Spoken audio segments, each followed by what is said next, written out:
Well, I was hoping Selena would say something just so we could test her quality, audio quality. I am now live streaming, just so everyone knows. All right. And so let me try and speak some nonsense. Okay, Gotcha. Our live stream All should be I coming had on. the privilege of going to Manhattan today.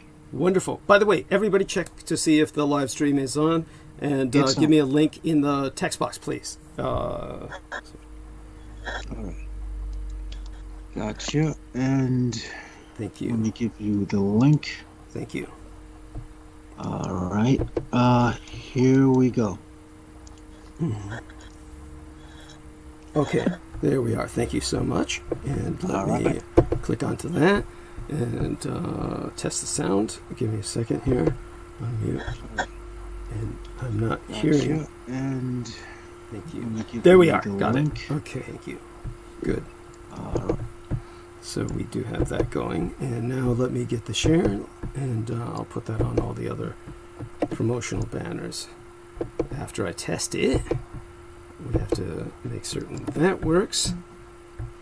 And you said you went to Manhattan today? And yeah, it was the first time in a long time. It was a very surreal experience, to say the least. I think what made it feel there's a strange feeling. It could be the fact that it could be my own anxiety. I could be projecting. I have the tendency to oftentimes project my feelings outward to the environment and then receive them as if the environment is telling me that, and sometimes it's not the case. But there's a sort of charged feeling in the air in Manhattan. And there was a feeling like I don't want to hang around this borough too long, because there was a feeling of not being quite safe. Now, I do admit I'm reflecting on the fact that I found out that gun-related homicides are up 50% in New York City. Ooh. Yeah, so you can understand now why it's a little like edgy. I'm a little on edge to like be out there. It's like, oh fucking shit. What do you think that is? What's going on with that? I think a lot of this might have to do with the I think a lot of it has to do with the fact that people are showing up at protests and rallies against the police. So this is what the article made me believe, which, I think there's more to it than that. I think it's more or less an opportunism now that people think that the police are going to be a little more cautious, which they don't seem to be doing, actually. It seems quite the opposite. Yes. But, people hear Mayor de Blasio talking about, one thing or another. I guess every gangbanger with a gun from Harlem is deciding, in the Bronx, is deciding, oh yeah, let's just go fucking hit the shit and fuck up whoever we can, because we can do it. Unfortunately, in the hood, this is a very common mindset. To give an illustration, I was like, yesterday I was going shopping in like Staten Island, Rite Aid, and this guy and his girlfriend, young black guy, trying to look all tough and all that, macho nachos, as I call him. And so he's like talking about how he's gonna try to skip me because he can. That was his justification. So I just casually walked right in front of him and got to the counter, and he wasn't able to skip me. So he started to get close, like he was gonna try to do a sneak attack or something. I turned around and looked right at him, and he just stepped back and skipped whoever else was in line behind me. Oh man, it sort of reminds me of the line in for the cafeteria in Watchmen. With who was that? Rorschach in jail.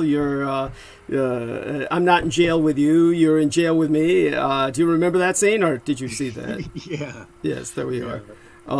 So there we go. So that's part of the tension that's ongoing, I guess, everywhere, but particularly in many places with all of the riots that are ongoing. As a matter of fact, because I've been so busy with the double 10-day social responsibilities and obligations, I hope someone can catch me up on what exactly has happened in Wisconsin. I believe that's where there's been some riots. The police shot another. Oh, something else happened in Wisconsin. Oh God, this is news to you. Okay, Derek can catch us up on Selena, right? Derek, tell us.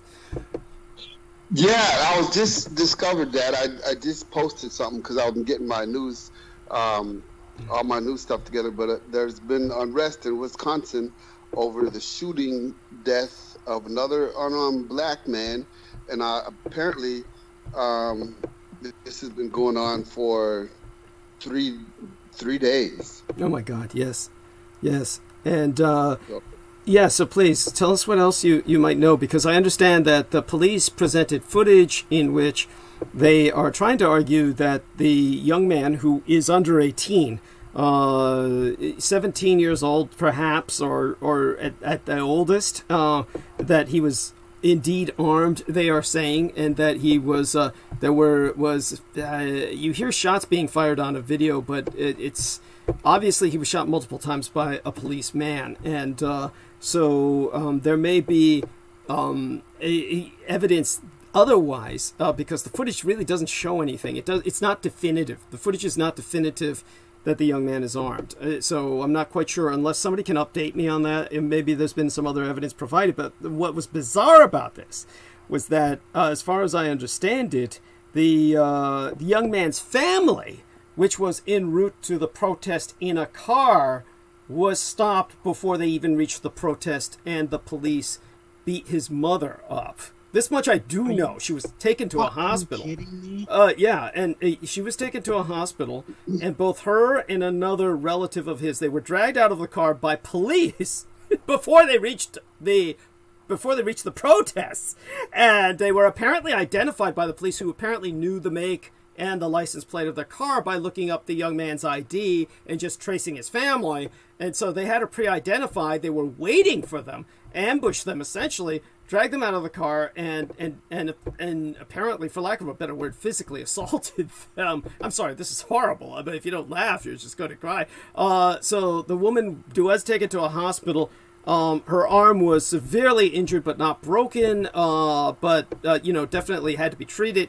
And she walks with a cane. So if you can imagine this, they dragged a black woman out of a car with a cane. And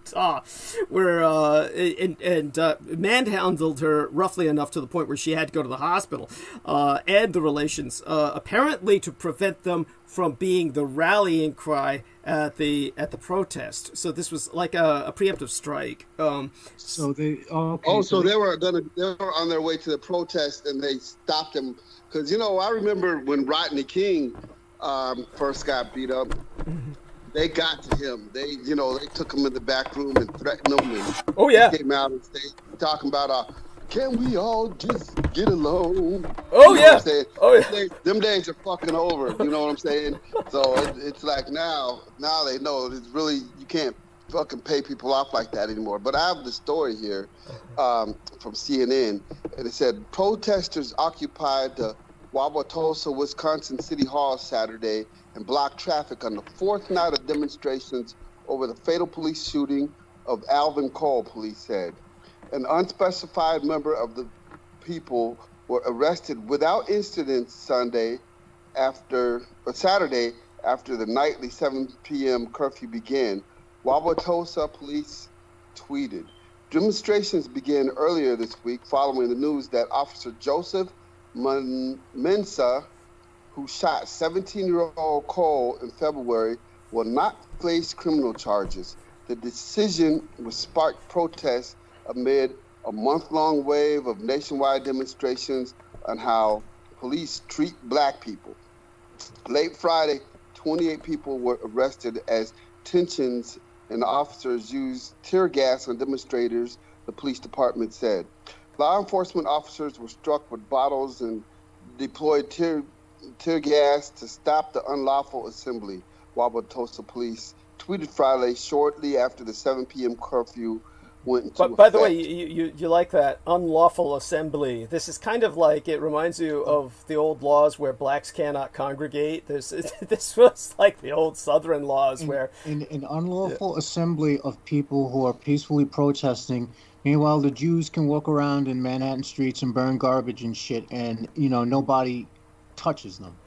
by the way, Well, you know, when I was in high school back in the 80s, when I was in high school, 87, 88, 89, we'd be standing around and we'd be talking about music. You know, have you heard the new Run DMC or the Beastie Boys? You know, black people would be standing around talking in a circle, and the principal or somebody come out and say, "All right, break it up, break it up." What, it was a gang meeting or something over here? No, we're just talking. You know what I'm saying? But then you'll see a bunch of white kids hanging around, and the principal will walk right past them, and you'd be like, "Well, what about them?" You know, you know what I'm saying? This is just something that's been going on, that it's just something we got to deal with. Until the only way to deal with it, it seems like, is violence. We're not, if we're not being violent and you're treating us like we're violent, in order to get peace, it seems like we have to settle this with violence so that we can then go back to having peace. Is that what we're gonna have to do? Yeah. That is the only way we're going to have to solve this. It's going to become a civil war and a bloodbath. And you know what? Fuck it. I don't give a shit anymore. It's reached the point where I've chosen to divorce myself from humankind, because if I don't, you don't want me to be involved in this. That's all I can say. Well, of course, your input is appreciated. By the way, for those who are wondering as to what Jameson was referencing earlier when he was talking about the Jews, which is the term itself sounds inflammatory. I mean, all right, I didn't mean to say it like that. I Oh, meant understood. to say the Hasidic Jewish community within Thank you. New York City. Let me be Okay. specific. I am not I'm not anti-Judaic. I don't give a fuck what you believe. I don't give a fuck what humans believe. I don't give a fuck what you practice. And second of all, I am not anti-Semitic, because no, I'm not running around trying to kill Muslims either. Yes. Like most of the white folks who claim everyone else is anti-Semitic. Right, or specifically Arabs. Arabic peoples would be Semitic. You can be Muslim, Right, of course. we were referencing that news story from the last transmission. Yes. Yeah, and I really think that was that just goes and shows the hypocrisy of the police. But then again, I brought up that the Jewish people actually give to the policeman's ball. You know what I'm saying? They get that little envelope. So there used to be a day to where where the police pull you over, they say license and registration, please. You take a $5 bill and wrap it around your fucking license and say, here you go. I was going 5 miles over the speed limit. They should sue $1 a mile. Hell, they should fucking settle this shit. Go get yourself a fucking Wendy's burger and shit. Nowadays that don't cover it.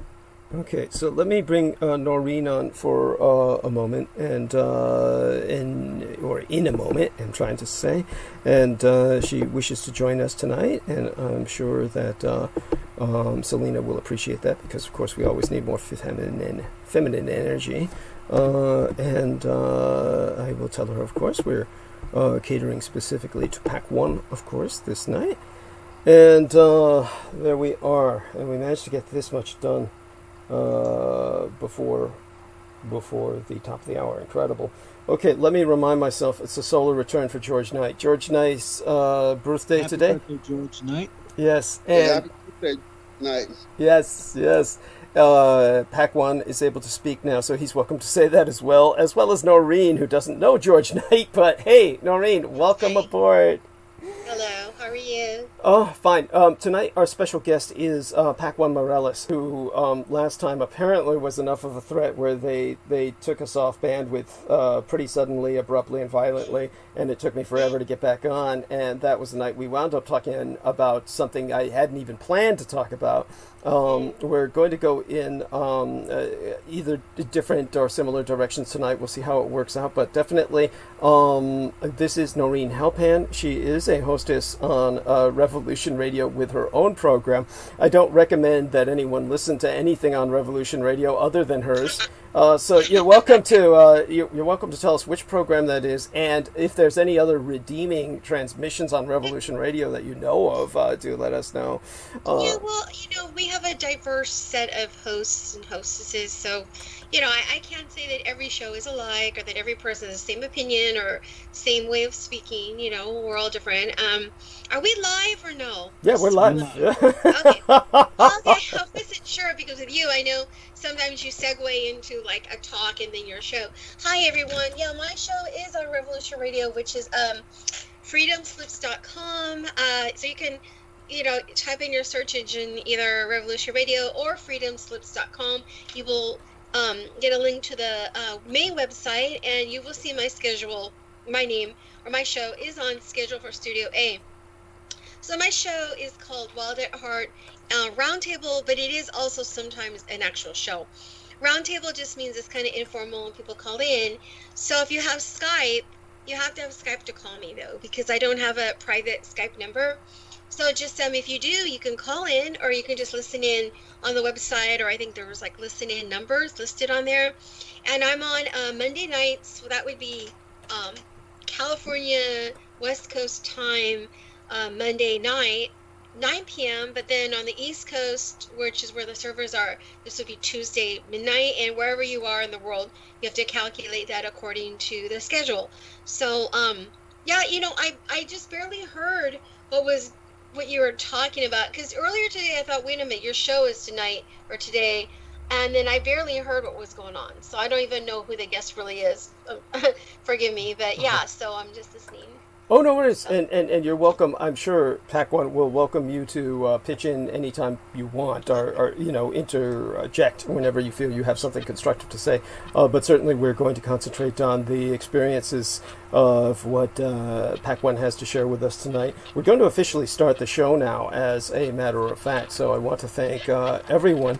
Now, we're getting a little bit of an echo for some reason that is bouncing off of PAC1 specifically, I guess when he turns on. Yeah. So I'm going to let... Sorry. No worries. No worries. I was shutting my door. Yeah, I'm sorry. Oh, okay. Yeah, I actually unmuted it. I was waiting. I'm sorry. Oh, okay. I should have waited a little longer.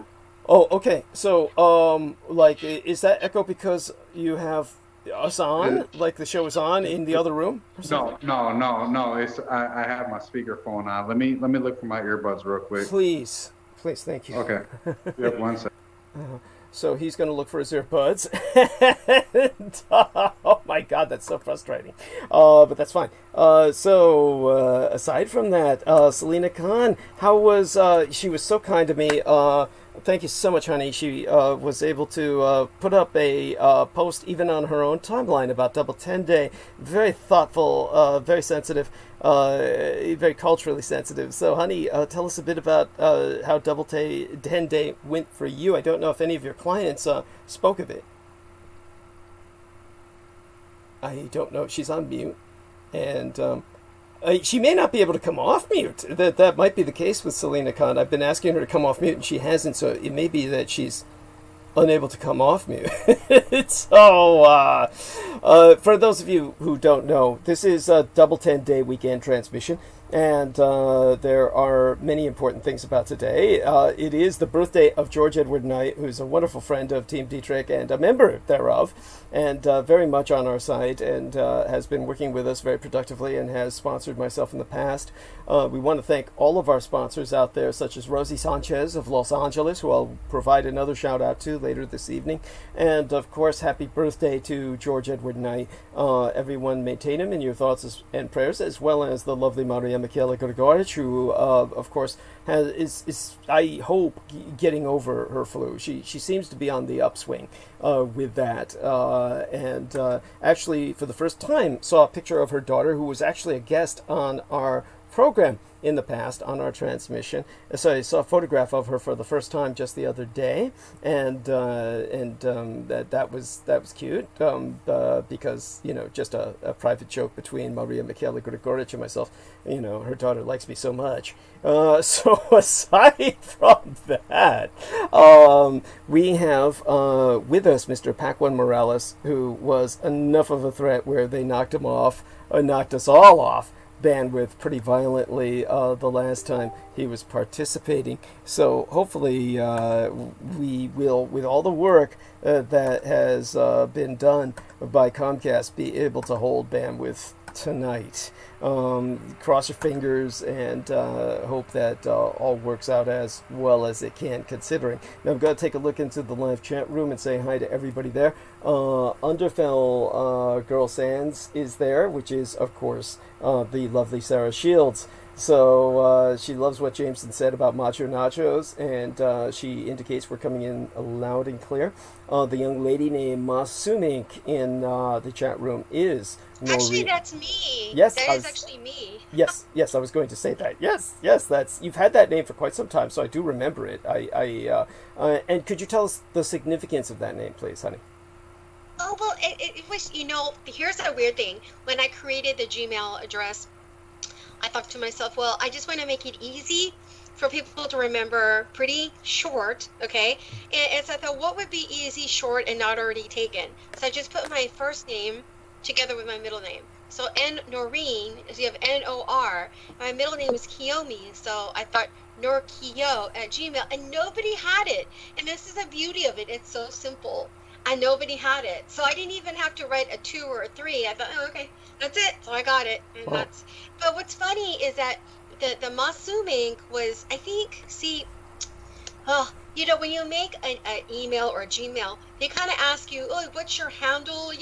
Look, I made this maybe 10 years ago, so I don't remember why or how I came up with Masumink.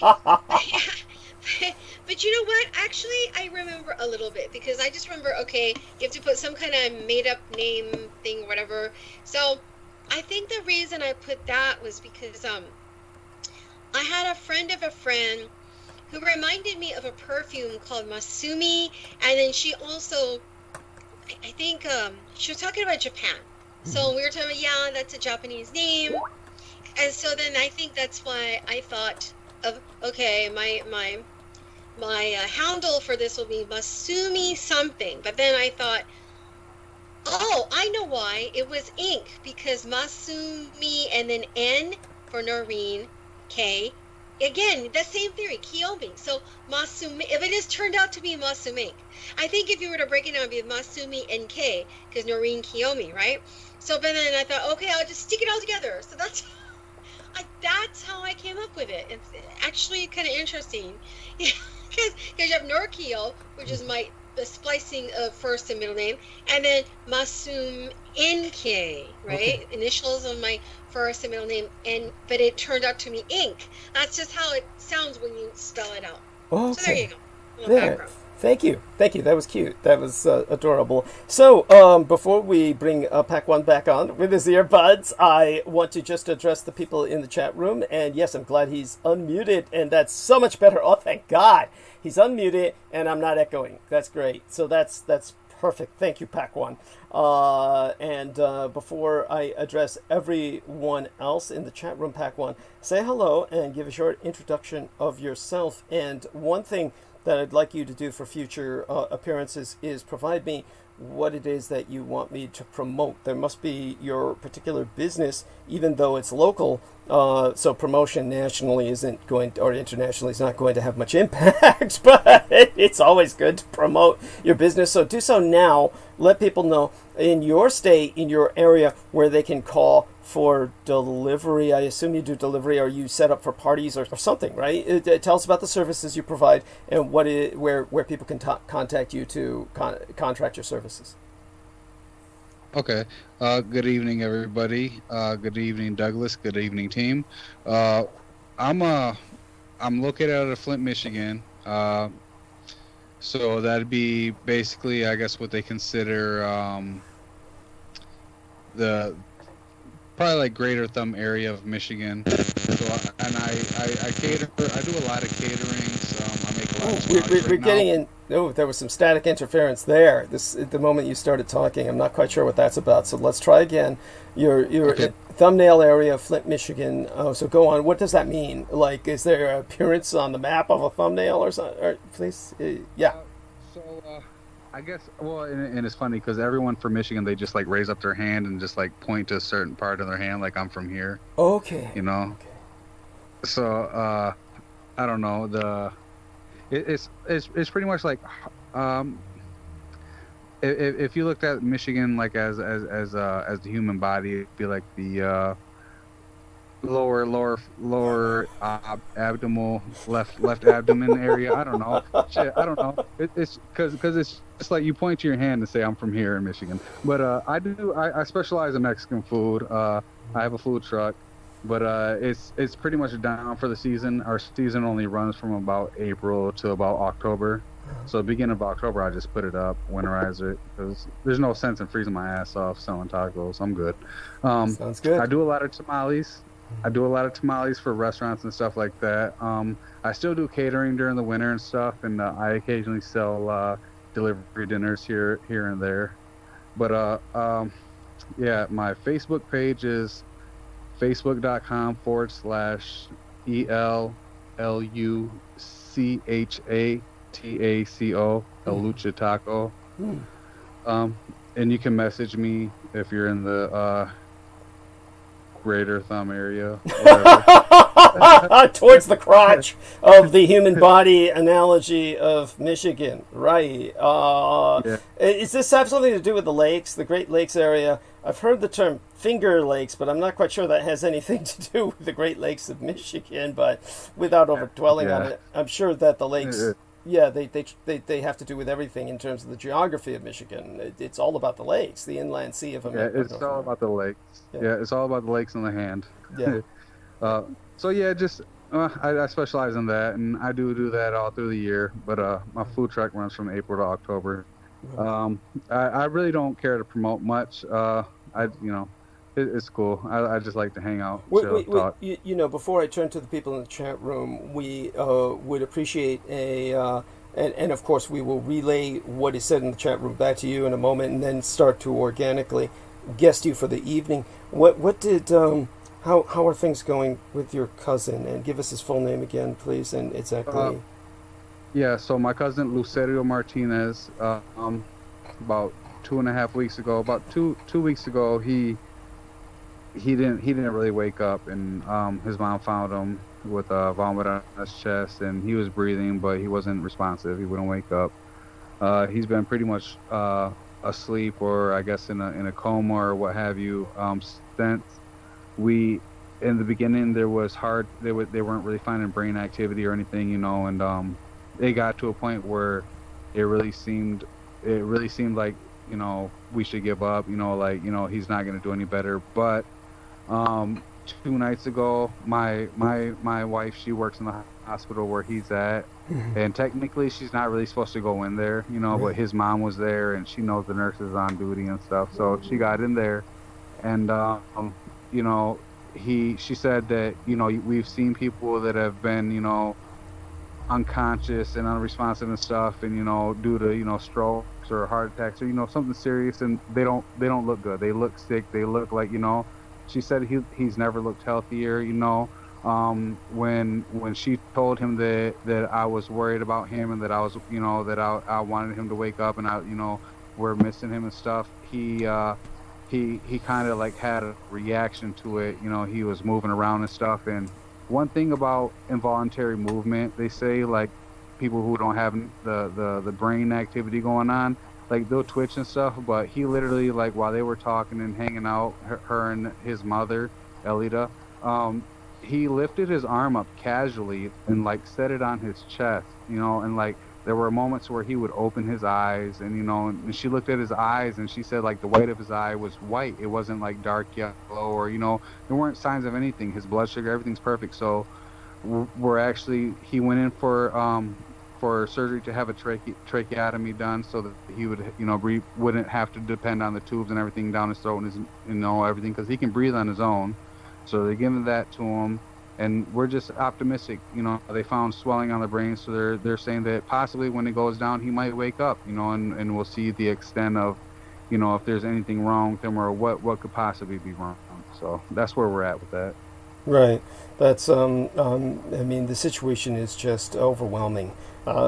Something like this is it's indescribable.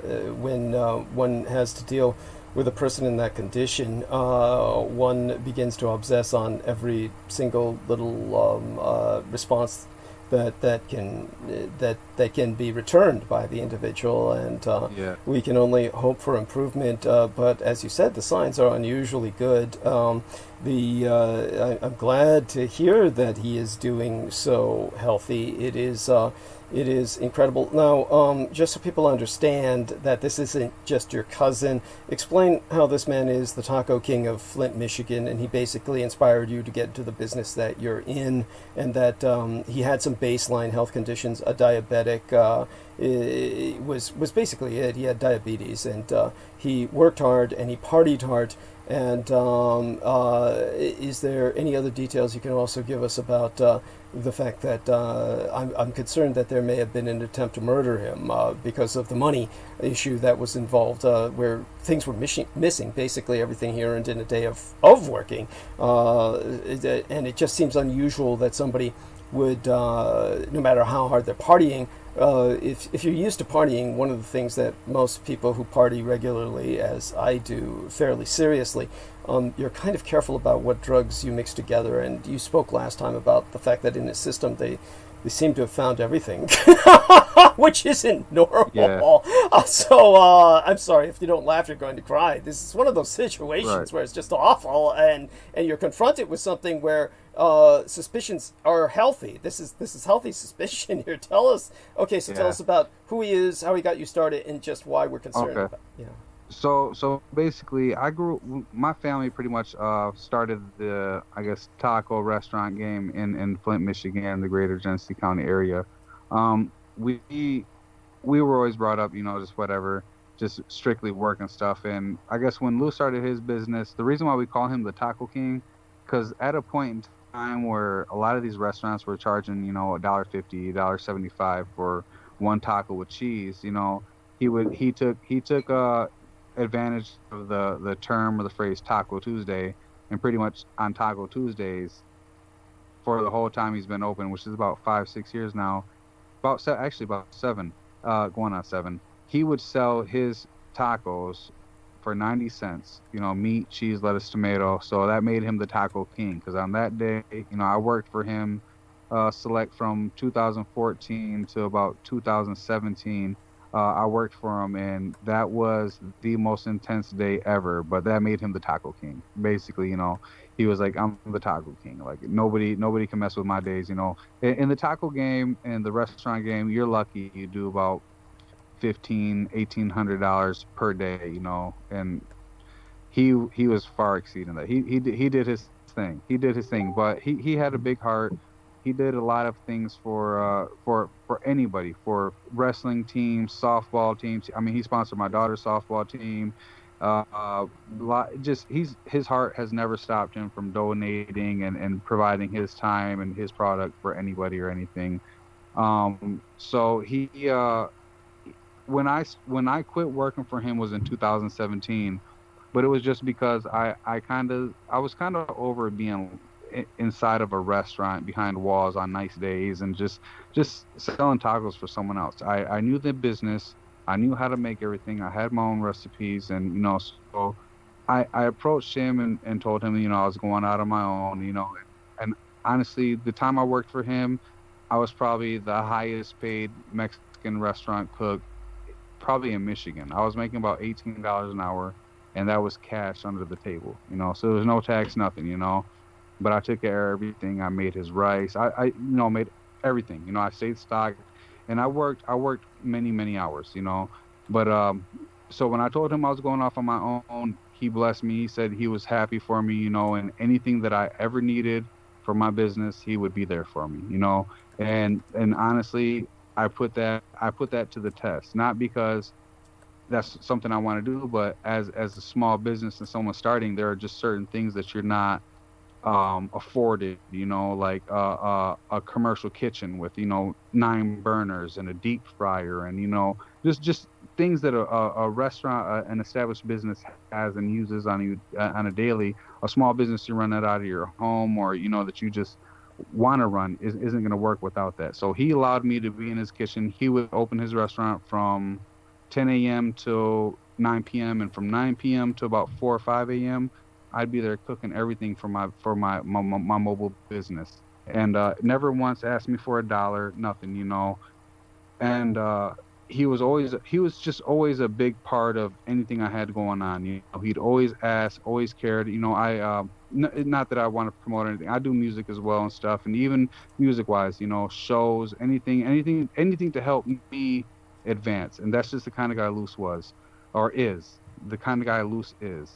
And you know, he he started his own mobile business. Him and a buddy of mine went in on a mobile food truck, and when they bought it, it was just a show. You know, they got all the equipment, put everything in it. They still had a little bit of work to do in it before they actually got it out on the road.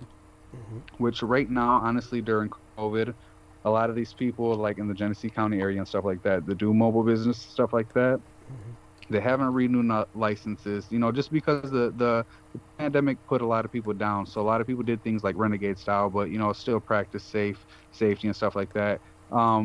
So he had a couple of events that he was gonna test run his truck on, you know, and of course everything's prepped at his restaurant where he has a license and stuff like that. But he did his first little small event with his little grill and his steamers and a table, you know, and a tent. And that night, Luce is a drinker. You know, he's not a social type of person.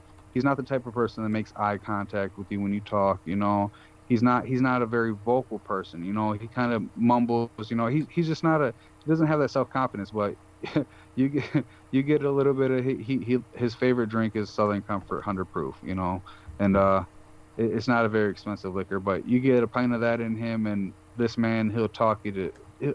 He's a carpenter, you know. He builds things. He frames. He still does that on the side. He used to have his own business, but when he started the taco business, he quit doing that.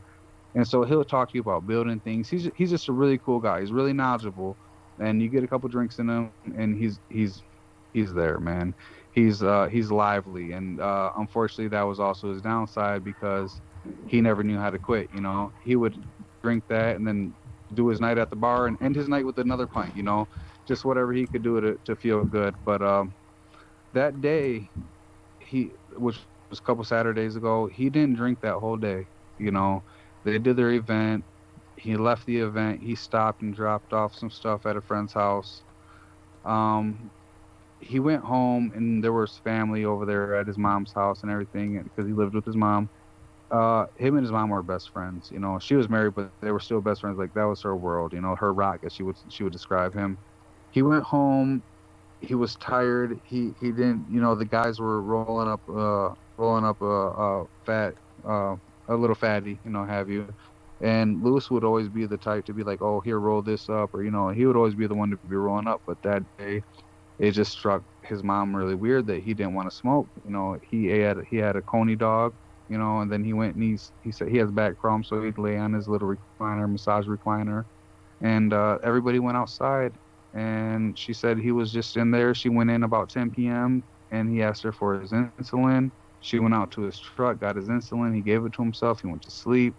She said the family all wrapped up and were leaving the house about 1 a.m. She went inside. He was snoring, like obnoxiously snoring. She didn't really think of it to be anything serious, you know. She just said it just struck her weird because he always had problems sleeping, but he just must have been that exhausted.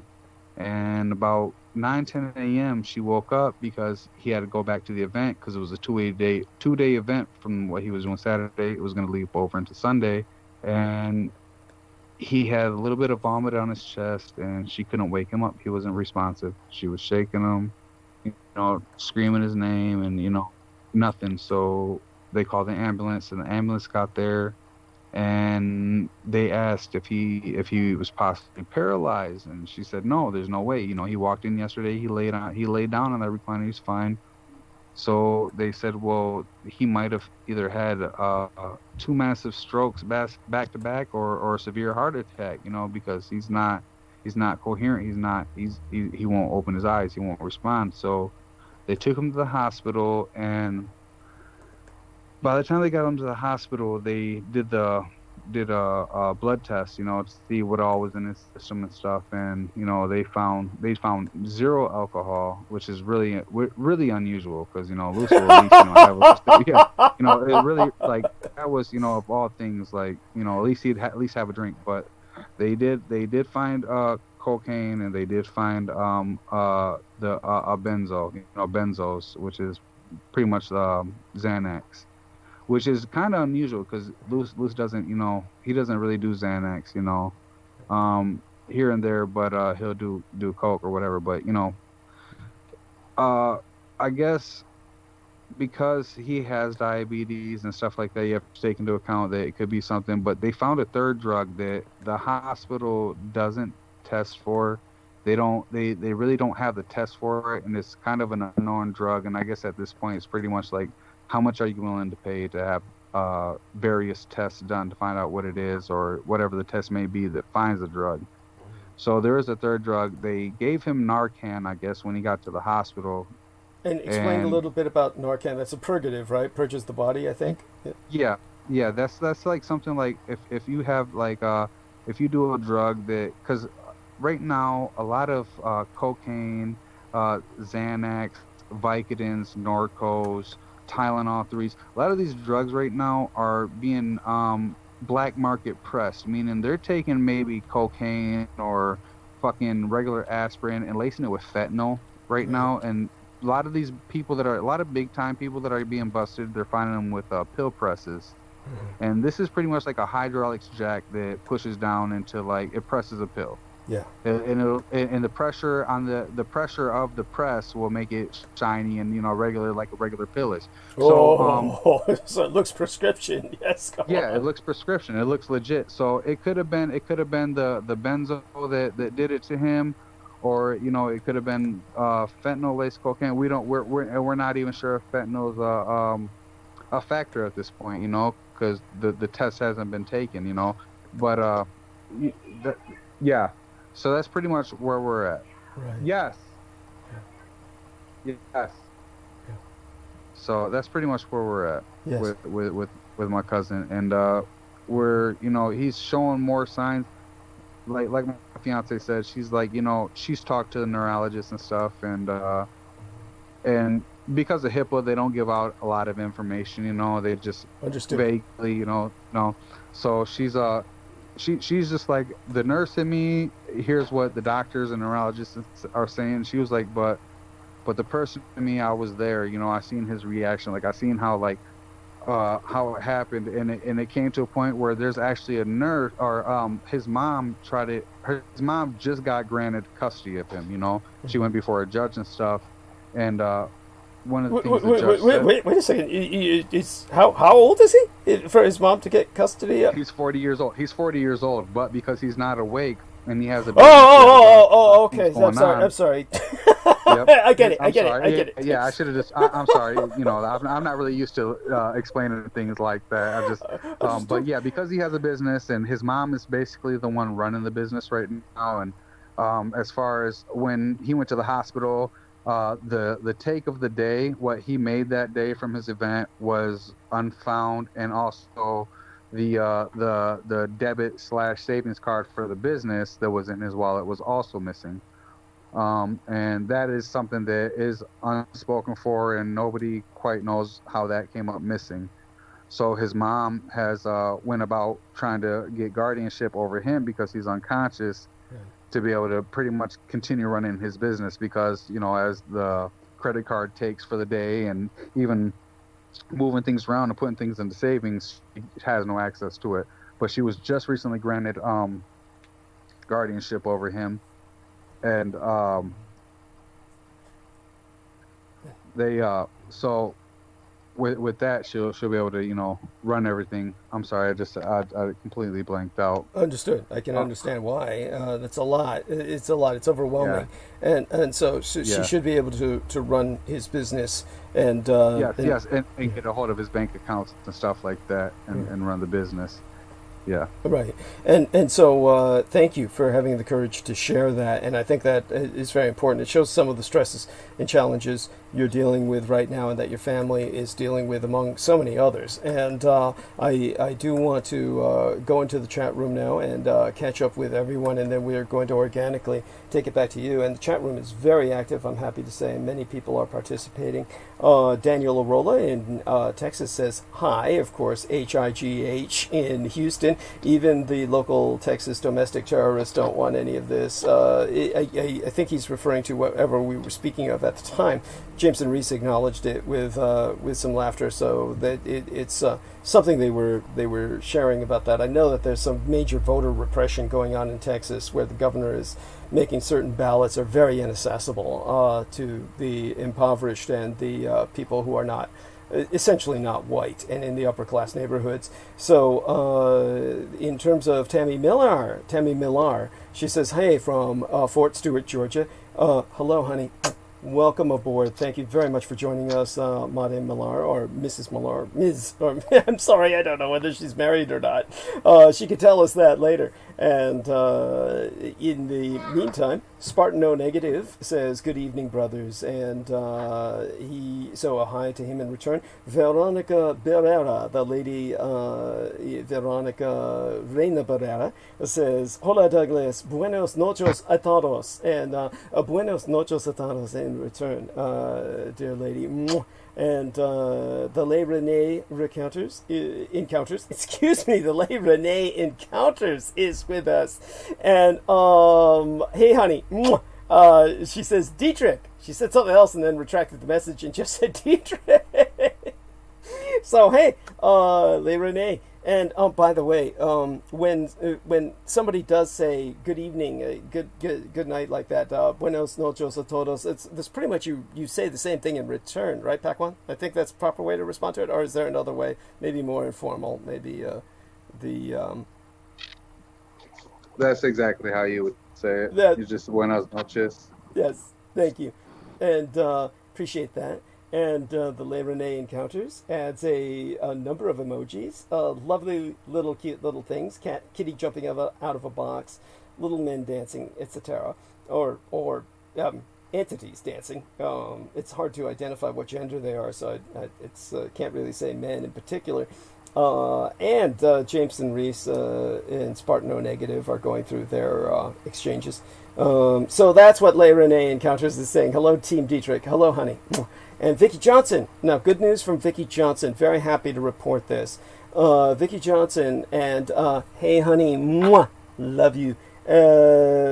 She's a darling. And she says, hello, everyone. So happy to report my son, Elijah David, is feeling much better since contracting COVID-19 last week. Thank you all for your prayers. Love you, Douglas. Mwah, and mwah in return, dear lady. Yes, and Jameson Reese is very happy he's doing well. Vicki Johnson says, thank you so much, Jameson, with a heart. It's important to point these things out, of course, because we want to show Jameson's caring side on an individual level. He's one of the most decent people you can meet individually. He's just wretched when it comes to this mass dissociation trip he's on. But all of that aside, it brings its own entertainment at times when it's not when it doesn't get too repetitive. And Spartan O Negative was saying how nice your reverberation was back when we were staticky there, and he emphasizes he's not far from you in Flint, Michigan. And Le Renee Encounter says, glad to hear the great news, Vicky, about your son Elijah. So good to see people interacting. So Daniel Arola says, I've been to 4 Michigan towns in 2001 when I danced with the Chippendales. That was an interesting time. Of that, I have no doubt. And that, of course, is the drugs he was on made whatever Cousin Luce is on look like nothing. And, that was how he kept active. Spartan O Negative says he lives on the west side of Wisconsin, St. Croix Falls. Goes to the Upper Peninsula of Michigan for vacation about 4 times a year. Great. And he says he likes the copper mines. Has a few hundred acres of land. Family farm is in Gordon, Wisconsin. Our escape location. Incredible. Very blessed. V Sexton says he sounds like such an amazing uncle. So V Sexton, first of all, love you, honey. And so she says how amazing your uncle sounds. And I'm sure you can respond to that. And BC says hi from Australia. And Spartan O Negative says it's all very scary. What happened to your cousin? So we are now where we return it back to you in terms of the organic narrative. And if you'd like to respond to V Sexton and Spartan O Negative, who talk about how amazing your uncle sounds and how scary this sounds, feel free to respond to them and then bring it back to a new platform of discussion or a new plateau of discussion that you feel is relevant as well, because we're here to speak of many things, your Marine Corps experience. And we went a little bit into the occult experiences the last time we were here. And I hope you had a chance to review some of what I was able to say after you had to, be a father and put your son down to sleep after he woke up in the middle of the night. I hope that worked out well, and I hope you got enough sleep that night. And take it away. Yeah. So thank you. Luce is an amazing person. He is my cousin, but he is an amazing person. He is. I guess he would be like my respect and my love for him would be like how I would respect or love an uncle. I was about to say. Yeah. So he is an amazing person. There's no one more genuine than him, and so like I guess that's what makes this whole thing like way worse than actually just what it is as the situation and the reality of it. It's just one of those people, like, you just don't see something this fucked up, happening to someone that is like that. So as far as when it comes to like military experiences and stuff, I was in the Marines for 4 years. And one of the most standout experiences that I've had, when you're in boot camp, when you sign up for the Marines and you go to boot camp, pretty much what they do is mentally they break you completely down. Like you're made basically to worship the Marine Corps, or like one of the things in boot camp every night at taps is like it's a song they play every night. It pretty much shuts down your day, and it's right before bed, and it's like that it's like a song of death, basically. Yes, if you ask me. Yes. It like symbolizes death, It does. It's like that do. Yes, that's what it is. It's horrible. They play it at funerals, by the way, just so people understand this. They play it at funerals, and also when they lower the flag, which on an active duty or an active military base, an operational military base, is what they would do every night. So they will lower the flag and put it in and then raise it. This is what, by the way, this is technically when you see a security contract officer, like a security guard in uniform, and security personnel hate that title, security guards. It's come to be almost an insult to call somebody a security guard.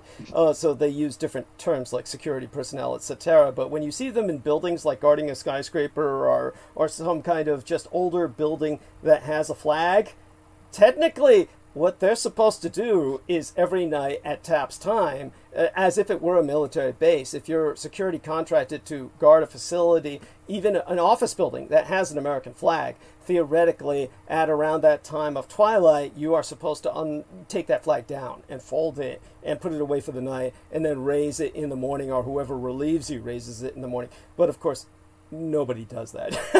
So go on. I'm sorry. I just had to get that in there. That's fine. Well, every night at TAPS, before right as TAPS was about to play, it was like clockwork. Like we would watch the clock and count it down. Right before TAPS, they would make us scream out. Like at first, it was really weird, but towards the end, it was like it almost became something you just did. You know, Second it was nature. like fun. Yes. But they would make us scream, "Eat dead babies!" Yes. You know, Yes. like kill. You know, everything the boot camp, everything you do in boot camp, and everything is always kill. Yes. Like it's instilled in your brain. And as far as like the breaking down of the personality and your whole just whoever you are and turning you into something else, like your whole cycle, which is like your 3 months in, that's called a cycle. Yes. In boot camp, they pretty much 2/3 of it, they keep all your mail from you. So here you are, you know, whereas luckily me first in the first phase of our cycle, you got 3 phases. So back in the day, probably when you were in Douglas, correct me if I'm wrong, but it would be like, you know, your first phase was where you're introduced to everything going on, and then second phase it would go into your uniform, and third phase would be rifle range, right? Right. Yes. Okay. So when I went in, they switched it up, and it was first phase you learn, you know, little history of the Marines and stuff like that, and you know, you learn how to march, and you know, second phase was rifle range and crucible and all the things, and third phase would be uniform and getting things right, and you know, final marching and stuff like that. So all first phase, luckily I was fortunate enough to be in a barracks, which is where they would house your platoons or your company. And there would be 3-4 platoons per company. And we were faced right next to the San Diego airport. Right. So it's kind of I was going to ask. So just to put this into perspective for people, he's talking about the San Diego Marine Corps Recruit Depot, which is where we joke the Hollywood Marines come from, Yes. which of course is Derek and my own experience. But go on before I, you know. Yeah. So when you get picked up to go to boot camp from the airport, because your recruiters or whoever you are will ship you out, you get there and they'll make you get in this little short mini bus or whatever and put your head between your legs, and you're not allowed to look, and you drive around for like what seems like an hour and a half. Right. And then you pull up Disorientation. That's meant to disorient you. Yes. Yep. They force you out. They make you run up, and you step on these little yellow footprints, and they're screaming at you, and they're talking shit to you, and just ridiculous, like stand still, not, you know, attention, you know. So then they march you down, and you pretty much take everything, all your personnel items, your clothes, everything, put it into these like little netted bags, and then they give you just your little uniform, your little recruit uniform for the time, and you go to the squad bay, and from there it's called Black Friday. They take you into this whole new section where you're going to be for the first phase of your shit, and you get introduced to your drill instructors and your senior drill instructors, and it's called Black Friday, and they just like torture the shit out of you and just like pretty much break you down and show you like you're alone and we will do this to you every fucking time. It's like a psychological thing, Right. and so they just fuck you up. Right. By They the make way, you do stupid things. just to try and get this into some context of the year that this happened, because when Derek Talley and I were in was approximately the same time, almost exactly the same time, though difference by maybe a year. But in terms of the time that we were in there, the quote-unquote crucible did not yet exist, just so you know. So you went through Okay. something that Derek Talley and I did not go through. It was something new. And what we went through, there was a period of time where I'm assuming maybe you didn't do this when we had the first phase, second phase, and third phase, where if you like, I couldn't recall exactly the order to save my soul, because I've done quite a bit of drugs and drinking to purge crap like that from my memory that I just find completely distasteful and unpleasant and utterly unnecessary. But from what I remember, it's actually towards the end where we spent a good deal of time, literally weeks, in the kitchen. Now, I went through a period of time where my boot camp was all fucked up too, in terms of their being interrupted in some way or another. It's kind of like when I went through junior high school, when the entire nation of the United States of America was changing the public school system, where they were eliminating junior high and they were introducing middle school, so I lost a grade.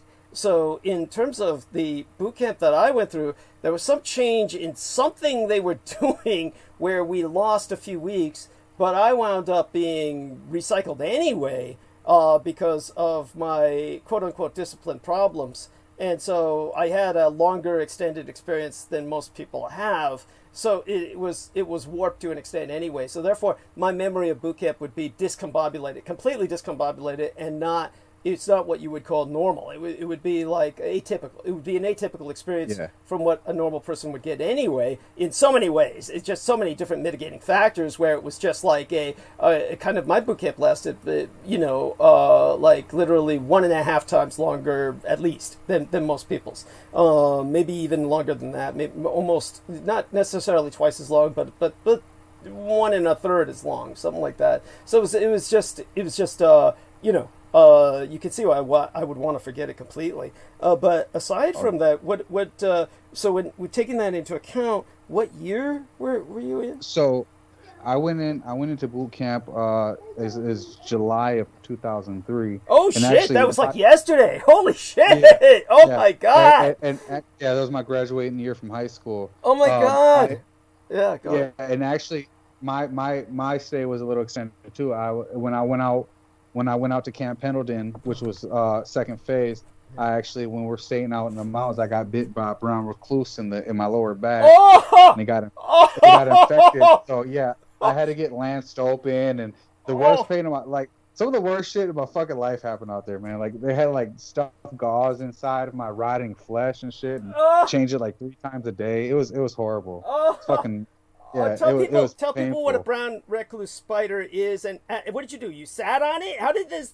No. So when they take you up into those mountains, and they make you make your little hooch tents and shit, and you sleep out there, and then you do these little drills out, and your little marching drills and shit like that. We stayed out there, and we set up the hooches, and I guess at night they have problems with scorpions and brown recluses. I don't know, but I was just one of the fortunate ones. I never knew I got bit. I was actually I was in the showers, and one of the guys, and this is pretty fucked up, but one of the guys was like, "What the fuck's wrong with your ass, dude?" And it was right above my lower, right above my ass crack. I got bit, man. And it was just rotting. It was just. This was after you assaulted him for what you thought was a homosexual past, right?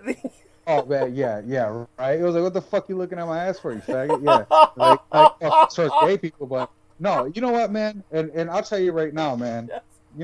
Fucking some of those fucking drill instructors are really they're really suspect, man. Oh hell yeah! Oh hell yeah! Do you remember the incoming drill?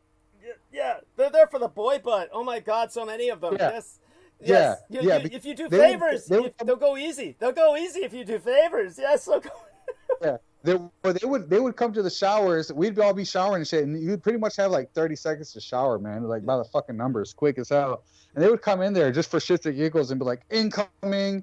And when they do incoming, you're supposed to just jump down, Yeah. And just land down on the ground and cover your head. Yeah. So you literally had a whole shower full of guys just face and ass. It didn't matter how you landed. Nah, fuck that. I'll get my ass beat. Yeah. No.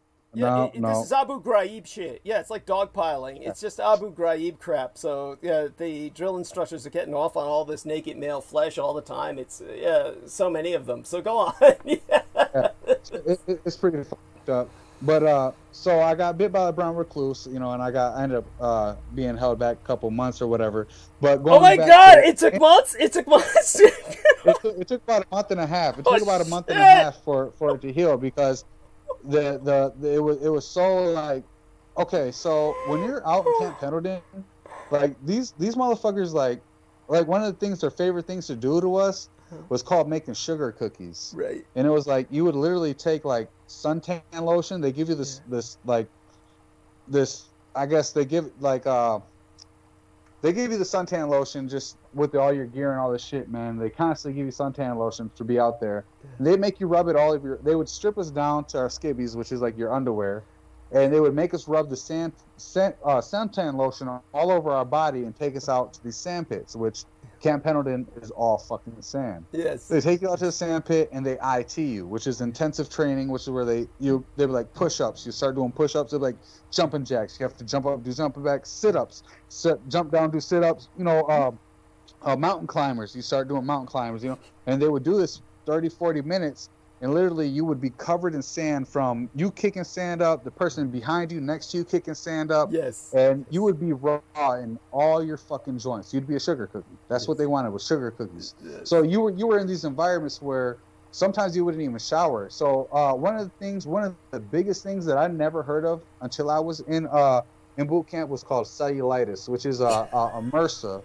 It's basically MRSA, you know. And But by the way, you- so you'd be people surprised. understand MRSA, that's an acronym for basically the flesh-eating virus, or these Yeah. horrible. Yeah, there's also these horrible internal infections that occur when your insides have been so disinfected by so many antibiotics that you develop an infection that they cannot get rid of with antibiotics because it's immune to antibiotics. It literally eats antibiotics for breakfast and lunch. And so the only way they can get your system working again is to get regular bacteria into your system again. And they do this by pumping human shit, fecal matter, into your intestines and into your interior again so that you have some actual bacteria to start populating your intestinal tract again, so that it can take on this MRSA, which is the evil shit that, it thrives when there's no other bacteria will survive, when it's essentially in a bald intestinal tract where there's no bacteria, and therefore it takes over as this antibacterial bacteria. It's a nightmare. So the MRSA it can be external as a flesh-eating virus and internal in the way I described it. And now Pac 1 is going to tell us about how the MRSA impacted his environment. So please go on. I'm sorry. I'll tell you this right now, Douglas. MRSA is as common as a fucking sneeze in boot camp. Yeah. You will have probably half your platoon will catch MRSA before the end of your cycle. Yeah.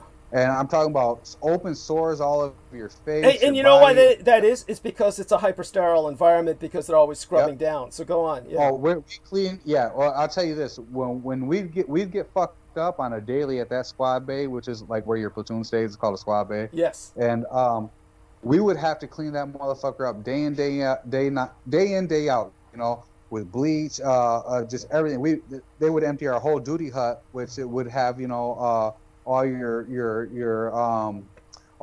laundry detergent, cleaning supply. They would spill that everywhere, and the recruit actually pays for that out of the money that the Marine Corps is giving them. Yes. By the way, this is part of the rip-off technique that is very similar to the old company town days of, say, for instance, working on the railroad when the railroads were expanding west and they had all of this basically wage slave labor. What people would do is all the money that they would earn while hammering down ties on the rail track and laying track, all the money that they would earn would have to be spent on buying their clothes, their soap, their medicines, their food from the company store. So the company made back all the money that they paid you. Every penny they got back just so you could survive. And in the end, you make nothing. That is the Marine Corps way that's introduced in boot camp that Pac 1 will go on to describe. Yes, so go on. The company town scam. They would take you in and make you buy. Every recruit would buy 3 of this, 4 of that, 5 of this. Like you would have a list. Yeah, you do not have a choice. You don't have a choice. This is by order. You're under orders. Go on. Yes. Oh yeah, and mind you, you got 80 people in a platoon. You know, so you got 80 times 3. Of fucking laundry detergent, or of fucking just whatever. Every single thing. And then you were allowed to buy a little couple things for yourself. But those things would be taken. Which the other recruits will steal. Yes, but go on. Oh yeah, dude. And it's funny because as intense as boot camp is, and as in your face and always under the watch, it always seemed like in between all that, everybody would get their own moment to shine as far as how either real of a person or big of a piece of shit you are amongst each other. Yes. And one of the things is what I got brought in as later on down in boot camp was pretty much like I went from being a squad leader, but I was too aggressive, and so I guess I was too aggressive with the other recruits, and the drill instructor he's pretty much they call it the bulldog, and he's like the young fresh drill instructor straight out of the drill instructor school. So he's like the hard one, the crazy one, or whatever. Yeah.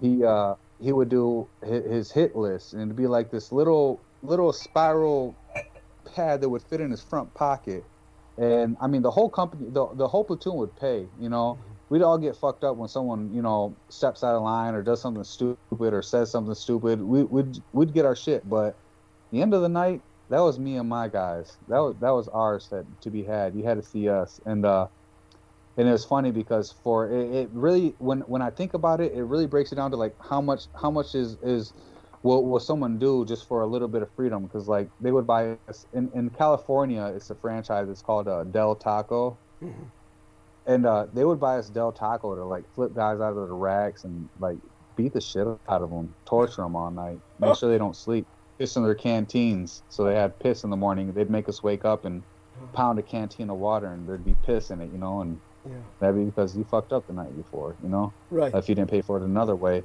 It was ridiculous. And you know, a lot of things when I went to the Marine Corps, it was more on a dare, because I used to you know, being where I was at, I was into a lot of the street shit. And my uncle, who was a Marine, and my cousins, you know, they told me I wouldn't handle a real man's gang, or I wasn't a real man. So, you know, I was one of those people who was like, I'll go do it. I'll tell you what, joining the Marines made me worse, far worse than I ever dreamt of being. Ever dreamt of being.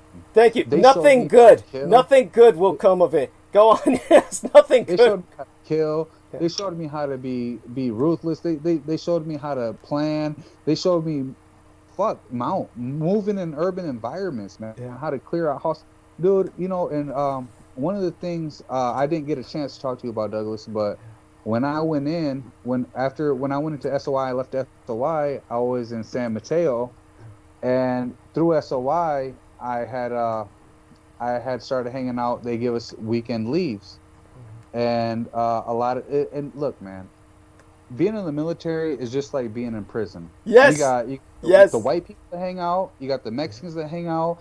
You got black people that hang out. You got Chinese people. You got all these people. Well, during the time I was there was a big like brown pride, white pride war going on. Like literally, you got just as many people dying in the military on military bases as you do in regular prisons. Thank you.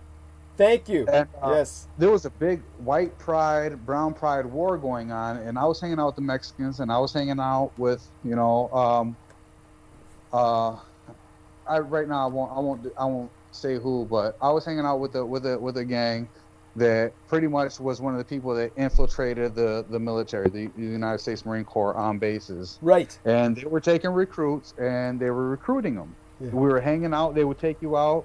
We'd be in LA. We'd all be hanging out with just regular gangsters and shit, just talking. Just, you know, they'd be preaching to us, telling us, you know, this, that, you know, and they'd either put you down or they'd say, you know, they would test who you are as a person or character, and they'd say either you could be with them or not. And then they would, you know, you get your tattoo or you would get your mark or, you know, whatever. And there was a lot of us that left out of SOI that, you know, joined, and a couple of the people who didn't get to be a part of it that were there pretty much ratted on us, you know, pretty much showed their colors, who they were when it was determined whether or not they were down or, you know, whatever. Which, you know, I guess being for me, it wasn't. It's weird, man, because it's like you would think and just, well, what kind of piece of shit are you? Like you're sitting here for your country, and you know, but it's different when you're in there, man, and you get treated like shit, and really it's like, it's nothing good. Nothing ever felt good about being in there. No, like, ever.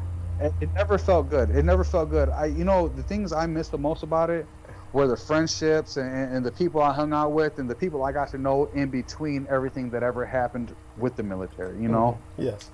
And so it's still a family searching thing, you know? You think you're joining the greatest family in the country or, you know, whatever.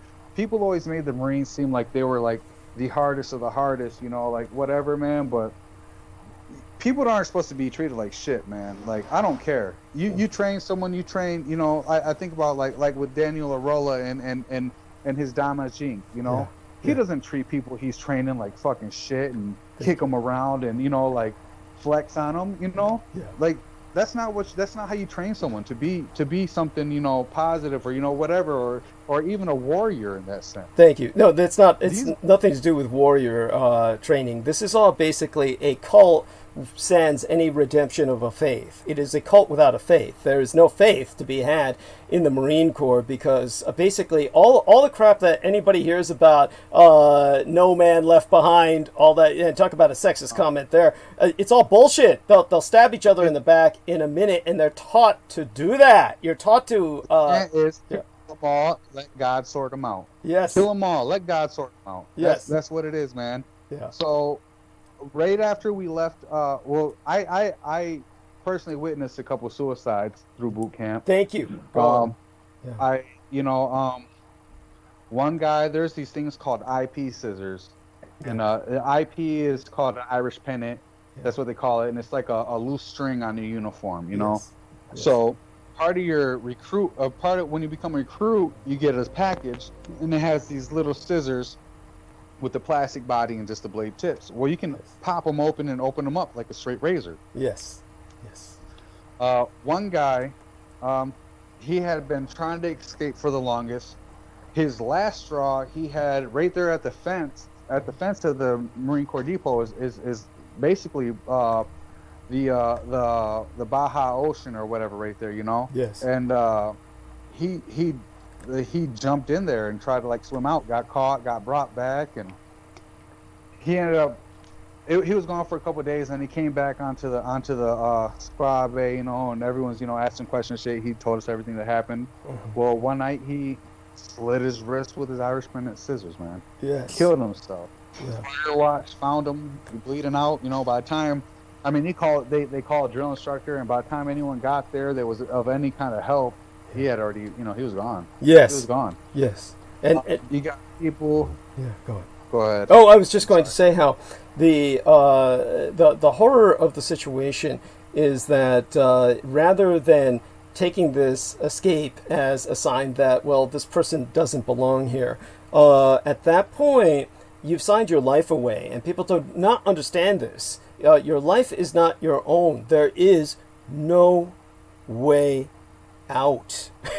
So people do not get this. People who are civilians do not comprehend this. They think that everybody's in there, they all love each other, this is a band of brothers, that the camaraderie is unbelievable. Nothing could be further from the truth. People are dying, literally dying, to get out. And and to the point where they will kill themselves because there is no option to get out. This is what makes what these people who try to claim that I was not in the service so bizarre, and that other people in the service would even believe them, because it goes to show you that there is just a white supremacist cabal that dominates all civilian knowledge of the military, because you never hear this. You don't hear them bringing on black or brown men to say what happened in the military. Ever. You don't hear this like what Pac 1 is saying now. This will never happen on CNN. It's certainly never Fox News. All you hear are a bunch of white guys saying, oh man, the camaraderie is unbelievable. Oh man, the love of the brotherhood and all that. Excuse me. Yeah. Fuck the military. Thank you. Thank you. Fuck them. But, dude, it ain't fucking white. It ain't fucking black. It's nothing. I hate this racial shit. No, honey, that's Revolution Radio talking. So enough of that. What we're talking about here is reality. Wait, hold on, honey, I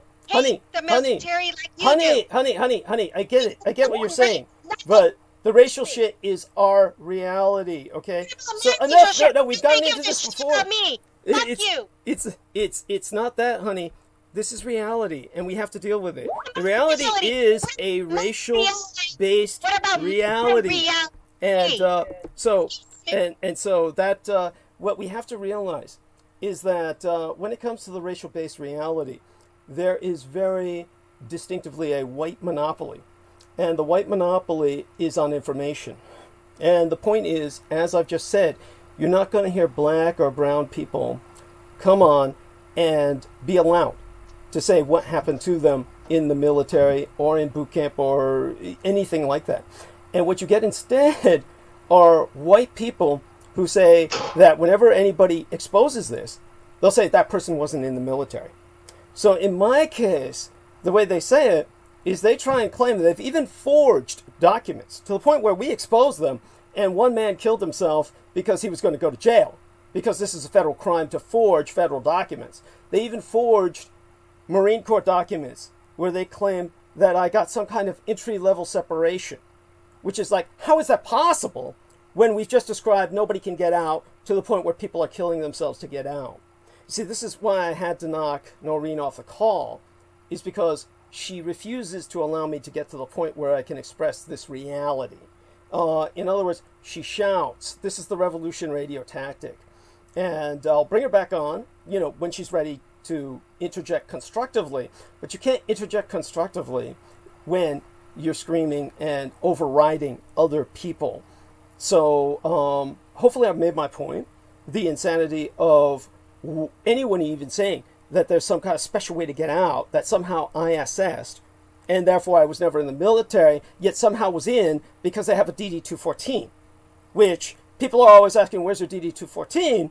And then they print one of their own, and it's like, well, they say they got for Freedom of Information and all this bullshit, but the reality is it's a dishonorable discharge. You don't get that through a Freedom of Information Act. It's only available to people like the federal judge who decided whether or not I was going to qualify for SSDI if I didn't have access to the Veterans Administration. That was the judge's choice. Does this man have access to the VA, or does this man go with the civilian benefits? So I went with the civilian benefits per the judge's discretion, his order, because I couldn't get access to any VA benefits because I was dishonorably discharged. That's the only way out, other than the other kinds of various bizarre separations that they have when you're like multiple years in. But that's like multiple years in. So, and that gives us a little question about when the normal Marine Corps hitch is about 5 years.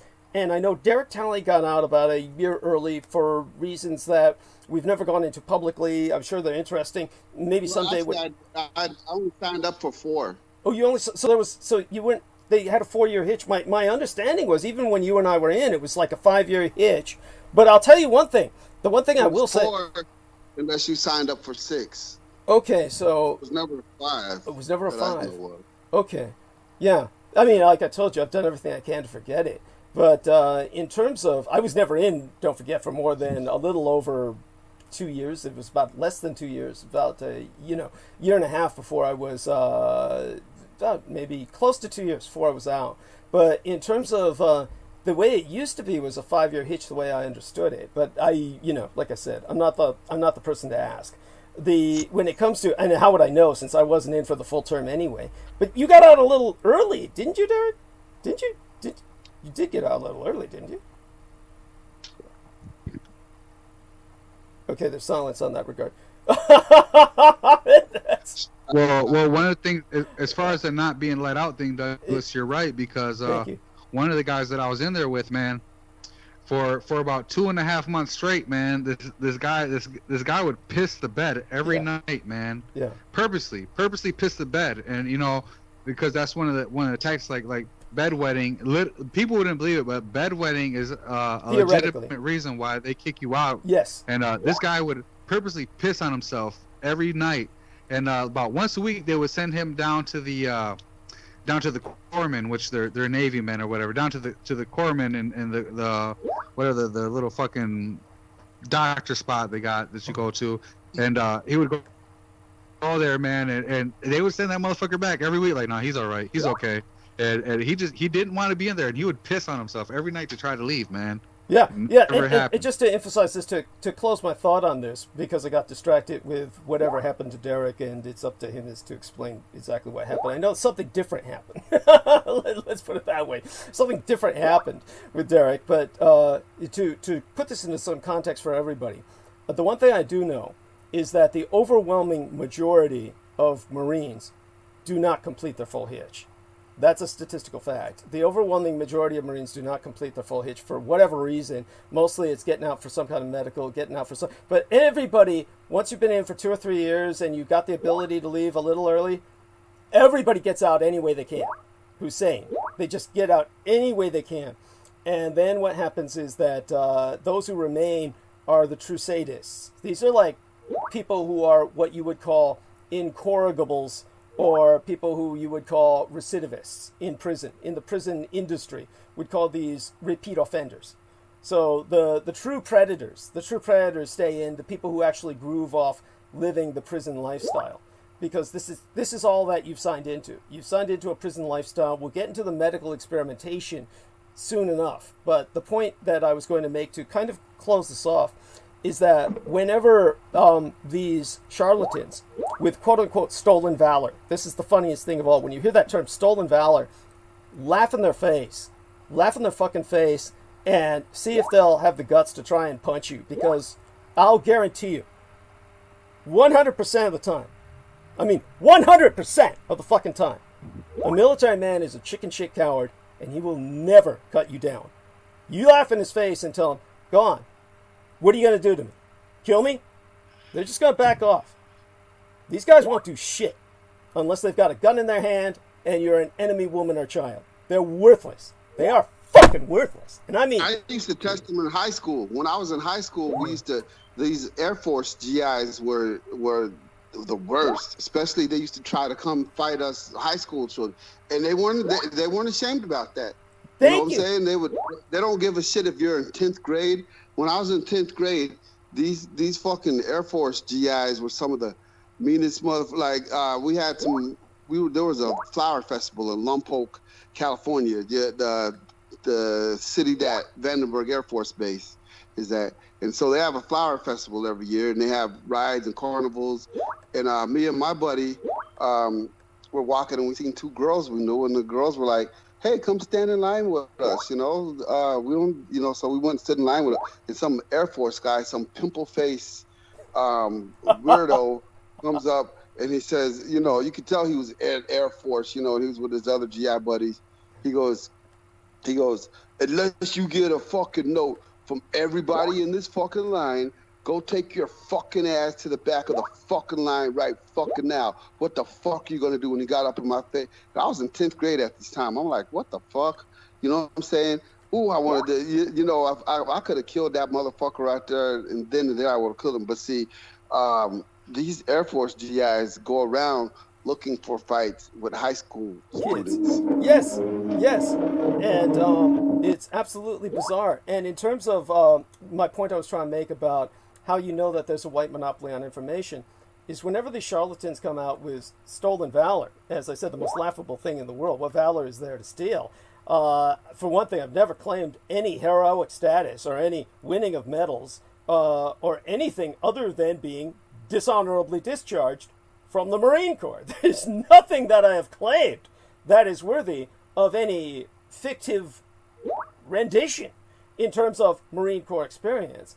So, but they all get together, and when they say falsely, oh, Douglas got out on this entry-level separation, or this like he's, some special ticket out somehow, some magic ticket, which, of course, if anybody had that magic ticket, you could make a fortune out of selling it to all the people who want to get out. And so in terms of that, all the white guys get together online.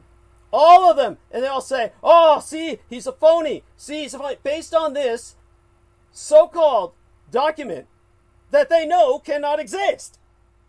Then if you don't call that a white monopoly of information, what would you call it? And that's they're all white. And those that are colored, usually Filipinos, very few black people, a bunch of colored people, they're all the coons. They're all the coon cadres, the guys who want to be so white so bad they can taste it. And aside from those suck-ups, you never see any ethnicities in any number that buy into that shit because they know better. They've had the same experience more than likely. So that brings us back to Pack 1. So in terms of that, now I noticed there was some background noise there that you had to tend to. Hopefully you're back.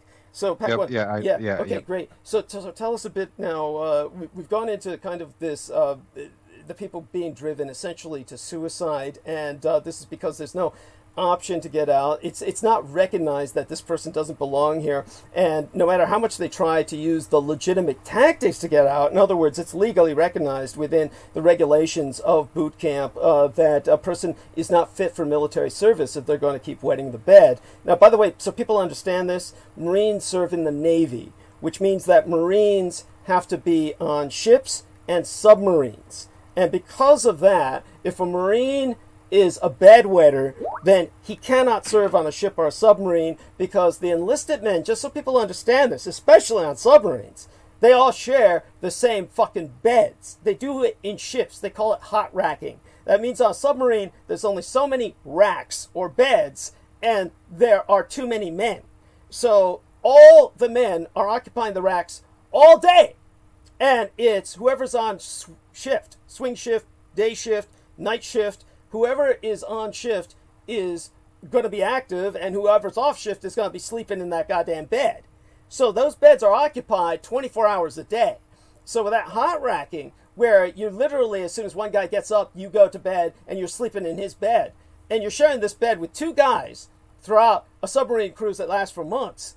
Anybody who's a bedwetter, obviously this is not going to work. So for that, you have to confront the reality of why something that seems silly or rather petty is actually a major deal. So this guy's trying to prove he's incontinent, which means he urinates all the time, so that he is militarily incompetent, but they're not accepting it anyway. They're going to put him through anyway, so that other people along the line will have to deal with it if he truly were a bedwetter. Now, think of the insanity of that. So in other words, they're not even honoring their own practicality for military, shall we say, expediency or military usefulness. In other words, they're going to put the useless ones in anyway, whether or not you just can't leave. Once you're in there, you're in. So add on to that, Pack One. You see what I'm saying? Yes. Well, and they call those those certain people, they coin them, they call them shitbirds. Yes, thank you. And they keep them in there, and they specifically keep them in there just to be fucked with by the rest of the guys, because I can't tell you. And honestly, it becomes a mob mentality towards the end. You know, we would torture guys, man. We would put them in the showers and in ice cold water, and then one of the tactics too, like they would make the some of the shitbirds do. They'd make them stand in front of a mirror, and they'd be in the mirror, and they'd say they would point at the mirror and say, "You're my only friend," and then point at themselves and say, "I hate you. You're my only friend, and I hate you." And they would make them do this legitimately for hours, man, yes. for hours. Yes. And it's just the type of things like they almost use these guys as energy to fuel the hate for the rest of the guys. That gives you that. They're the prison bitches. They become the prison bitches. And what if people want to see just a hint of this? It's Full Metal Jacket is useful to extent because the first 45 minutes. That movie, that on. Movie is legitimately it's way worse. But that is something you run with. Yeah, if you want to see it, like that's sugarcoating the shit. Thank you. Yes, and but you know what? It may have been that easy back during the Vietnam War era because they were trying to get them to the front.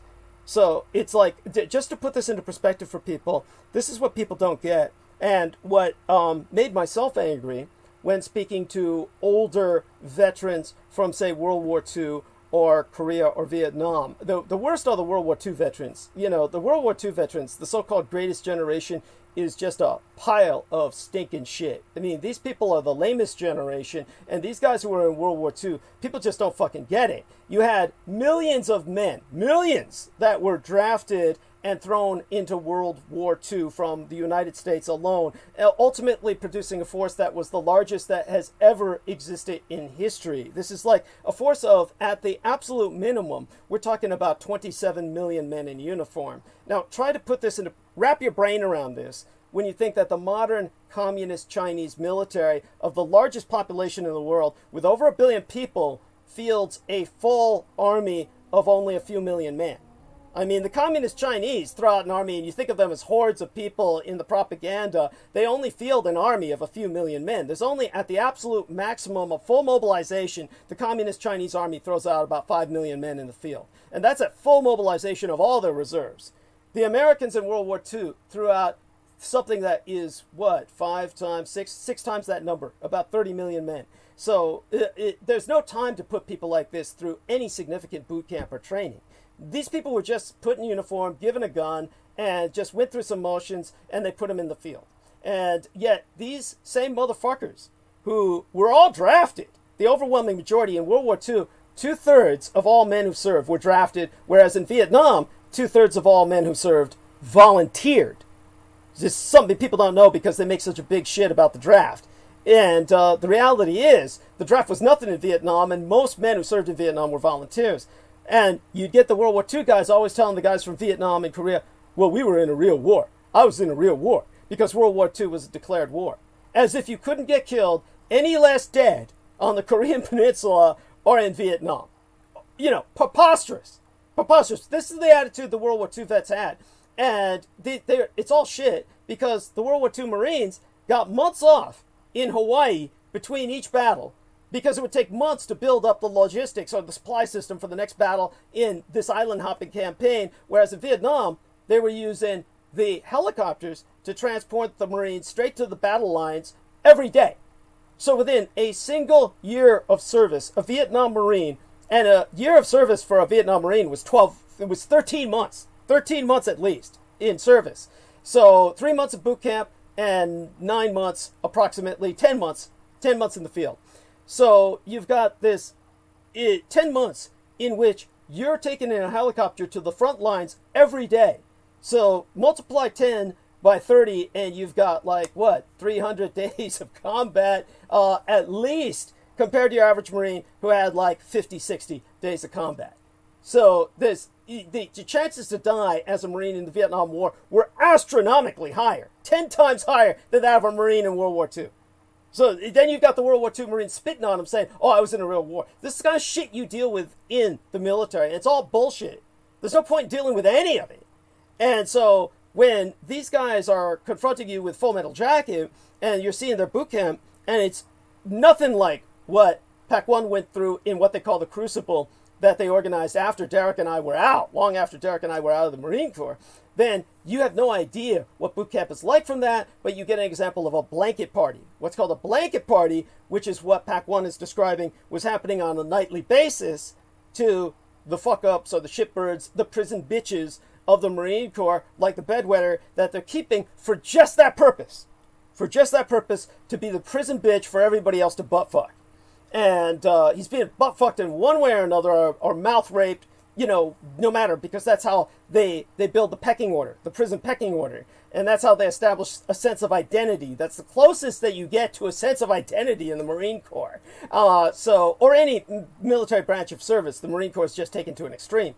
But so with that in mind, you've got that. And what else comes to mind aside from the differences between World War II and Vietnam and the present day? Oh, yes. When I was talking to the World War II Marines, and you'd ask them about, well, what was it like for you to go through boot camp? Because I would hear people like Pac 1 relate what happened to them in boot camp, and you'd have these stupid old fat beer-bellied, butt-crack white guys from World War II. All you see on them is beer belly and butt crack, and they're taking their sausage style fingers and running it through their chest hair and shit, and just laughing at everybody talking about what they're going through at boot camp these days. Oh, yes, that wasn't World War II. And when I would ask them, what did you go through in World War II in boot camp? Oh, well, it was World War II. They pulled out all the plugs, as if this made them, somehow they were suffering more in boot camp or something. But that's bullshit. They were trying to get them to the front lines. They had no time for this chicken shit torture. There was no time for this kind of psychological breakdown. It was just give them a gun, put them in a uniform, get them to the front. There was no time for bullshit. So these guys went through none of that. And in World War II, look at them. They're all white. Or at least the ones who survived, or at least the ones that are interviewed. So they don't suffer this shit. So there is a racial reality. If you don't get it, but Noreen Helpan is part of Revolution Radio, where they push the white man's grievance. And they say, oh, we whites got it hard. Okay, this is the reality. We're going to go back to that reality. So Pac 1, take over again. Thank you. Take the stage. And thank you for your patience with that. And add some context to that, please. Thank you. Well, yeah. So, I mean, they pretty much, they feed off of everything in there. I know, for instance, one of the last situations that I dealt with, as I was explaining, that when we first got there first phase, my bunk was closest to the San Diego airport, and so I would use the light from the terminals, from the landing strips and everything, to write letters at night, and I would write home every night. and never get letters or anything, and that went all the way through into phase 3, which is finally when they start giving you your letters, and you get like just bombarded with everything. Some In guys other get words, they were fucking piling letters. up your letters in reserve. Tell us how lucky you were to even get the fucking light. Man, you have the drill instructors that walk around that night, as well as fire watch, which are other recruits watching, making sure you're asleep. You have no way to get a hold of, contact anybody, anything. You buy your envelopes and your stamps and stuff, and you have to write. Some people write in the dark, some people, but to have that light was crucial, because it did a lot for me, as saying, I'm reaching out. At least I know every day on the way to chow, before I stand in line, which is, breakfast, lunch, or dinner, they just call it chow, I would hurry up and drop, because the little post box would be right there. Just walk by and just throw it in real quick and keep walking, It just felt like such a success to be able to get your, how you are and your well-being out there to your family, Yes. whether or not you were getting letters back or not. Just to put this into perspective for people, it's like throwing a bottle into the ocean with a message in it if you were stuck in Alcatraz. That's what it's like. So go on. It legitimately felt like that, because week after week, you wouldn't get shit. You wouldn't get nothing. You're like, man, like I'm here by myself. Like nobody even has, like, it breaks it down. It makes you feel like nobody cares, like just whatever. And it's like, dang. And so right, third phase, we still hadn't started getting our letters in, but we woke up one morning, and someone woke up pretty much dead in bed. Oh shit. And And this happens. You know- This happens like an aneurysm or something, because they've been so pressured and stressed. Go on. Yeah. so they got the people to come, the freaking Corpsman, right? the corpsman, I'm sorry. They got the corpsman to come and get the bodies, and they took it, and then we formed up to go to breakfast. And on the way to breakfast, boom, another guy falls down and starts like convulsing, almost like almost symptoms of heat stroke or something, and they hurry up, they get us to chow, but it wasn't just happening to us, it was happening to multiple platoons Yes. throughout the base. Yes. And it was all day long. And here it was about right before evening chow, and they lined us up on what's called the parade deck, and it's just like this huge flat parking lot that every graduating class, they do a march around, and your family sits in these big bleachers and stuff. It's huge. And they heloed in. A helo's like a helicopter, and they heloed in a whole bunch of medicine, and they lined up the whole base. Literally, the whole base was in and out of here, and they had this medication. They said, there's an outbreak on the base. If you have it, you're gonna die. If you have it and you take the pill, you're gonna die. And if you don't, you're good. Take the pill. Yeah, legit. I wrote this home to my mom, like, because I was still scared even after I took the pill. But legitimately, there were people who took that pill and still ended up dying, going to dinner chow. Yes. They tested something on the base, and whatever it was enough to where the symptoms were like a heat stroke. That's all I told my mom, was like, if I die of what they say, a heat stroke or whatever, this is what it is. It was initially, it would be sweating. You would turn pale. You would almost go into like a seizure, like you would clench your teeth down, and you would start convulsing, foaming out the mouth, and just flatline. Yeah. Let me put this into some perspective for people. 2 examples to verify, vindicate, and validate what Pac-1 Morales is saying. And what he's relating to is the fact that, like in a prison, there are multiple parallels, and yet there's an extraordinary difference. There is a major difference between the military and a prison. You're better off in a prison. You are actually given more rights in a prison, because they would not do this on prisoners without their permission. Prisoners are given an opportunity where they can get a shorter sentence, a gubernatorial pardon from a death sentence, perhaps. Sometimes just prison privileges, like extra prison money or kind of like, and people get paid in prison, and there's certain boons you can get, like if you serve in California. What we had was firefighting detail. Like all of our firestorms, many of the people on the front lines for the longest time were prisoners who get paid a few dollars a day for fighting fires and risking their lives. At the most, something like $1 an hour. And sometimes, anyhow, you get the point. And therefore, none of that's there in the military. In the military, no permission is asked, and you don't get anything. They experiment on you like an animal. And that's because when you sign into the military, that's part of the contract. You are volunteering for medical experimentation. So what happened with one guy I knew in the Navy, and as Pac-1 Morales was talking about the guy who kept wetting the bed, had to keep going to the Navy corpsman, this is basically, there's no doctors in the Marine Corps. There's no priests in the Marine Corps. So this is why I said it's a cult with no redemption of faith. All of the chaplains and all of the medics are all from the Navy. So it's the Department of the Navy that handles all that, including picking up the bodies. The Marines don't have any of that. They're considered an infantry force. That's why when Pac-1 kept using that term SOI, that's basically School of Infantry. It's just every Marine is considered an infantryman, even if they're a cook. And so like I was saying, at some point in my boot camp, a lot of time was spent cooking. I remember the majority of my boot camp spent cooking with everybody. I mean, it's not just me. Like, Dietrich is a good cook. It was like the whole platoon was just doing cooking in the kitchen. That was like, if I remember, it seemed like a good deal of boot camp was that for me. I don't know if there was any experience with the platoon of Pac-1 Morales doing that shit, but anyhow. Well, it used to be like that. It used to be like that, Doug, but they stopped. Actually, as of like about 93, 94, about right after Desert Shield, they stopped doing the Marine Corps cooks. They were no longer cooks. They didn't do the cooking no more. Okay. So they don't do the cooking. They're no longer Marine cooks anymore. Yeah, and that was one of the things too.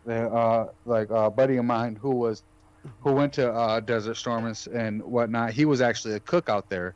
Like he was like I was out there. He was like I was a simple cook. As quick as it lasted. I didn't have to do shit. I didn't have to do shit. Right. He's lucky. Yeah. And so what? Just out of curiosity, before I get back to the experimentation, what did who's cooking?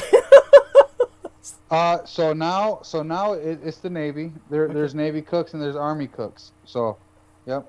Yeah, and so okay. Douglas. Yeah. Douglas, I explained this one time when you and I were in. Whenever we got something to eat, we went to the chow hall, and whenever we got a plate, it cost the taxpayer $1.35 per plate. Whenever we got now, it's no longer called the chow hall; it's called a dining facility. And now when you go to the dining for real, it's civilian chefs, Halliburton or somebody runs it. But when you go get your food, when like Army, Navy, Marines, Air Force, they go get their food from the dining facility. It now costs the taxpayer $35 per plate. Well, it's got to be higher quality food, I would hope. Well, they had some pretty good food. Like, not to brag or anything, I've been to jail a couple times. Understood. County lockup, city jail, and compared to that, I'll tell you, the Marine Corps got some pretty good food, man. Okay. I know there's rumors of like the saltpeter and stuff in your food or whatever, man. But I'll tell you what, being like me, I was one of those diet recruits. So Yeah. Like I was a little overweight. I wasn't allowed very much, but I did get. I soaked that shit in, and they got some pretty good food. Or even when I was in SOI, the food got a little better.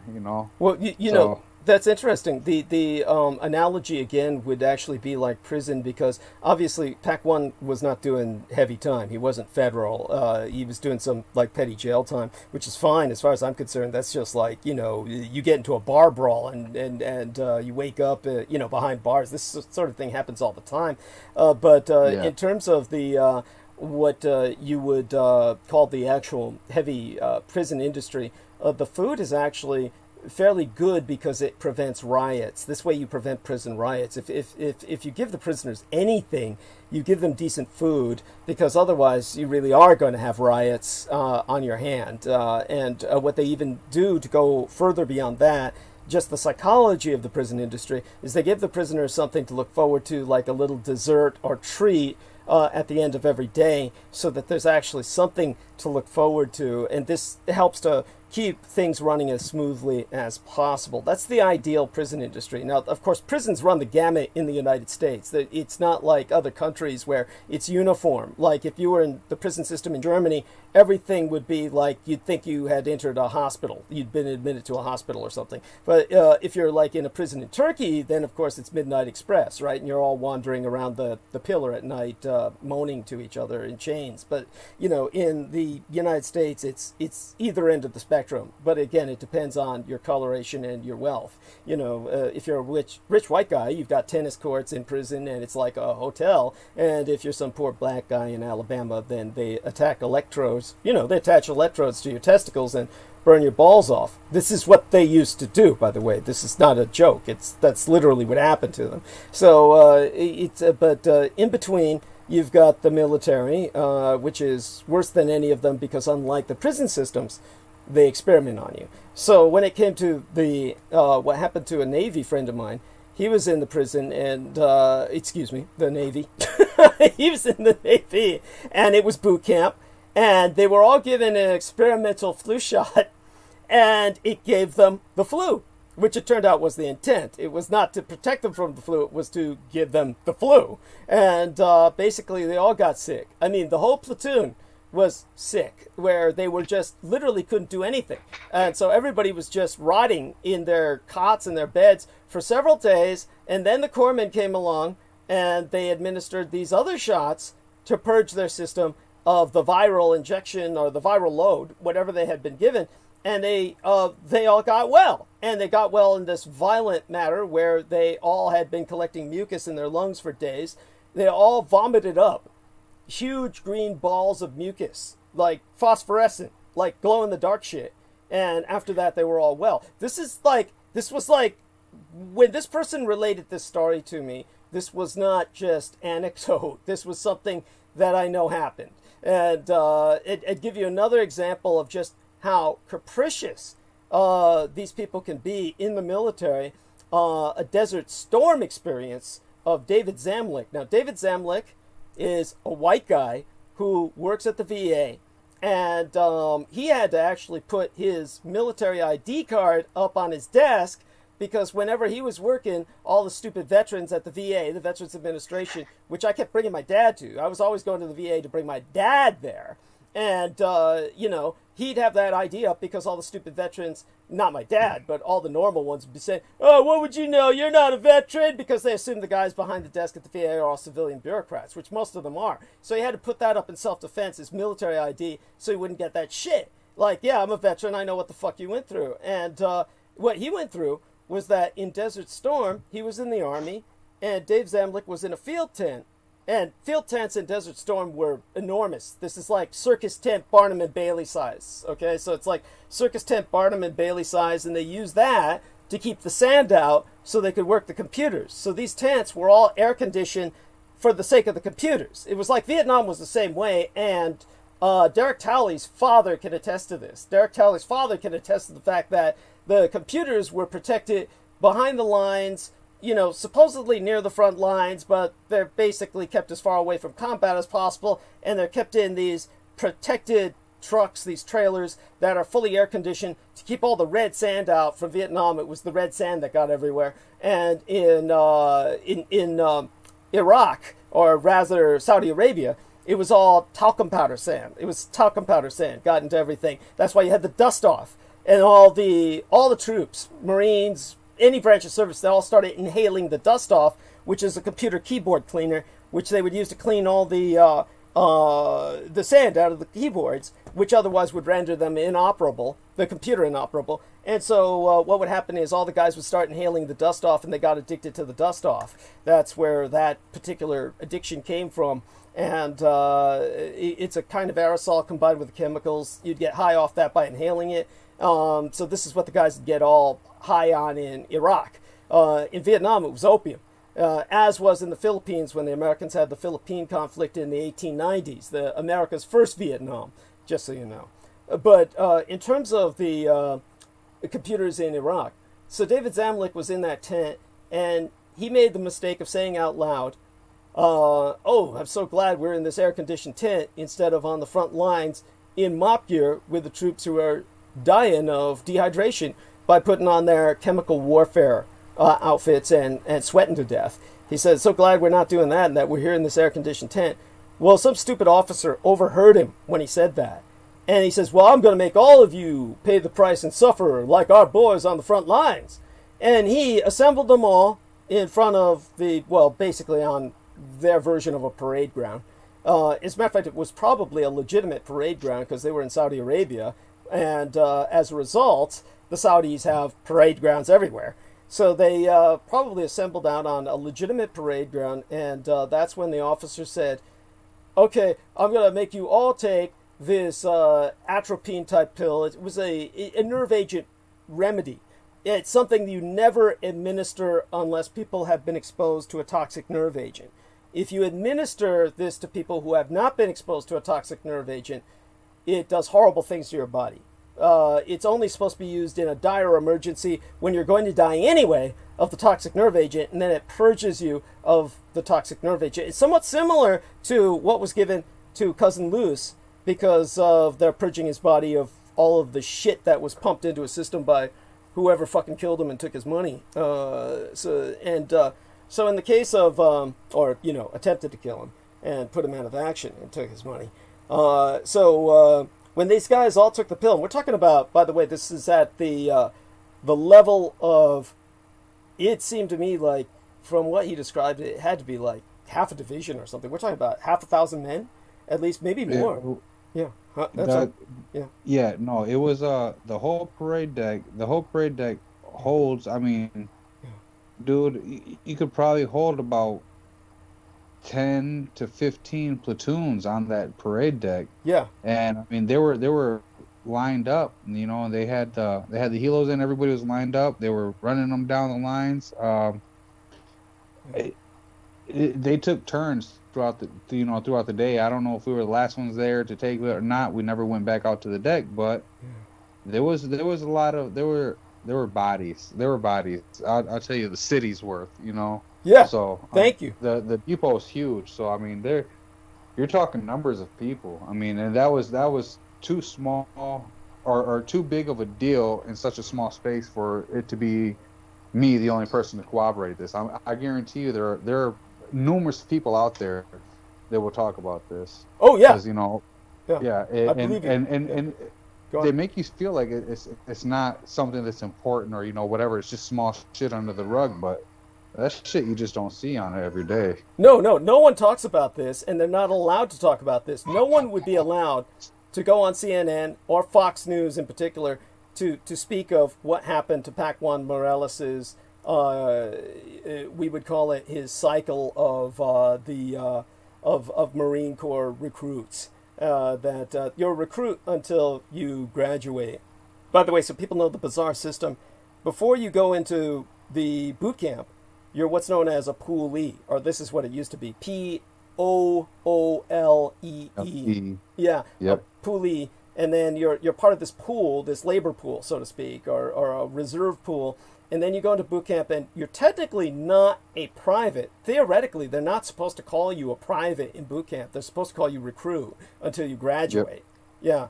And then once you graduate, whatever rank. Now, there's some people who do graduate above a private's rank. I know this for a fact because I did. But that's because I brought in extra recruits. How did you do it? Because you brought in some extra recruits? No, I did ROTC. Oh, okay. So you had ROTC. How come you didn't go? Yeah. But how come you didn't go in as an officer then? You went in as enlisted man, right? High school ROTC. Yeah, high school. Yep, high school, because you got high school and college ROTC. Okay, thank you.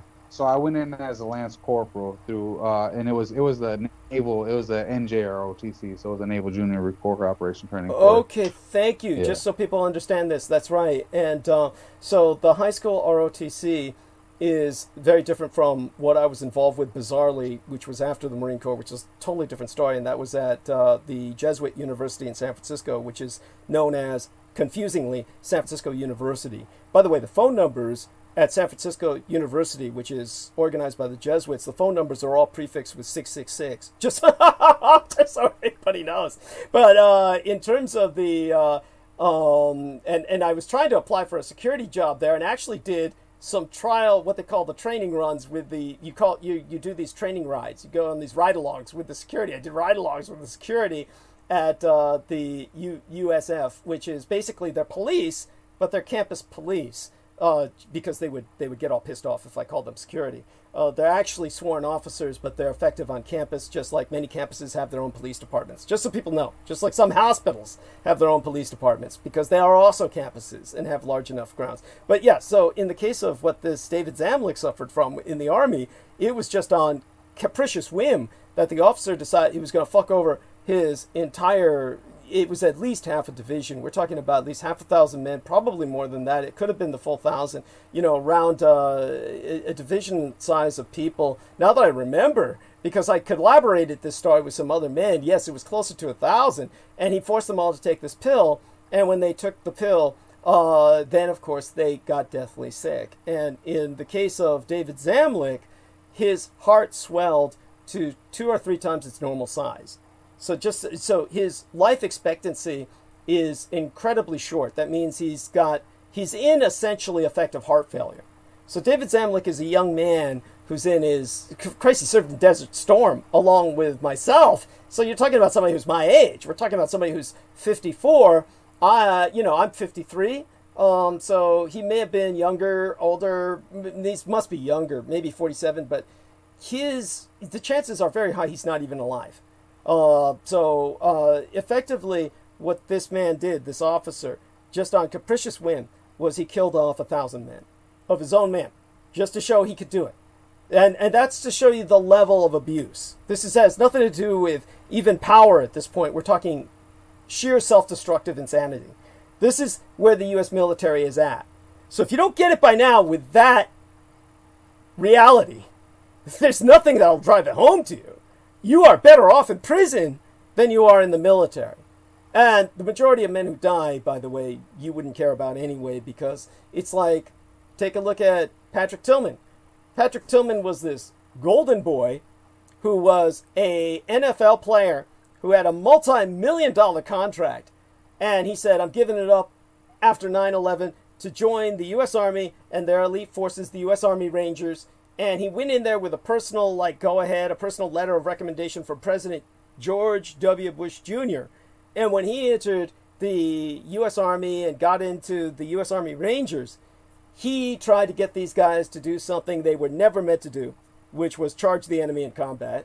He said, come on, let's go up there and take that hill from the Taliban. And they said, fuck you, man, we're here to rape babies and eat babies and all that shit. Pretty much what they get the Marines to say every night before they go to bed. And he said, no, we're going to take the enemy. And they said, no, we're going to take you. And they shot him in the back point blank, which the medical doctor confirmed. He said he was shot point blank in the back, all up and down the spine, with an M16, his own, that, by the way, so people understand this, that's a exclusively American weapon. You might say, well, how do you know the enemy didn't pick it up? Just so, again, to put this in perspective, M16s were probably still being used by the time Pac-1 Morales was in service, and nobody wants an M16. Nobody wants an M16. M16s were issued in Vietnam, and none of the enemy would take the M16s from dead Americans, not because of any superstition. It's because they all knew it was a piece of shit. That you would pick that up, you may as well shoot yourself, and chances are you wouldn't even die, because an M16 is literally a toy gun. It was manufactured by Mattel Toys. That's not a joke. It's not an urban legend. It was manufactured by Mattel Toys specifically for use by children, because all of the people in Vietnam who were in the Republic of Army of Vietnam Army, the ARVN, the Army of the Republic of Vietnam, were third worlders who were extraordinarily malnourished. And because they all grew up to be the size of an American child, the American order came through, we want a rifle that can be used by our allies, and our allied army is a bunch of, well, they're basically malnourished children. So they produced a toy gun that a malnourished child could use that had no kickback. Now in World War II, they used the M1 Garand rifle, which was an excellent rifle but had horrible kickback. And if a Vietnamese malnourished soldier who weighs 90 pounds tried to use one of those, he would seriously, quite literally dislocate his shoulder. The kickback would blow his shoulder off. This happened all the time, so they said, we can't keep doing this. So they said, we've got to develop a rifle that won't do this. So the M16 was developed, which has no recoil, but of course it's not a real gun. It was never meant for combat. And all it does is it fills with sand or anything, and it's game over. Yeah. And not only that, Douglas, one of the biggest things they teach you in boot camp that you spend a majority of your time in boot camp learning, and it is drilled into you, is cleaning your rifle. Yes. You literally have to tear this thing down and clean every component after shooting this thing all the time. That's why, like the drill instructor said, like they would tell us, like, you're out there, you're out in the field, you're in the middle of a combat zone, and you see an AK-47 right there. They told us, pick it up, shoot it. That damn thing, you could throw it, roll it in the sand, everything, and it'll still shoot. Yes. Thank you. That's the enemy gun. That's the gun manufactured by the communists. That's the gun everybody wants. That's the gun that works. Nobody wants an M16. All the gang members, you hear all the gangbangers, they all say, get me an AK-47. Get me an AK-47. The gangbangers want AK-47s. No one's saying, give me an M16.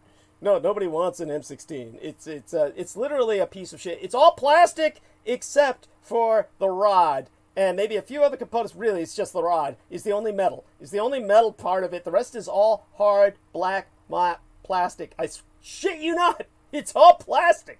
It's like a Glock, except for a few metal components. It's really just hard plastics. It's horrible. And if you were to ever use the bayonet, you were probably, well, I know they probably still give bayonet training, but if you were to ever actually fix your bayonet and use it against someone, your rifle would be inoperable after that because you would basically shatter the rifle. The rest of the rifle would shatter with the force of your stabbing the rifle into someone. I could go on about this for hours, but just trust me, that everyone knows the enemy would never pick up a gun and shoot this man because nobody would ever want to touch that piece of shit. So it was his own side that shot Patrick Tillman.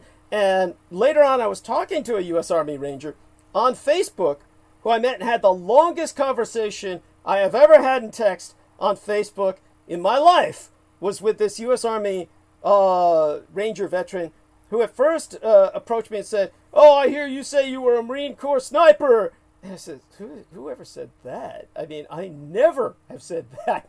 Carlos Hathcock would be turning over in his grave. No, I was never a Marine Corps sniper. However, I will say that had it not been for a bunch of shit pulled in boot camp where they kept switching all the targets, which they theoretically cannot do, but they do, then I probably would have made sharpshooter, probably would have been a high expert, and could have become a sniper, but because they're so stupid and racist and waste their own materials, instead of putting me into that position where I would have been of some use, then they just did just the opposite. They just do everything they can to waste men and waste materials. Just the opposite of what... to give you an example of this, so people understand, and then Pac 1 can tell us if they're still doing this. I know they must have been doing this while Derek was in. But throughout Vietnam, all the Vietnamese knew how to kill the Marines was to just approach them from the left, because all Marines had their left eyes closed. This is because you will fight the way you train. Just to put this in context, because it's important. Great example is the CHP, California Highway Patrol, which is the Marine Corps of the police forces. And the California Highway Patrol, it's reason the Highway Patrol is the Marine Corps of any police force is because the overwhelming majority of crimes that are committed, the first thing a criminal will do is get in their car and get on the highway to get out of area as fast as possible. So the majority of violent contact with criminals, where if anybody stops and you know you're in for a fight, is basically highway patrol combat. Highway patrol has more combat than any other police force normally. It's because it's either a ticket or they're going to try and kill you. That's pretty much it. So highway patrol is like the elite. And so highway patrol was trained in California in this cheap-ass method where they were taught on the firing range to, every time you fire, after you're done on the firing range, pick up all your spent rounds, the casings, and put them in your pocket, and then you collect them to deliver to the man in the shop who reloads them with gunpowder so we can use them again and save California money. So every CHP officer was trained to fire, bend down, pick up casing. Fire, bend down, pick up casing. One time, there was a big-ass firefight on the California highway system. And some incredible amount of CHP officers died. California Highway Patrol lost like half a dozen to a dozen men in a single firefight. And when the investigation came underway, how did we lose so many California Highway Patrol officers? Guess what? They just looked into their pockets, and their pockets were full of spent casings. So in the middle of a firefight, these poor bastards, because of their training, were firing, bend down, pick up casing, put it in pocket, fire it, bend down, pick up casing, put it in pocket. This is like the Corsican horses who, in combat, during a famous battle in the Mediterranean, went into an intricate dance routine because they were used on the parade ground to do dance routines for the king. This is what happens. You will fight the way you train. Well, in the Marine Corps, you're not trained to do combat. You're trained to do one thing, and that's perform drill performance. You spin your rifle, you toss your rifle, you do drill, you march in unison, you know how to march. You do not know how to do combat. You go into firing at still targets that do not move, and this has nothing to do with combat because they want you to win the firing range contests against the Army and the Navy and the Air Force. So you go into these firing range contests and you're taught to fire at a still target which does not move for hours at a time. Hour after hour. Breath control, sight alignment. Tie your armband to your wrist. It's the rifle band. You take the rifle band, you tie it around your arm like you're a heroin addict, pulling tight a rubber band so you can inject yourself, to the point where I saw men lose all circulation in their right arm and were never able to use their right arm again. I'm not kidding. This is how severe they are in that. And close your left eye. Always close your left eye and fire with your right eye open. And so in Vietnam, when the Marines went to combat, the Vietnamese all knew, well, the Marines all just closed their left eye. So approach them from the left and kill them. And they would wipe out entire units. They would wipe out entire units with the leftward sweep because the Marines could never see them, literally never see them coming because all their left eyes are closed while they're firing ahead. And this was in Vietnam, and they lost thousands of Marines like that. Hundreds and hundreds. It had to amount to thousands. And they never changed their training. So by the time we were entering the Gulf War, we were still trained to close our left eye to the point where they made us use eye patches. We used eye patches to force us to close our left eye, to the point where they would use a physical hindrance to make certain you would fight that way, in a way that would kill you in combat, but you would win contests on the firing range against other branches of service. That's their priority. This is how fucked up and self-destructive your military is. So what I'm curious about is if by the time Pac 1 was in, they were still training like that. Was it still the breath control, sight alignment, eye patch, tie the rifle? Yes. Well, there was Yeah. there was no eye patch, but definitely close the left eye. Well, whatever your dominant eye was. So if you were left-handed, you would close your right eye, but those are far in between. So Okay. for the most part, yeah, it was close the least dominant eye and focus.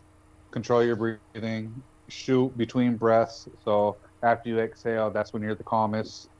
Okay. That's when you take your shot. So they were actually accommodating left-handed people, which they were not at the time that I was in the Marine Corps, unless Derek can remember otherwise. I think they were trying to drill all left-handed people out of the service by having them become right-handed artificially. That was the way they did it for years. I don't know if they were changing it at the time I was in because I didn't really pay attention.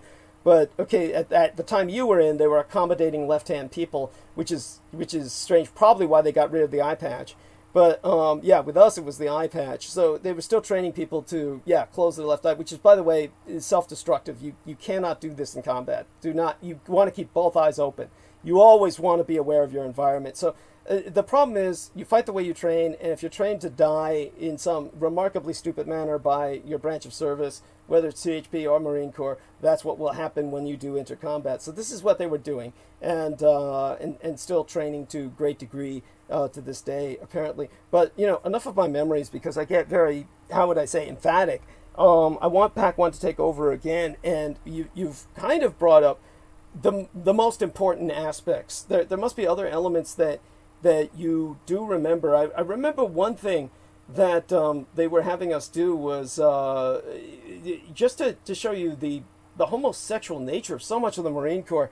We were just cleaning the floor all the time. This is what leaves the MRSA. You open to the MRSA. You're sterilizing the environment so much that you cause infections. And so, but while we were cleaning the environment, while we were always like on the floor, literally sweeping with deck towels, you're sweeping on all fours with deck towels, they would have us bury our noses in the butt cracks of the man in front of us. And so it was like human centipede, where we were all crawling around on all fours in a human chain. Now, this was at the time that Derek Talley had gone into the Marine Corps, so I don't know if his platoon was doing this. It should have been, because he was at San Diego Marine Corps Recruit Depot, where they would say, bury your nose in the crack of the ass in front of you. Keep your eye on the grape in front of you. When you were standing up, you're breathing down the neck of the man in front of you. There's this body, this homoerotic body, how would you call it? They try to get you used to, you're all going to be packed, they say, in helicopters and amphibious landing craft, where you're all close together, so everybody's made to get intimate with each other's bodies, comfortable with being close to each other's bodies. That's what they kept saying. But there's really this kind of, you don't even get this in prison. It's basically what you would call homoeroticization. This is, so did you two gentlemen speak organically here? Any of this resonate, strike any memories, bring up anything? Yeah, they used to have some kind of saying, like, I forget the saying, but whenever we lined up, it was always to the butt crack. It was always, just Not sack to butt up. crack. Yeah, nutsack to butt crack. Holy shit! That was, yes. Yeah, that was a big one. Nutsack to butt crack. Yes. That's how you're supposed to line up for anything. Nutsack to butt crack. And I would swear to you, half the time, maybe it's just me, but half the time the guy behind me would be fucking me right up the ass. I mean, honest to God. Now, maybe you guys weren't pretty enough. I'd have hit someone in their fucking face. Yeah. Fuck that. I'll put my hand behind me and stay the fuck away from me. But oh my God, it's just awful. I mean, this was just and the worst of it was you're all pooling, say for instance, the talcum powder. Everybody's buying the underarm deodorant and the talcum powder, and then what they would make us do, like we were all a bunch of fucking communists, we all had to pool our resources, so everything we bought went into the closet, and it was everyone's. And so everyone was using, you may have bought 3 bottles of talcum powder, but it all went to the closet with everyone else's talcum powder, and then as a unit, we would take from that, like we were communists, and then use it on that one talcum powder until we all used it empty, and everybody was just, the talcum powder was everywhere, and we were all inhaling it and shit. It was just, does anybody remember stupid things like this? Like. Yeah, I remember. Oh, you want to play stupid games? You want to play games, bitches? Quarterdeck. And then you get on the quarterdeck, and then they make you get the fucking all the laundry detergent, and then you got to pour it all the way down the whole fucking squad bay, and then they fucking make you do like they get the dick towels, which is like a little hand towel or whatever, and they make you do like almost like a lawnmower with the next recruit, where they got to fucking. You got to walk them holding their legs while they're with their hands are holding down this towel to mop up all the. Yes, like child kindergarten wheelbarrows. Yes, go on. Yeah. Or they'd make us take our skivvy blankets, which is like the green wool, almost like blanket, and you sit there and just shake it, and because everyone just sitting there shaking them, it creates dust bunnies through the whole fucking place. And then they literally make us make dust bunnies the size of fucking like softballs. So you just be sitting there just flapping forever. Or they'd make you take your your fucking trunk at the end of a Foot Locker basically, and it'd be full of all your personal belongings, like just your uniform, your boots, all your little shit, and they make you grab it, squat down, and walk like a duck around the whole place. Yes. It used to be stupid shit. Yeah. Yes, But duck it'll- walking. Like when you do this shit, you'd always be like in your underwear. Yes, of That- course. Yeah. Yeah. Always in your underwear. Yeah, just so people understand this. And by the way, I don't know about you, but when I was in there, they wouldn't allow anyone to wear briefs because that would basically restrain your erection.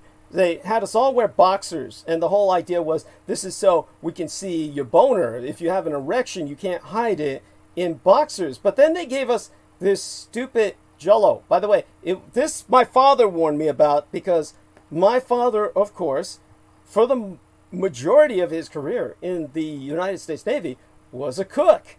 And these days they call them mess management personnel. Believe that shit? I mean, this is like the stupid new title that they have.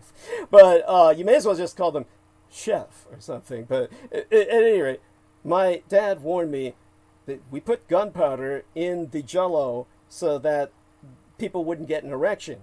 And that's why you always avoid the Jell-O, because you eat the Jell-O and then, basically if you get enough of that gunpowder in your system through the Jell-O, you're eventually going to become impotent. That's why, as the cook, he never ate any of the Jell-O.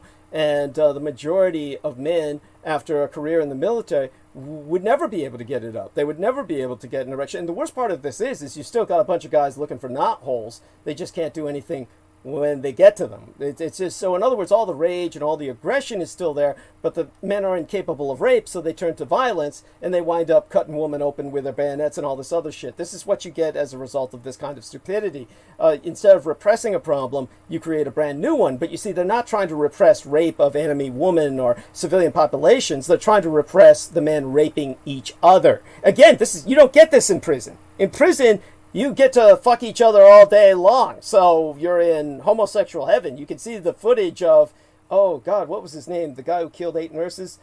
Speck. Richard Speck. He was a freak chromosome individual in which he had XYY chromosomes. Instead of just XY, it was like he had double the Y chromosome, so he was more male than any average male and therefore had 10 times the aggression and an erection that wouldn't go down. So he raped 8 nurses at once at one point, and they put him in prison where they gave him these steroids to deprive him of his masculinity, and he wound up growing tits, but he was having sex all the time with the men, and they had footage of it where he was saying, oh man, they wouldn't be happy if they knew all the fun I was having in here, and you just saw him having sex with like 8 guys at a time in prison. This is like, so in prison you get this release. In the military, you do not. So this is why a lot of men wet the beds, by the way, is because a man, when he goes to sleep, wakes up in the morning with what's called a piss hard, which means he has an erection, which helps him retain his urine until he gets to the bathroom and takes a leak, and then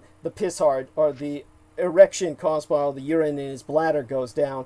And then, you can't do this in the military, so you wind up with no piss hard or no erection in the morning, and you wind up wetting the bed. That also causes more bedwetting. So it's, again, all of these problems. But I know for a fact this is what was happening to everybody in my platoon because of all the Jell-O issues. And whether they were still using gunpowder or something else, everybody was complaining they couldn't get it up.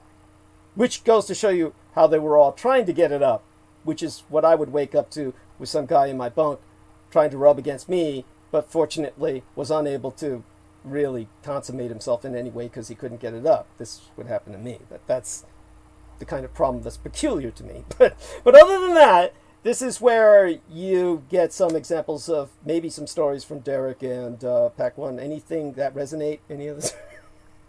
Anything come to mind? Derek, since you were in at the time I was in. Oh, okay, Pack One, go ahead. Yes.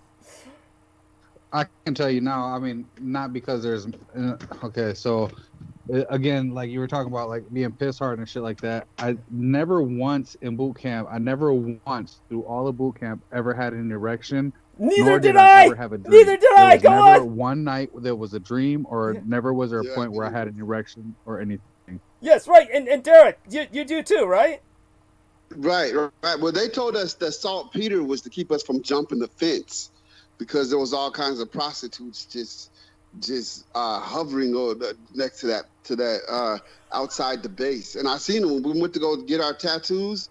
Of course, that's another thing. You get out of boot camp, and the first thing they do, for one, we had a place. It was called Giant Jewelers when I was there, but it's always a jewelry place. They're always getting shut down and changing the name, but they always get these Marines to put an allotment on their paycheck by selling them jewelry at an astronomical price. And so we went into this jewelry. It was called Giant Jewelry at the time. And they're all, hey, you know what? We got some good stuff for your mom here. We got these necklaces, these bracelets. I said, no, I'm not interested. And I was walking out, and the salesman said, what's the matter with you? Don't you love your fucking mother? So I turned back around, and everybody's like, come on, D, let's go. Let's get out of here. There were just a bunch of fucking crooks trying to sell some shit. You know what I'm saying? But we had all kinds of people trying to get out of this allotment thing to where they were always getting military people straight out of boot camp to buy jewelry. And oh, I don't have the money. Oh, no problem. You can just sign here, and we'll just take an allotment out of your check. You won't even notice it's gone. It's real small, but then your check is so small that yeah. But then but then you can walk right outside of the Giant Jewelers and all up and down San Diego. There, over there next to MCRD, there's nothing but prostitutes, nasty ones.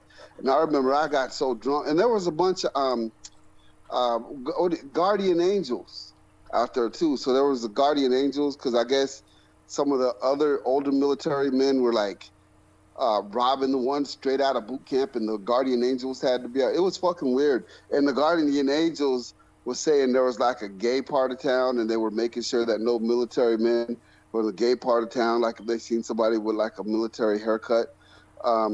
It was fucking weird. And San Diego was a weird, because I grew up in California, and I'd never seen nothing like fucking San Diego, especially not close to MCRD over there. But then we went to this one hotel, there was like a bunch of Marines. We're having a party, man. You guys need to come over. And it was a gangbang, but it was a whole bunch of guys were just standing outside the door because she was only taking one at a time, but she wanted to get gangbang, but she didn't want everybody standing and waiting in line while she was. They're all, yeah, you can wait behind me, I'm all, you know what? Let's get the fuck out of here. I said that to the guys I was with. It was just strange. It was it was a very strange. I wish I went straight home after boot camp.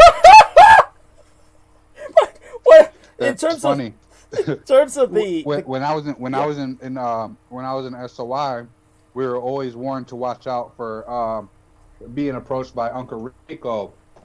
And Uncle Rico was apparently this guy who would pay you to dress up in your military uniform, yes, and go have sex with either men or women or be involved in big gangbangs, and you would get paid for it.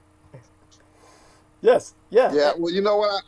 We met the guy who I met that was like that. He was actually an AWOL Marine. So this was a young guy in his 20s, and he was AWOL. And he was looking for Marines that had blonde hair and blue eyes.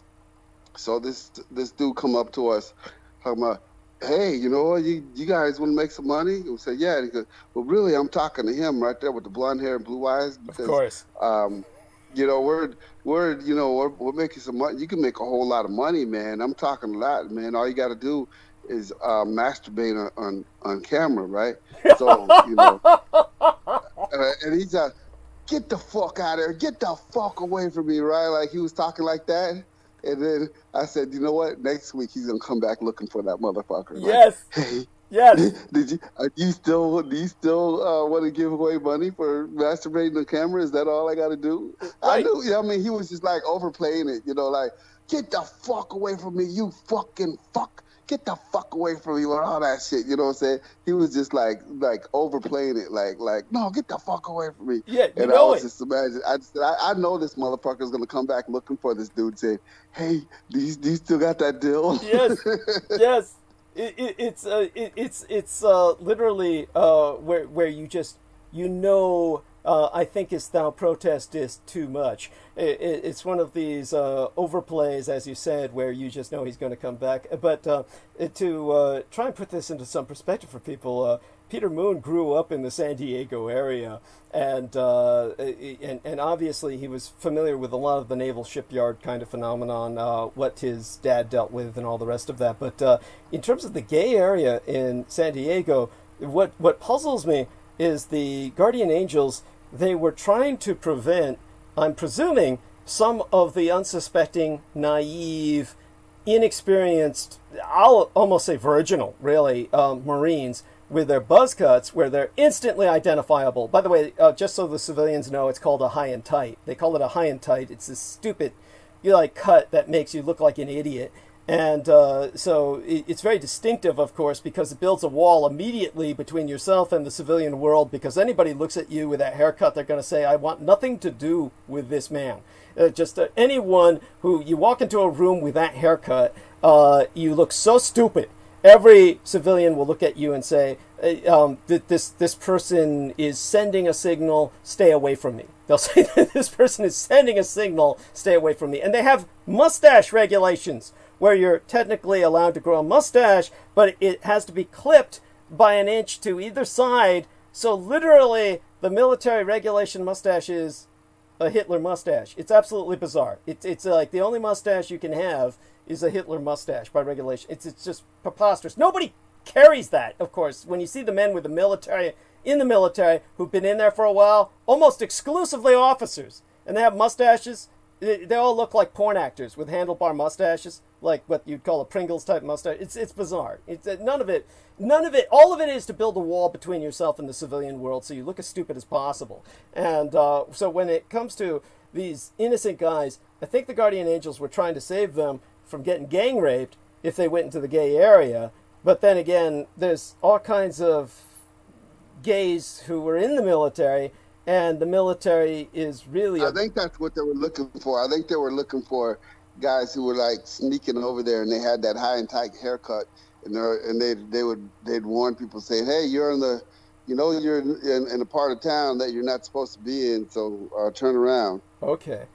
So in other words, it's like I said, the Guardian Angels were trying to protect the more naive and ignorant, innocent Marines or service personnel from going into that area to prevent them from getting gang raped, right? Or just jumped on. Well, I don't know if it's prevent them from getting gang raped. I think it was just to try to catch them from going up there where they know they ain't supposed to be. I mean, if you walk into, I imagine if you walk into a gay bar, you would know where you're at and turn. But if you know the Guardian Angels are watching, you probably say, you know what, I better get the fuck out of here. You know what I'm saying? But why would they care? It sounds almost... Especially nowadays, you got pictures and cameras and shit. Yeah. You know what I'm saying? But back then, it was like who knew who was sneaking over there? I was working the gates on a naval base one time, and there was a gay parade in Puerto Rico, and one of the Marines came back in, and I could have sworn when he drove back in the gate that he had a little bit of makeup on his face, like he didn't walk. Where you coming from? Oh, I was just out in town. Out in town, huh? Having fun. You get something to eat. Where'd you go? I stopped busting his balls. I said, "All right, get out. Go ahead." Right. Oh my God. What? But I don't understand. Why would the Guardian Angels care? Why would they fucking care? I don't know. I've never met a Guardian Angel. Okay. You know what I'm saying? Because I lived in Lompoc, and then I used to go down to Los Angeles once in a while. So when I got out of boot camp and all these Guardian Angels were walking around San Diego, that's my first time ever seeing a Guardian Angel. I said, I told one of them, I said, I thought all you motherfuckers were from New York. I thought it was a New York thing. Whenever I hear Guardian Angels speak, they talk like this. They talk with a New York angel. Whenever I seen one on the TV, so seeing a Valley Boy Guardian Angel, talking about, like, what's up, dude? Like, I'm all, what the fuck? Am I in the Twilight Zone or what?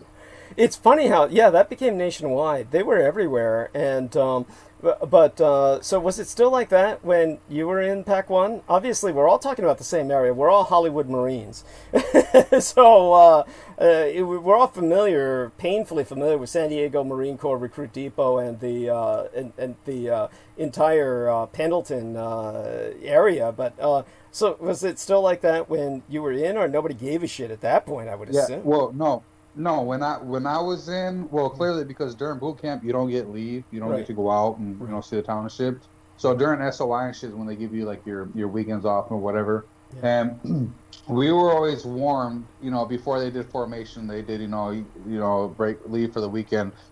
They would always tell us about someone named Uncle Rico, and Uncle Rico was a guy who would approach you to either have sex with men or women as long as you were in uniform and and representing the United States Marine Corps. He would pay you money for each film you did.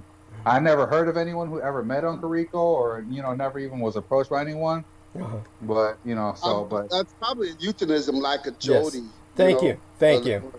Yeah. Yeah, that's just the euphemism. It's Uncle Rico is simply a term, just so the civilians understand what we're talking about. It's like Uncle Sam. It would be like the term Uncle Sam, where what people are referring to is the U.S. government back in Vietnam. When my father was in the military, they would call the United States, people would reference it as Uncle Sugar for whatever reason. As I'm going back to Uncle Sugar, meaning returning to the United States. So this bizarre military euphemisms. So often involving uncle, which suspiciously sounds like human trafficking shit. And so when it comes to Uncle Rico, they're just talking about someone who in general is recruiting for porn because it's so common, especially for Marines. So that civilians understand this better. Other branches of service, sure, there's some participation in the pornography, but the Marines tend to, there's a fetish for the Marine Corps uniform.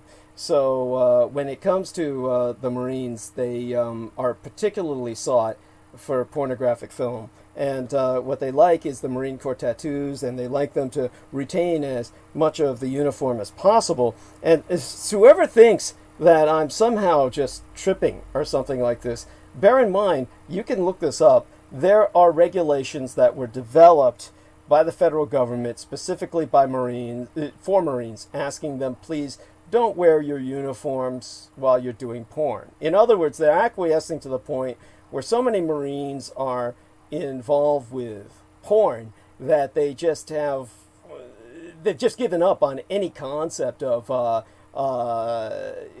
trying to take care of it.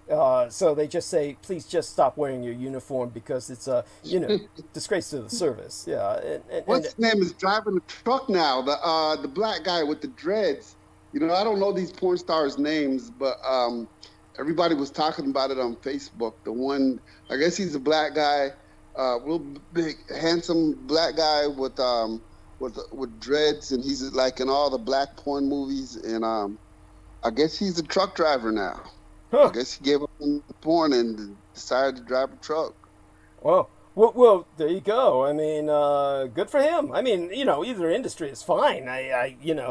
There's of course, what happened was that when I was in boot camp, one of the ways that I avoided some real torture that might have resulted in my being killed. By the way, apparently by the time that Mr. Pac-1 Morales was in boot camp, by that time they apparently were letting the recruits kind of torture each other, and more or less they were kind of like turning a lot of the dynamics of that over to the recruits. Now, what's interesting is that Pac-1 Morales, because he had been in the ROTC, the high school ROTC, then he was graduating at 2 ranks above everyone else. Just so people understand this, 1 rank at least. No, 2 ranks. 2 ranks. You were graduating above private and private first class.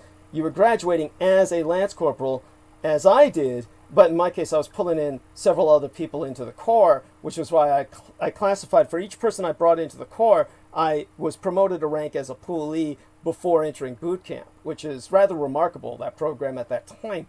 And so when I graduated, I was a lance corporal, and when Pac-1 graduated, he was a lance corporal, which is a squad leader.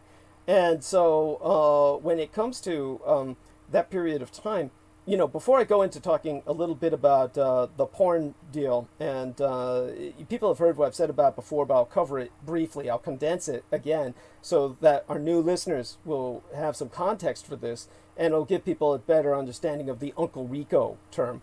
What was your experience as a squad leader once you graduated? And essentially, that's what also gave you a kind of, I'm assuming that you had kind of a respect and an immunity throughout boot camp that others did not have. That you were essentially, in a sense, that's what I had to a degree that offered me safety from the other men. That my biggest danger was the drill instructors as opposed to other men. With you, it was like that as well, right? I'm assuming. Yeah. Only because of the what I would do as far as rallying other about 3 or 4 other recruits during boot camp and pretty much going down the list of shit bags and inflicting whatever it was that we were going to do as a group to them. Other than that, I mean, I still had situations that I would get myself into. I wasn't necessarily immune. Like, I would still get like IT'd and shit like that if I fucked up. But for the most part, I was still like rewarded with outside amenities, like as far as like phone calls home and like outside food, or it was crazy. Like there was two drill instructors, the bulldog, and the next one up, and then you had your senior drill instructor, who was like the overhead of everybody. But the 2 lower ones were the ones who really showed me a lot of like favoritism and shit. And then the senior drill instructor, he was just like iron fisted. So that's appreciated. I want people to understand that the drill instructors, there's different types, of course, and a lot of people don't understand this. Say, for instance, when you this is where I hear stupid civilians just come in and try and give their bullshit, quote unquote, expertise. What got myself into trouble, but it wasn't the trouble that people even understand, was the time that I've related before. It was a martial arts instructor. These are not drill instructors. People don't understand this. They're in the military and they're Marines, but there's different specialists who are doing different things at boot camp that are not drill instructors. These are like people who are training the martial arts. These are like people who are like training on the range. These are often people who are highly respected, and they're oftentimes warrant officers. They can be warrant officers, which is a very bizarre position, which is between the non-commissioned officers and the enlisted personnel and the officers. There's kind of like a bizarre middle class of technicians known as warrant officers, who are like a gray area that are people who like are kind of exceptions to the rule in every way, and they're just kind of like they're there because their specialty is valuable enough where people are not asking them to do what everybody else does, and so all they do is that specialty, and they're otherwise kind of left alone or consulted, and so sometimes it can be that. In every case where you've got somebody training something in boot camp where they're not a warrant officer and they're just some asshole who's in the Marines and who has somehow gotten this responsibility where they're assigned to doing something that's comparatively minor, that's not the rifle range, that's not something that they consider really important, one of those examples of which would be martial arts, then you have someone who's usually just an asshole who's not a drill instructor. So where I got in trouble was the man doing the martial arts training demanded that I come at him like I really meant it. And he used several expletives, racial expletives, about myself and my mother, and said, now come at me like you really mean it. So I came at him like I really meant it, and I dislocated his testicles, and he screamed like a bitch. And so I wound up in jail. I went to the brig, and that's how I wound up being recycled to a different platoon and boot camp for a period of time. This is where, during that period of time, I was technically given a kind of entry-level separation because I was in the brig, and they were trying to decide my fate as to whether I would stay in the Marine Corps at all or not.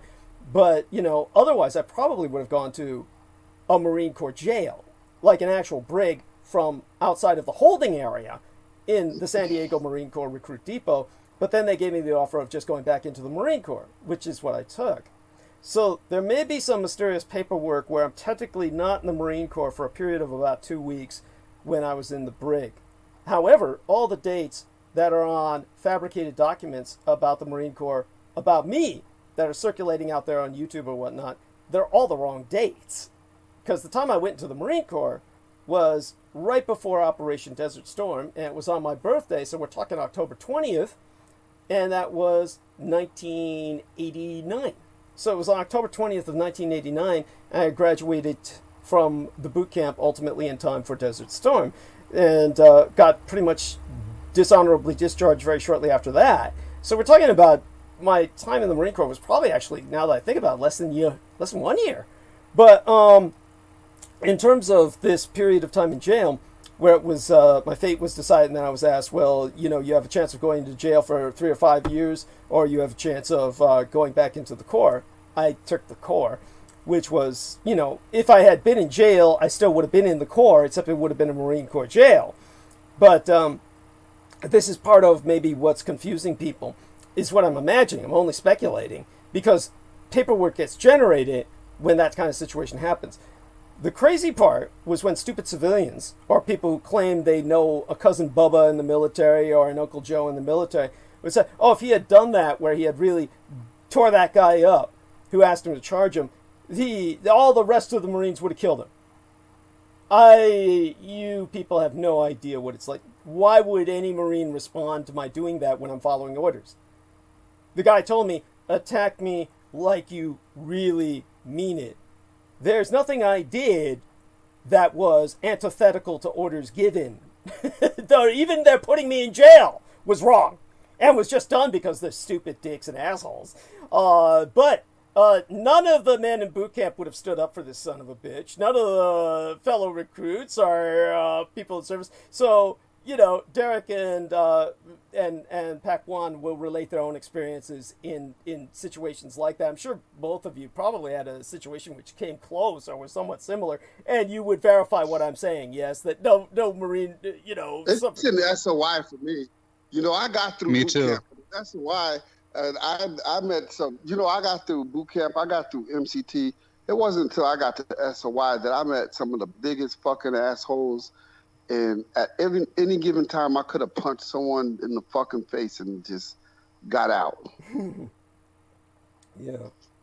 Thank you. When in SOI is when they do their recruiting, you know. So when I went through my situation and I got my tattoo on my chest, one of the staff sergeants while we were showering noticed it, you know, and he asked me, he's like, hey, are you such and such? I was like, nah, I don't know what you're talking about, you know.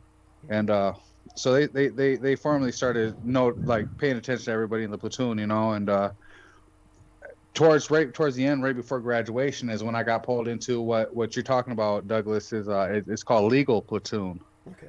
And they pretty much they strip your uniform and they put you in like blue jumpsuits.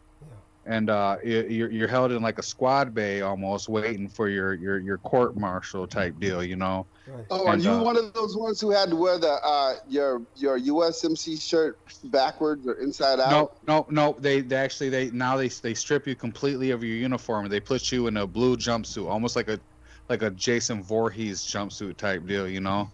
Or a Michael Myers jumpsuit, you know? Yeah. And then before you can eat chow, like in order to talk or anything, you have to wear like a dog when you talk. They would just request for permission to eat my food, you know. And then they would have the pull-up bars and the little sand pit right next to the hatchways to go into the chow hall.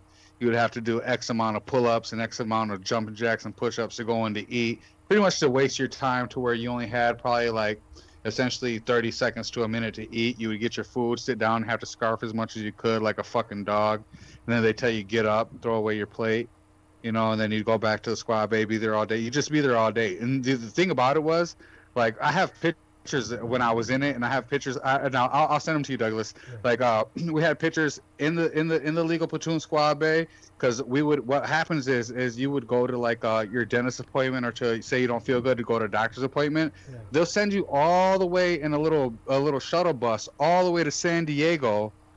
Outside of the base, you wouldn't even see a corpsman. You would see like an actual like an actual doctor or an actual dentist, and it would be in this plaza next to a pharmacy store, like a CVS.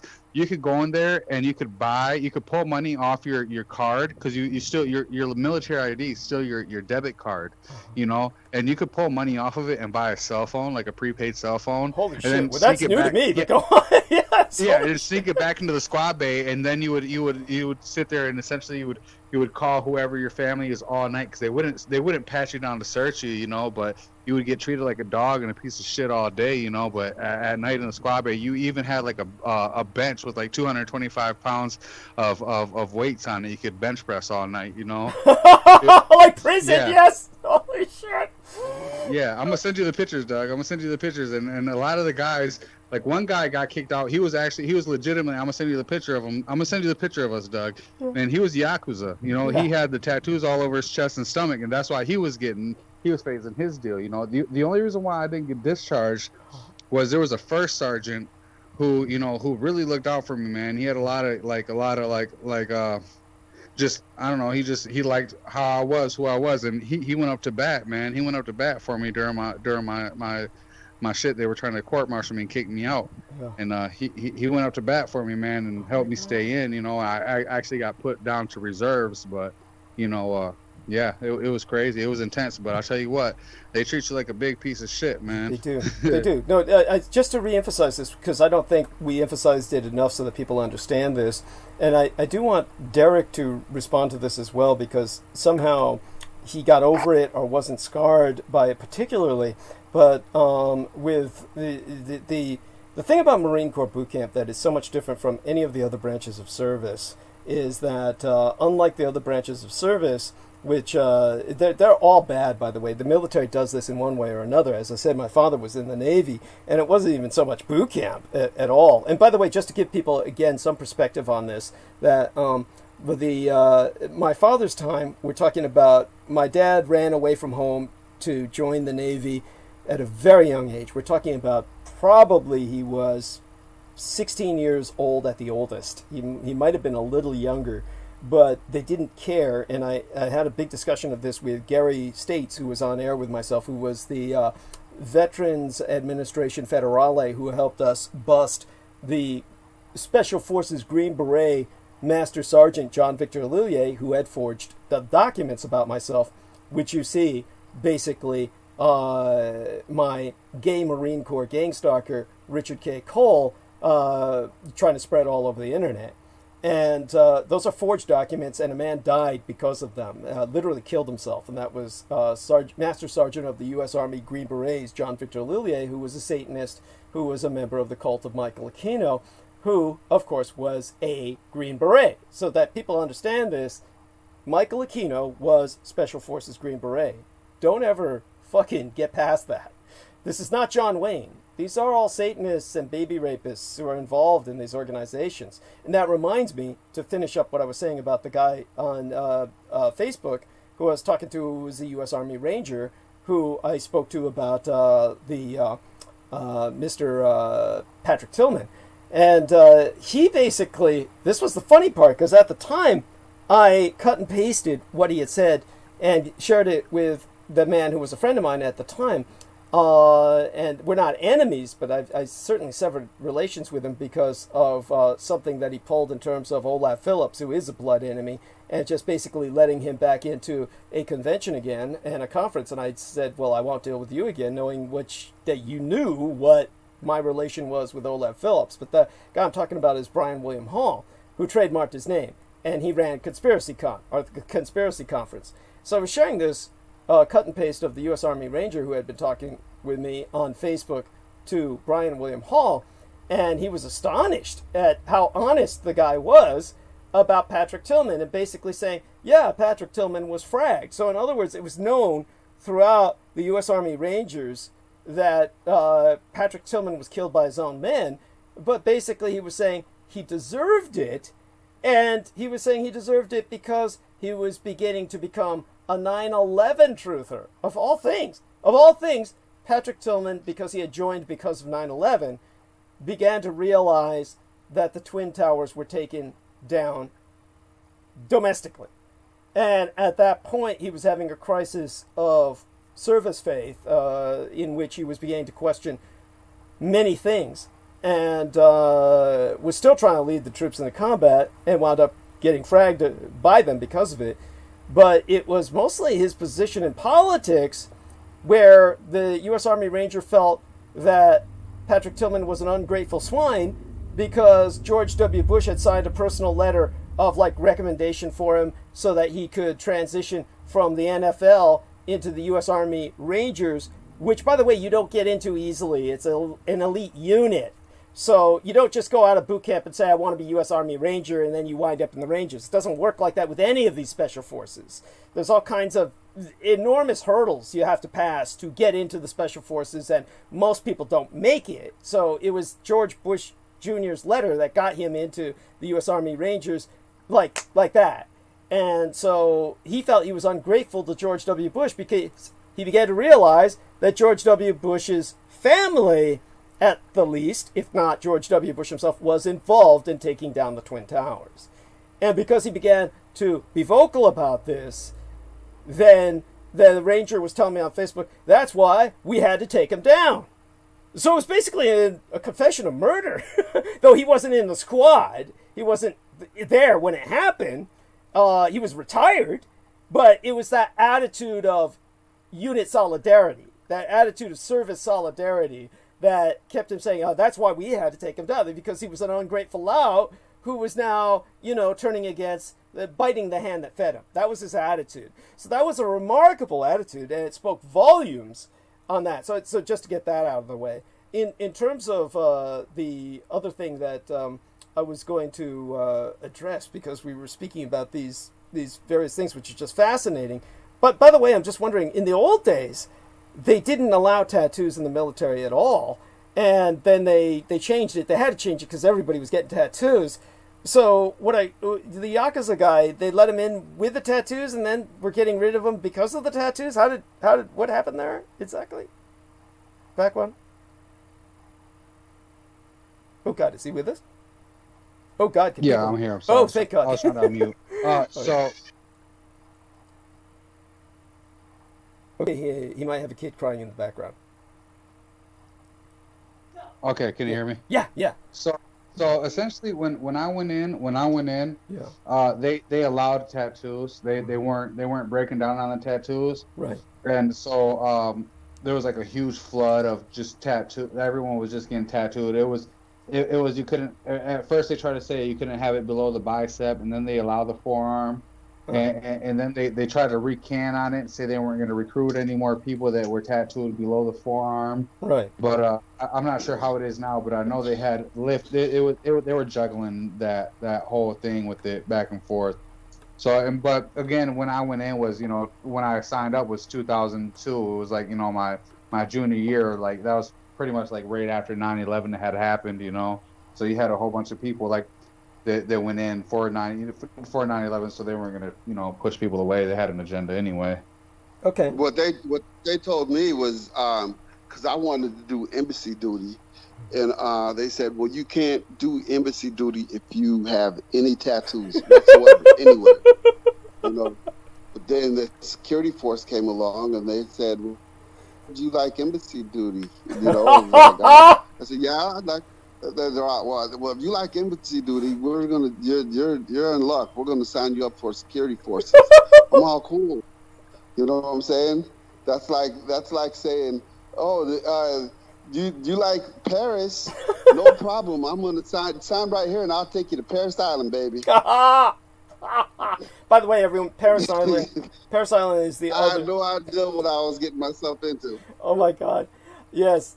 Yeah, well, Paris Island, just for the civilians listening, is the other Marine Corps training depot that is far worse than even what you've heard about so far about San Diego. There's a reason they call San Diego Marine Corps Recruit Depot graduates Hollywood Marines. In the Paris Island, it is.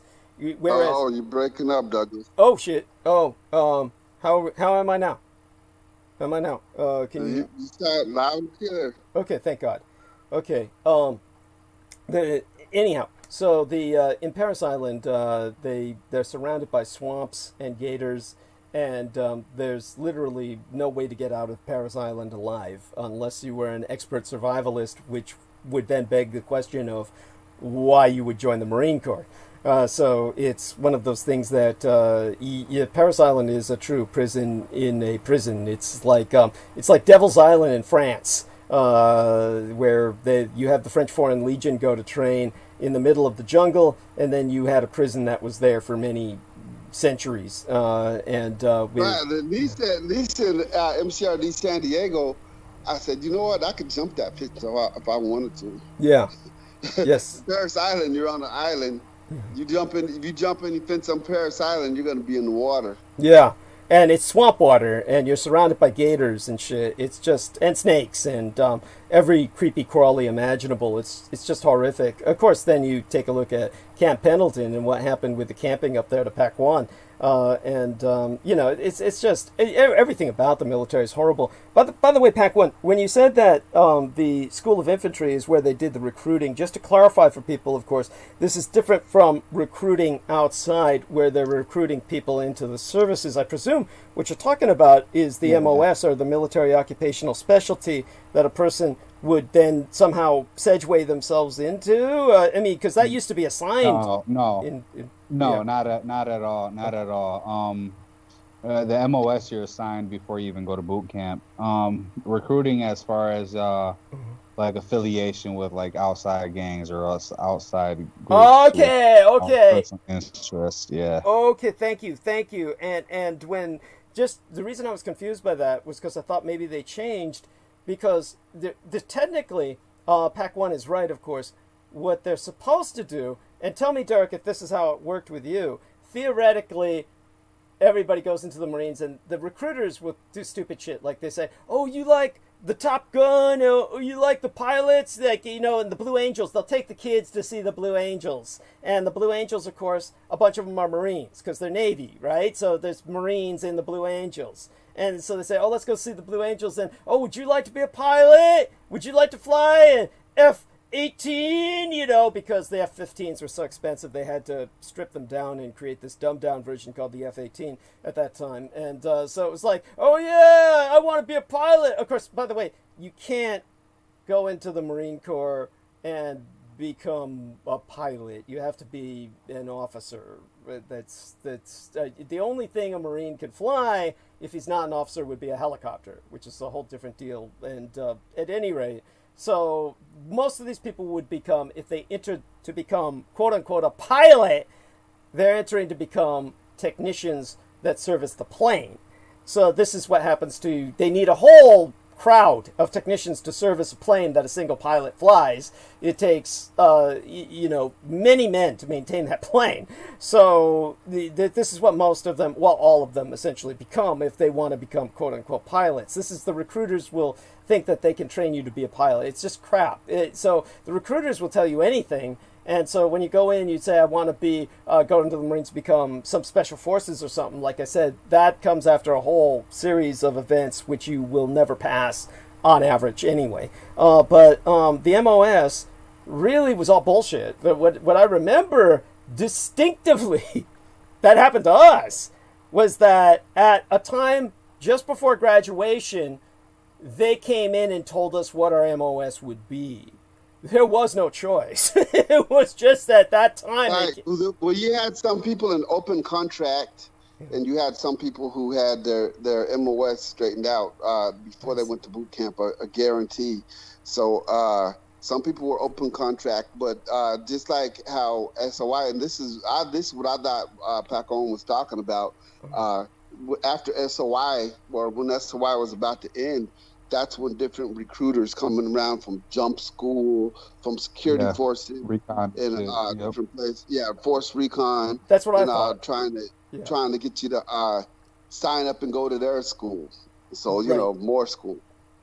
That's right, which would put you in their specialty, and by the way, the U.S. Army Ranger I was talking to, who basically said that Patrick Tillman deserved to die because he was an ungrateful lout who turned against George W. Bush, who had personally went to bat for him. I mean, it's like, what can you say to that attitude? But at any rate, one of the things he was telling me was that the U.S. Army Rangers, when he was in them in Vietnam, actually set up like razor wire around their fire bases in Vietnam to prevent the sleazy Green Berets, the Satanists, who were all like, Michael Aquino, the guy who was actually propagandizing against myself, Master Sergeant John Victor Lillier, had never even seen a day of combat. He had never been in Vietnam. He was too young for Vietnam and too old for Desert Storm. He was just in that middle Cold War era where people in the military did jack shit fucking nothing. And he was a great example of that. And then they went all over the place bragging about they were in the military and talking about stolen valor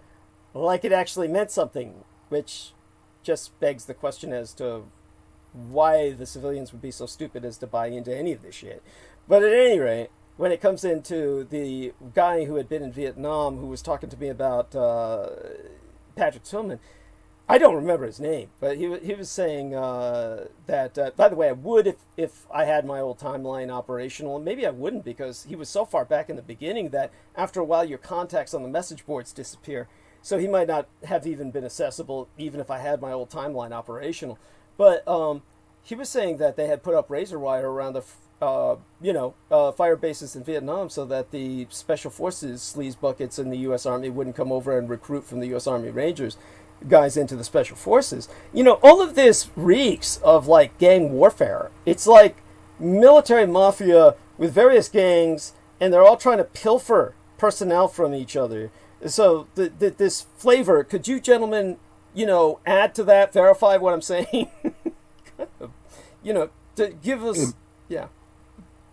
It definitely is. And if you don't believe that, you're lying to yourself. I know a lot of people go through the military and the service and might not see it, but it is definitely there. There are definitely various groups who one, they find you in the beginning of your military career, and you rise. I mean, it's like being undercover, like undercover spy or something. You literally they take things on everything that you learn. You're pretty much teaching everybody, Yeah. So and there's power structures in the service too. Now I don't know much about it, but it just as you would address it like in the sense of like with Aquino and everybody under him, and how the very satanic cults are run rampant. There are also very much multiple gangs that are running rampant in the United States military too. Thank you, and that needs to be reemphasized. Now, before we get to anything like white supremacists in the military, or what I was going to say about my father's time and how he was just broken down by the service itself, just being so overwhelmingly negative that there's this masochistic streak to it. And I guess I'll get that out of the way first, and then we'll get to the gang thing, because I think it's important, the gang thematic, the gang template, the trope, shall we say, that it's just this on-running. When you're in the military, and, forget the bullshit you hear from all the white guys who are telling you this bullshit about clean service and all this crap. It's there's none of it is true. This is like, you're in there and you're in a situation where, like in a prison where, so people get some idea of this, the prisoners run the penitentiaries. Don't ever get the idea it's the guards. The guards are just there. Especially on the Navy ship. Yeah. Thank you. No, you've been on Navy ships, so give us an example. No, I haven't been on one because when I went to security forces, they sent me to a Navy base, Roosevelt Roads, and I suppose that was going to be like my ship duty. Yes, thank you. And how did you avoid that? Well, I picked two East Pac ships. As one of my, I forget the name of the ships, but then one of my choices was Roosevelt Roads, Puerto Rico, and that's just where they happened to need me, was Roosevelt Roads, Puerto Rico. So I actually picked two ships and one base. And I had some good choices too, because then there was Spain and there was Italy. I wish I had a chance to go to one of them, but one of the ships that both ships were East Pac, which means they were in the Atlantic as opposed to the Pacific. But they needed me at Roosevelt Roads, and that's why I went. So I really didn't get out of nothing. I mean, I had, when they were reading off where we were going, that I kind of got a similar question. The gunny sergeant reading the name, when he said Derek Talley, Roosevelt Roads, Puerto Rico, he looked up and said, "Whose fucking dick did you suck to get this fucking duty?"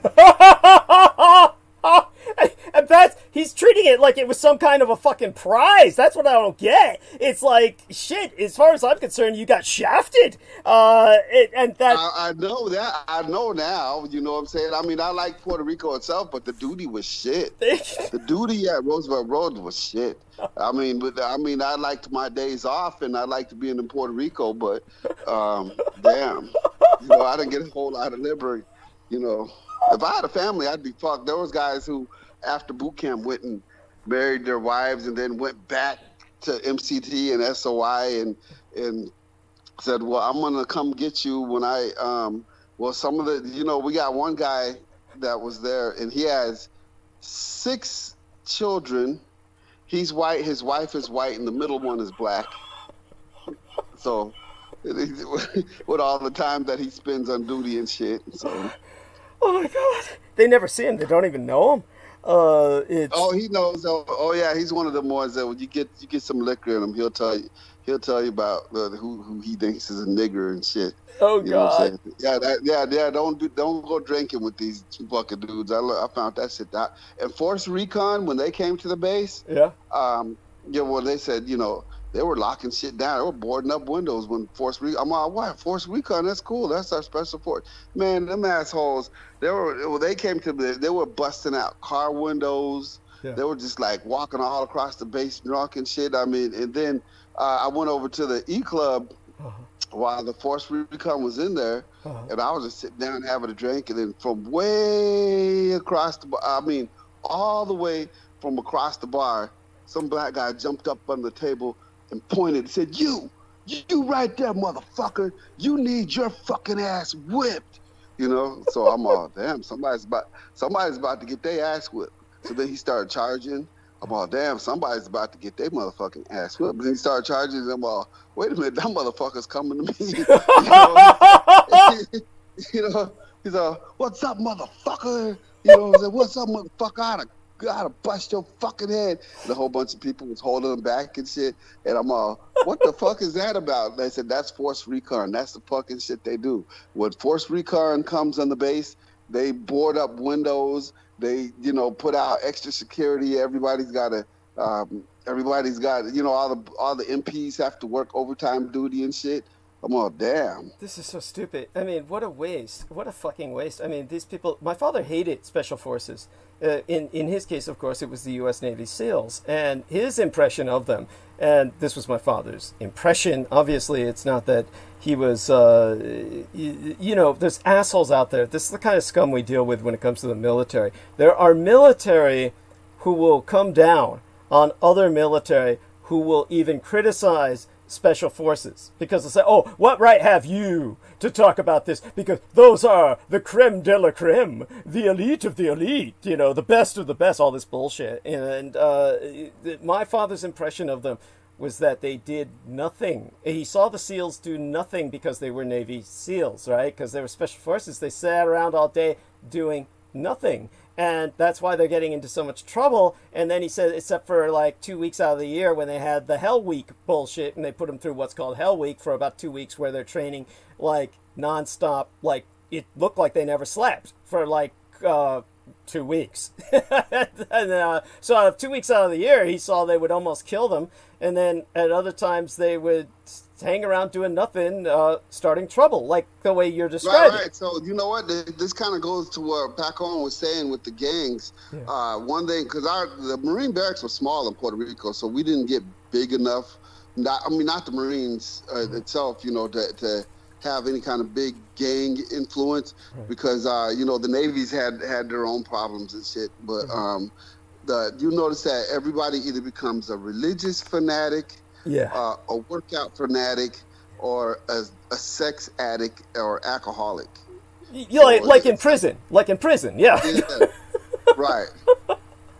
And my father talked your about Muslims, you got your super Christians, yeah. And then you got your guys who are just addicted to working out 24/7. Those are the ones that I wanted to get with, the ones that were working out. And at a certain point, they were taking animal steroids though.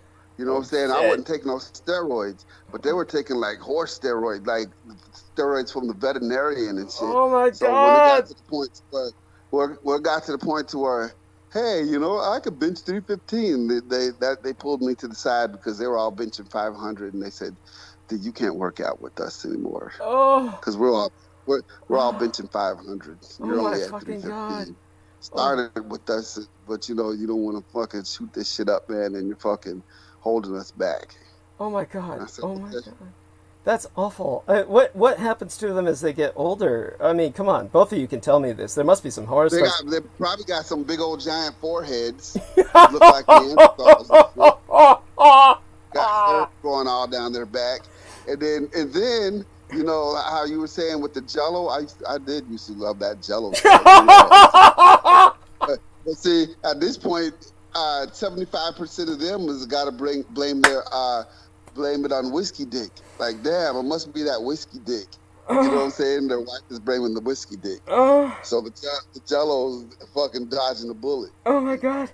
Oh my fucking God! Who could tell us what happens to them is, of course, Daniel Arola. I don't know if he wants to come on right now. I'll check in with him in the chat room, but he can always come on later and tell us about the animal steroids. I'm curious as to the long-term effects of that. I know it can be nothing good. But in terms of the when it comes to Puerto Rico, of course, how would you compare? I don't know if you know enough to compare, but how would you compare Guantanamo Bay to the setup in Puerto Rico? Well, I've talked to enough people from Guantanamo Bay. Matter of fact, my trainer, one here at the job that I'm working at now, he was at Guantanamo Bay. He's in the Air Force. Guantanamo Bay, just like Puerto Rico, has Army, Navy, Air Force, and Marines. Just like Roosevelt Roads was a Navy base, but it had all branches of service. But in Guantanamo Bay, you're not allowed to leave the base. And when people say, "Hey, let's go downtown," is the middle of the base. You know what I'm saying? Right. So where I trained in Virginia Beach for security force school, they were sending people to Guantanamo Bay. I'm glad I didn't get the chance to go there because I heard about some of the games they play there. Like where I worked at on the regular shift, if you were working the gates, you were working a regular job. You weren't on a shift, and the shift had a beginning and an end. But at Guantanamo Bay, they would put your ass out there on duty and leave you out there for 17 hours and then sneak up on you and hope you were asleep so that they could write you a court martial. So man. I'm glad. I don't like those fucking games. So I'm glad. It's so fucking typical. That's in the Marines. The other three branches, I don't know. I don't think they play them fucking games. But in the Marines, they'll do shit like they'll say, okay, well you got a 6-hour shift, and then they'll leave you out there for 17 hours, and if you start to get sleepy and doze off and shit, they'll sneak up on you and say, "Oh, you were asleep, court-martial." Right. This is just, by the way, the Marines may be more extreme about it, but the reality is all the services pull that shit. They all do. And this is the kind of bullshit that breaks a person down in regular service that I was talking about, like my father experienced throughout well over 30 years of service. And this is, when my father had entered, just to contextualize his experience for people, it was obviously well before World War II. It was at the time shortly after Franklin Delano Roosevelt had left the Department of the Navy, where Franklin Delano Roosevelt was the Assistant Secretary of the Navy. Now, people might ask, how does the Assistant Secretary of the Navy have as much power? Well, most people wouldn't ask this because they wouldn't know anything about it. But there is, of course, the Secretary of the Navy. just so people understand this historically, at the time that Franklin Delano Roosevelt became Assistant Secretary of the Navy, the Secretary of the Navy himself was deathly sick and suffering from full-blown Alzheimer's. And nobody cared to remove him because he was, again, this privileged white hierarchy of the elite that had been born into, like, one of the original founding fathers' families or something, where he just came from a long line of people who had been here at Plymouth Rock and shit, and they just, like, you know, the fact that he was totally dysfunctional didn't mean anything. He'd show up for work and, you know, piss in his pants, and everybody would just wipe up after it and try to put him to bed in the back of the office, and hopefully he'd remember when to go home, that kind of shit. And so the person running the Department of the Navy, in effect, was Franklin Delano Roosevelt. So he took full advantage of that and was essentially, effectively, the Secretary of the Navy without the title. And he went hog wild into this hunting of homosexuals to purge them from the U.S. Navy because, of course, men are on ships for months at a time at sea, or they're overseas for months at a time at sea in various places that are often hostile, and therefore their access to women is not existent. So you get a bunch of men who, like in prison, wind up fucking each other. And so one of the reasons San Francisco became the gay community that it is because, as my late and sainted father taught me, the man who raised and guided myself, George Joseph Henry Dietrich, what they used to do is whenever they caught men in flagrante or in coitus, and it was just inescapable that these men were caught, they would just basically dump them off at San Francisco. That San Francisco was the place to dump them. Now, of course, we had naval bases here, Alameda Naval Station. It's just basically, when I say dump them off, it's not like the ship, you know, people have this cartoon image, the ship goes up near the coast and dumps people off. No, they would process them out at Alameda Naval Station, someplace similar, but basically strand them in San Francisco. So with all these sailors who had been caught fucking each other stranded in San Francisco, that's how you got the epicenter, the core, the nucleus of your gay community in San Francisco. This is how San Francisco became the gay mecca. Just so people know, you can thank the United States Navy for that. As a matter of fact, with the huge gay population here, that's why we still have Fleet Week. Yeah, there you know. Learn something new every day, right? So, at any rate, because Franklin Delano Roosevelt was so antithetical to gays in his Navy, which is kind of like saying, I want to purge the circus of clowns. It's just not the circus anymore. He basically was trying to do away with all the guys who wear makeup, so to speak. He went into this entrapment program where he had sailors assigned to seduce other sailors so that they could be caught and busted, if you can believe this, which is, by the way, illegal, completely illegal. So this, you can look this up. Whoever doubts me can look this up. The anti-gay program in the U.S. Navy, instigated by Franklin Delano Roosevelt. The reason this is so important is because when my father ran away to join the Navy, and he's this young man, the first thing the doctor did was he went in for a medical exam and to see if he's fit to serve. And the first thing the doctor did was he grabbed a dildo and he shoved it down my dad's mouth. And my dad gagged. And the doctor said, "Good. That shows me, son, that you're not gay. You see, guys come in here and I shove this dildo down their throat and they gag. Then I know they're straight. Their eyes bug out, the tears run down their eyes, they choke. When they can swallow it smoothly, then I know they're gay." That was at the level where they were at in terms of homophobia when my dad joined the Navy. So when my dad got in the service, it was year after year of everybody saying, "You're a piece of shit, you'll never amount to anything," you know, and he made it all the way up to Chief Petty Officer, and then, of course, got busted down because they said, "Oh, you've got too many divorces. You've got all these wives. It's a smirch on the service, making our service look bad. Can't keep a wife down." This kind of crap, because he was married like 4 or 5 times, each one of them a white woman, before he married my mother, because he couldn't have children. He was afraid he was sterile from being exposed, in particular, to the nuclear tests at Bikini Atoll and Inuitak. And By the way, if you ever take a look at that John Victor Lillier's stupid website, I think it's called Stolen Valor now, which it used to be called something incredibly stupid. This ain't hell, but you can see it from here. That was literally the title of his stupid website until he died. And his gay lover, Mark Seavey, took over. And he had several gay lovers. By the way, Mark Seavey, if you're out there, suck my dick, little faggot. Come at me in San Francisco and try and beat me up, you little queer. Yeah, there you go. Anyhow, all these queer-ass faggots don't dare to come near me. And they're supposed to be big-time military special forces. Hey, Green Berets! You're all fucking faggots. Yeah. Anyhow, so Mark Seavey took over his site, and he's trying to disparage the military career of my father on there. Unlike all the attackers he got against myself, there was only one guy joined him in the attack against my father, because people are probably wondering why he's attacking a 3-war veteran whose tombstone literally says World War II, Korea, and Vietnam.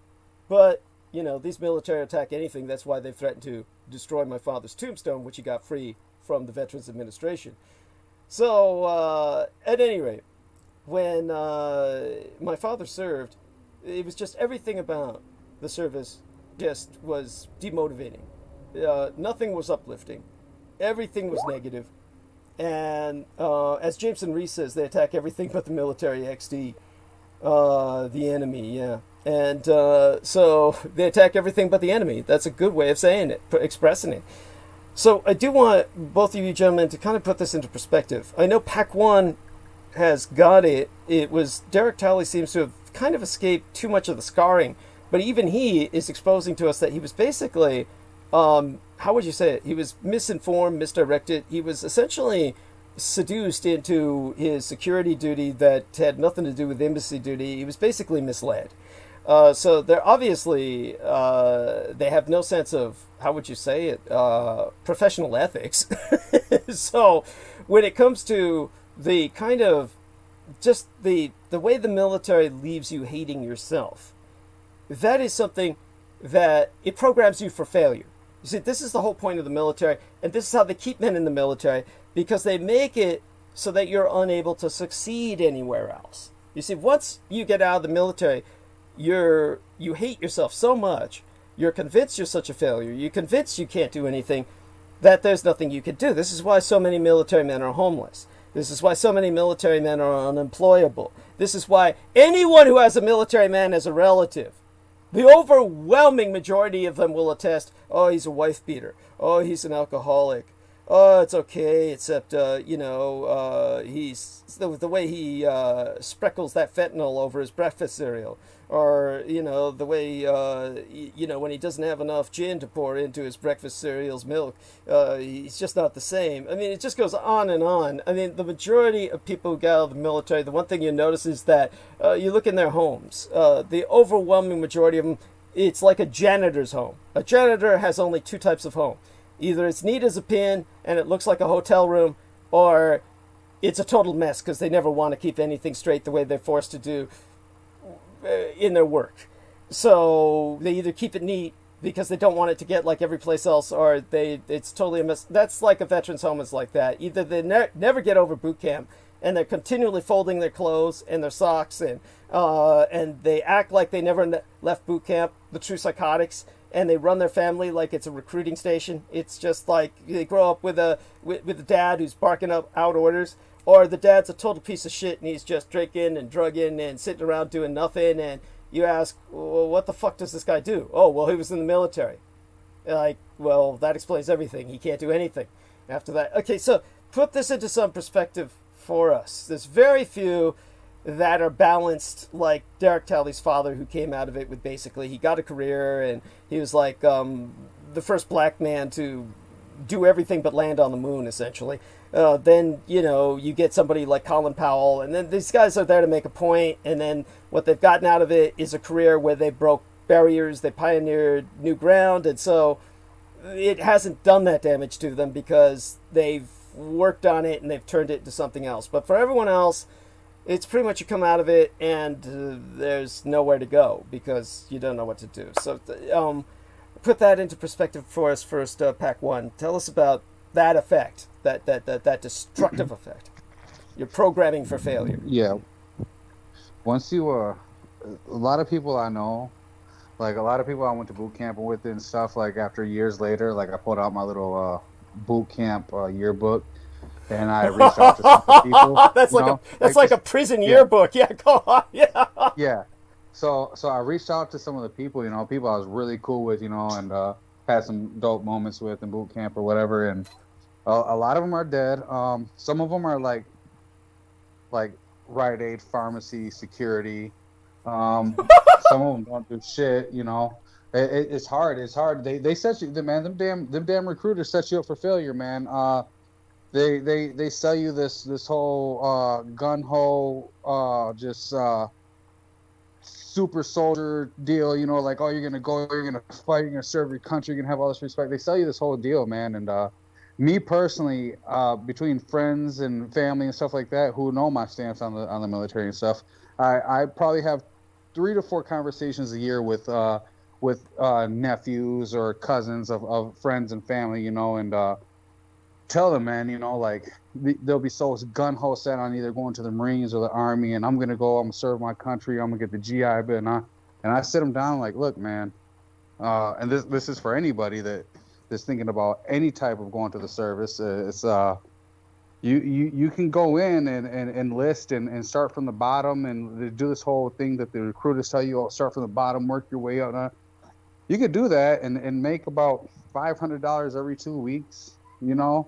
Or you could just, you know, enjoy your time with your family as a fresh high school graduate and experience the life a little bit,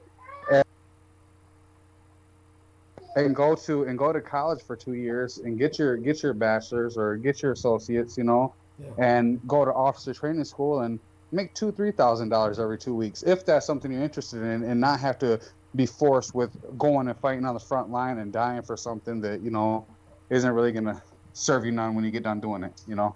Thank you. And oftentimes it's not traveling overseas anyway. Again, that's part of the myth. Many people who enter the military spend all their time doing anything but seeing combat or traveling overseas in some kind of glamorous sense. I mean, none of this really manifests for the majority of people. Honestly, that there are people who join the military and they spend all their life on bases in the United States, and they can make a career where they never leave bases in the United States.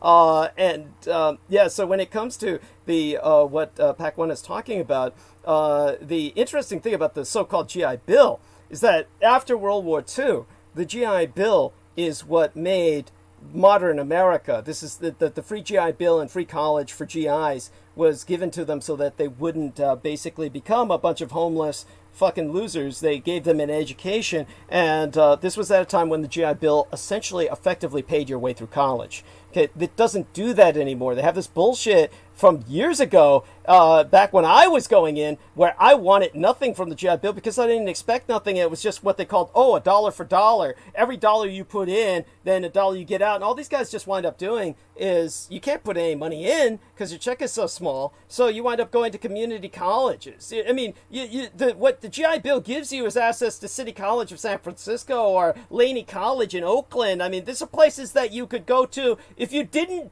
join the military for free. Practically, the whole thing's a joke. The GI Bill is nothing. So tell us about that. How really effectively the GI Bill is a false promise and a scam. But he knows that, and he may be dealing with the sun right now. I guess the sun was kind of acting up. But if Pac 1 is mute, I'm okay. Sorry. No. Okay. Yeah. As far as the GI Bill, I know a lot of people try to just serve their whole time real quick and then worry about the GI Bill later, because it is school and it's, you know, everything that you know, study and everything. And as far as being active duty, you really, you know, doing your time and doing your service, you don't really have a lot of time to be able to get all that done. But some people, they do their whole service, and then by the time they do their time and they get out, they don't even utilize their GI Bill, you know. And for the most part, I've heard that it doesn't there's some things it covers and some things it doesn't. You know, like if you're trying to go to like a university, it's not really going to help you. But as far as if you do just like a community college, it covers a whole hell of a lot more. Yep, but that's what you're basically stuck with. So in other words, they basically fit you into the niche of the community college spectrum.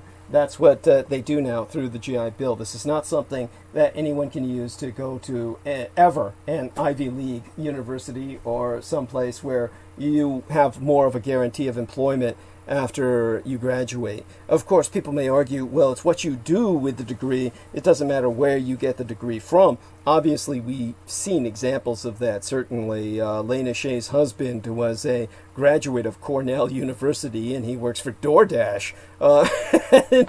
This is, yeah, that's what can happen. The benefits of an Ivy League education. It all depends on really not what you know, but who you know. Bear in mind, her husband is Taiwanese American. So there's a little more of the white person's privilege there for you, our networking, that there's just not enough Asians to network with when it comes to much of America. It's that there you have that. It's part of the harsh realities. These are racial realities. And race dominates reality in America. This is going to be a racial vote.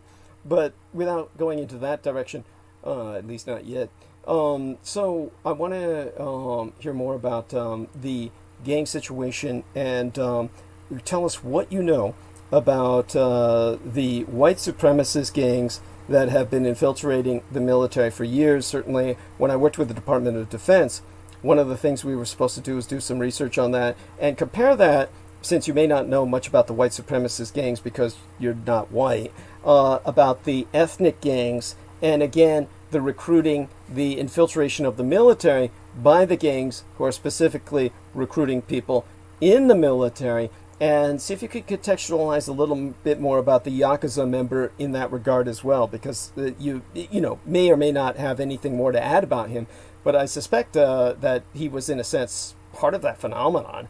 So take the stage. Thank you. Yeah.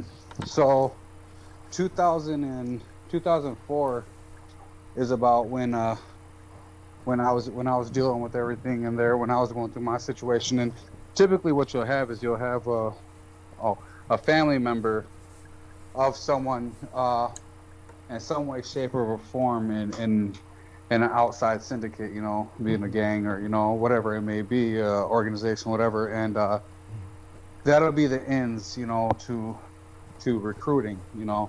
And as far as when we got in there and everybody got, you know, kind of cracked down on, and we went all in through legal platoon, is basically they put you through like a series of interrogations, and you'll be there before a whole bunch of your higher ups, you know, and they'll ask you this or this, or, you know, and it came out, you know, like names and situations will come out, like one of the guys that you still get kind of a representation, they're like a JAG, you know, Right. And the guy I had would, you know, told me, you know, like there was like a huge race war on one of the because Camp Pendleton has a lot of little small, it's all one big base, but they're cut off into sections, you know, like there's San Mateo, there's various other little places, and they had, in one of them areas, they had where basically white people and Mexicans, they were killing each other, you know, not even just Mexicans but Hispanics, they were killing each other, and it turned into this whole thing where you don't hear about it outside of the military itself, you know. Well, even, you know, I don't know what the situation was as far as like on base, they usually have like a little newspaper and stuff. Maybe that didn't even come out in there, but there were many situations where people were getting killed and stuff, you know, and they bring it up to you, and they almost like it kind of reminds me of like when you watch like the TV shows and like a Chicago PD type deal, and they know the local gangs and the affiliates and the head up, you know, and they're sitting there, they're spewing out names and situations and what did you know and were you there, you know, and it's like I really don't know shit, like, you know, I was here because that's just where I landed. You know, there was never really the draw is different. The draw is completely different from being out in the streets. I can't explain it. It's nothing you're forced into. Right. It's just kind of something like you find yourself in the. I mean, what do you do when you find yourself in the middle of like a whole group of people, and it's like, oh well, I'm here now, you know, and well, these guys are looking at me like whatever. So I mean, I don't see no reason why not to ride. You know, I mean, fuck it, I'm here now. You know, and you kind of just ride with it. You go with it, man. And there's still things that happen, man. That you kind of got to get put down. You know, you got to get to be put down or be a part of it. You still got to do certain shit, man. And whatever, man. That's with anything. You know, I mean, when you join the service, like you said, you sign yourself away. You know. Pretty much a guinea pig do anything else. So I mean, really at that point, it was like it can't be any worse. These guys are, you know, we're partying, we're hanging out, you know, chilling and shit. So thank you. Essentially, it became like family. You know, family away from family. I'd been away from my people in Michigan for so long, and it was good times. I mean, I can't. You know, I mean, shit. I don't know. You kind of feel. My drum instructor said, USMC stands for you signed a motherfucking contract. Yeah. Yeah, that's right. And by the way, to add to the sense that you're the beating you down constantly in boot camp in particular can scar a number of people for life. We've talked about men who tried to kill themselves in boot camp. The gangs actually uplift you, comparatively speaking. So if you could like put into perspective how when you're in boot camp, now of course now they have contract workers that you've told us about who are doing the cooking, like Derek Talley said, you know, Kellogg Brown and Root, which changed its name to KBR specifically to avoid a lawsuit, saying that their name is no longer Kellogg Brown and Root, but just simply that acronym KBR. Kind of like I've said, KFC, you know, which, you know, their name is no longer Kentucky Fried Chicken. Yeah, theoretically, the urban legend is because they can't call themselves, they can't say they're serving chicken because they have six-legged mutants that provide them all the drumsticks. But that aside, when it comes to Kellogg Brown and Root or whoever is serving food now, the life must have been markedly different in the chow line for Mr. Pac-1 Morales than it was for Derek Talley and myself, where when we were in boot camp and spent a good deal of boot camp cooking, we were dealing with cooks who were literally taking that time to abuse us and tell us we were pieces of shit. I mean, this is something that many people who were from other branches of service were aghast at when they would go see officers, say, for instance, observing how things are done in the Marine Corps, who were members of the U.S. Army, couldn't believe that people who are serving out food in the chow line would literally be abusing the people receiving the food. Literally be telling them, you're a piece of shit, I'm not going to give you this gravy, I'm not going to give you this, you know, or literally reaching over with the ladle and hitting them on the head. This kind of crap, they just said, what does this do? You know, what is the long-term effect of this other than negative? There is nothing other than an abuse, a cycle of abuse going on where what are you producing other than a bunch of people who are told so often that they're worthless, that these people aren't self-confident. They keep saying, I'm a Marine, I'm a Marine. If anyone asks them, well, what does that mean? They can't explain it. There's nothing that, they have nothing to say. It's like, I'm a Marine. What does that mean? Your average Marine can't give you some bullshit other than, oh, there's a history. We got the Marine Corps birthday in 1775, November 11th. It's like, you know, aside from that, they have really nothing to say. It's a meaningless concept. There's nothing to it.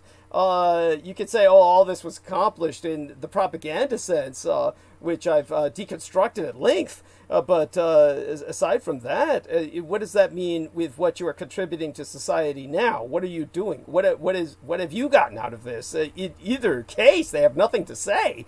So with that, here's Pac-1 Morales attempting to express to us that in that environment, like in a prison, then you need to belong. Then the only alternative, the only option is the gangs. You're either with the gangs in prison or you're dead. So there's some gang you have to belong to. In the case of the military, it doesn't have that level of immediacy necessarily. but this is the only identity that you get that actually does have meaning. You are now part of an extended family, finally, that the military has not offered you. Because there is no camaraderie in the military. There is camaraderie with the gangs within the military that are infiltrating it. Does that make sense, Pac-1? If you could add more to it.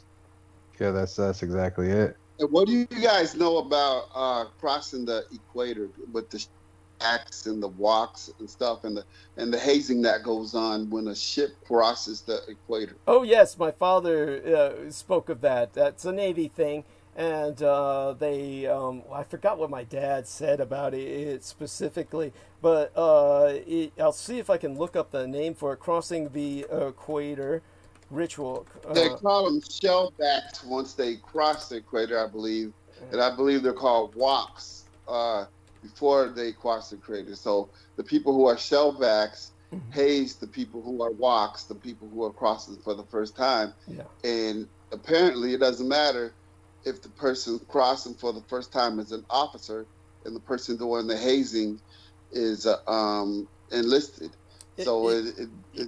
That sounds like bullshit. My dad called it the line crossing ceremony, and the line crossing ceremony was something that the enlisted men would participate in. This wasn't like anything the officers were involved in. It's like the bullshit I heard from this stupid Marine Corps officer named Harold Hanneberger, who was a Marine Corps pilot in World War II. He was an actual Marine Corps fighter pilot in World War II, the elite of the elite. And so he had this bullshit fantasy notion that was preposterous to me, that was obviously easily disprovable just by looking at any Marine Corps newsletter, saying, oh, in the Marine Corps newsletters, you're all equal in death. When they publish the obituaries, whether your rank is that of a Marine Corps general or an enlisted man, you're all published in the same obituaries. And it was total bullshit. The Marine Corps newsletters had the officers obviously in a different obituary section than the enlisted men. As a matter of fact, they're totally different newsletters. You get a different newsletter for the officers than you do for the enlisted men. So it's where he got that notion from, and maintained this in his mind was beyond me. And so to that idea that, oh yeah, the officers are rendered one with their men in the line, and the officers are forever separated from the men. There is no they never relate to their men. They consider themselves a completely different species in any branch of service, and never the twain shall meet. So the line crossing ceremony was, like my dad said, more homoerotic bullshit. In this case, the Navy would make you crawl on all fours and kiss the navel of the big ugly guy with the big ugly belly who had crossed the equator before you. It was all just this crazy, homoerotic bullshit. He wears a mop on his head, literally a mop, and says, I'm King Neptune, this kind of shit. It's kind of like the guy, it's like John Wayne Gacy when he shows up and says, I'm Santa Claus. It's like that. So that's your line crossing ceremony. The funny thing is, Derek Talley has never served on a ship, so he hasn't seen this. I never saw it personally, thank God. But it's, the funny thing is, I've never expressed this before. I've alluded to it. In my short stint in the Marine Corps, there's only basically 3 things I did. It was the boot camp. I guess you could add jail into that for a period of 2 weeks. There was Desert Storm, and there was a short stint on a ship. Now, the reason I never give the name and number of the ship, and I never give the name of the officers or anybody, is because I am protecting this particular individual, because I got off from all duties because the captain of the ship personally liked me.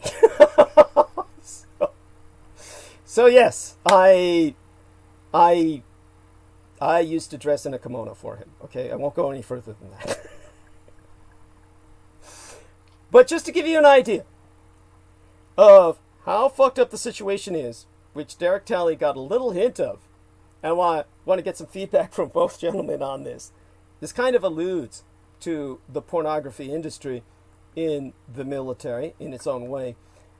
one of the things that happened in boot camp was that, so people get an understanding of this, people die in boot camp. People understand that now. They got that from what Pac 1 said. They understand people are tortured in boot camp. They got that from what Pac 1 said. It has gotten worse, and it was bad when I was in. I've given the story before of Camp Lejeune, North Carolina, where there was a military jury that held trial and sentenced this 34-year-old Iraq veteran, 34 years of age, a Marine Corps drill instructor, gunnery sergeant named Joseph Felix, to 10 years behind bars, and ordered him to forfeit all pay and be demoted to a private and given a dishonorable discharge after he was convicted of tormenting and abusing young recruits who were not white, specifically Muslims. And he went so far as to get them to kill themselves or murder them. And one of the things that he would do to cover his ass was he would order one of them, and one of them was a lance corporal. We're talking about somebody who, like Pac 1 Morales or myself, feared no threat from their fellow Marines. In boot camp, the biggest fear would be the drill instructor, the biggest threat. And in this case, it was Lance Corporal Amir Bourmiche. And Amir Bourmiche, whose surname was spelled Bourmeche, if I remember. His first name, Amir, was a misspelling or romanization of Amir, which is normally Amir, which means the Grand Admiral of the Sands, or a military leader. The Arab equivalent of a shogun is the Islamic world. But his name was spelled Amer. And so Amir Bourmiche was forced to simulate chopping off the heads of all his fellow recruits on film while reciting Allahu Akbar, God is great, in Arabic. And this was so the drill instructor could cover his ass by claiming this was a terrorist who was threatening other recruits, and that's why he killed him. This is how this man covered his ass. And this other man that he drove to suicide he tortured him by shoving him physically or forcing him to enter a dryer, which in the Marine Corps is industrial size, because the unit dries all their clothes together. So he got into an industrial scale dryer where the man turned it on and burned all the skin off. So the person he did this to was Rahil Siddiqui, surname spelled Siddiqui, first name spelled Rahweel, if I remember. He was only 20 years old. He was a Pakistani American from Taylor, Michigan, who threw himself off the stairwell to his death after his mistreatment by Felix. And Siddiqui's family sued the Marine Corps for $100 million, and that's why the government did not charge Gunnery Sergeant Felix with any crime directly related to Siddiqui's death. That way they wouldn't have to pay the family. To show you what bastards the Marine Corps are. Now, as a matter of fact, the judge went so far as to he disallowed any testimony about whether Felix's actions were responsible for recruit Siddiqui's death. And the judge was a Lieutenant Colonel Michael Libretto, like an Italian or a Sicilian mafia don. So I could have suffered a fate similar to that, but because I was effeminate enough where I was quote-unquote looking pretty, the drill instructors offered me off the torture list if I would agree to enter the Marine Corps porn industry. So that's where I was to contact Uncle Rico. Now, Uncle Rico was just a code name in that case for Luciano Chabalos, whose surname was spelled Ceballos, Luciano like Lucky Luciano, who was aliased as Robert Bobby Vaquez. And he was involved with a pornographic rings exclusively dealing with Marines who dealt with basically fucking young boys from across the border that were smuggled in and promised citizenship if they'd have sex with a Marine, who would wear their uniform as much as possible while fucking these kids on camera. Now, he had half of Camp Pendleton working with him. And when I was dishonorably discharged, I was supposed to have been, if I had not been dishonorably discharged, I was supposed to rendezvous with Gunner 65, that's Richard K. Cole Jr., to make a porno film in San Diego. This was, of course, where he was fucking young little brown boys underage in this Marine Corps porno ring. And because I never rendezvoused to fuck him, even though I spoke with him once on the phone, under what are called illegal orders. There is such a thing as illegal orders. An example of an illegal order would be if your sergeant ordered you to kill your ranking officer. That is an illegal order. So, an illegal order applies to a Marine Corps drill instructor ordering you to be part of a porn ring. The way they get out of it is they have you sign a contract to incriminate yourself. So, this is what I did to avoid torture. So, under duress, I became part of this gay porn ring, which I never filmed a single film in because I was dishonorably discharged. I was bucking for a dishonorable discharge the way Audie Murphy was bucking for a Congressional Medal of Honor in World War II. I did everything I could to get discharged, and I got it. Which is, by the way, almost as impossible as getting a Congressional Medal of Honor. So, I should get a medal just for that. Getting myself a dishonorable discharge. It's an accomplishment unto itself. But before I was discharged, I conducted, under illegal orders, a call to arrange to meet to film porn with Richard K. Cole Jr. in San Diego. This is why he hates me so much and stalks me to the ends of the earth. I never fucked him. And he was so looking forward to it. And so I know the guy's voice, speaking to him once on the phone. High, effeminate, a real queer faggot.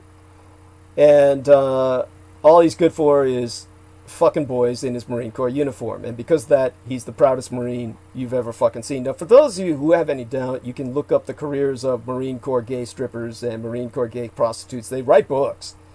And there's an entire network of them. So, when, in vengeance for what was done to me in the Marine Corps, when I was out of the Marine Corps, and it took about 2 years, I worked with many wives of Marines who couldn't understand why they weren't getting any sex. And I said, well, your husband's really gay.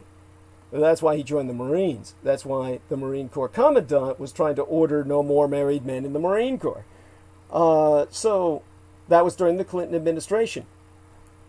And so when it came to what these women were suffering from, I knew the answer, and I provided them evidence. I said, there's this guy, Bobby Ceballos, or Ceballos, depending on which you're using the Spanish or the Italian dialect to pronounce it with, the home repair fix-it man, who's got all the secrets, and he had this whole pamphlet that he would give to his clients of which Marine they would select as a gay prostitute. All these wives would find their husbands on that list. And it listed over 5,000 active duty personnel at Camp Pendleton who were involved in filming his porn videos with young men for his mail-order video operation. It was all video cassettes in those days. Now, ultimately, with the help of these Marine Corps wives, I took that ring down. And, of course, they started human trafficking again later. That's why you heard about Marines who were busted for human trafficking, who were then all released because the judge said their rights had been violated. I mean, these are human traffickers, but their rights had been violated because they'd been arrested in public. Poor fucking babies. And this is what you're dealing with. The other services have their own mafias. The Air Force was heavily involved with the CIA in Air America, which was the CIA airlines that shipped all kinds of opium out of Southeast Asia throughout the Vietnam War for processing into high-grade heroin. That was what, of course, that idiot was a part of, who started attacking me when I first came out as a public informant. I can't even remember his name. Lear. John Lear, the junior, of the so-called famous Lear test that Art Bell would give to everyone about, oh, there's no heaven and there's no God, there's only the aliens who are sucking up our souls with the giant vacuum cleaner on the moon bullshit. That John Lear, Mr. Crazy Face, who said he's been up on the moon several times himself. He's dead at this point. And I pretty much shattered his entire influence over life when he attacked myself. And so he was part of that whole program, Air America. And then you had the U.S. Army with the Master Sergeant Wooldridge. Wooldridge ran the EM, or enlisted men's clubs, in Vietnam, where all the prostitutes would gather to fuck the American servicemen. And when you're giving your position away to prostitutes, you're giving it away to everyone.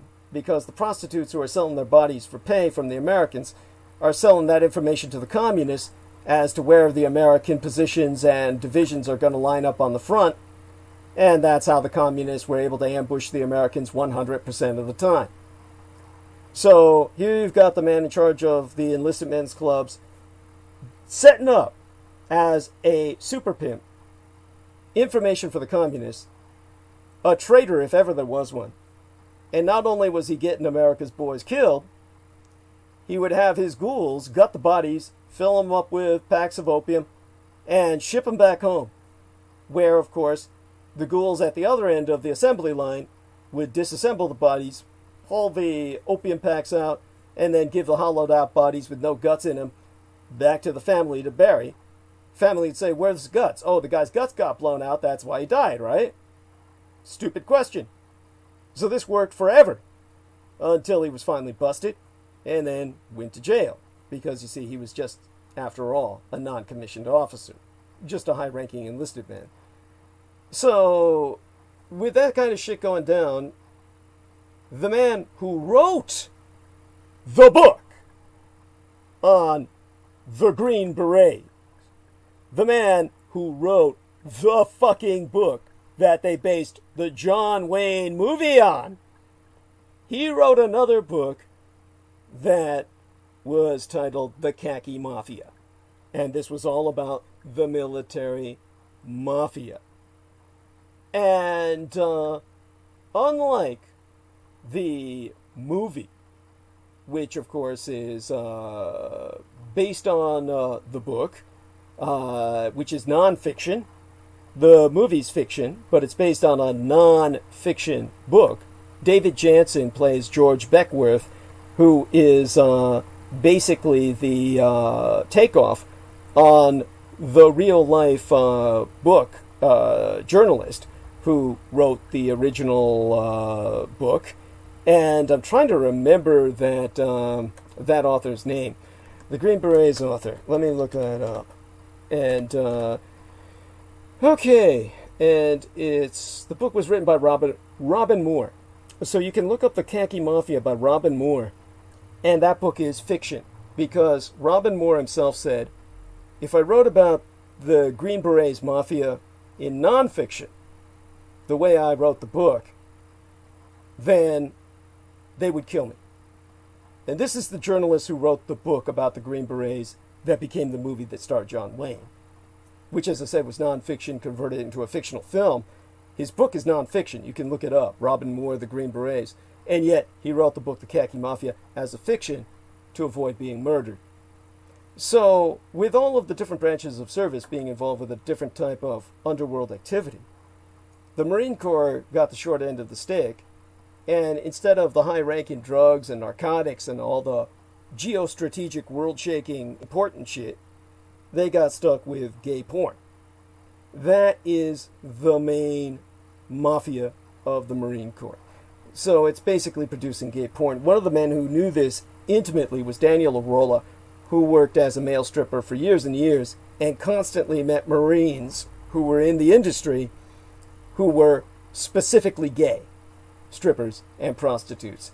So that is to put that into perspective. So contextualize that with what I saw on a naval ship. In the short time that I was on a naval ship, all kinds of bad things could have happened to me. But because the officer took a liking to myself, and I was able to enter officer territory. By the way, on a ship, there is what you call officer territory, which means nobody is allowed but officers in those areas and men who service them, meaning men who are acting as their waiters, their stewards, or in my case, getting dressed in a kimono for the captain. You had just a very exclusive area. The interesting thing was this was a missile carrier, and it was a ship with nukes. This was not a poorly run ship. The captain was doing the best he could with what he had. What he had was shit. The majority of what the Navy brought in were uneducated men who were totally incompetent and incapable of doing anything. By the time they were holding war games with the last of the battleships, which I've brought up before, the one that had served in the Gulf War to enormous effect, I believe it was the battleship New Jersey, and I'll look up New Jersey Gulf War. Now, bear in mind, I wasn't anywhere near it at the time. But yeah, the 25 years later, the Gulf War lives on for North Jersey vets. Let me see. USS New Jersey, yes. Battleship 62, Iowa-class battleship. So that basically was serving in the Persian Gulf. And during war games, the sailors were so untrained, they did not know how to load the cannon. And you're dealing with shells the size of fucking Volkswagens. And they wound up shooting the battleship itself, basically blowing the turret up. So many men died. We're talking about like 250 at least, probably a couple hundred injured in a supermassive explosion during war games where they couldn't even fire their own shells because the men were just never trained to do so, and were incapable of receiving training because most of them could neither read nor write. This is what he was dealing with. And I can tell you, the back ass end of the ship, like the back of a bus, where blacks have struggled through civil rights for years to be able to sit at the front of the bus, but if you're in your average municipal bus, the first thing you notice in any big city bus is everybody goes back to like it's the Deep South and all the whites sit in the front and all the blacks sit in the back anyway. At the back of the ship, in what they call the, what do they call it again? The stoop or something. It's something incredibly indicative of waste products, because obviously when you're throwing the shit off of the old ships, you don't throw it off at the bow because then it just hits the ship. You throw it off at the poop deck, which is the back ass end of the ship, so that it all falls in the wake and then falls behind the ship. So the poop deck area of the ship was dominated by the blacks. And the blacks, at that time, there was no such thing as earbuds like we have today and little CD players and all this shit.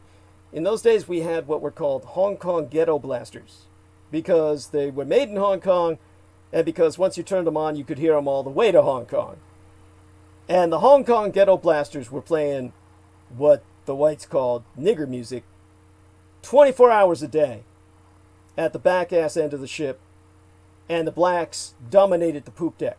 If you went to the poop deck, it was only with the blacks' permission. Nobody, not even officers, dared to go to the poop deck area of the ship, because the blacks would kill them.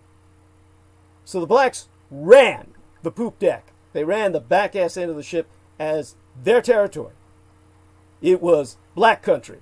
You had officer country, you had black country. One of the reasons the captain valued me so much was because I wasn't considered white and I could go into black country and act as an intercessionary. That was my Vulcan intervention. I could talk between the whites and the blacks on the ship. So he knew I was too valuable to waste doing anything else. That's why I was allowed to wear a kimono in his cabin while everyone else was slaving themselves to death. I don't know what the blacks were doing because they were there on their off shifts in the poop deck area with the Hong Kong ghetto blaster music going on 24 hours a day. Nobody was allowed in that territory, and when I went in there, it was briefly to talk to the blacks who were essentially what they would call the HNIC, the head nigger in charge. That was their term. And then go back and report, acting as, once again, like I did with Michael Aquino, the role of liaison. What makes this so outstandingly distressing, or it should be, is that this was a ship with nukes. This was a missile carrier. This was a nuclear-armed craft. And the situation was that half of it was a ghetto. And the other half was an exclusive golf club type of estate where you had the officers talking about golf, and in the back you had the blacks talking about, well, spades. They played spades. Jameson Reese asks, how is the world still intact? Yes, really, you have to wonder. Probably because no one knew how to fire the nukes. But this is what your tax dollars pay for. So anyone who thinks that there's no race issues involved in military service, they're living in a dream world. This is like in prison, where you have racial separatism, ethnic enclaving, the largest race riots in American military history. Well, in American penal history, meaning the history of American prisons. The largest race riots in American prisons took place not inside the United States, but in Vietnam, at a military prison called LBJ, Long Binh Jail. Long Binh Jail was where all the guys who got busted for fragging their officers and shit got stuck for the rest of the war. And that's where you had the blacks and the whites go at it in the largest race riots in prison history. Hundreds dead. One of the largest battles of the Vietnam War you never fucking heard of, taking place with shanks and zip guns. The largest race riots on an aircraft carrier. There was a young lady who was the wife of the man who was trying to help me write the book, David J. West, The Red Undead. And her father was on the, CV carrier vehicle, carrier race riots. I think I can get you the name of the carrier, the Kitty Hawk. Her dad was on the USS Kitty Hawk, and a racial conflict between black and white sailors aboard the United States aircraft carrier City Hawk was one of the largest race riots in history that took place at sea, involving well over 100 sailors who were critically injured. You're talking about the entire crew going at it at sea in what's effectively a floating prison. 1972, Kitty Hawk race riot at sea, the incident that fueled fleet-wide unrest. The entire United States Navy almost went into mutiny.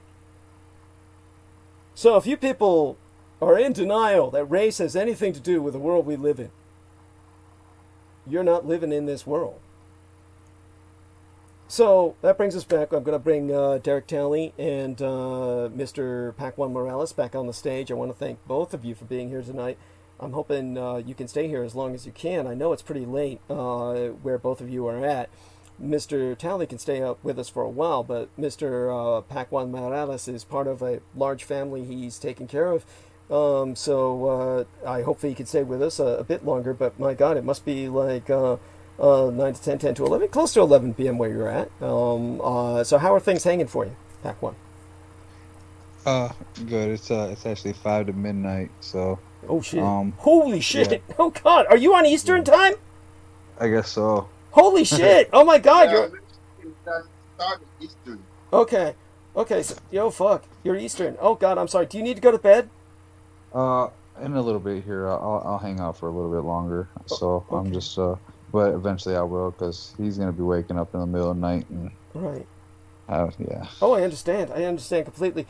I want you to kind of take over for a bit, and Derek, Tally, and you to be more organic about this. I want both of you gentlemen to kind of share some other things you want to share or want to get out there. I'm sure there must be something else, but we'll have you back again. As a matter of fact, we'll have you back regularly, as often as you want, especially during winter, as you're kind of hibernating the business. But is there something you want to tell us about any magic you saw in the military? Any attempts at any rituals? Well, as far as so one thing that was really weird, and I don't know if it was just me, but it was like anytime like a drill instructor was like close by or like around you, you could literally feel it. Like it would literally make your skin like stand up on end. Yeah. I don't know if that really. I'm not sure if that had anything to do with magic, but I'll tell you what, like you could feel it. It was something different. And I feel like the whole dream thing to itself, like I feel like there was something there to block you from dreaming or something, like it was always like you just go to sleep and wake up. Like I never once had a dream ever, and that's odd. Like in my whole adult life, I mean, I've had nights where I pass out drunk or something and wake up like, oh, but still, I dream almost every night, Yeah. So yeah, that was weird. As far as anything else, I'm not really, aside from like I said earlier, chanting like "eat dead babies" at the right before you go to bed every night. I'm not really never really dealt with anything like that.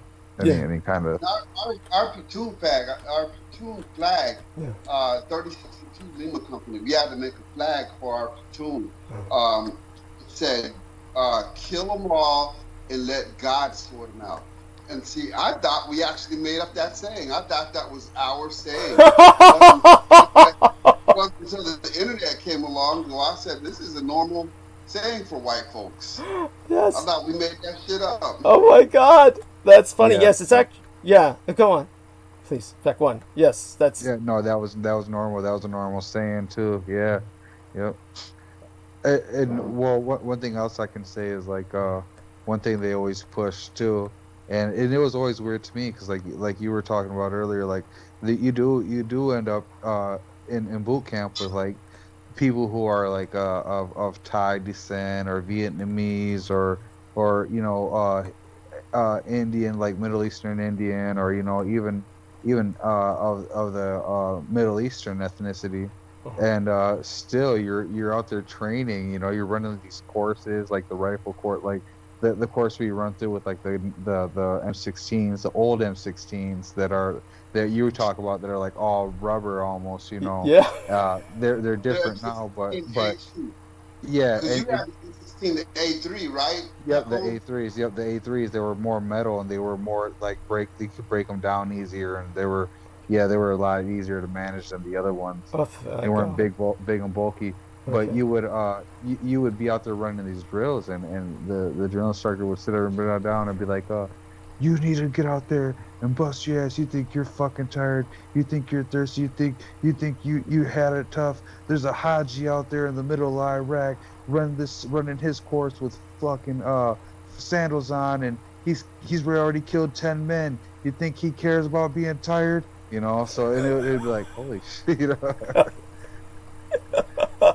So, in terms of what was I going to say? I wanted to chime in and ask a question. Sure. But by the way, explain your military background for us. Give us a little bit of your military background for the listeners. Oh, I'm Air Force, so I'm one of the guys that had it super easy, comparatively speaking, way easy. But I did notice something in basic training I found odd, is that I would get deja vu numerous times a day, like 10 to 12 times a day. I'd get deja vu. Any of you guys have anything like that happen? Yeah, definitely deja vu. Yes, yes, I will. I'd say that. Yeah, almost like it happens. You're like, wait, this has happened already, type deal. Or this, I just pictured this. Yeah, for sure. It happened with me, but then at the same time, I was getting a lot of narcolepsy, which means I would just fall asleep for no reason. That almost got me busted, and it's like I don't know whether I was suffering from narcolepsy or what, but I would after running and running and just working my ass off and just and I do good with all the physical stuff, but then when it comes time to sit still for 15 minutes, I would start dozing off, and that almost got me busted. When you guys were on Douglas and Derek, when you guys were on MCRD, did you guys go to like those auditoriums and stuff and do those classes and stuff? Yes, stupid shit. Yeah, I yeah, went to go those. test. That's when I always felt tired. Yeah, yeah, it would be like you'd just be like it was like the worst, biggest form of torture. Like it's just dead quiet, and you're just like, it was weird. Yeah, those things always made me tired too. Or the worst part would be having to piss and not being allowed to piss all day, and then trying to make it back to the squad bay to piss just for that one split second. And yeah, plenty of times I thought I was gonna piss on myself because they would never let you take a piss. Yeah. Oh, it was all just disgusting. Various kinds of things. In those classes are where you're going to fall asleep because you're so active the rest of the day, and the classes because you're inactive, then you fall asleep. This is what happens. And yeah, I remember like just trying to keep myself awake. So I was like masticating, meaning moving my jaws in this chewing motion with nothing in my mouth, just to try and keep my face active so I wouldn't fall asleep. And some idiot drill instructor saw me and came up and said, whatever gum you chew it on, because of course no one would have any gum in boot camp, you swallow it now. And so I just pretended to swallow something that wasn't there. And then he was like laughing maniacally. Well, like, whatever gets you off, right? I mean, it's like, somebody asked me in the in the emails that what else I did for the captain in the cabin, and yeah, okay, gave massages, all right? It's like, what do you fucking think I did? I mean, this is the adult world, all right? Jesus fucking Christ. People want like they want an actual porno novel on air. So at any rate, so in terms of the when I woke up from boot camp for the first time, when I was out of boot camp, I woke up with the biggest erection ever. That was like, I don't know if any of you had the same experience because none of us could have an erection while in boot camp. So I woke up with a piss hard like I couldn't believe. It was like I had priapism or something. It wouldn't go down. Aside from all of that, what about anything else that comes to mind before you I have retreat? another one. Yeah, please. Did any of you guys, like, when you made it out of boot camp, when you guys went to wherever you went after boot camp, were any of you guys getting jacked by these fucking show-like things? Because I was getting jacked all the fucking time in tech school, and that was Keesler Air Force Base in Mississippi. Chochoa, that makes sense. That makes sense because of the military. I was getting the sleep paralysis, yes. And it was literally like I felt like I was going to die if I did not get this thing, whatever the fuck it was, off of me. And this was happening. This was way before I was introduced into magic. Okay. So JMO, so check it out. One of the things, like one of the situations you've talked about before on here, like really resonated with me, and that was like before what I ever knew it was to be. Like I would always have that like that feeling, like that like almost like a super high conduit electric sensation that felt like it would always be pushing me deeper and deeper into my mattress, right? Yeah. And it was like the most god awful feeling. Like in whatever sound there was, it would just like intensify. It'd be like unbearable. I got a loud hiss. It just got louder and louder. It was like somebody had taken a radio and they had jammed the static all the way up to the highest volume you could possibly. Yep, and it was just a high pitch. I literally, and one time that happened to me, I literally, like, and where I was sleeping, jumped. Like it felt like I literally left my body. Like I floated. I could see myself as I was floating out of my body and through my roof and into the sky, you know, like trying to get away from that noise, and that's what got me away from it.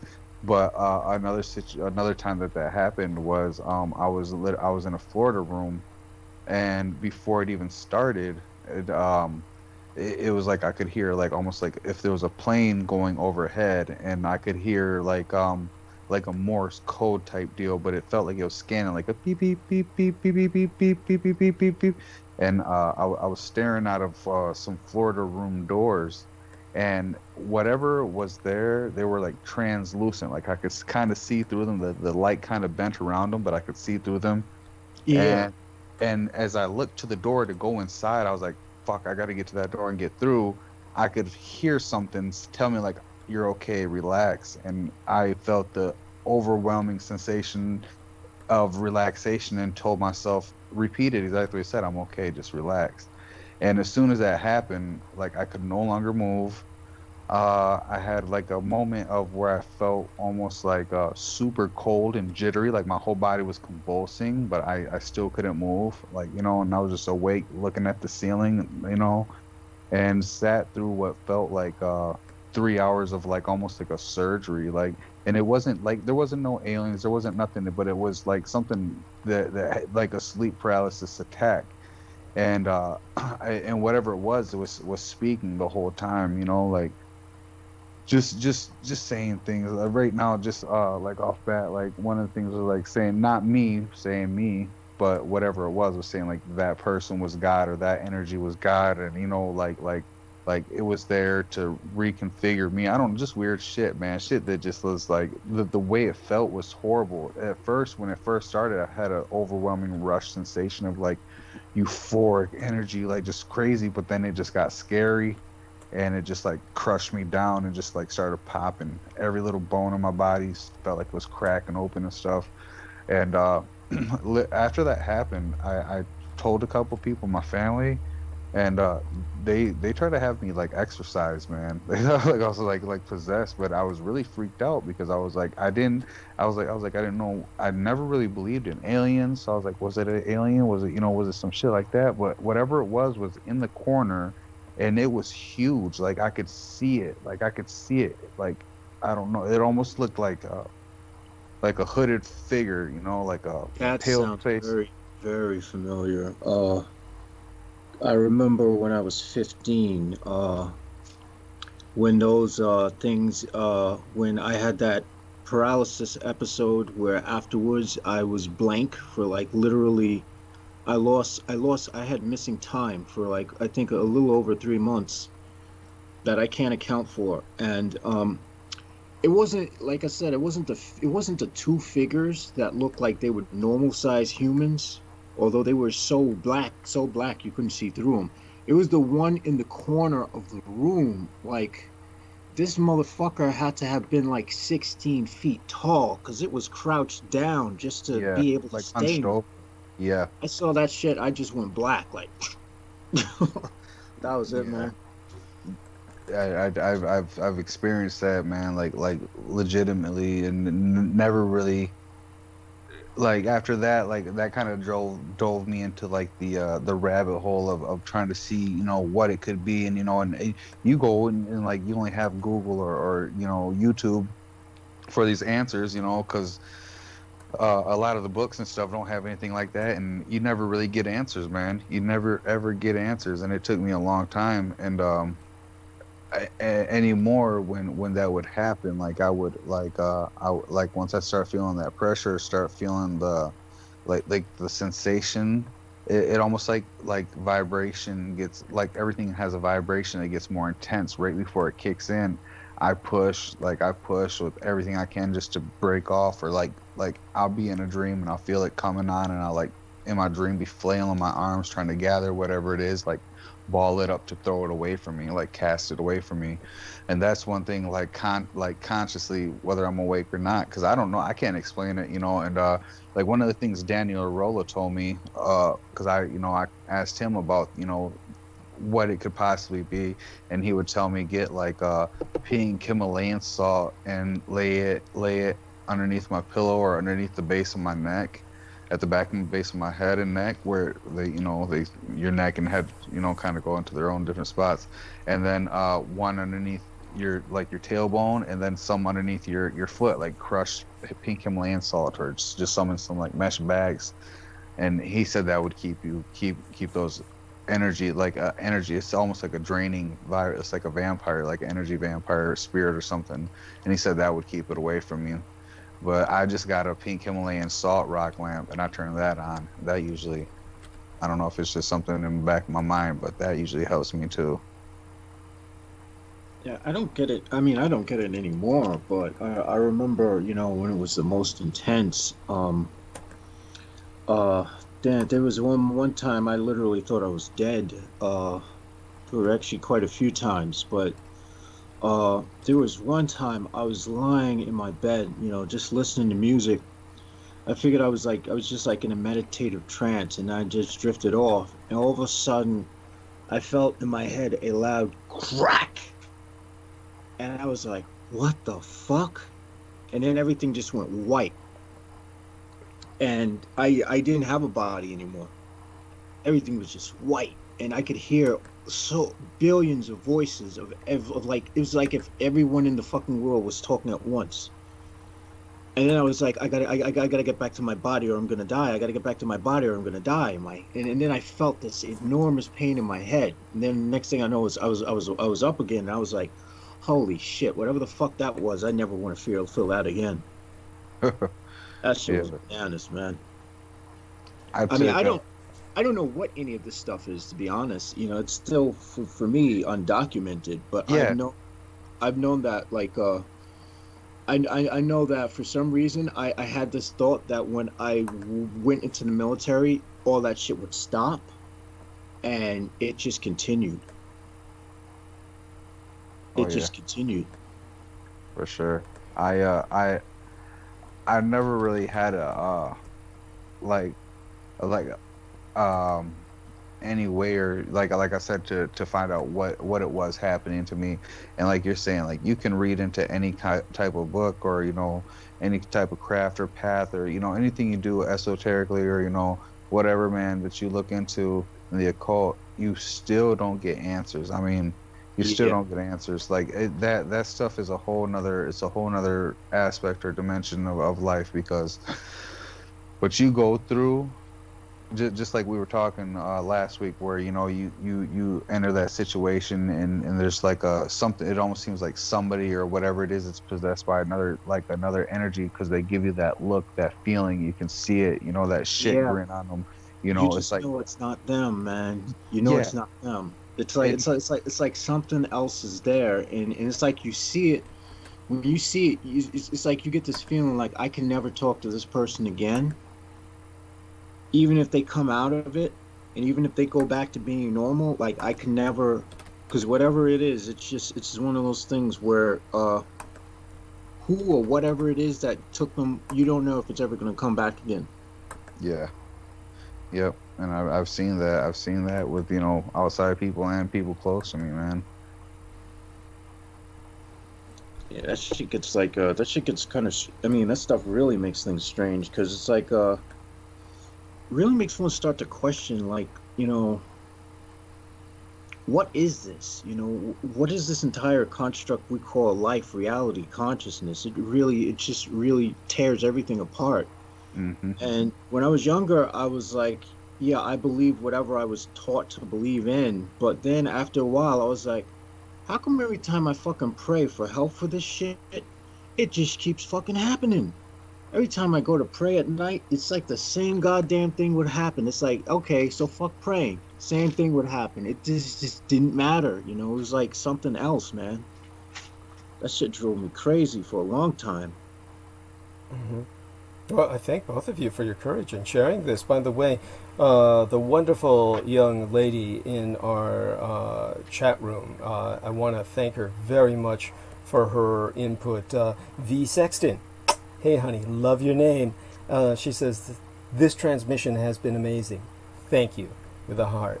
So there we have that. And definitely appreciate her, pitching in as well and telling us that, because it really helps us all to get this kind of feedback. I was really afraid that many people would not take kindly to what we're saying, because of course so many Americans are just brainwashed to hold the military in such high regard, to worship the military literally as a kind of alternative to church. Really, it's what's replaced a church in America is not the NFL, as some people might think, but rather it's the military. People think that the military can do no wrong, and they think that these are truly heroes. Nothing could be further from the truth. We're talking about human traffickers. We're talking about people who are deeply into Satanism and the occult in many respects that many of them are not aware of, but certainly exist throughout the military. Think about what I said with the Marine Corps. Well, I did bump into people who were like, Yes, tell us. I did bump into people who were like, I met one fellow who was Wiccan, Mm-hmm. and I met I did bump into another Marine who was like into like Satanism and stuff Yes, like that. And yes. it didn't really bother me, because I was more or less intrigued by it. Because I was able to I remember I was at the I was stationed at the he actually had a really funny graphic novel that I would read on my free time, like when I was doing guard duty at the Marines post that was at Keesler Air Force Base. Yes, tell us how that happened. How you wound up with that guard duty. It's very strange. Yeah, tell us about that. Well, what happened was after I had attempted suicide, they were doing they claimed that they needed to take some time to monitor me and review my charts and everything, because they were going to determine whether I would wind up changing another profession or just wash out. And so for like a period of months, I was just like, I would go there, I would stand there for like 12 hours a day, or sit there for 12 hours a day or whatever, and then return back to wherever, the area for like the Air Force people. And so, I was, he introduced me to Johnny the Homicidal Maniac, which was a pretty cool thing, That's a comic book, just so people understand this. Yeah. Yes. And there was a guy when I was in this, I also had to like attend this group for a while where they were like trying to do assessments on us. People who like for whatever reason were admitted to psychiatric units or whatnot. So and there was a guy I met there who was Wiccan, and he kept saying that someone kept calling him, and he had to keep going somewhere. So I guess he was like schizophrenic or something. I'm sorry, that's awful. I mean, it is. I mean, it wasn't unusual, but I honestly felt that it was a welcome at that point in time in my life than the regular Christian, because at that point, I was like so influenced by the Matrix by the time I was 15. I was like, okay, yeah, they say Jesus, God, all this stuff, but what really is going on? What if there's something more to this? So, to me, religion wasn't, as a kid, as young as I was, religion wasn't answering any of the questions that I thought it was supposed to answer. So, when I met people of different faiths, and, some people who were like more into the, that were just not your borderline Christians, because I remember there were guys in my basic training who would like do these prayers every day out loud in like the fucking bathroom, and I'm like, oh my god, you guys are fucking lame. And I was pretty vocal about it. And he'd be like, well, Jesus and this and this and this, and I'd be like, well, Jesus, why the fuck is your ass in the fucking military in the first place? Why the fuck aren't you a preacher or some shit?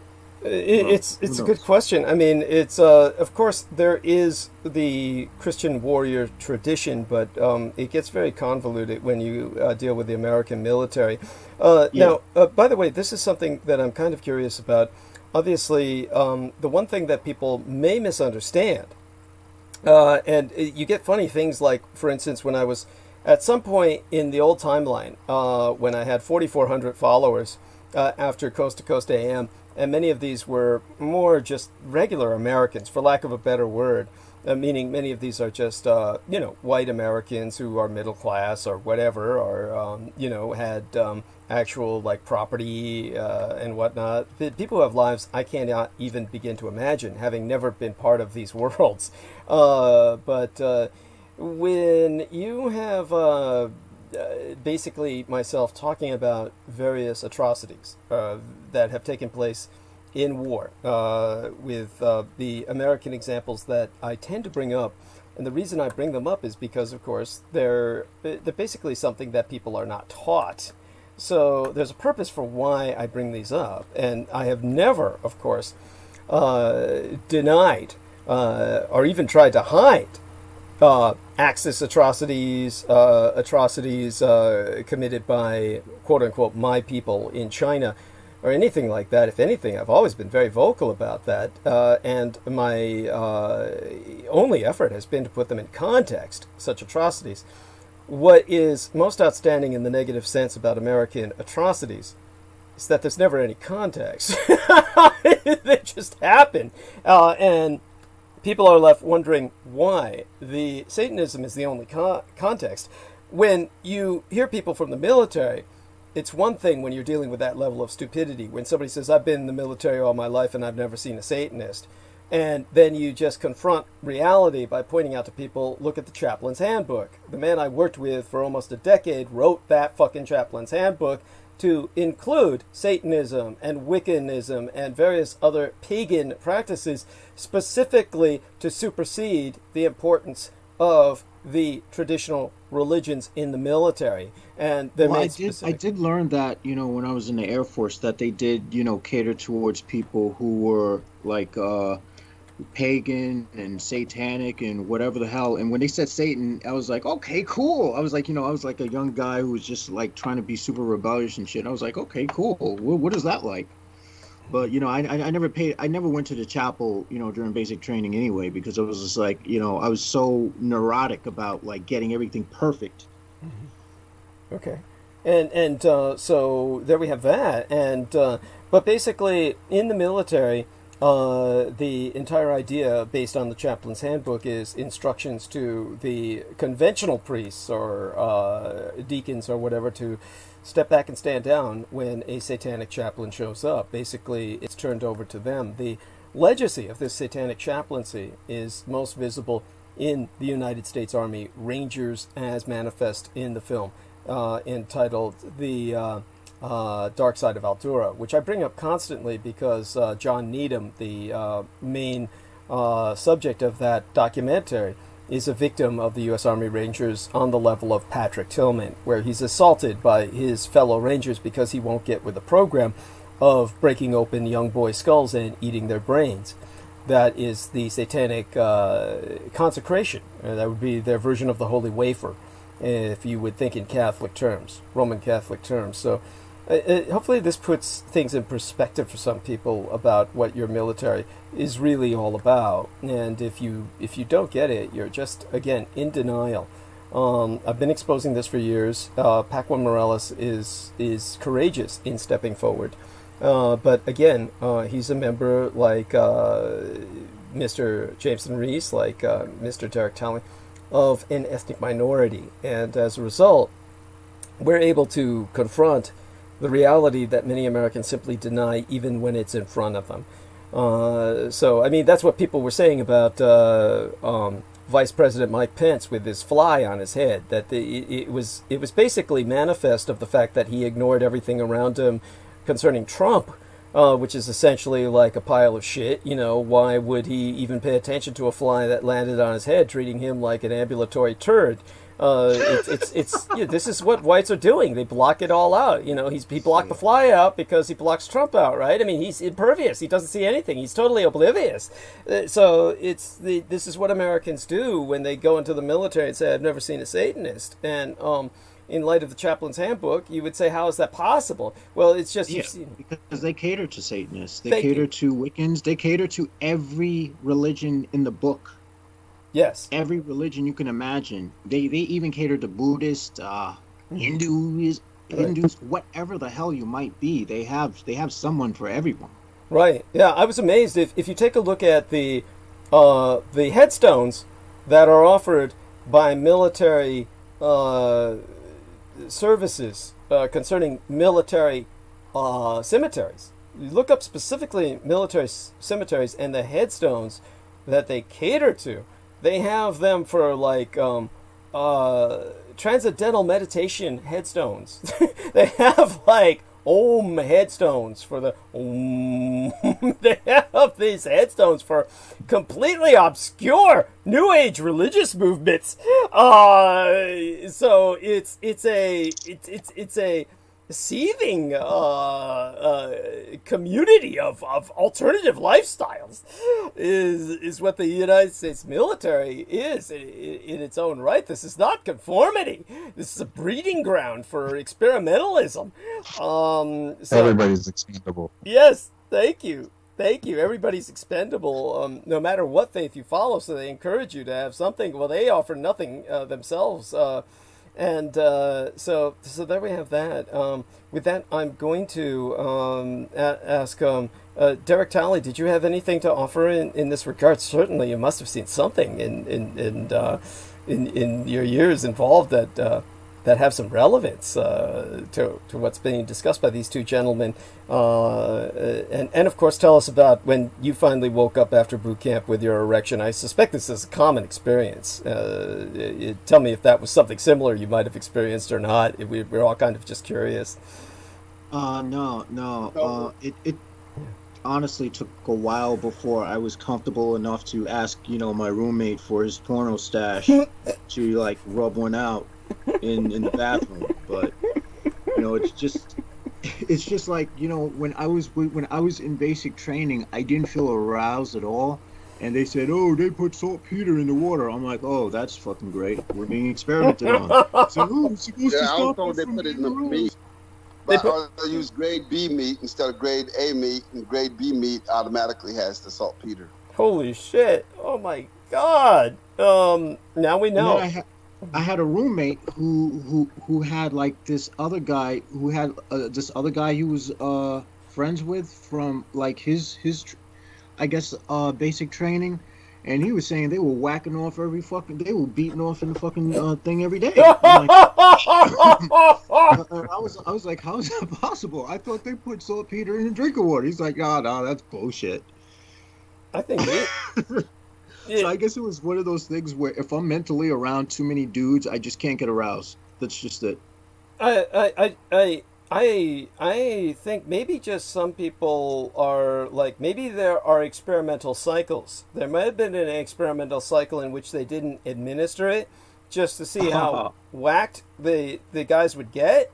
And then you see the guys jacking off every day, which I cannot imagine doing in the company of nothing but men. But this is like, this is part of what I'm talking about, the homoeroticism of so what about the Air Force boot camp before I insist Derek Talley kind of assert himself on stage? I want to know, was there had to be a separation between the sexes? Were the female Air Force even in sight?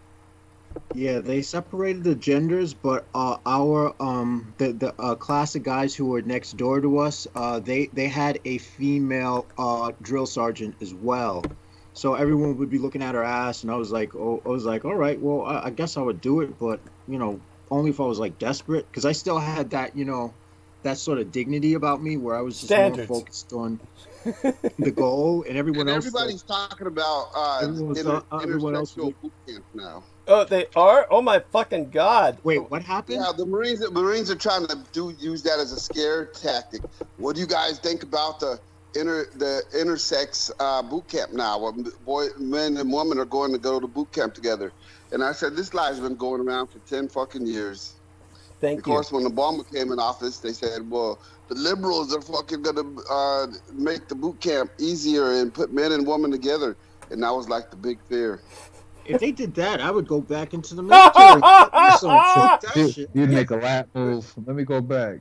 Yeah, I'd be like, guys, I'm mentally clean now. Yeah. I like, don't dude. fucking get it. How is that a threat? How is that? This is like, this goes to show you the intrinsic homosexuality of your average Marine. Like, oh God, Corps going to go to shit when we're training together with a woman. But okay, let's get serious. Of course, honestly, there are vast differences between male and female physiology where you just need different training courses. This is obvious, and of course, this is something that honestly, I will expressly state my stance that there has to be gender separation in the military and for various things in life. Just to flat out stop the guys from all raping all the women, because I know yes. that would happen in American culture. Well, that happens as soon as they are out of boot camp. That's what's happening as soon as they're out of boot camp in the military.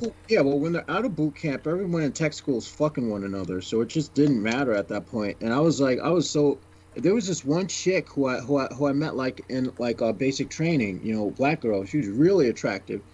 And, she would smile at me and whatnot when I saw her, in the female, because, sometimes the males and females would, pass by each other, but had different training areas.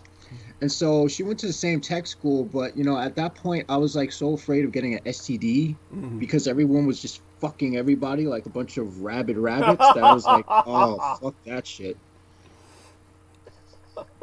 I'll just stick to my mind porn. Oh my God! Well, you probably regret it. I'm sure. No, not at all. Not at all. Because if I had fucked around, I'd have definitely gotten someone pregnant. Okay. Yeah, and that's a legitimate. I don't regret it. Yeah. Okay, that's a legitimate point. And so, in terms of yourself, Derek Talley, so tell us a bit more, because I need to encourage Derek to assert himself. Yes, take the stage a little bit and tell us about some of these things you've seen, magically, sexually, whatever comes to your mind in terms of the military experience. I'm sure that you've seen more we were told never to joke with females. Now, being in security forces, I really never had any interaction with any females anyway. My MOS was all males. We had one female's WM supply chief, and she was an officer. She was either an officer or high-ranking enlisted. I forgot what it was, but she was kind of like out of our league. She had short hair anyway. I kind of figured she was, leaning more towards being a muff diver or whatnot. But you always hear stories. You'd always hear stories of guys joking with girls, like telling jokes, and they'll joke every day for 5 fucking years, and one day she's not in the mood to hear it, and that's when she reports you for your joke, and then you're being court-martialed. Oh shit! Yes. Yeah, so that was the thing. Never joke with women, and I carried that with me all the way to the trucking industry, because one time this female from an outside company came in to load, and she had a mouth like a sailor. I guess she was trying to show that she could keep up with the male truck drivers, but every word was fucking and fucking this and fuck that, I'd fuck that motherfucker, you know what I'm saying? She must have thought I was a preacher, because I didn't look at her, I didn't say a single cuss word. I said, this is either just like a weird ass bitch, or she was sitting here as a mole to set me up so she can get me to start talking like that and then go back and tell somebody what I said. That's a legitimate concern. That's a legit. So how did you contend with this? I just with military bearing, head up, back straight, eyes forward, then look at her big old titties, and I just treated her like she was a fucking man. Okay. Yeah, it's like when I was in the security contracts, I saw 2 massacres that occurred, and these were employment massacres, termination massacres, where men were fired, like an entire shift each time was due to 2 different females, one black, one white, that were in the same company, I believe, CIA Incorporated, which was something investors, Central Investors, or Corporate Investors Associates Incorporated. But it was really, literally a sub-branch. It was a dummy front company for the CIA. They were really trying to shove cocaine into the black community, where it wasn't a black drug. Cocaine was just really not it. And so the CIA was trying to flood the black community with cocaine. I have no idea what the motivation was, or the agenda, or the itinerary. Cocaine is too expensive for most people in black Thank communities. you. That's like a Wall Street drug. Thank you. You know, if they put it in black communities, they gotta break it down into crack first. And that's what they do. Thank you. That's what they do. Yes. Because that's that '80s Wall Street drug. Like, oh man, Yes. I'm gonna get buzzed, man. Oh yeah, I'm selling the numbers, man. Yeah. I'm gonna get rich. I've got a yacht, man. Yeah. Come on, I can work 4 more hours. Come on, man. Yeah. By the way, for the younger listeners, cocaine is a working man's drug. It's the drug of attorneys and medical doctors and high achievers, basically. And so, by the way, this is not a. I'm not effusing, so people don't think that I'm trying to say that these are good people and and they use cocaine for a reason. Okay, I'm not saying that. I'm just saying that this is like they can afford it. That's my point. Not that the good people, the working white people, get cocaine or some shit. This is like it was a bizarre anomaly. But you can actually look up. There were attempts at the time where there was a big drive to try and get people to think that cocaine was sourcing out of black communities.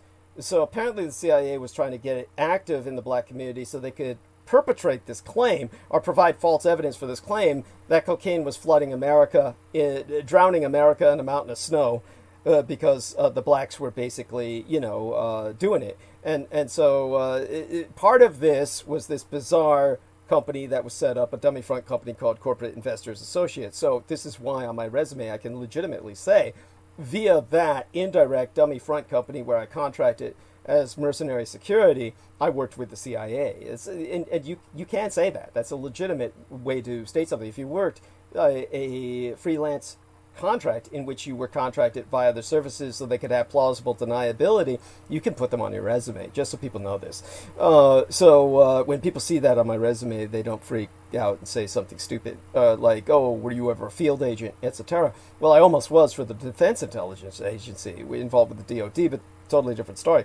But the point that I was making with with that security contract was that there were 2 women who were contracted on different shifts where they got everybody fired on the shift by saying that there was an attitude of, but there's only so often, a woman can only do that once, really. I mean, honestly, it's like, and if, say for instance, I had been there on that shift, I would be like accepted to that rule. I know that for a fact because they would say nobody would have believed I would have done that.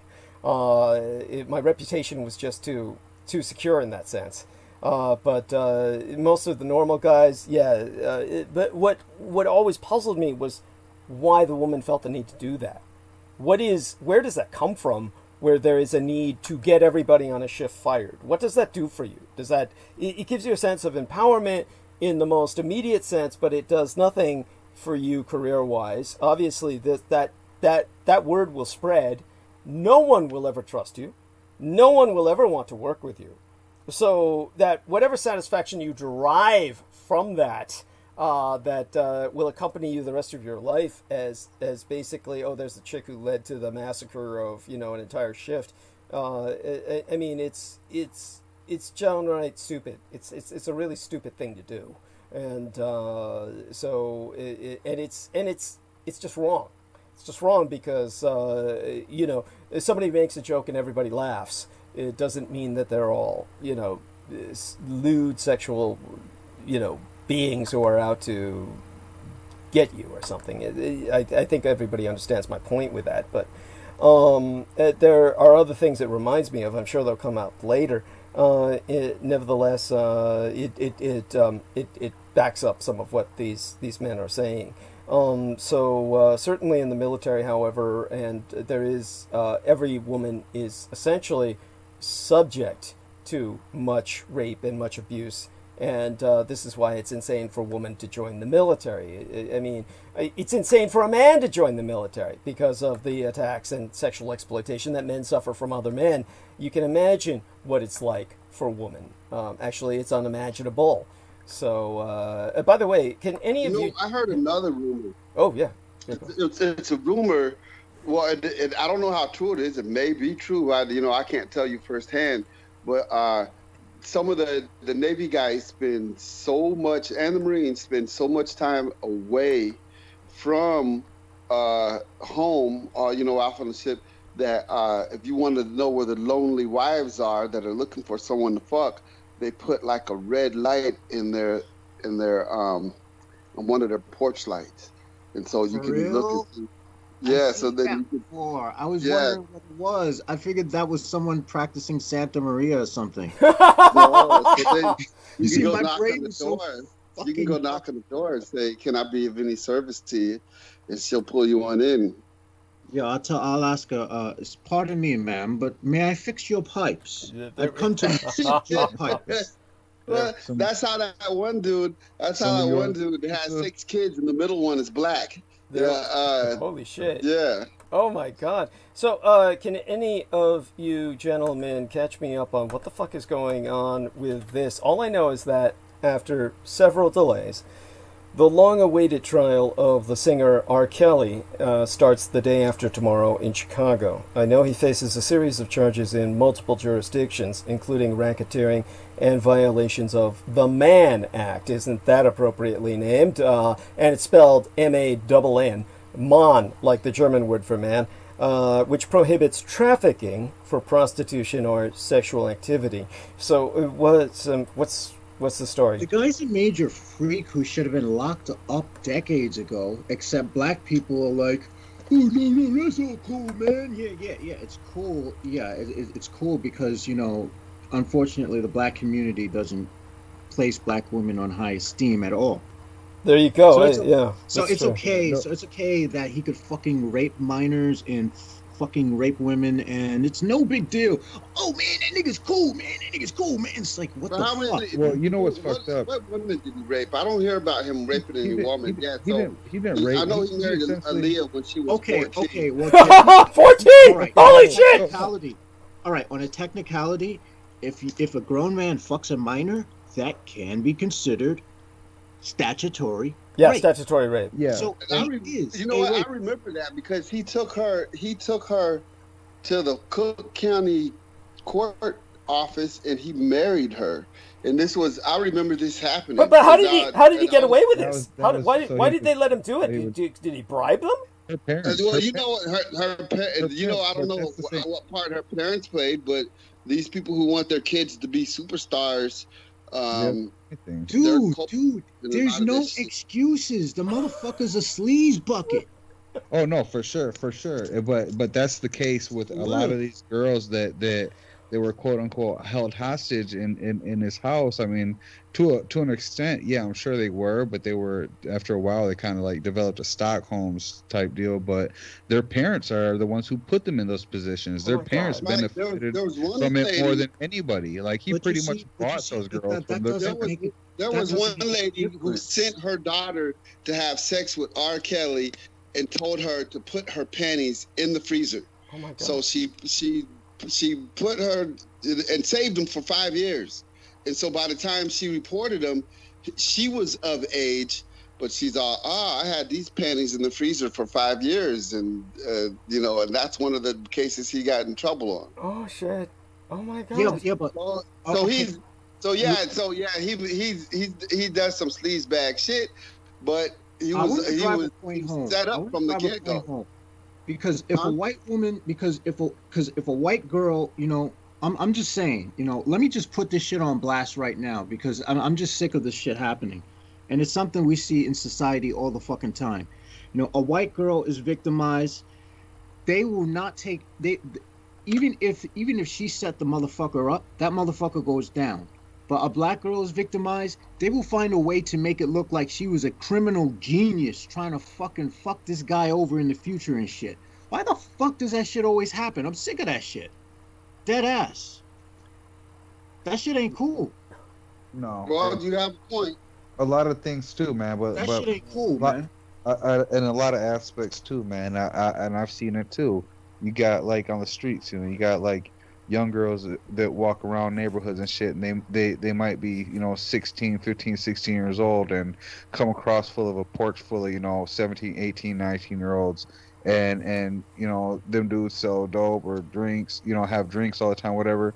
they party with them, and they eventually they start leaving home, finding their ways back to that house, hanging out there, smoking, doing whatever, stealing, being a part of the shit. And then the moment, someone stops messing with them, or them dudes get tired of them and move on to something else or someone else, then they want to cry, oh well, he raped me, or oh well, he took advantage of me. Well, in a sense, yes, and in a sense, no, because those girls found their way, no matter what it was, to get back to that place, to be with those people. The point is that they were girls. Yeah, They are yeah, still and children.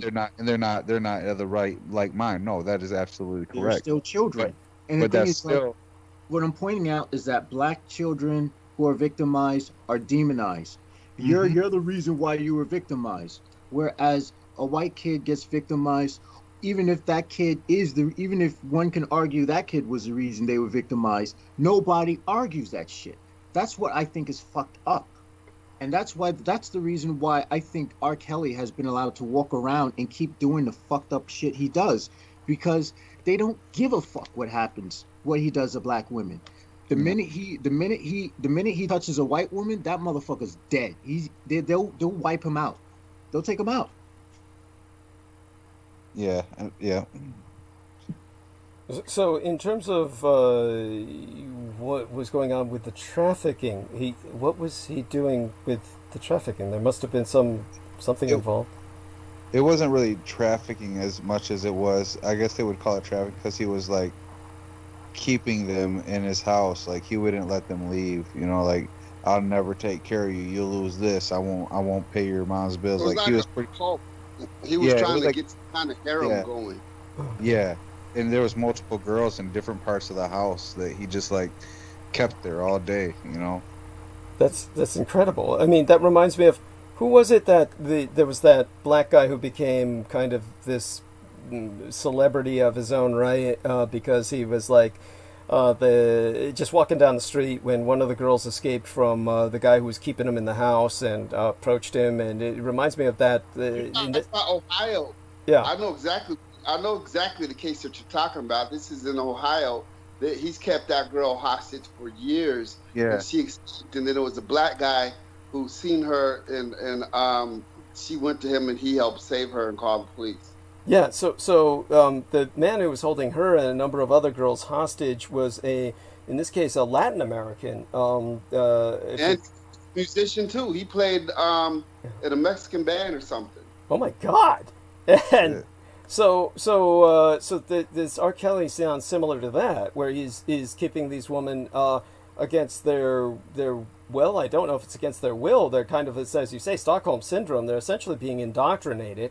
They're afraid they'll lose everything if they leave him, so it's not necessarily in the same conditions that the other man was keeping those girls, because he had them literally chained to their toilets they were pissing and shitting in, that sort of deal, where they were living like animals, and he was treating them as animals. But this sounds on a level that's a bit more organized, sinister, planned.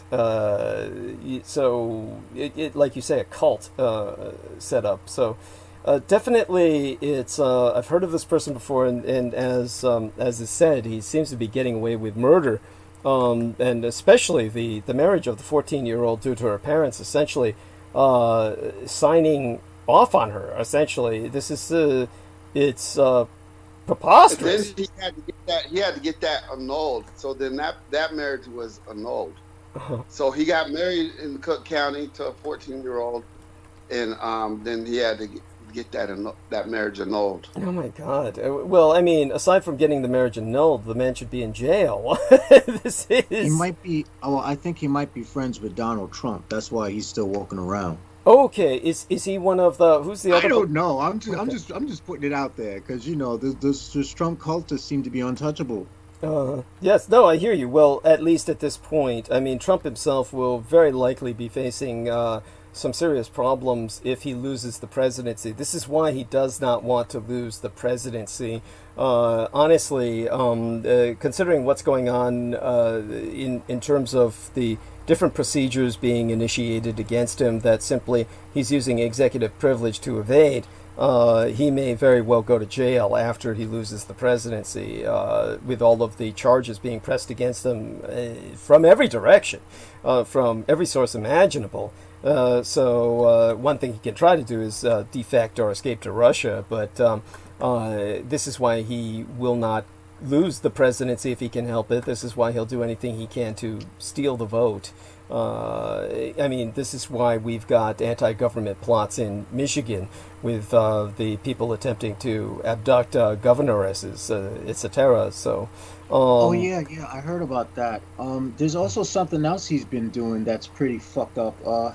He's been trying to fire back at because companies like Microsoft are trying to now hire more people of color. yes, So he's trying to slam against that.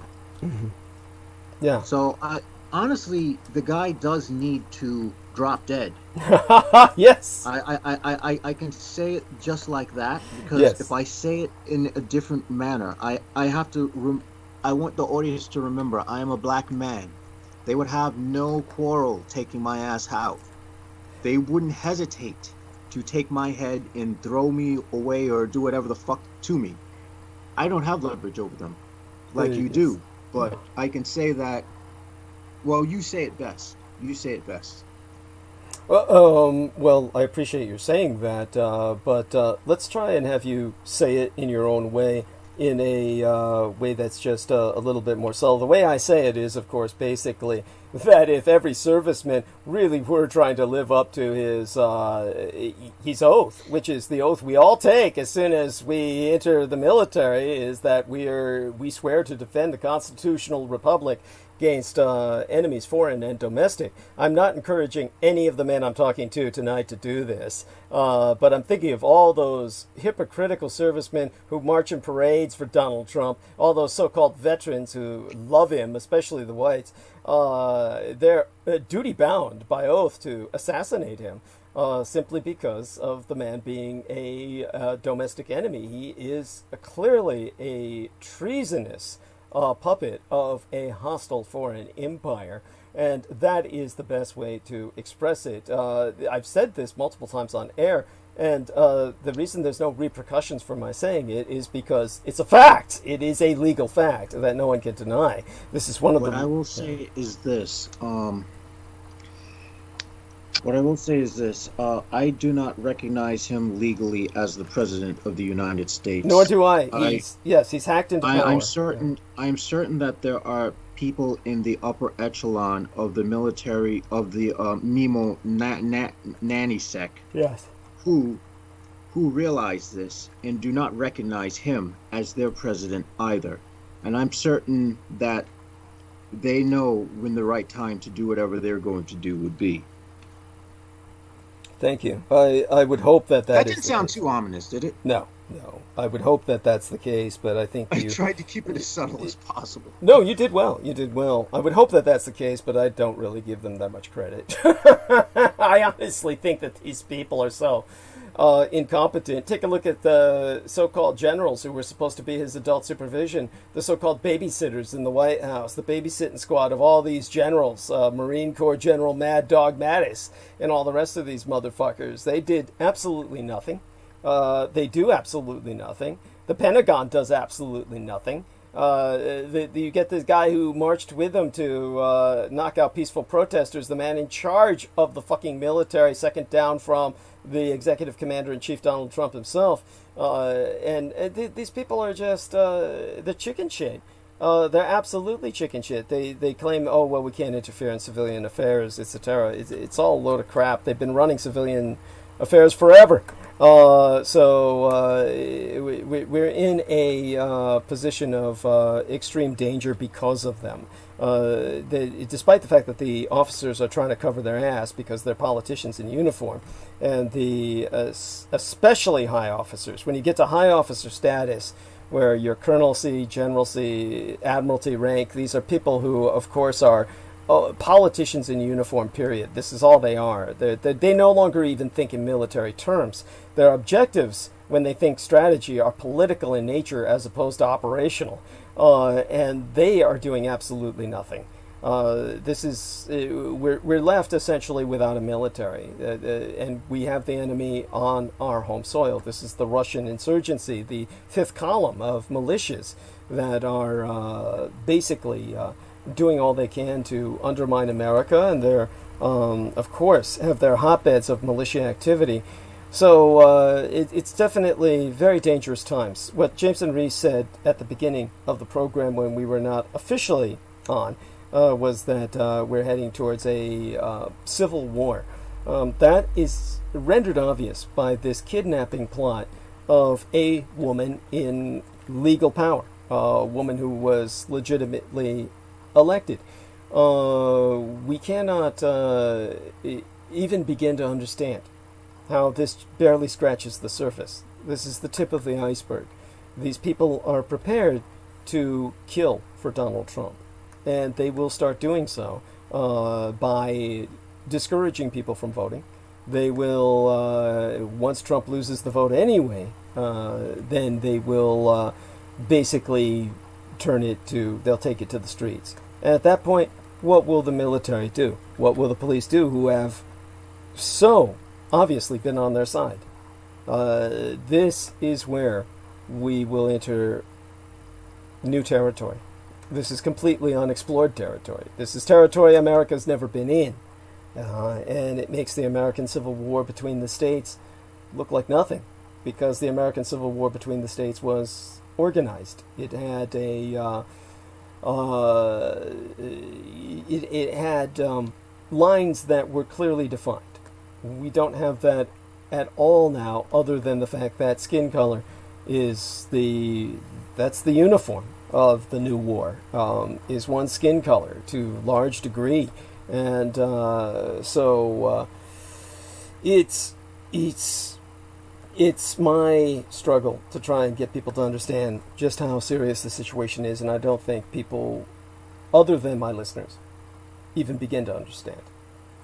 We still get, of course, the trolls and the attacks from Lilith Aquino, of all people, who has taken over after Michael's death. And she is essentially the new source of much of the disruption that we faced. Aside from that, of course, from my personal part in this struggle, we have these men who are here tonight, all with military experience, Mr. Paquin Morales and Derek Talley, and to his own extent, Jameson Reese, with his small stint in the military. I'm just curious, were you able to get any benefits from that at all, your time in the Air Force? Yes. I do have the life insurance. So I do pay the life insurance every month. My mother's words were, at least leave us that much. There we are. Yes. Of course, that I shouldn't be even joking about that. I do realize that we are on the yesterday was like World Global Mental Health Day. Yes. And it's actually today, but it was yesterday for you because it's past midnight for you. Yes. Yeah, and I had my negative 2 cents to add to that. In one of my videos where I just pick everything apart.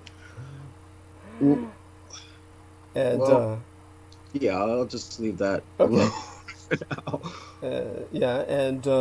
So in terms of both Derek Talley, he is going to be entering the fray as a trucker in this regard, and I take it Paquin Morales is kind of down for the winter, so he's kind of like at least avoiding the front lines for a bit of time. I was just curious, obviously none of us are saying that militarism itself is negative. This is what I want people to understand.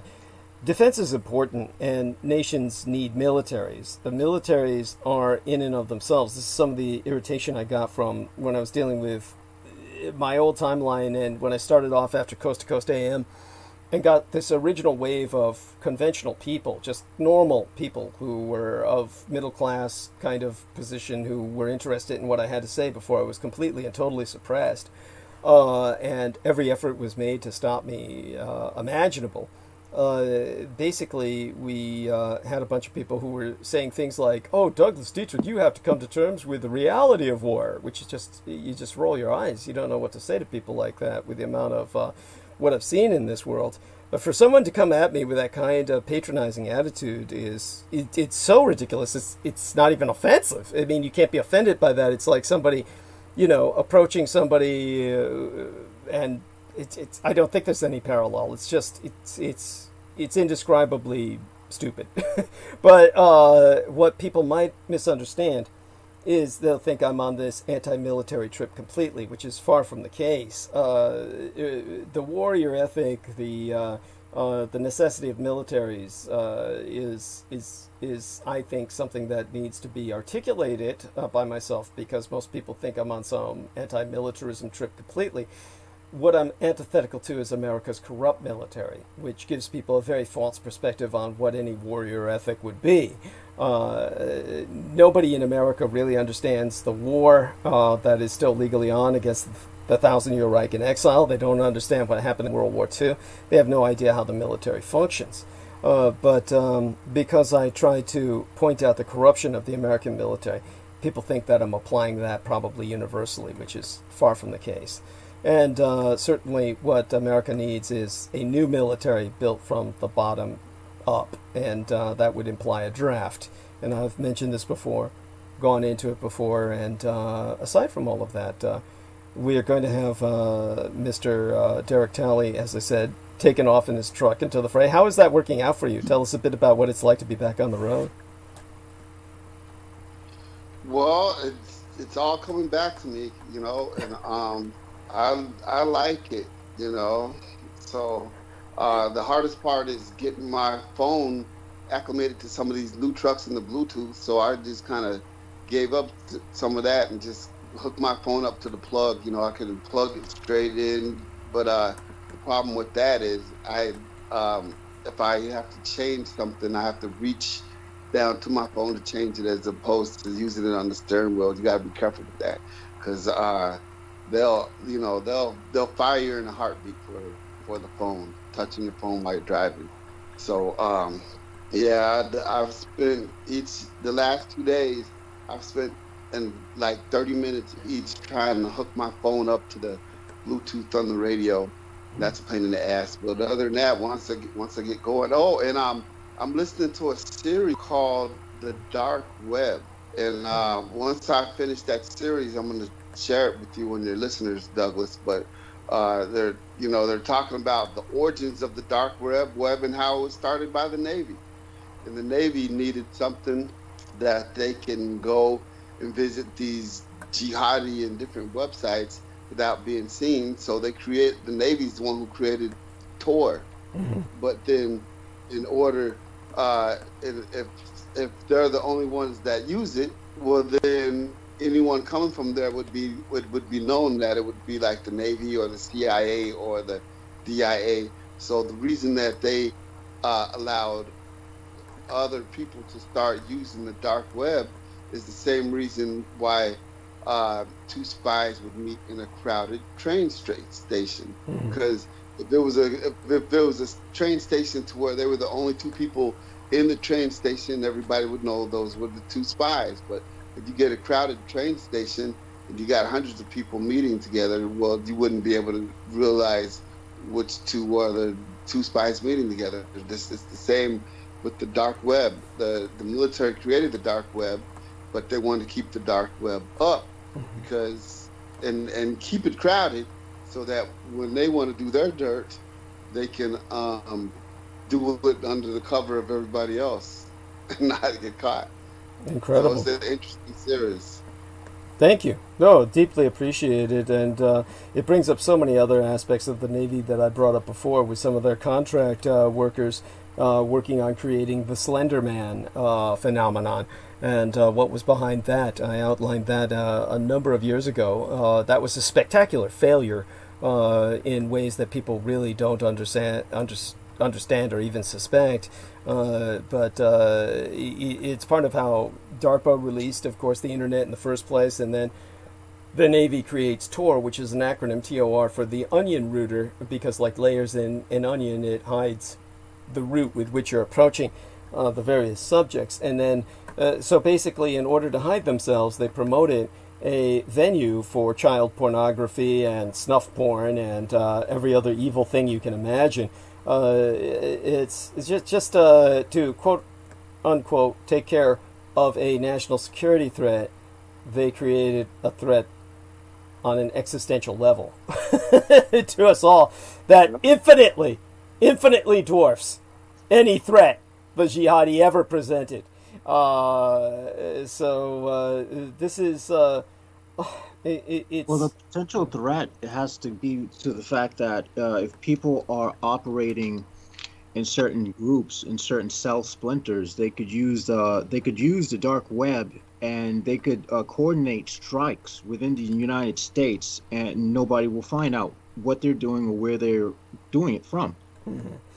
So they're expediting the threat. They're magnifying it. And this is why I wanted to say that the United States military isn't a military; it's an anti-military. Thank you. Because a military is supposed to defend the country, whereas what the United States military seems to do is expose the country to more hazards, such as the mini nuclear tests that took place in Nevada, where humans were guinea pigs, and which is why all of you listening probably will at some point have a fight with cancer in the future. Right. Yeah, and appreciate you bringing that up. By the way, before midnight here in California, my son insisted on my mentioning this. Today is yesterday for all of you on the East Coast, like Pac-1 Morales and Jameson Reese, and probably crossing into yesterday by a few minutes for Derek Talley in the Central Daylight Time Zone. Today is, by the way, for trivia, National Coming Out Day. And the NFL marked it by encouraging alternative lifestyles practicing players to come out. I'm sure that went over just huge. Yes, Douglas, I'd like to come out about something. By all means. All right, so here it is.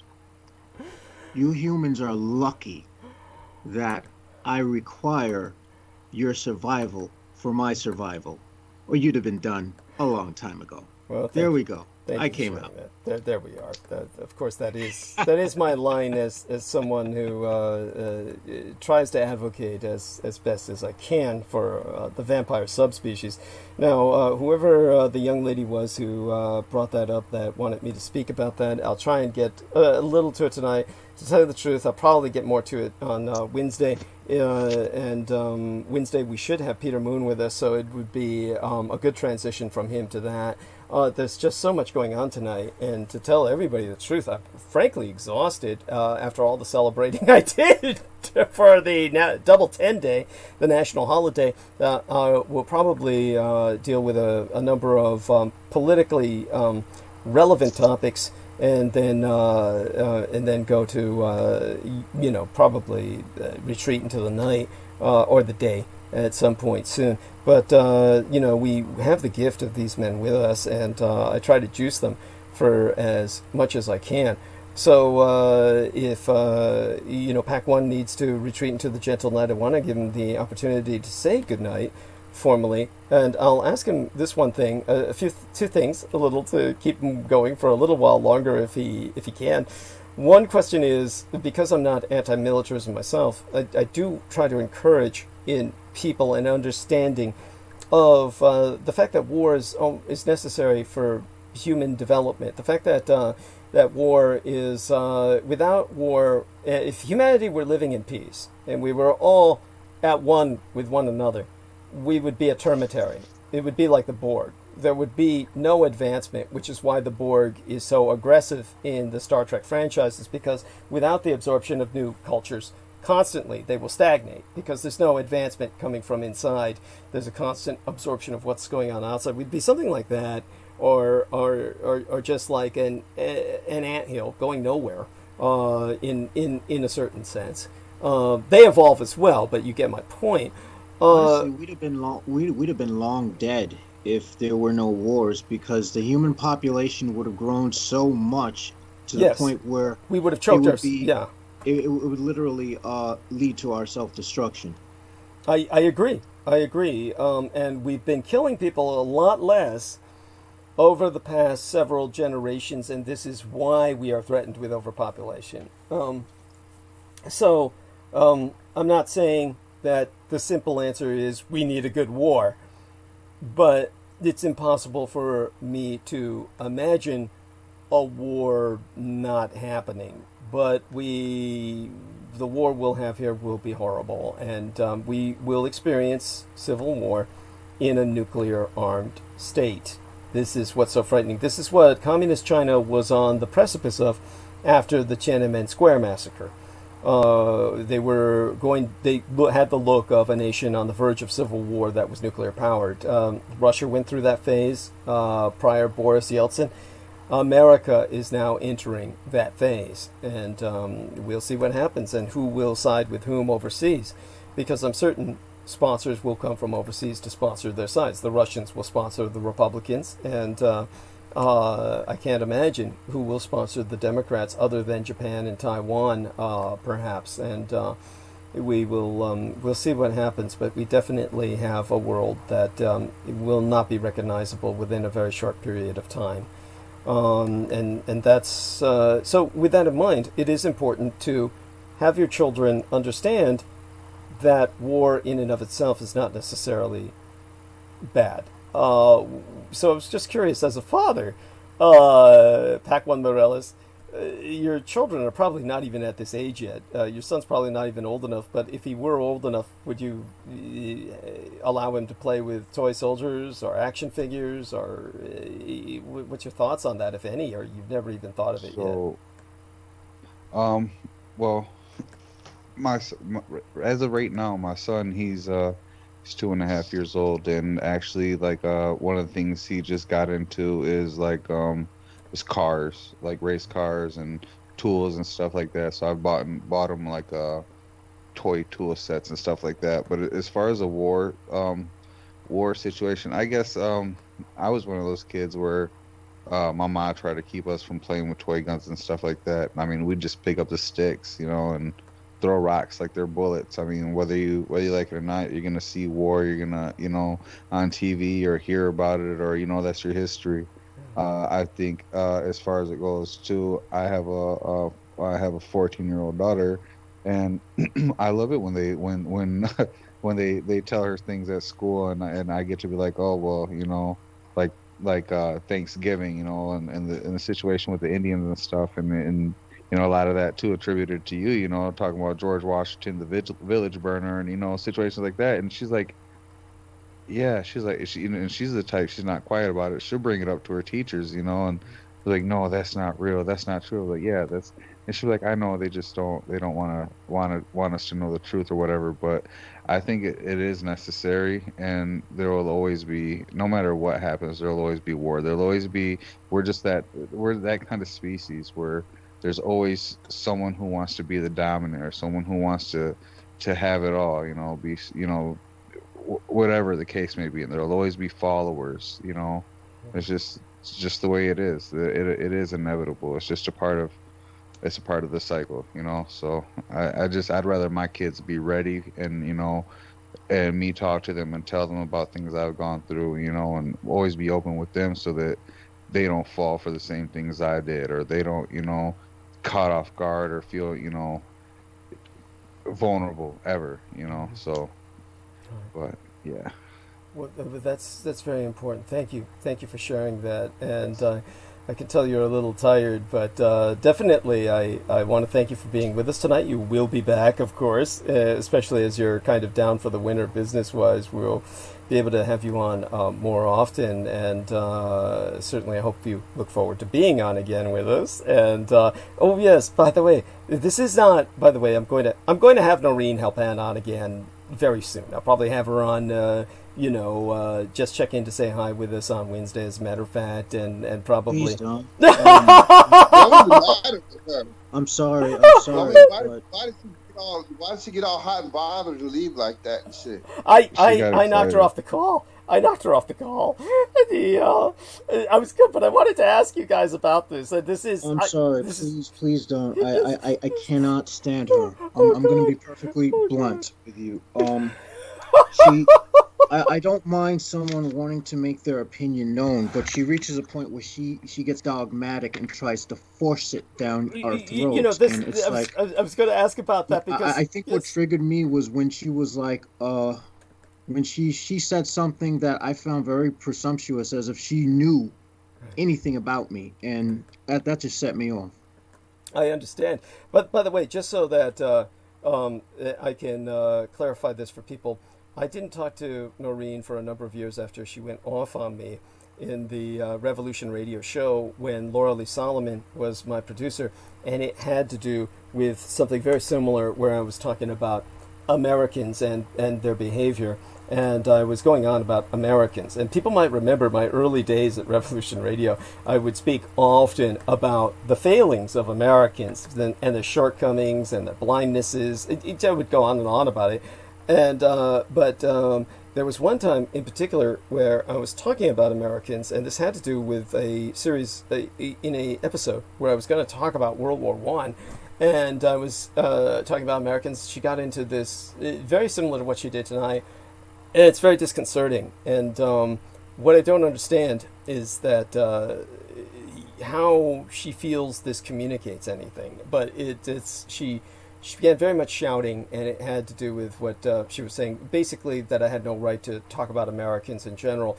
But the reality is we have to at some point speak in generalities at any point where we're discussing larger forces or dynamics of society or history. You cannot speak you cannot simply qualify everything you say, and I qualify it enough. The thing is, she seems to speak like everything is subjective, but Right. if everything's going to be subjective and there's no truth, then what the fuck are we talking about anyway? Thank you. What is there to talk about at all? But you know what that is? That's the Russian propaganda setting in at Revolution Radio, that's why I said it was Revolution Radio indoctrination. They are very much.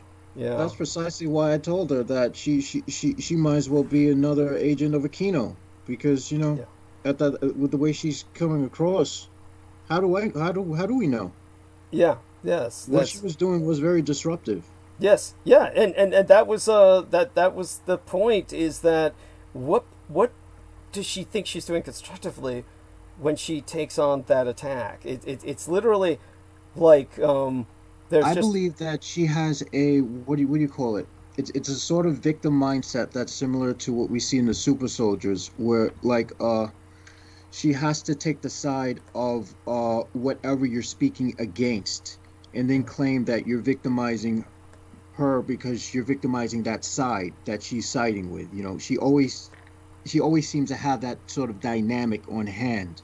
And this is another thing that I also didn't bring up when we were talking about the the Morgellons, because it was believed that to some degree that people who have that who might have that sort of mindset where they feel that they're being targeted all the time, and they feel that something's out to get them all the time, so they pretty much weave that into their reality.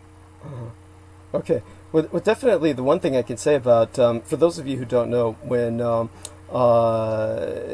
Helphand was with us, and I thought when the time she was with us was very constructive. Of course, it was grotesque, and it was ironic in its own sense, because what had happened was I was asking Derek Talley and Jameson Rees to kind of burn bandwidth, hold the line until I was ready to talk, to analyze what I was looking up online and kind of reviewing so that I could provide an analysis thereof. And while I was doing that, I was asking them to, buy me time.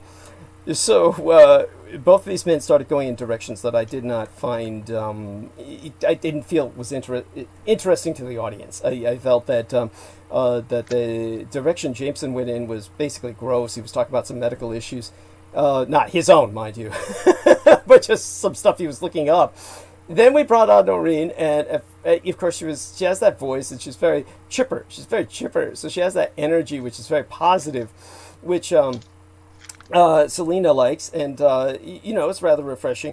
And then she went on to talk about Morgellon syndrome, which was equally grotesque and ironic, because we spent the next several hours talking about excruciatingly grotesque subjects that had to do with Morgellons. And now I noticed that she was getting much of what she was looking up was on the internet. She's gotten to the point where this has convinced her she has Morgellons syndrome, which I'm not denying. As a matter of fact, just to qualify this for people, obviously I have the credit equivalent of a master's degree in medical journalism. I can tell you that Lyme's disease is real. Lyme's disease was created as a bioweapon on Plum Island off of New York. It was unleashed on the American public essentially by accident, just through total incompetence, just through total sheer incompetence, which is worse than a plan, worse than conspiracy. It's just how corrupt and incompetent these people are. And so you've got the situation where at this point, everyone in the medical industrial complex knows Lyme's disease is real. The problem is no one wants to diagnose it because MDs really don't know what to do. So the problem is that MDs will go out of their way to just ignore or even deny Lyme's disease to patients who are suffering from it because they have no idea how to cure it. They don't know what to tell their patients, so in the end they just try to convince them to believe it doesn't exist. This is an act of desperation and denial, and it's not helping anyone. But you pair that up with something as complex as Gulf War disease. Now, Gulf War disease was originally GWIDS, GWIDS, or Gulf War Immunodeficiency Syndrome. And people who had GWIDS, or Gulf War disease, were acknowledged as having a combat form of AIDS. AIDS contracted from the battlefield. Imagine the horror of that. They got rid of that acronym because of its implications being so dire. They simply just erased it completely from the lexicon. Gulf War syndrome itself is a legal fiction. There is no such thing as Gulf War syndrome per se. They had to create that because so many of the veterans have genuine, verifiable symptoms that are unclassifiable that they simply, in order to treat them, had to give them something. So Gulf War syndrome is not a creation of the medical field. It is a creation of Congress. Congress created Gulf War syndrome as a legal fiction in which to treat these men who otherwise would simply not be treated. Because the symptoms they suffer are so wide-ranging across every end of the spectrum, there's nothing to diagnose them with. One man will have bleeding gums, another man will have a swollen heart, effectively in heart failure. I could go on and on forever. Lyme's disease is like that in the civilian world. So you've got Morgellons. At this point, we're entering something so horrific. I do not want to believe it's real. I seriously do not. I hope this is not real. Because you just have to listen to what Noreen Helpan said. And you can understand why I don't want to believe it's real. But the idea of waking up with fibers coming out of your body is just grotesque beyond all measure of imagination. Thank you. And based on what I researched, there is something connected between that and Lyme disease. So there is a correlation between the two. Well, that's not surprising. One could conceivably suffer Gulf War syndrome and then catch Lyme's disease as well. But the reality is Lyme's disease can impact anyone who goes outdoors and gets bitten by a tick. So that's a connection that doesn't... No, what I mean is the correlation is between the Lyme's disease and the, the Morgellons, in that they find that there's the same type of bacteria that's causing the, the Morgellons. Well, the one thing I do know about Morgellons is that in terms of what Noreen Helpan was getting her evidence from, or her research, was just doing a lot of internet research, and that's part of the problem. Many of these people who are pulling shit out of their arms, and I talked this over with Crystal River, who was agreed with me, on this is that for years in the 80s and 90s, the 90s when, I guess it was the 80s when people really started the Morgellon shit, and we're talking about the Morgellons, you see these people pulling fibers out of their arms and shit, and it's like literally what a lot of these people were doing, guarantee you, they were cutting themselves open and then put shit in their arms and then pulling it out. So then they're saying, look, I'm pulling out a computer chip out of my arm. Look, I'm pulling it, a lot of this is just people just seeking attention. So, but that's not Noreen. Noreen, I don't believe she's doing that. Noreen believes she's got Morgellon syndrome, and she may have it, if it exists. But it's like, this is where I brought up I must be immune to it because of my nanoplasma. Because anybody who's got open sores, which I personally have seen on Noreen, has been blemishes. I've seen blemishes. No, but anyone who's got open sores and you've got things erupting out of those open sores, that's got to be contagious. There's no way someone cannot be able to contract that from you. We're talking Ebola shit at that point. This is like hemorrhagic fever. This must be a contractual disease. So the idea of this not spreading is rather bizarre to me, which they keep saying you cannot contract it. Now, I was physically intimate with Noreen, something she's not going to deny. So and I have contracted nothing. So either I'm immune because of my nanoplasma, and if it's a nanite contagion, I simply cannot contract it because my own nanites operate against it, or I know she's had sex with one other guy who I knew who used to hang out at the conferences. I'll even ask her who it was, maybe next time she's on. And I never followed up with him, and I don't believe she has either. I don't know if he contracted it, but anyhow, I can talk about that with her in private and see if that's something I can bring up. But it's definitely something that, honestly, you can contract Lyme's disease through sex.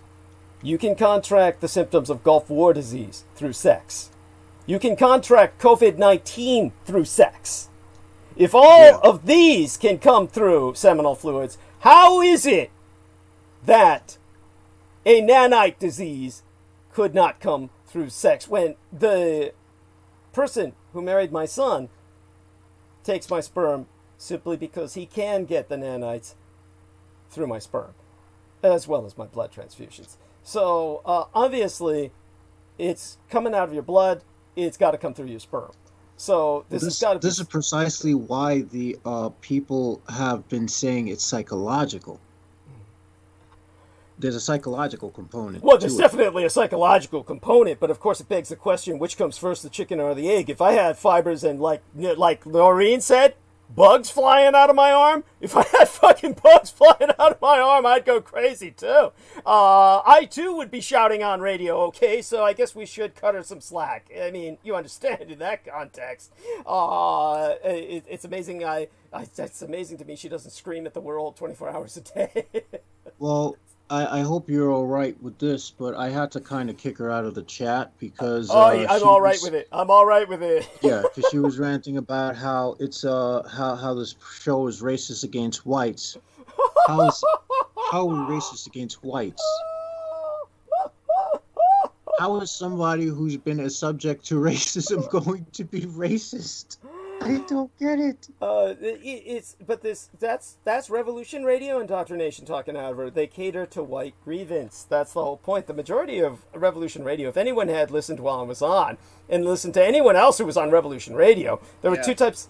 Yeah, there were two types of hosts on Revolution Radio, hosts or hostesses. There were the New Age types, where it was all I love everybody and crystals and shit, and then there were the ones who were saying, fucking niggers, let's go out and, kill everybody, goddamn liberals, and, the Russians are our only hope, that kind of shit. That's the... the slave owner sympathizers who are like, well, well, maybe the slaves didn't have it that bad, Why are we demonizing Thomas Jefferson? Yeah, and hey, did they talk about the South African farmers? Because I noticed that's one thing that the white supremacists really harp on is South African farmers are being executed, which they're not. But hell, the South African farmers had to kill in order to get those farms. This is one of those situations where it's very similar to Israel. At this point, you're several generations on into occupation, and a new population has inserted itself onto the scene. So we have to remember, just as blacks were brought to North America against their will, and there is that attitude of the right-wing American, which is unfortunately the majority of white males have the attitude of, we brought you here in chains, we'll send you back in body bags. So you're confronted with this, and you have to say, well, at this point, I can't go back home. So I have to fight to stay here or die. Certainly there are black Americans who are going back to Africa, but there's no way the majority of black Americans could ever adapt to African culture. It's just too different. And I could bring up multiple examples why. Having been in Africa myself, and I often try to point out the positive aspects of African culture, but obviously they have their problems and their challenges. I've worked with people who were from African countries, and I live in a community that's not far from the projects. In the projects, there's a lot of people who are from African descent. And what I will say is, I can't speak for all of them, but I will say that there's a level of contempt that they have for the black American. Yes. Oh, yes. And this contempt doesn't call us come from Sakatas or something like that, right? They call us Sakatas. Yeah. And this contempt comes from the fact that, these people are from tribes that sold that supposedly sold us into slavery. That's true. So yes, so they see themselves as on the same level as the whites, yes, and us being even beneath them. Yes, very much so. Why the fuck am I gonna want to go back to Africa? Yes, fuck thank Africa. you. Thank you. Africa could fucking burn like Russia. I just to put this into some perspective for people, I can do this on another transmission because it would take a transmission to do it justice. But just as a little aside here, when the big trans, and by the way, tomorrow Monday is Columbus Day, if you can believe that shit. And that son of a bitch, started a change in climate. The world's the world's first climate change by mass genocide, and this was genocide on both sides of the Atlantic. But basically, what had happened, simplistically, to put it as simplistically as possible, what happened was the majority of the agrarian tribes in Africa, those that worked the land and tilled the soil, the farmer tribes were overtaken by the warrior tribes who sold them to the Europeans. And this is what happened over many generations. So the farming completely dried up in Africa, just as when all the Native Americans who had incredible cities and fortresses and farmland across all North America into Mesoamerica and South America, when they were annihilated, all that land went back to forest, and that reforestation caused a dip in the carbon because forests are giant carbon sinks, which caused an ice age. So too in Africa, on the other side of the Atlantic, the people stopped farming because the farmers were sold off, and it became basically a continent of warriors. And we see the result of that, a continent constantly at war. So this is where you have too many warriors, and it's like if people who were in Jameson Reese's gaming world took over, and you can't build a society on first-person shooters. It's like that. But that being said, as I said, several generations in, you can't go home again. There could be a Back to Africa movement if you had enough, and it were backed up by a military force of black Africans trained in the U.S. military. You could have a resettlement program that could take less populated areas of Africa and conceivably work. I would argue that whether that happens in the future. Why go there? Because it's nothing more than a fucking. Right, I understand. It's nothing more than a resource grabbing hub for Europe and Asia. I still think something like that needs to happen with at least a minority of blacks who are willing to do that, because. Get the black Republicans out of here. Yeah, there we are. Something like that. Yes. Yeah, I'm serious when I say that. But I'll go into reasons for that later. But it offers an alternative in social evolution. And in terms of whites that have moved into South Africa, it's like Jews that are in Israel at this point. We're several generations on. The only way you're going to get rid of these people who have occupied by ethnic cleansing is by another counter-genocide. Now, this is where we get into the ethics of, is this right? Look, even on Doctor Who, the British TV series, and believe me, the British are the people who brought you Punch and Judy. These are the people who raise kids to watch action figures that beat each other to death on stage, and they think that's funny. Okay, even they present that moral conundrum in Doctor Who with the Daleks, this genocidal race, where the times that he's been given the option to exterminate them, to push a button and they all disappear, he does not take it. Because it's nothing to do with the morality of this would make us no better than them, but rather they serve great good in the galaxy because they unite other disparate cultures against them. So just as in Israel, if there were no Jews there, the Arabs in the past would have been constantly warring against each other. You have this unifying factor in the fact that the Jews were there in a united front against them. Now it's changing and the dynamics are changing and it's becoming even more complicated, and it would require a transmission to explain it. But the point is that how are you going to get rid of them if that were your objective? You would have to kill them. And so too with the people in South Africa. Those whites in South Africa have every right to be there as much as blacks in America today. And yes, there is persecution of them.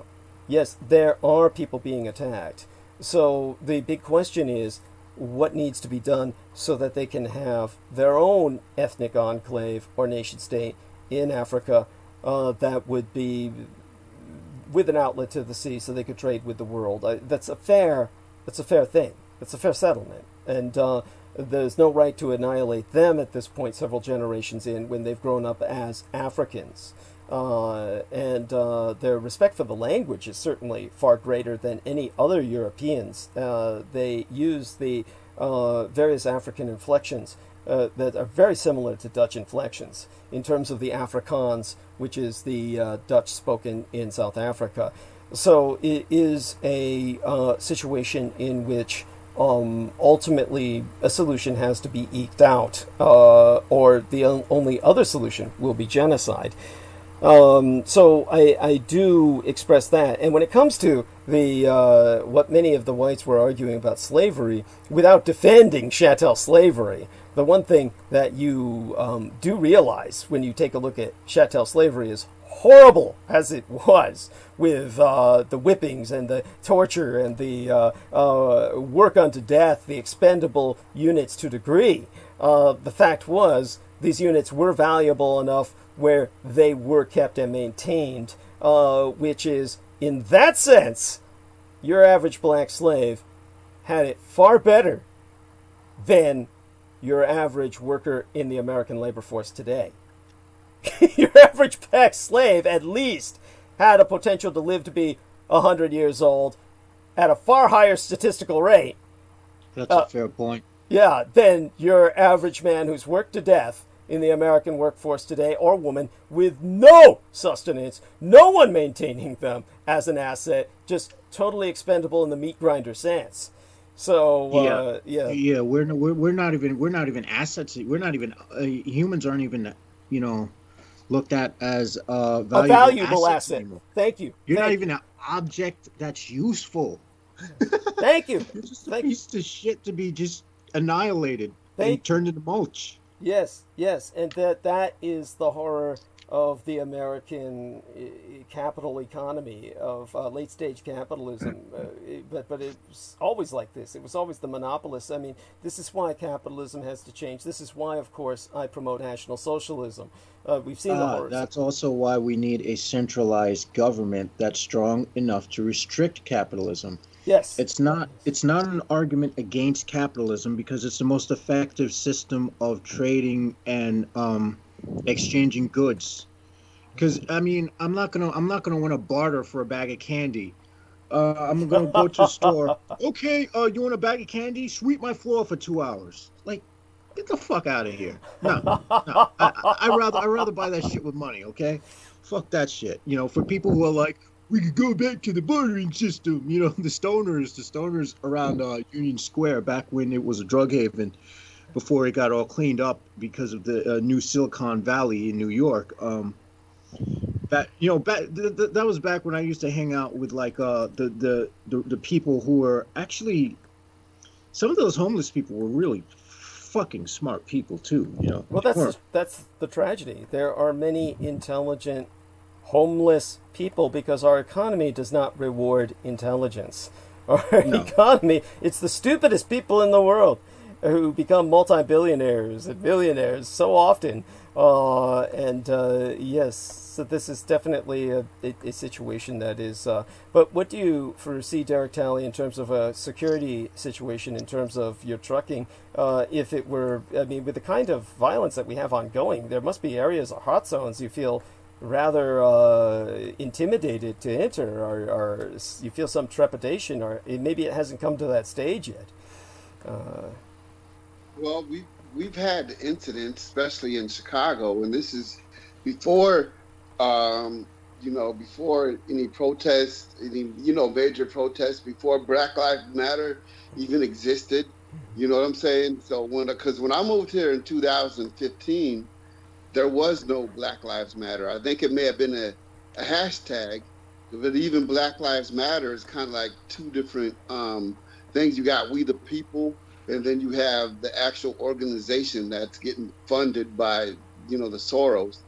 But and by the way, Is that vettable though? I mean, Yeah, everybody says that. everyone says that, but my question is, what's the source? Is the source of the information one of those right-leaning, Thank you. reactionary? Because if it's a right-leaning reactionary thing, then it's just propaganda. Yes. And by the way, yeah. Plus, George Soros, anybody can apply and get some funding from him. And so a lot of people don't understand. They'll bring that up like, oh, George Soros is funding this, but then they'll turn right around and go somewhere that's funded by Robert Mercer. And if you bring that up to them and say, okay, well, you don't want to have nothing to do with Black Lives Matter because they're funded by George Soros. Why are you now involved with people who are being funded by Robert Mercer? Well, who's that? Yeah, exactly. You don't know who Robert Mercer is, but you know who George Soros is because, just like Jameson said, the reactionaries keep throwing his name out there. You know what I'm saying? So, that's my thing right there. Soros funds things on the left, and the Mercers fund things on the right, and they're both two sides of the same fucking coin. The principalities and powers that are running this joint. But then if Soros wants something funded that's on the right, he'll have Mercer do it, and if Mercer wants something funded that's on the left, he'll have Soros do it. So, as far as I'm concerned, people are stupid when they keep bringing up George Soros and they don't know who the Mercers are. Well, that's certainly agreeable, but in terms of what you're saying about opposite sides of the same coin, we need to dispense with that kind of thinking because unfortunately that is where the Russians want to take you, is that basically they're saying that there's no hope, that there's, since it's all just corrupt anyway, basically do nothing. That is ultimately where you had Noreen Helpan, for instance, insisting that she not vote. The nihilistic shithole. Yes, thank you. Nihilistic shithole, and let's all just, comrade, let's just drink vodka, get fucked up, and inject some crocodile oil. Because what does it matter? Crocodile. Yes, that's right. I noticed a comment from our man. Oh, by the way, Pack One, when we were discussing Magic the other night, and you may have left, or you may have left the. I know you went to take care of your son, and you turned off. I know you hung up. Yeah. Yet we kept hearing that. Yeah. Did you hear that strange noise that kept coming on after you left? That was not you, was it? That was not you. No, I completely got off. He woke up, and I went and laid him back down to sleep, and I knew I was going to fall asleep as soon as I laid down, so I got off. Yeah, and so in terms of, did you listen to the rest of the show and hear that strange sound? I tried to go back to it, but I haven't played the rest of it. I only got a little bit into it, and then Wednesday night's broadcast came on, so I listened in on Wednesdays, and still been listening to Wednesdays past couple of days too. So Okay, and believe me, that's appreciated. That's appreciated. And but in terms of there was this very bizarre noise, and Derek Talley heard it because he said it's not me, because I thought he had fallen asleep and was snoring. And so if anybody wants to hear some frightening Halloween themed bullshit. As I said, the Watchers were with us that night. The egregore from the Simonomicon. They but need to hear the episode in which we're talking about the Simon Necronomicon. And we had the Gigi on the what do they call them? The Igigi. yes. The Gigi. The egregore and the various kind of entities that hover around that cursed volume. Cursed not because of any reason people might think. I might have to get rid of my copy again because I don't even know why I keep the thing. Mm-hmm. I got it because I was interested in analyzing how they constructed the spells, specifically the gateways. So I just wanted to look at the sigils and see if I could, create something of my own using that sort of formula.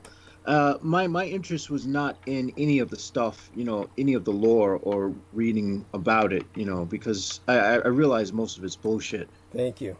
And, you could speak to anyone on any major occult forum, and most people, 9 times out of 10, will say, fuck the Necronomicon. mm-hmm. But there'll always be like 1 or 2 people who can do it and get good results. And for those people, those people have a gift.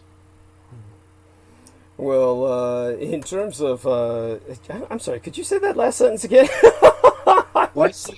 Well, what I'm saying is, what I meant to say is, if somebody uses the Necronomicon and they get good results, I would say that person has a sort of gift. Oh, okay, yes, that's. And by gift, I mean that they have that chaos magic mindset where they can make fictional paradigms create real thought forms and real effects for them. Oh, understood. So I get it. That's what I meant. That yes. sort of what do you call it? That soft polytheism. Right. No. That's not an easy thing to acquire or do. Right. Yes. If I could summon Superman, if someone can summon Superman and get him to, fuck up their neighbor's car because their neighbor blasts loud fucking music all the time. Oh yeah, that's a funny story. I got this neighbor, this guy. I don't know, these guys like play around with their motorcycles because it makes them manly men. Motorcycles. And now they gotta blast their music super loud. Whoa! Everybody hear me! I'm flexing! I'm manly man! Yeah! It's like, come on, dude. Oh, who are you kidding? Yes. That reminds me of people. Yes. Your health, your body's falling to shit. You're not beautiful anymore, dude. Just well, most of them never were. No, they never were from the beginning. That's right. I doubt very many people at all have any success with the Simon Necronomicon, and yet it has its cultists that Michael Aquino himself would call the Simontologists, that they defended vociferously. But there are people who will actually take the mythology, which I will emphasize as mythological. Yes. Meaning as in fictional, yes. not as in real. As in it doesn't adhere to the real anthropological, mythological studies of what the gods and goddesses did and whatnot. And this seems to be now a growing trend because there's a lot of, popular occultists who are like picking up the Necronomicon and saying, guys, we should go into the direction of the Necronomicon. Here we go again. Oh my God, that's so funny. Here we go again. So, Pack One, before you retreat into the gentle night, was there any experience you had with the Avon Press mass market edition publication of the Simon Necronomicon, or no? Okay, because I know you definitely had more than your share with that lady who proclaimed herself a Wiccan. We'll speak of that some other time soon. Say goodnight say goodnight to okay, listeners. Sorry for interrupting. Yeah, never dealt with the Simon Necronomicon. I heard about it, but I never really, for some reason, I didn't hear about what it was about. I just heard it was like gave you like just information on doing the crafts and stuff like that. But I never really was something I was like, oh, I need to go out and get it or whatever. Or if I was intrigued in it and never brought it up to conversation, no one ever really knew what it was or what it was about. So luckily for me, I dodged that bullet. Yes. But no, with that, I'll say much love and respect to everybody. You know, Derek, JMO, Douglas. You know, thanks for having me on, and it's been a pleasure hanging out. And I look forward to many more conversations and just relating with everybody and seeing where all our experiences and everything kind of blend in together. You know, on certain subjects that are, you know, you wouldn't think everybody from these different sides of the U.S. you know could have this much in common with, you know, their own life, you know, if that makes sense. Yes, very much so. We love you too. I've lived all over the U.S. too. Yeah. So, Yes, that's right. Well, I think we're all very well traveled. Jameson Reese may not be as well traveled as the rest of us, but he's had his share of going around. And Pack on. Could you tell everybody how to pronounce your name? Yeah, it's Pacon. It's just Pacon, like pa, and like if you heard arroz con pollo, you know, cone, you know, like a cone, like a smoke joint cone. I don't know, Pacon. You know, I everybody calls me something different. Some people call me Pac, some people call me Paco, some call me Pacon, Pac one. So, you know, it doesn't really. It's all good. yeah, do you mind it? Do you mind if I call you Paco? Yeah. Paco. Yeah. What Paco, whatever. Yeah. It don't. None of it bothers me at all. You know. Oh, that's so funny. Thank you. Got some people call me P. You know. So I don't know. Some people can't pronounce it at all, and they call me P. I don't know. So. Yeah. Oh yeah. Definitely appreciate it. I want to thank you again for being on with us tonight.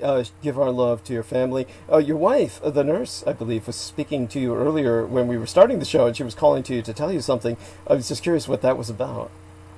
Oh, she was just she was asking me if I had my son. My son was downstairs with me. He was playing the video games and stuff. She was looking for him, so it was quiet.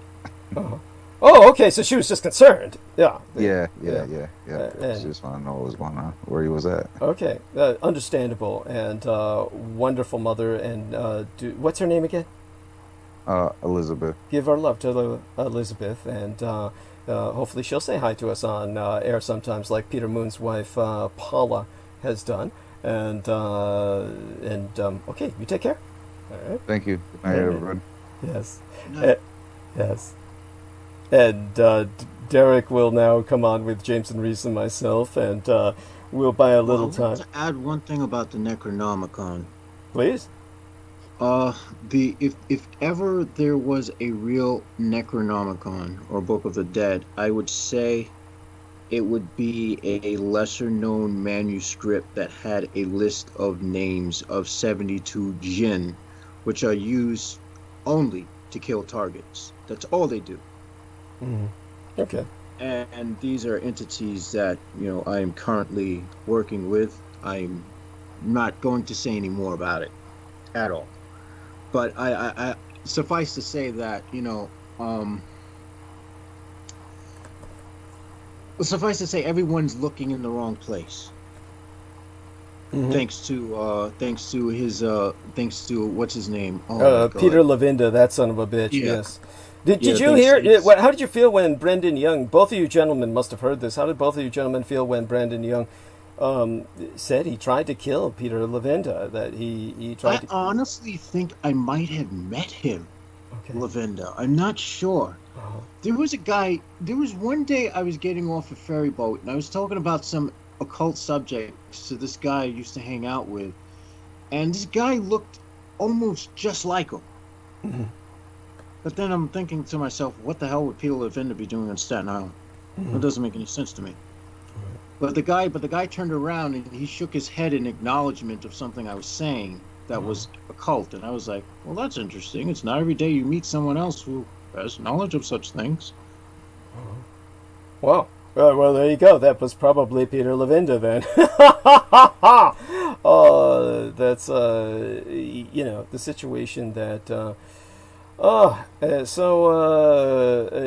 Aside from that, Derek Talley, were you? How did you feel about two things? When Brandon Young said he tried to kill Peter Levinda, I realized it's probably a situation you never gave much thought to, and it's kind of out of your world, so to speak. But that and Noreen, when she really kind of just, how would I say it, just started shouting about this white grievance thing, sort of, that basically that we're really being racist against whites by her feeling and all that. Okay, that's the one that spooked me out right there, with her saying, this the white, and then she wouldn't let you finish. She wouldn't let you talk. You noticed that? Yes. Yeah. So that was weird, because everybody gets a chance to have their say on here. You know what I'm saying? That's why it's a good show. And so just like tonight, me and JMO, we really had a real good discussion about R. Kelly, and he brought up some points that that I've heard before, that I've even brought up before. So I guess I was trying to cut R. Kelly some slack, and then but JMO made an excellent point, and it's a point that needs to be it's a point that we all need to listen to. You know what I'm saying? So it's a good point that JMO made.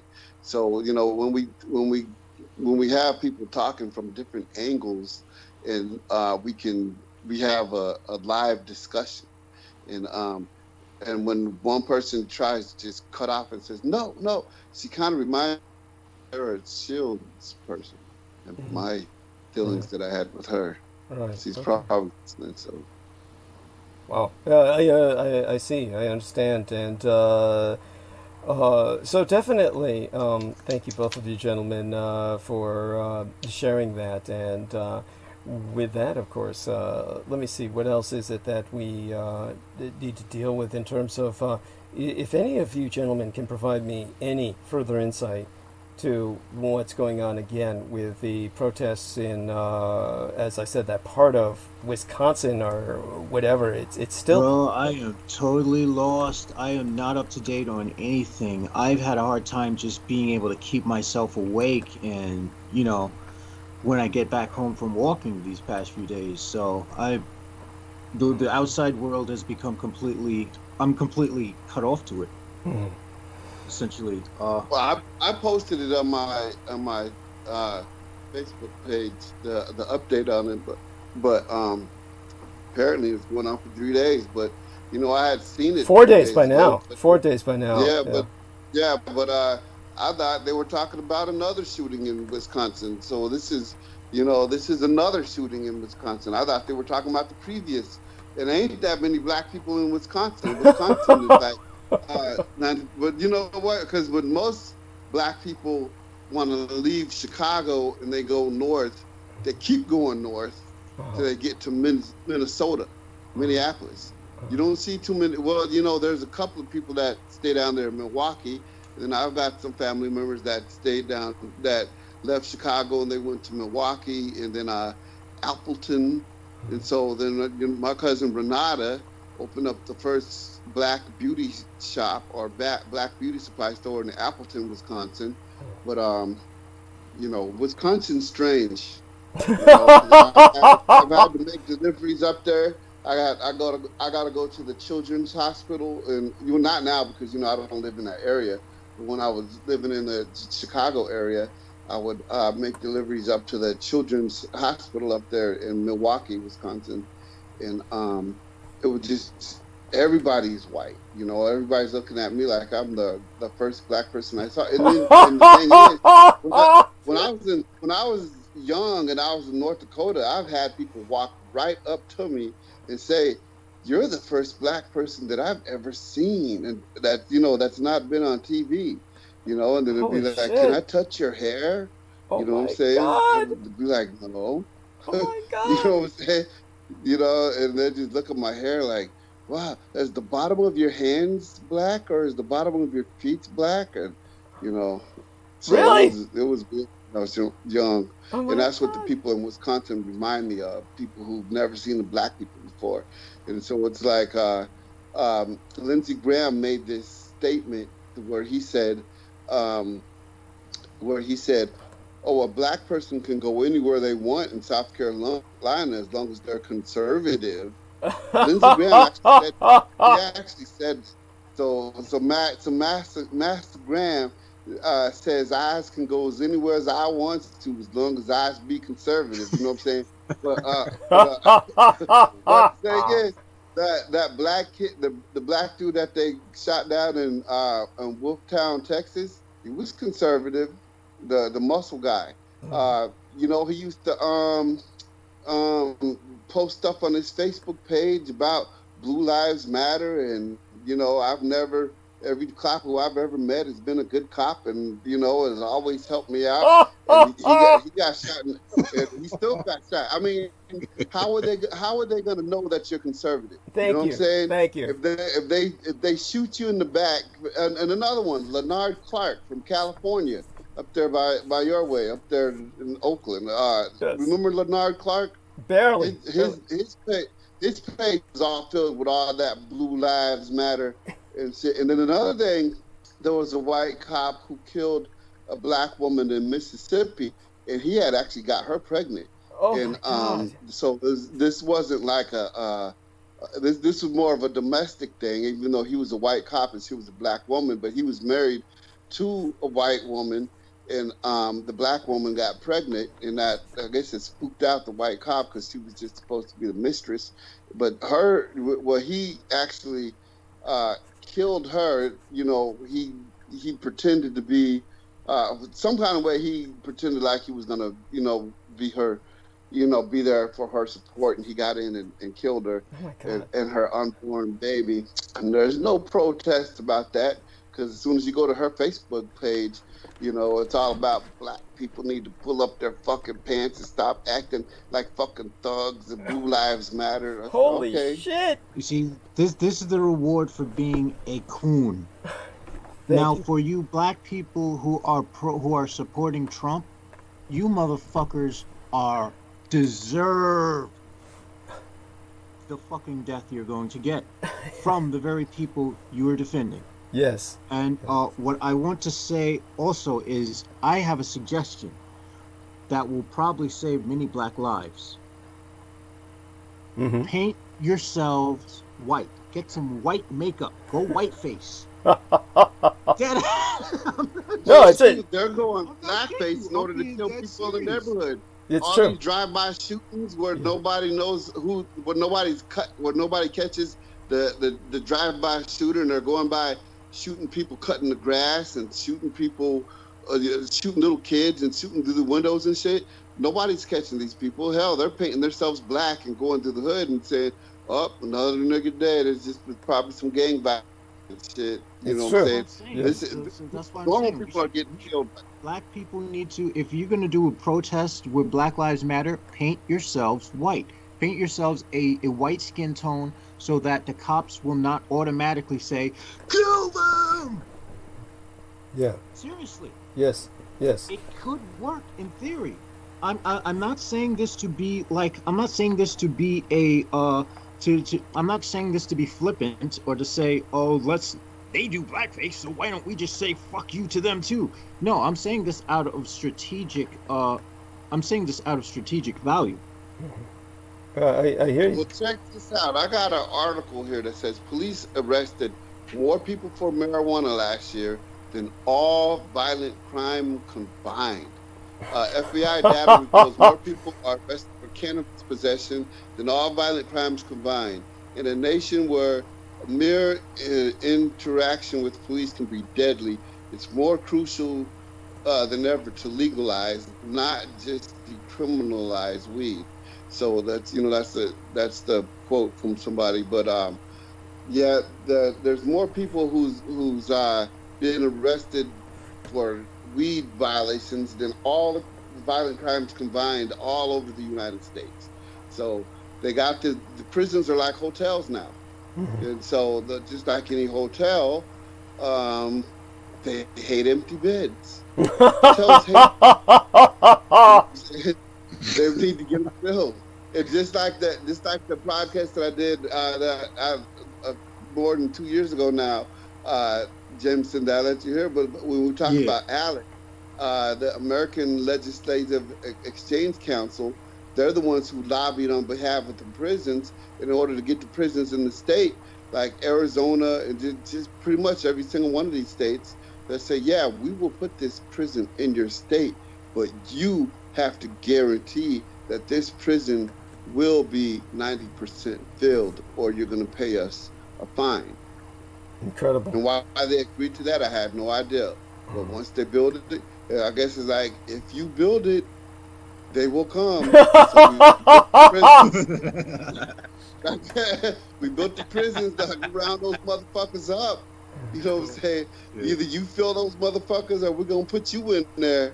Oh my God! And this is yes, it's definitely enough to make one cynical. I definitely think that people in America fail to understand prison as an industry, and this is the horror we need to. I think many people grasp that about the medical industrial complex, and they do think of health as an industry, and yet I'm real ambivalent about that, because a lot of people take that and they run with it, and we run into this kind of anti-medical fervor, this anti-medicine attitude, and people wind up refusing to wear masks or social distance or practice. I'm just gonna say it straight at this point, but I know this. I don't mean to be offensive to any of you, but vote Apophis 2020. Basically, the asteroid Apophis, near Earth object Apophis. As soon as that motherfucker comes and hits the Earth, none of this shit gonna matter, man. So I say Apophis 2020. Well, you heard it here first. But by the way, this is what Michael Aquino had the. Don't forget, these incoming celestial bodies are tracked and traced years ahead of time, if we're lucky. And there's many that come in, and we're finding them just right as they're coming into Earth's collision path. So this is becoming very alarming. We've got a lot of incoming bolides that we're completely missing. But it was Michael Aquino's. Yeah, go on. Biblically speaking, just as a student of the Bible here, a lot of people ask me if I think America is Babylon, because everybody reads about the destruction of Babylon. I tell them America is going to be destroyed way before Babylon, because America is not even going to be here to see Babylon get destroyed. Because in Revelation chapter 8, 1/3 of the earth is going to be up. So when the last place to get destroyed is going to be Babylon, and that's right before they go to put the attack on Israel, and that's when Jesus comes back.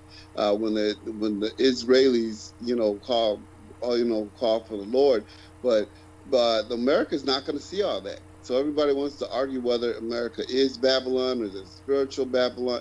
Well, of course, it's like, the Babylon itself is called the mother of all whores. Well, this is one of Babylon's biggest whores daughters of the America. But in Revelation chapter 8, you see 1/3 of the earth destroyed, and then you see 1/3. These are the trumpet judgments. You see 1/3 of all the waters turn to blood, and every living thing in those waters, that's in the 1/3 of the waters, dry. Well, America is on the other side of the planet from Israel. And as you read it, it's what's happening is the world is getting destroyed, and most of the world is going to kind of be forced down that strip up between Russia and Africa, and to where Babylon's right in the middle of that, and it's going to come down to pretty much that. But America, North America, and South America, and all of their related islands make up 28.4% of the planet. and it's the planet that's on the other side of Israel. So I think in Revelation chapter 8, when you'd have to ask yourself, when 1/3 of the earth gets destroyed, the legitimate question would be: are we talking about 1/3 distributed across the whole planet, or is it going to be 1/3 of a solid block? Well, then it tells you 1/3 of the waters is going to get turned to blood, and well, that's obvious. You can't distribute 1/3 of the waters getting turned to blood. It's going to be one entire section, and so that's going to be this side of the planet. So America, from what I see, is not even going to get a chance to be living to see Babylon get destroyed. It's going to That'd be a good all thing. Yeah. That would be welcome. That would be like a perfect movie ending. I've got a wanker in my eye due to my condition of having 2 rows of eyelashes, something suffered by Elizabeth Taylor, and it looks great visually, but it's hell to actually experience it. I know how painful that is. Yes, I will be back. We'll hold down Thank the fort. you. Bless you. It seems both of you are on a roll, and I'll be back in about 5-7 minutes, and maybe 10 at the longest, but certainly I'll grab some refreshments for myself and prepare myself to monologue when I return. So I want both of these men to kind of take over for potentially 15 minutes, and when I take over when I return, I'll do the monologuing. But both of these gentlemen are going to essentially stay with us throughout the night, and I want to thank both of them for doing that. And obviously, this program would not be possible. We have no idea what happened to Selena Khan. We actually pulled her on call, and she seemed never to be able to get off mute, and she disappeared at the same time that I knocked Noreen off the call, which was very strange. So I found that odd too, and that's all the more reason why I have my suspicions about Noreen, which I'm not going to go into anymore because I don't want to entertain. Oh, well, I think it's not really any speculation to say that Noreen, of course, is involved with Revolution Radio and is certainly heavily influenced by just being in that environment. She's been in that milieu, and it's a toxic milieu, and she reflects a lot of that attitude that they perpetuate, but that's understandable. I try to see, of course, the positive aspects of her personality. Otherwise, it takes a very cheerful person to even function with Morgellon syndrome and act as a care provider. So I do try to maintain that. So we in perspective. But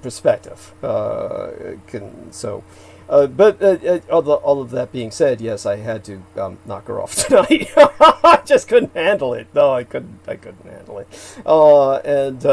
But definitely, and I'll certainly, talk to you in the future about any. Yeah. But other than that, I'll be back myself, and I'm gonna go mute. And I want to thank everyone for being with us in the chat room. Let me get a quick look before I leave. And certainly, in case anyone doesn't know, yes, of course, that's myself in the thumbnail embedded, doing my usual in terms of wild celebration.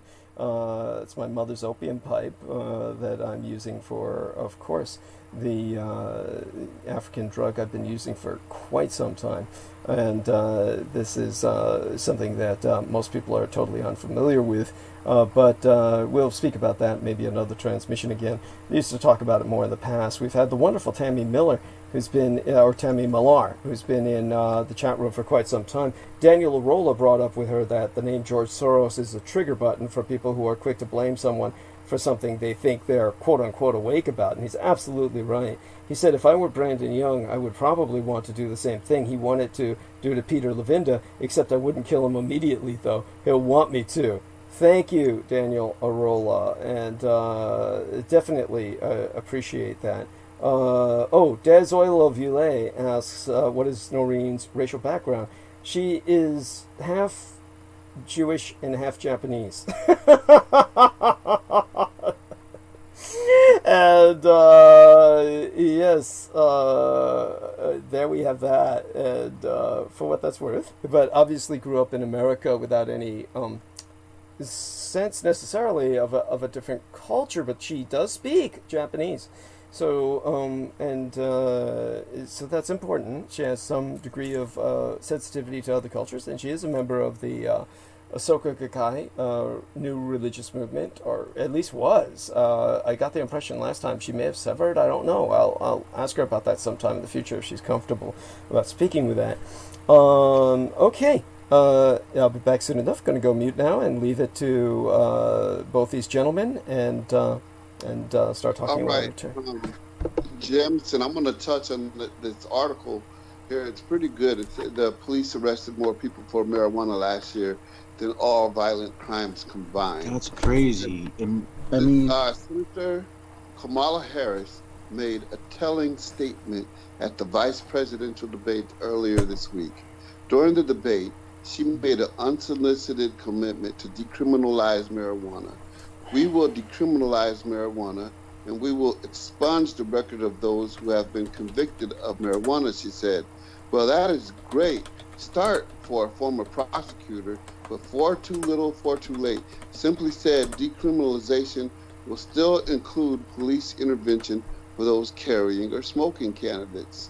Under decriminalization, public possession could be a ticket, which leads users potentially getting caught up in the court system. Limiting the amount of interaction with police is key to addressing police brutality and lethal force. Recent FBI data has made it clear law enforcement spends more time than just about anything on the policing of a relatively harmless plant, cannabis. The FBI has recently released a uniform crime report and revealed more people were arrested for cannabis last year than for all violent crimes put together. The data shows that law enforcement arrested 545,602 people for cannabis crimes in 2019. For perspective, the arrests made for cannabis is 9% higher than the 495,871 arrests for engaging in violent crimes. To be clear, those are by large not the dealers being arrested, but everyday consumers of the plant. The overwhelming majority of those arrested, a whopping 92%, were arrested for possession. Even if you backed out of the 401, the 40K-ish people arrested for trafficking, 500,000 cannabis possessions arrests still exceed violent crime arrests.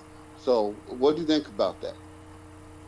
it's obvious that it's just it's purely obvious that it's just a racially motivated thing to keep the quota of the prison system up. It's quite telling that, you know, there's more people arrested for possession than for selling. So that also implies something. That, you know, arresting the sellers is bad for business. The police can't keep arresting people who are buying if there's no sellers. So they can't arrest the sellers. That's how you keep business going. Yeah, you know what? That's an excellent point. Yeah, it keeps them busy. Just like, you know, taking donations to cure a disease, but you're only using your money to treat the disease. You don't want to cure it, because then if there's no more disease, there's no more donation. Are you still there? Yeah, can you hear me? Can you hear me? Can you hear me? Anybody hear me? I can hear you. Derek? Yeah, what happened? It says, okay, Pacone left. Douglas is on mute. Can you hear me? I am not getting any audio feedback from anyone. Is anyone still out there? I'm here. Let me write that down. Can someone in the live chat let me know if I'm audible or not? You're audible.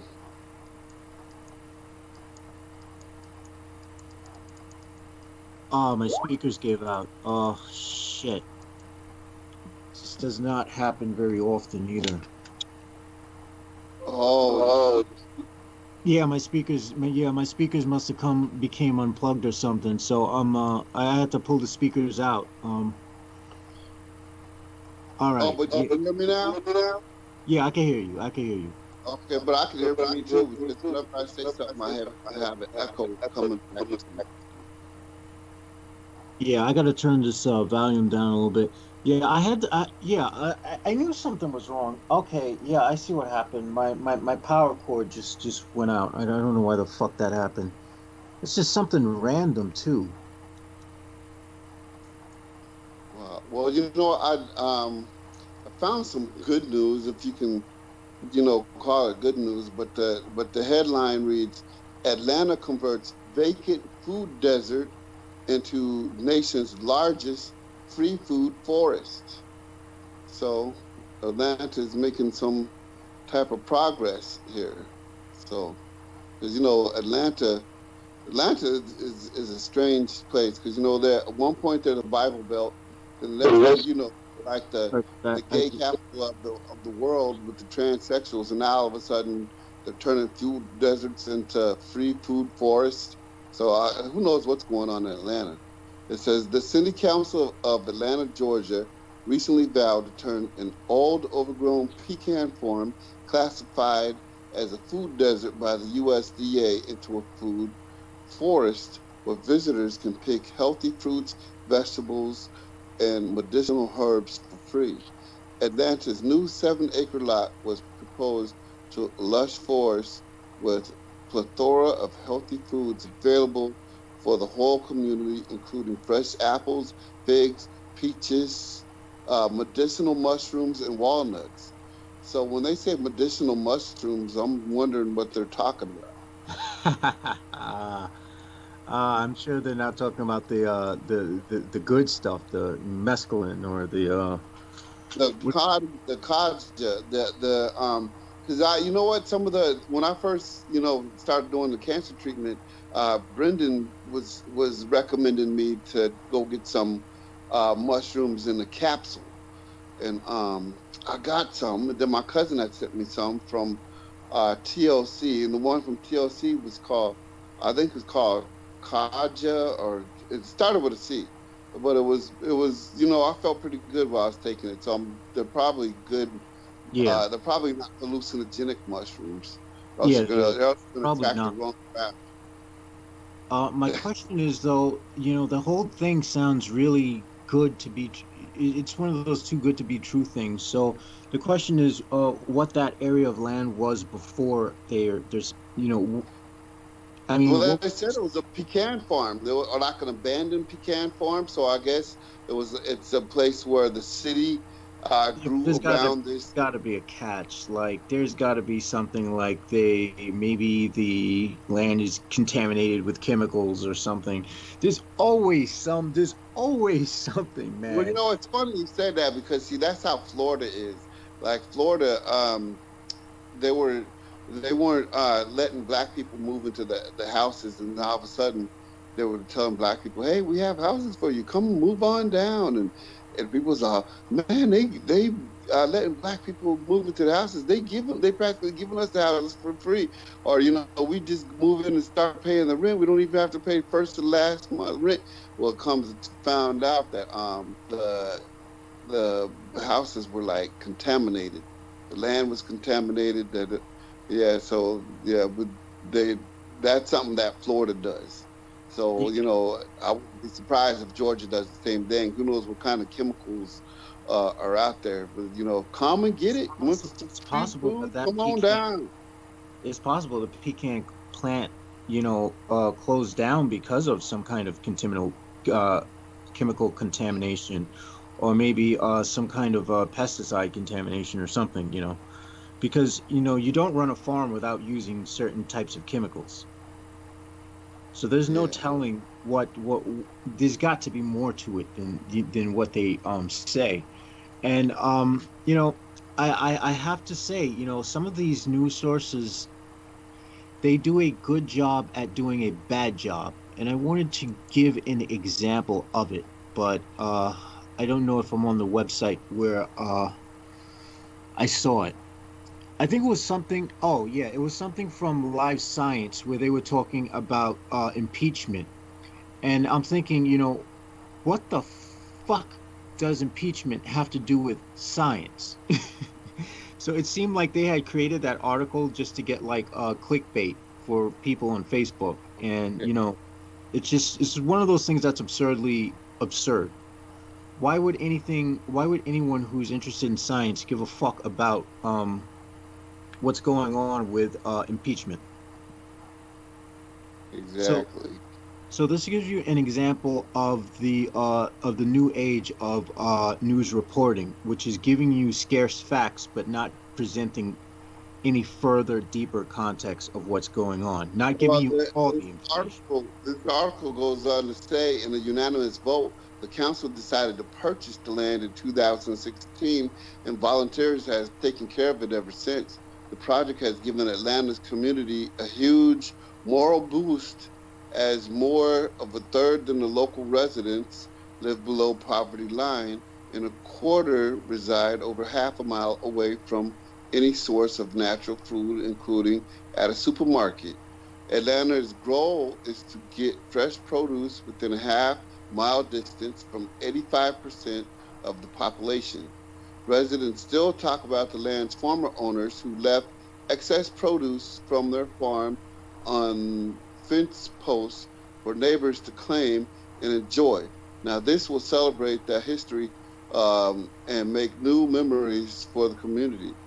Well, when Chicago started getting populated in the 1930s and 40s and 50s by the black population, by black Americans, um, a lot of them came from Georgia and Mississippi too, by the way. But because everybody in Chicago has a cousin in Mississippi, it's just like everybody in Detroit has a cousin in Alabama. But a lot. I was reading I forget the name of the book. I'm gonna have to look it up. But black people were what do you call it? Sharecroppers. Even President Jimmy Carter, his family, his parents were owners of sharecroppers. So even though slavery had ended, they found a clever way to trap black people back into slavery by saying, "Hey, you can live on the land and you can work for us and you can take so much food and you have room and shelter. But the thing is, since there's no more slavery, we're just going to have to charge you for the room and board, and we're going to have to charge you for the food you eat, and we're going to make sure that we charge you more than what we pay you, so that way you'll forever be in debt and you'll never be able to leave." So what black people would do was there was this newspaper called the Chicago Defender, who was getting its publication out to the people in the South, but it was from Chicago, and it was telling the black people how to hop on trains to get to Chicago, what trains to hop on. So people would actually they would leave at midnight, and then they would hop on these trains, and these trains would get off around 43rd Street because my uncle did this. My uncle did this from Alabama. He hopped on a train. He rode on a train all the way from Alabama, got off in I forget the name of the district, what they call the district, but it's it's a business district where there's a meatpacking district. As soon as he hopped off the train, there was a whole bunch of white business owners there just picking people out. You want to work? You looking for a job? Come on, I got something for you. And so my uncle hopped off the train, and he was in the army. So he had done his time in the army, went back to Alabama. Wasn't nothing for him there. He hopped on the train, and when he jumped off the train, there was a big old white man saying, "Hey, you looking for a job, boy?" He said, "Yeah, I'm looking for a job." "Well, come on." And so he didn't even know what he was going to be doing until he got there, and he ended up slicing meat, cutting up meat in the meat packing district. So he eventually started working for Nabisco, and he actually retired from Nabisco. So he stayed in the food industry up there, but that's where a lot of people were doing. And so some of these sharecroppers in Georgia, they would the white ones, the owners, they would wake up in the morning, and all their workers would be gone, and with nobody to work the fields, they were actually starving to death because they was not gonna work those fields. Uh, oh, that's just desserts. Oh man, Well, that's it's happening this year too. I mean, it's happening with Donald Trump is really cracking down on those immigrants, like he said. So starting in yo. 2016, America's gonna when he starve started now. cracking down on America's those immigrants, people's farms are not getting farmed, and the food is just rotten. The food is growing up now. They ain't gonna go pick it. You know what I'm saying? The food is just rotten on the vine. Well, let's see if starvation causes them to get off their own asses. That is pretty sad. I mean, it's pretty sad. What's sad is the fact that in America, race is created. Race, instead of just being different ethnicities, it becomes like a class hierarchy, and it's just fucked up. So they're like, oh, it's too beneath me to go in the field and do work. I need. Well, hell, they'll get sunburnt, their skin start peeling, and all kinds of stuff. I mean, it's just pretty sad. It's pretty sad. It's quite obvious Trump wants to destroy the United States. And here's something. Here's something even more inflammatory. Trump's Columbus Day proclamation includes stark warnings. President Donald Trump's Proclamation Friday commemorating Columbus Day veered from a typical White House announcement, with stark warnings of radical activists seeking to tarnish the explorer's legacy. Native American advocates have pressed. Basically, he's saying, sadly, in recent years, radical activists have sought to undermine Christopher Columbus's legacy. God, he's a fucking moron. Oh, Christopher Columbus, the man, Cristobal Colon. First of all, his name is Cristobal Colon. All right, I don't know why we ended up calling him Christopher Columbus, but his name is Cristobal Colon. He used to cut babies Actually, out of it's the Indian Salvador, and and his then name actually grabbed them goes. by the ankles. Huh? His name is actually Salvador Fernando Zarco.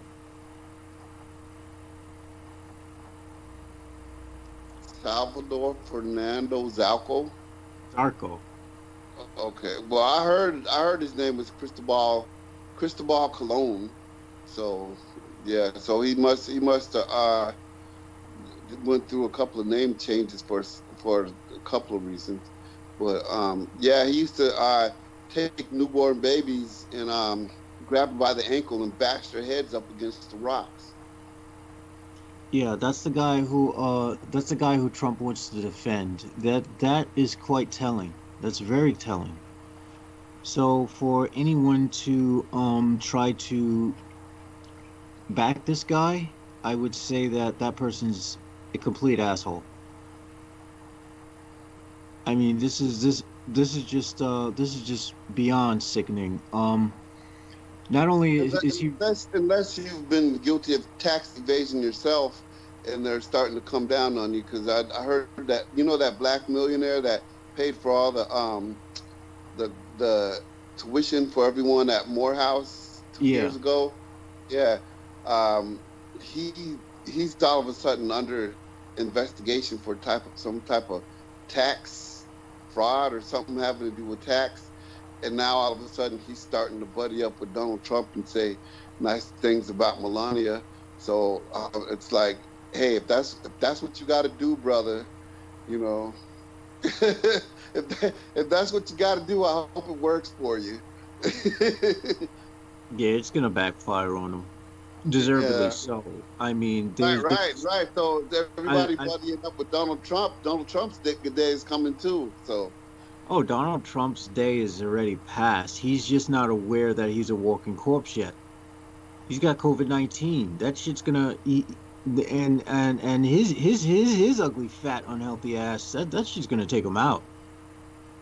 Right. Because you heard about Scarface, right? The rapper Scarface. Because at one time, a whole bunch of Houston rappers were all getting it.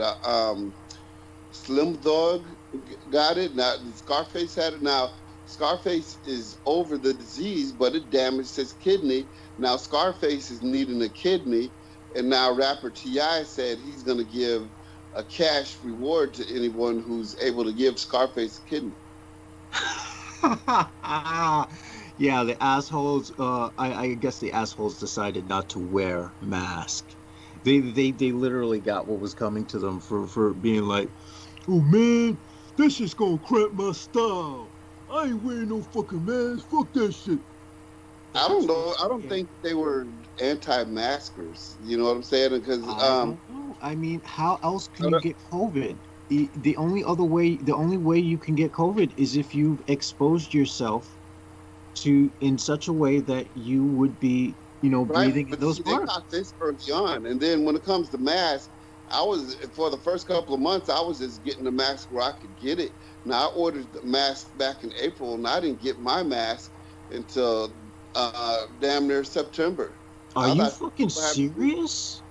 Yeah, well, I ordered the designer mask. You know what I'm saying? So that I ended up getting some masks, and then once I found out where I could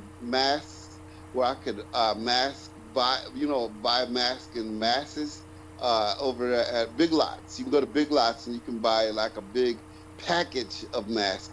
Well, that wasn't available. That wasn't available at first. And then, at first, before they even offered made it mandatory to wear masks weren't available. Yeah, I remember that.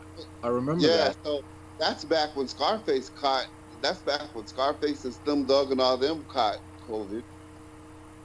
But you were still able to get masks online.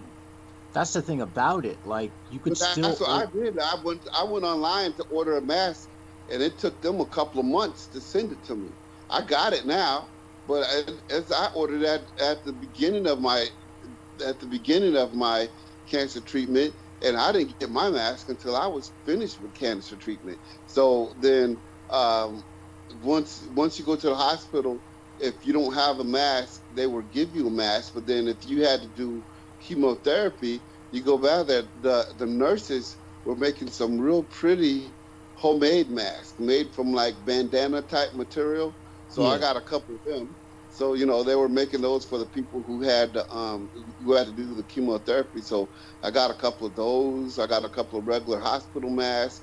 Then finally, way after I finished my last chemotherapy and my last radiation, my wife said, "You got a package in the mail." I said, "Well, I didn't order nothing." And I open them up and I'll be like, "Oh, damn, this is the shit I ordered like months ago." I got my mask early, man. I was not playing around.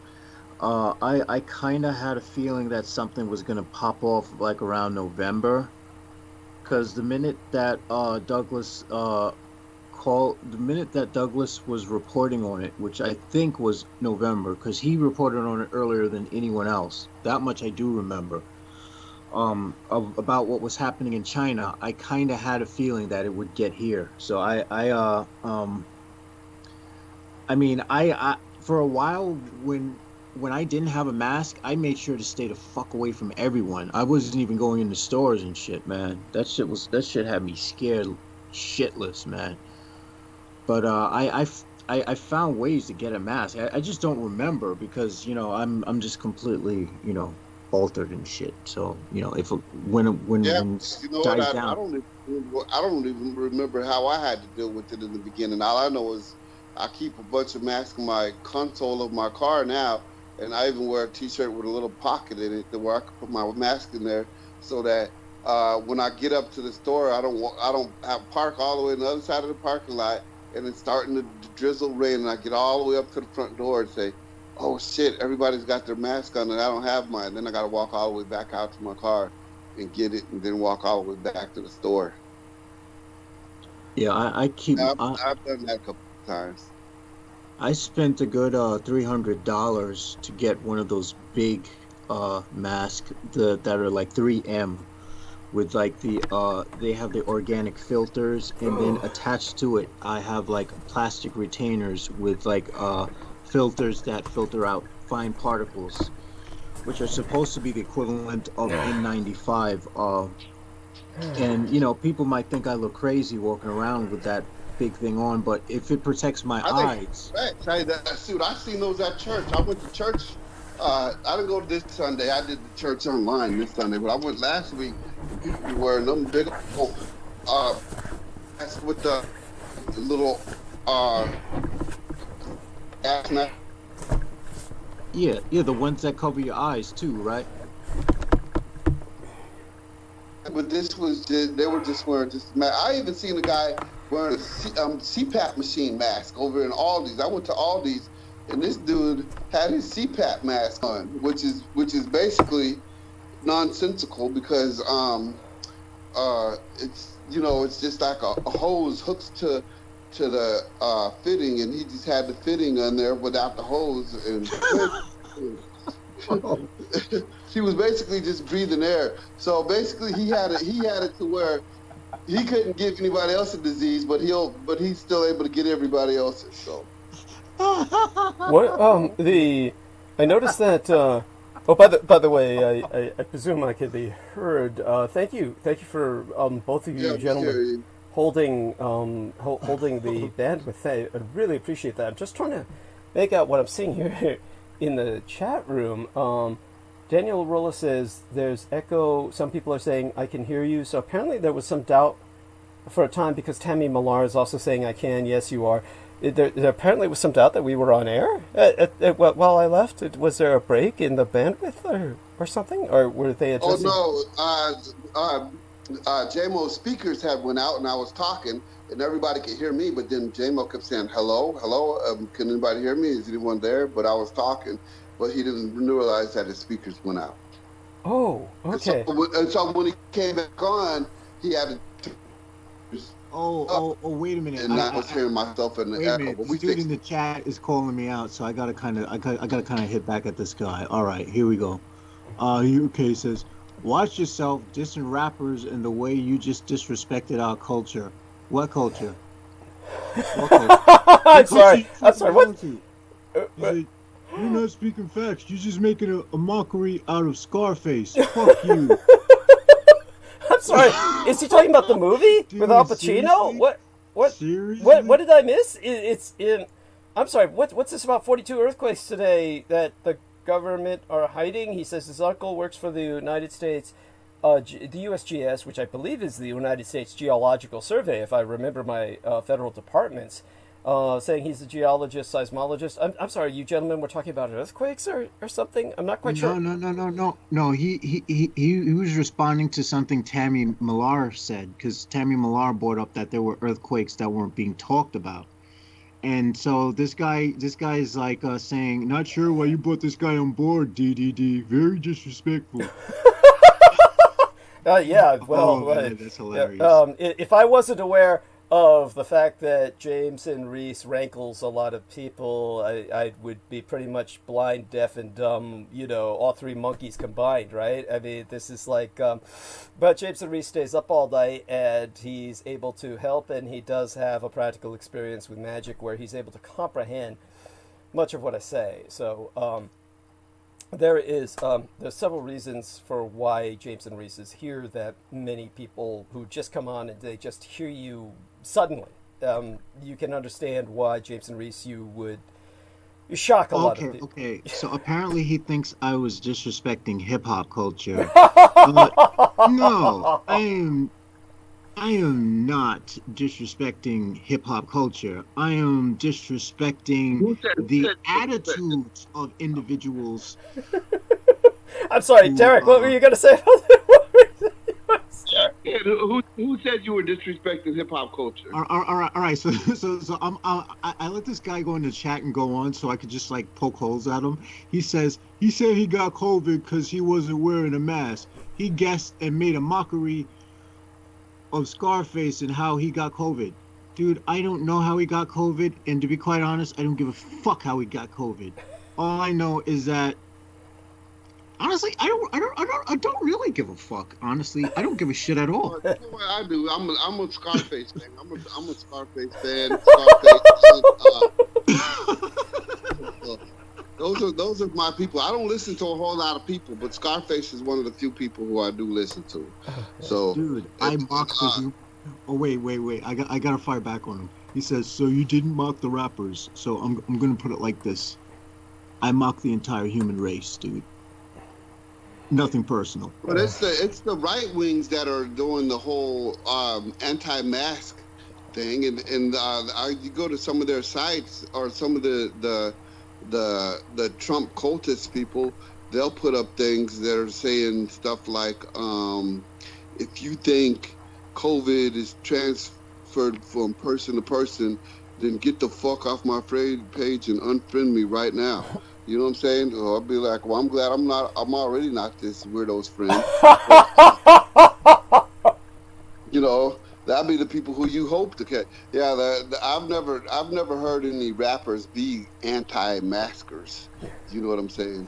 Right. All right. Yes. All I'm saying is that a lot of people in the black community I've seen, a lot of people in my own community, and I'm black, so don't say I'm hating on my own race now. Because you don't know how he got COVID, but you mocked him. Dude, get over it. I'm not going to fucking go into back and forth with you about one rapper. Okay. Well, I will say, both of you managed to. I'm just gonna block the dude. I really don't care. For that. Well, I was just fucking with him for a little while. I do want to credit both of you with maintaining the numbers at the high level. We had a high level of viewers, and you maintained them. So congratulations, both of you managed not to drop the numbers, which I think is a bit of an accomplishment. Not that I doubt it, your ability to hold the audience, but the fact that you did somehow always mildly astonishes me.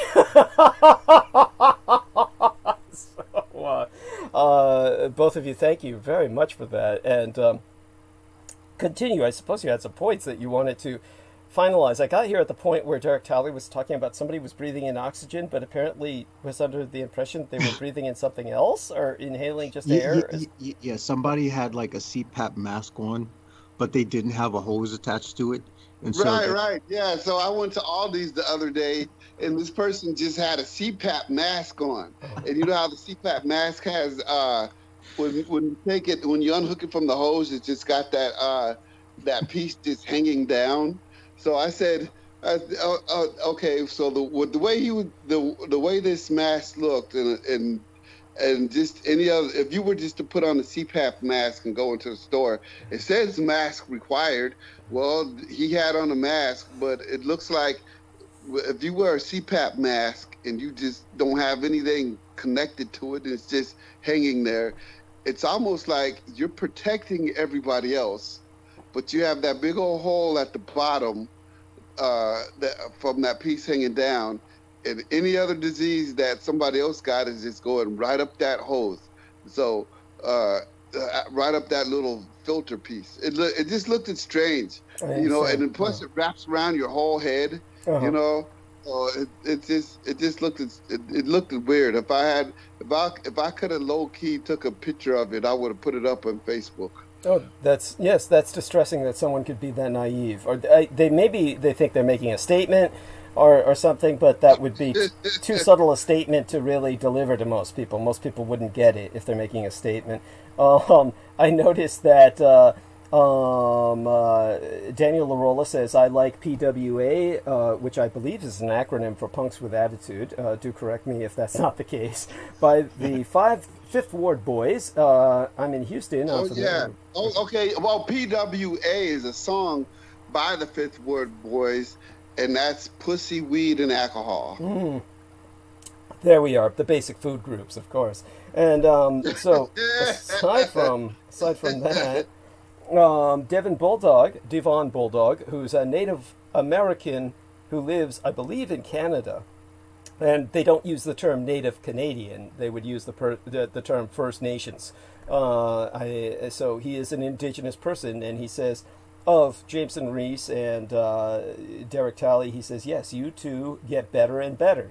Well, there's no place to go but up from where they were at the other day when I brought Noreen on. Yes, like I said, they were basically trying to say whose napkin had the better absorbency at the party and stuff, which brand. It was like one of those commercials where it was just. In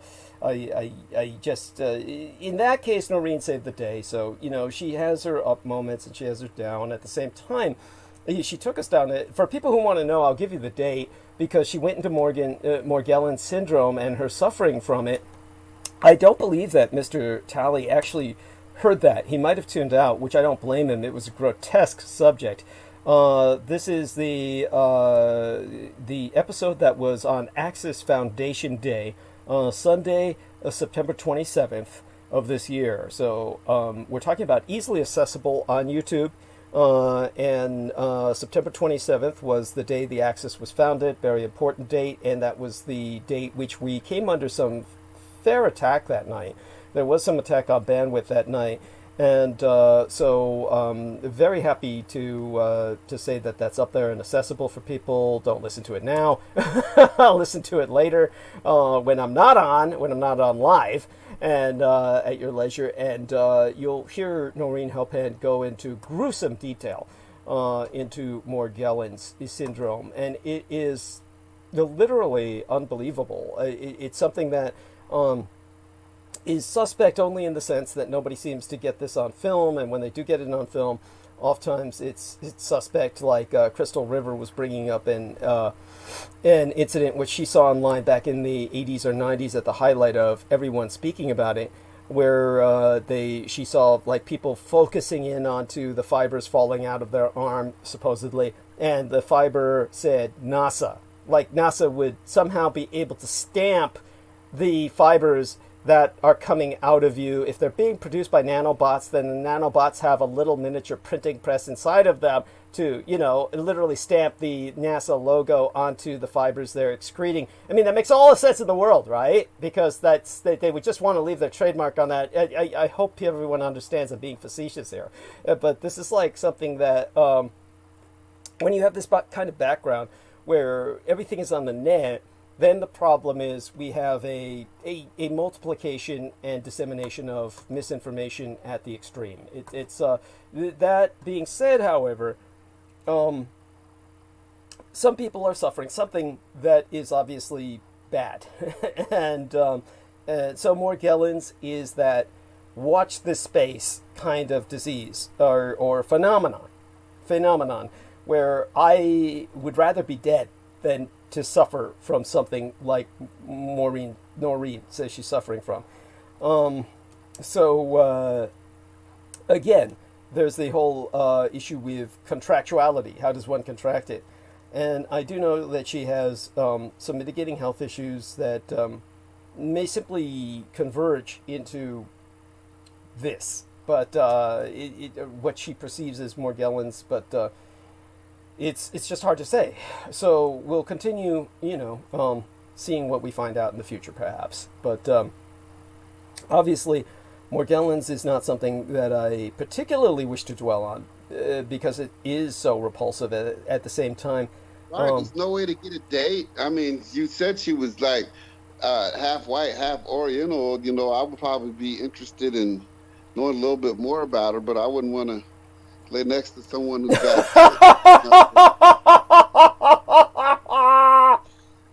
Yes, I mean, isn't that awful? The thought of that. I mean, at the point where she says that these little insects are erupting out of her. I mean, at that point, that's like, okay, we're entering just a different world here. At this point, we're like, this is horrible. If this is true, it's a Stephen King movie. Yeah, how do you maintain any semblance of sanity with this happening? And so there we have that, and hopefully that puts into perspective some of the her explosion, so to speak, when she goes into that mode where she's shouting. And but definitely, let's see what else is in the chat room before I go into monologue. Definitely. Daz Oil of Olule has brought up that he's black in the United Kingdom, and there's a lot of people of color there who believe COVID is fake and refuse masks, and the propaganda is coming from American bloggers, black and white. And Jameson Reese was bringing up the Russian propaganda mill. Well, there's a lot of people online who say they are what they are not. And many people who say they're black online are not black, and they're just trying to destroy the black community with all kinds of misinformation. Sadly, many blacks buy into it, and they wind up destroying themselves. So let's just put it this way. There is a kind of Darwinian selection here. And it's like, are you going to just believe anyone when they say they're black? The truth is, how can you tell who is who online? This is why I am always open with who I am and hide nothing, and everyone knows me, and they know me when they see me. Whereas there's other people out there who are hiding behind icons who come in and they're trolling, and they say they're something, but you don't know who they are. I have an entire history or legacy behind me of publications on YouTube and other venues that have been going on forever. So everybody knows I'm real.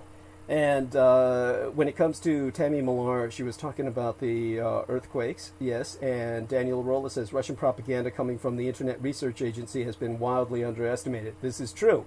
He says that's why it's still working. Yes, this is very true. And so let's see. And Tammy Millar is talking about somebody else on YouTube. I have no idea who she's talking about. Jameson Reese might enlighten me on that, but of course, yeah, it's a guy who seems to cover all types of geological events that are earthquakes. What types of things on the Richter scale. Okay. And so we were just, we were just talking about the quakes, and supposedly there was something going on in Georgia. Okay, so Tammy Millar brings up the fact that she lives by a military base in Georgia on the coast, Fort Stewart, Georgia. Thank you, honey. And so Dezo Oil of Yule says, I say blogger, but they're on YouTube, vloggers, video bloggers. So, okay, thank you to the chat. There's a community of black guys who think they're woke, and they say they're woke, and much of what they propagate is the same shit that is propagated from the alt-right. And so are you talking about like Hassan Campbell? I don't know any names in specific, but I just know that this happens. I just know that it's out there. I just know there are people out there who are, there was one guy I do remember who had something, I think he called himself To the Stars or some shit. I don't remember what the fuck. And this guy was a black guy who was like Republican, and was all like conservative, and talking about how television wants to possess your children with demons and shit. Oh, by the way, so I'm sorry. Go on.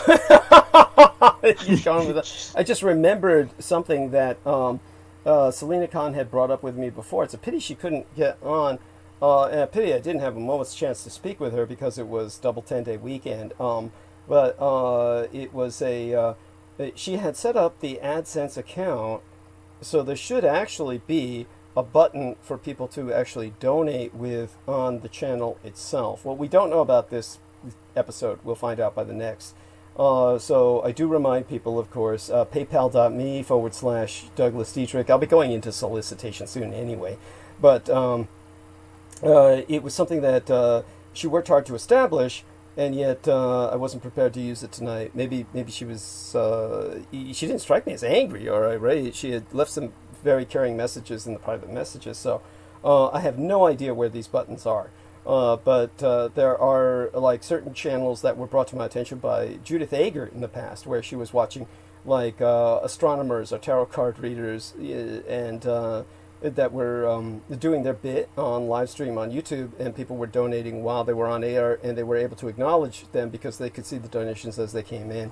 So hopefully we will get to that point of sophistication. I will be giving a shout out to at least one person I know made a donation. There may be some others, but there's only one aware of since the last time I was on, that it was Rosie Sanchez. And so a definite shout out to she. Thank you to Derek Talley for putting the link into the chat room. And yes, both of you gentlemen, when you remember to do so every quarter hour or every 15 minutes, yeah, please do so. And aside from that, I guess I'll have both of you gentlemen kind of say goodnight in a few minutes. I just want to finish this Coke, and then I'll rinse the taste out of my mouth. I made certain to, provide myself enough time for some food and refreshment before I came back. And, of course, Jameson Reese says Trump supporters are insane, which is kind of like saying shit stinks. I mean, it's like, talk about belaboring the obvious. It's like, why even bother? It's like, Maria Michaela Grigorich, God bless her soul, was telling me about what was going on in Canada, where she said there was some neighbor in area who saw something on TV that triggered him, came out looking for a fight, got into a fight with her neighbor who he knew disliked Trump, and basically started almost physically threatening her over Trump. Well, literally got to the point where he raised his arms in physical threat, and then Maria stepped in. I mean, this is in Canada. Maria was asking if people are getting this crazy over Trump in Canada, she cannot begin to imagine what's going to happen here in the United States with all our guns. What I'm going to say I is, got unfriended by wanna some be here. people in Australia Mhm. talking about the Democrats and Republicans and left wing and right. I got some people from Australia and that were on my Facebook page from my Christian podcast days. That they just started talking all this right wing bullshit, and they're not even in the United States. Well, You know what I'm saying? Talking right wing bullshit of where the fuck you live from. yes. You know what I'm saying? You're coming over here talking about Democrats and Republicans, and this person must be a fucking Dem or liberal, but fucking what the fuck they got in Australia? In know what I'm Australia, saying? well, unfortunately, Australia is the source for much of the problems we have here, because that is run by the Rupert Murdoch media machine, which runs Fox News. I mean, Fox News is owned by an Australian media mogul, and he runs Australia as its virtual dictator. He essentially runs their media, their state media, and the end result is Australia is paying the price. Those horrible fires they suffered all last year, the biggest in the world until ours this year, that maybe even larger and certainly more devastating. They killed those fires over 1 billion animals. This is what they're calculating conservatively. And all of this because Rupert Murdoch, who runs their media machine, refuses to allow any information on global burning, global heating, global warming. It's really global burning at this point. And the end result is any politician who does anything for the environment, like threatening to shut down their coal industry, which is the source of their income from communist China, then he makes certain they lose the election. And he does so easily just by turning the media against them. So Rupert Murdoch runs Australia. The government is literally referenced as the Murdochracy. All the Australian prime ministers are products of Rupert Murdoch, and he changes them at will. They're his meat puppets. And so these are the people who created Donald Trump. The Australians, in a very real sense, are, and a shout out to Marcus Griggs. Marcus Griggs said hello from Australia. In that sense, Australia is the enemy, and they are as much of an enemy as Russia. And so, and of course, there's Australian people who are against this. There are, just like there's resistance in Russia. Those are the Australians and Russians we need to support. But these people are definitely the minority, and they're persecuted. And the problem is they're not in power. And the people who hold all the power, Vladimir Putin in Russia, Rupert Murdoch in Australia, they're the ones who are influencing the United States. Rupert Murdoch through the media, Vladimir Putin through sheer disinformation on alternative media. But when you take a look at the media, the conventional media, like Fox News, quote unquote, is that's Rupert Murdoch. That's Australia. So the reason they are talking like that is they're the people who created what we're suffering today. They're the people who created this ideology, that there is no global warming, that this is all fake news. And they manufacture stories that simply aren't true. They claim in Australia that all the fires were set by, get this shit, environmentalists.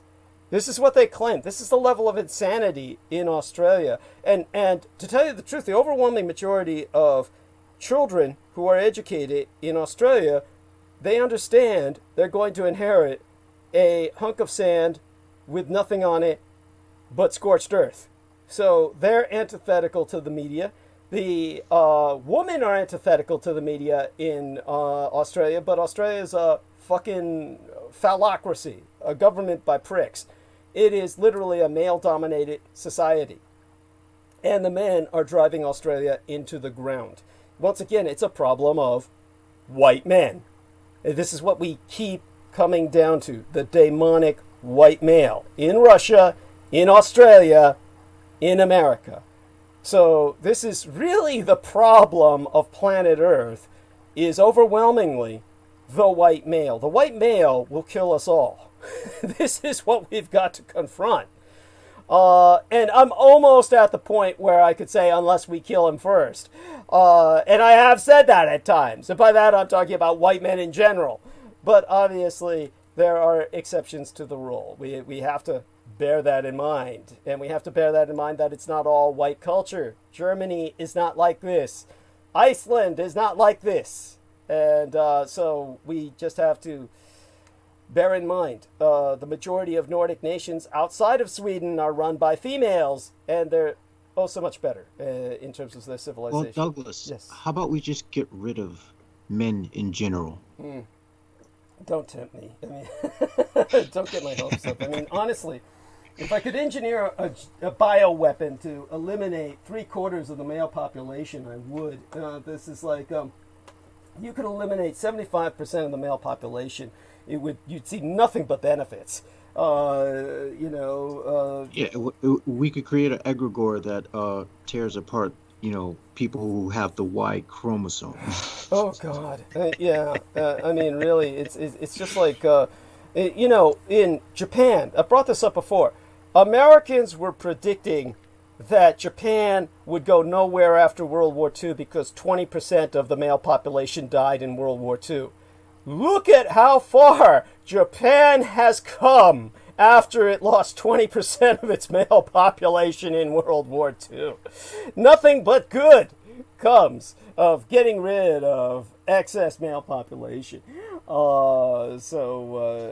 Definitely going to be right back. I finished my Coke, so somebody asked me about the drug I was smoking in my mother's opium pipe. That's cat, as it's spelled cat. Q-A-T, but it's really pronounced cot.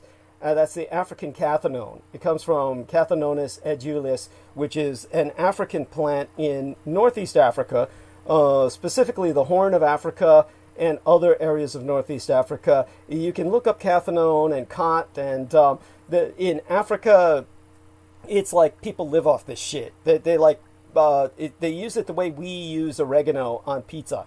I mean, literally, they sprinkle it on the food, they drink it in tea, they smoke it, and it's like they're all cracked out. Everybody is methed out on this shit. To your average person, if you oversmoke it, you're going to get paranoid as hell. It would be somewhat similar to meth effects, and not nearly necessarily as violent. But hey, there's a lot of violence in Africa, so who knows? But it's definitely, it's popular in Eastern Europe. It's illegal in certain places. I can't remember whether or not it's illegal here, but nobody has access to it anyway. I have very, very special connections, so it's my Africa habit. And I remember when that idiot, what was his name? What was his name? The Muslim guy I used to know. Abdul Karim Haq. Abdul Karim Haq, when he went to Europe. And he said, somebody said, oh, we got cathinone because in Europe it's popular.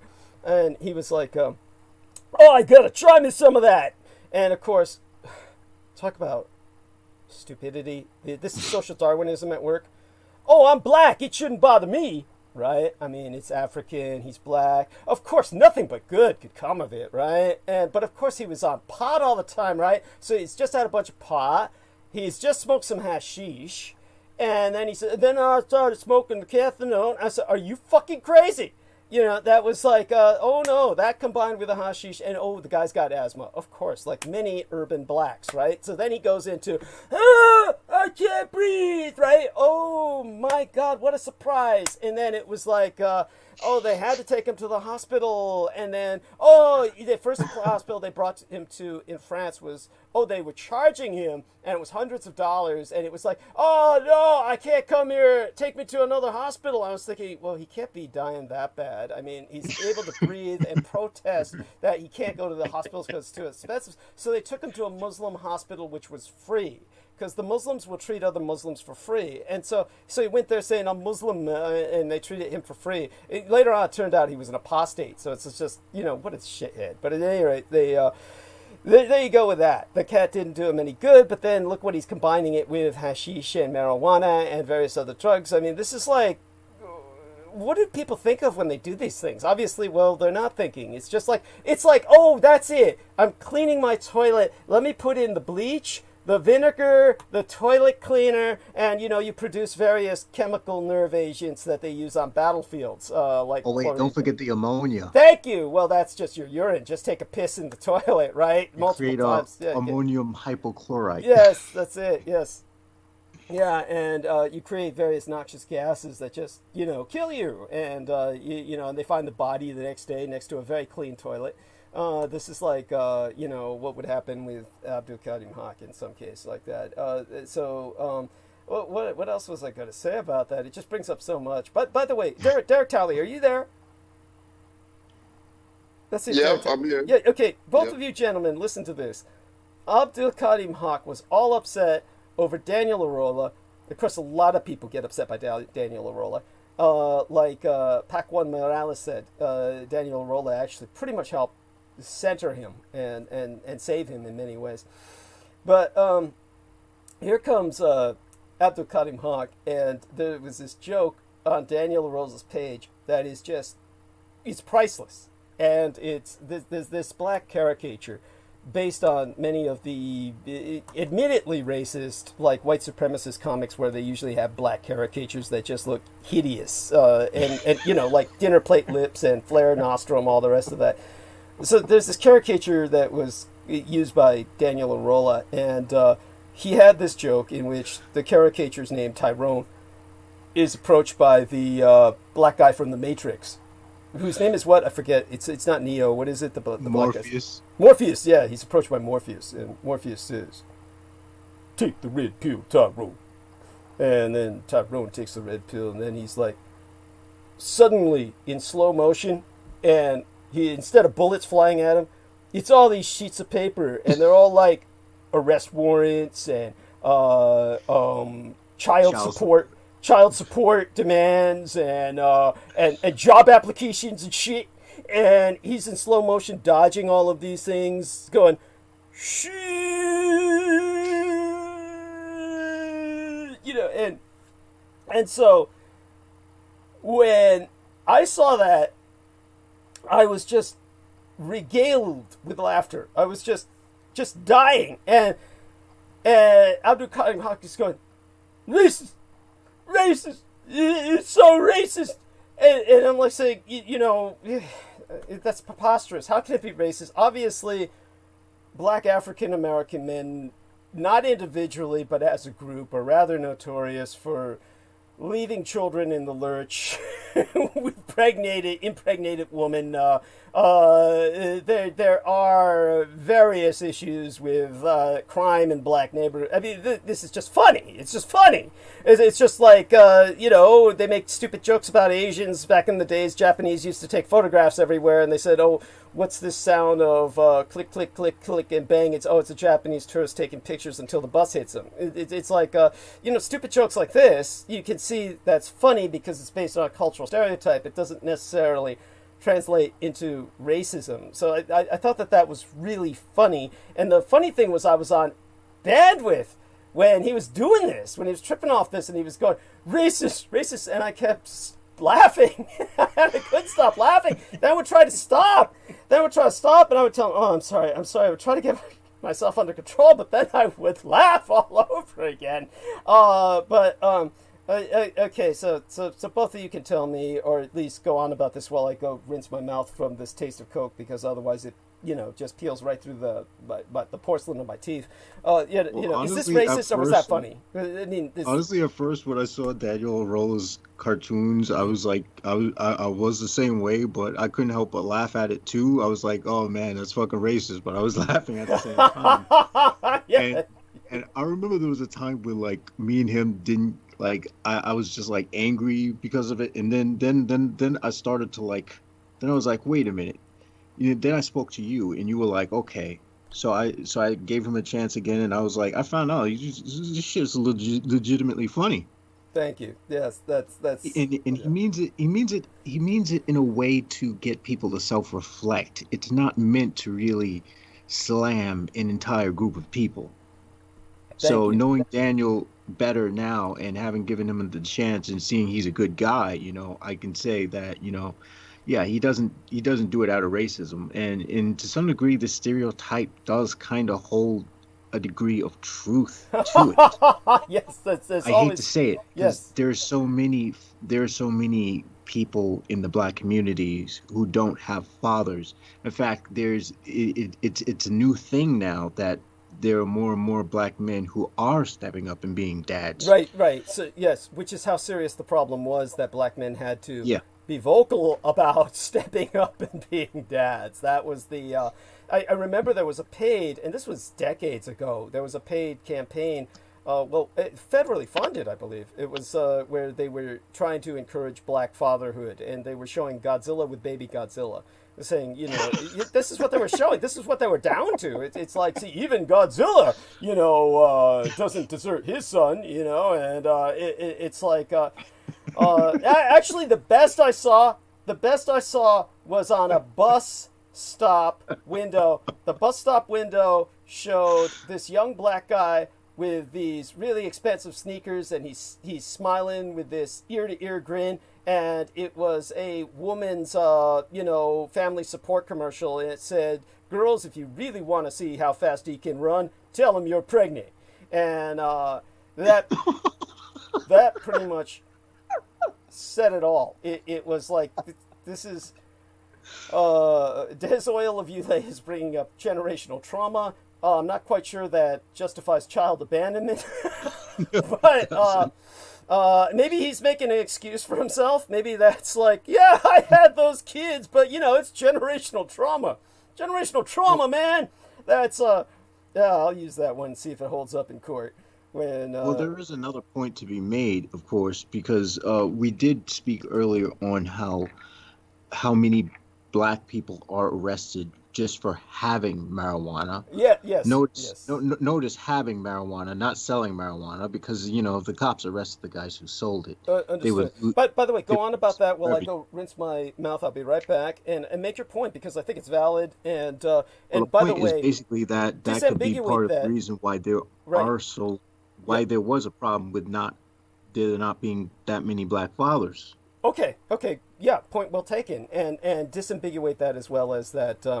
Personally, I think marijuana myself is fairly destructive. I see a lot of people, and when they get into the pot, it's like that's all they do. It's after that. Well, but anyhow, go on a bit about that too. If you would, I'll be back. The good thing is that they're destructive to themselves unless they're driving. I don't think driving stoned is a good idea. No. I get what you're saying, but I meant like it's. I just see them. It's like they're so demotivated. You can't get them to do anything. It's really frustrating. It's yeah. It's because you're so stoned that it's uncomfortable moving and doing anything at that point. The only thing you can do is sleep. Thank you. Literally. Yeah. It's I've seen people do this with their lives. They wake and bake. As soon as they get up, they're smoking. Abdul was like that, and it's just awful. So it's horrible. It's as bad as alcohol. Honestly. Thank It's as you. bad as alcohol. Thank you. Thank Like you. I only use it Yeah. if I'm going to go to sleep, and I use it purely for sleep. And I have a CPAP machine as well, so I use both of those things because I have a legitimate, I have a legitimate what do you call it, sleep disorder. But by the way, so many people have needed the CPAP, and everyone that I've met tells me. There's this old guy who I know who was with the VA. By the way, David J. West was diagnosed as needing a CPAP machine along with his wife at one time, his ex-wife. And it just goes on and on. I know so many people who need this, but the old guy told me that when I asked him where his CPAP machine was, this was Paul Mosslander, the veteran I knew from the VA who had worked there forever. And he says, oh, it's in the corner of my room where everyone keeps their CPAPs, because when he turned his on, he said it was like gale force winds that pushed his tongue so far back into his throat that he almost choked to death on his own tongue. So tell people a bit about that phenomena. I'll be right back. All right, personally, like I haven't experienced, I haven't had that bad of an experience with the CPAP machines. As long as you keep everything cleaned, you don't need to buy those big machines just to sanitize them. If you clean it with soap and water with your own hands, just don't be lazy with it. Now, I did hear, like, I don't know, I saw an allusion to it on, I think, Hassan Minaj, where people were, like, putting weed in their CPAP machine. I've never tried that before. So I don't know if you can vaporize marijuana and inhale it in your CPAP machine. I wouldn't try that, but because, again, I don't get the most comfortable highs, I can only reach a certain threshold. I can't get bake like other people because I start to go into convulsions, and that's very not pleasant. Hence why I don't see how people can abuse weed the way they do. But basically the thing's just made to provide pressure so that your breathing pathways aren't restricted, and so that you don't keep waking up all the time. And so it's to keep you with an adequate quality of sleep. Because if the brain is constantly, the brain constantly wakes itself up to get oxygen. Because you're not breathing, you stop breathing in your sleep. And this is a problem I had. And this is also a reason why I was wondering if some of these, nightmarish experiences I had with the CHO and whatnot weren't the product of also having sleep apnea. So I don't know. I'm probably going to venture on and look more into that one at a later time. Now I have I have a sleep apnea machine. It's called the Dream Machine. And after I lost all my weight, from the cancer treatment and everything, and I've been doing pretty good and keeping it off, I felt my pressure was too high. So I called my CPAP doctor, and he was able to lower because I have like an adjustable rate with the PSI. So he lowered the beginning of and it's been fine because my mouth it's been blowing so hard that my mouth has been dry, which it was perfectly fine when I was a lot bigger. But now that I'm I lost a lot of weight, it's blowing too much. So now it's a lot better. So with it, and they can do everything remotely now. And even with when I go take my DOT physical, I don't have to go get the card, take the card out the machine and go get the card read. I can just call them and say, hey, I'm here at the taking my DOT physical. Can we fax it over? And they'll fax it over. Oh, do you have the one that was made by Philips, I think? No, I had that one, but then the Dream Machine, I'm not sure who makes the Dream Machine, but I've always had. That's Philips too. Yeah. Okay. Yeah. They're a good brand. Yeah. Honestly, the thing helps me sleep way better than I thought it would. I thought the noise would keep me awake, but it honestly starts to sound like white noise to me, and it causes me to drift off even faster. Well, so it's help. Well, that's good. And Derek Talley was recommending brands. Do you use this stuff too, Derek? Yep. Holy shit. I never knew you had sleep apnea. Is that what both you gentlemen Well, have? I was telling JMO, like when I was bigger, they make you test for this in the truck driver for your DOT physical. So if your neck is not a certain size and you're not the shape of a supermodel when you go take your DOT physical, they make you go get your. And it's not just truck drivers; it's train conductors, it's pilots, it's forklift drivers. Anyone who gets behind something that moves, I think it's kind of a racket going on. It's for shift workers, basically. Then. Yeah, they make you go get tested It- for sleep apnea. Oh, But you in know, my there's case, it worked. Wow. I'm sorry. I wanted to ask Yeah. if any of you guys have ever tried this pharmaceutical called modafinil. Never heard of it.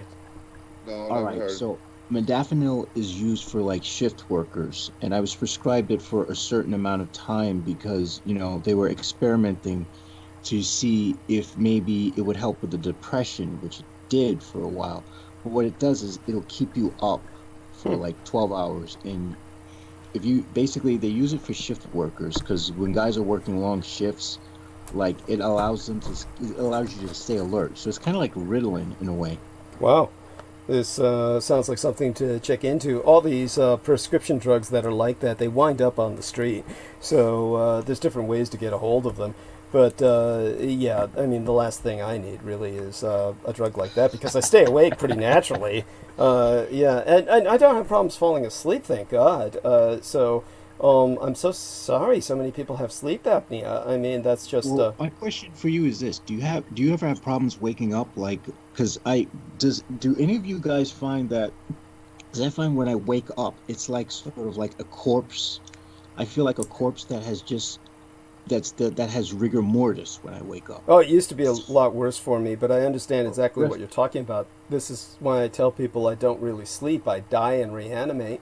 It's not that bad anymore, but yeah, definitely I would say that if anything now, where I'm generally in good stasis or balance with my health, my biggest problem I would say is that the way I've dealt with tension all these years, and it's what saved my life, is the fact that I react to stress with hypotension instead of hypertension. So most people, they have high blood pressure issues that will ultimately kill them. It's very sad. In my case, I react to stress with hypotension, which is low blood pressure. It's something that has its own challenges if it gets to a point where it's too low. But the end result is that it's easy for me to fall asleep. Generally, I could fall asleep in the middle of a revolving door, as I joke. But honestly, it's one of these cases where it's almost too easy. So in certain high stress situations, I honestly have to keep myself from falling asleep. It hasn't bothered me in security or mercenary work, certainly not to this point. But people should understand, like, say, if we're in a tense situation that goes on for days, like, say, a siege or something, and then the potential is there for me to fall asleep. And so it's something to bear in mind. At times like that, a drug like you're speaking of might be helpful.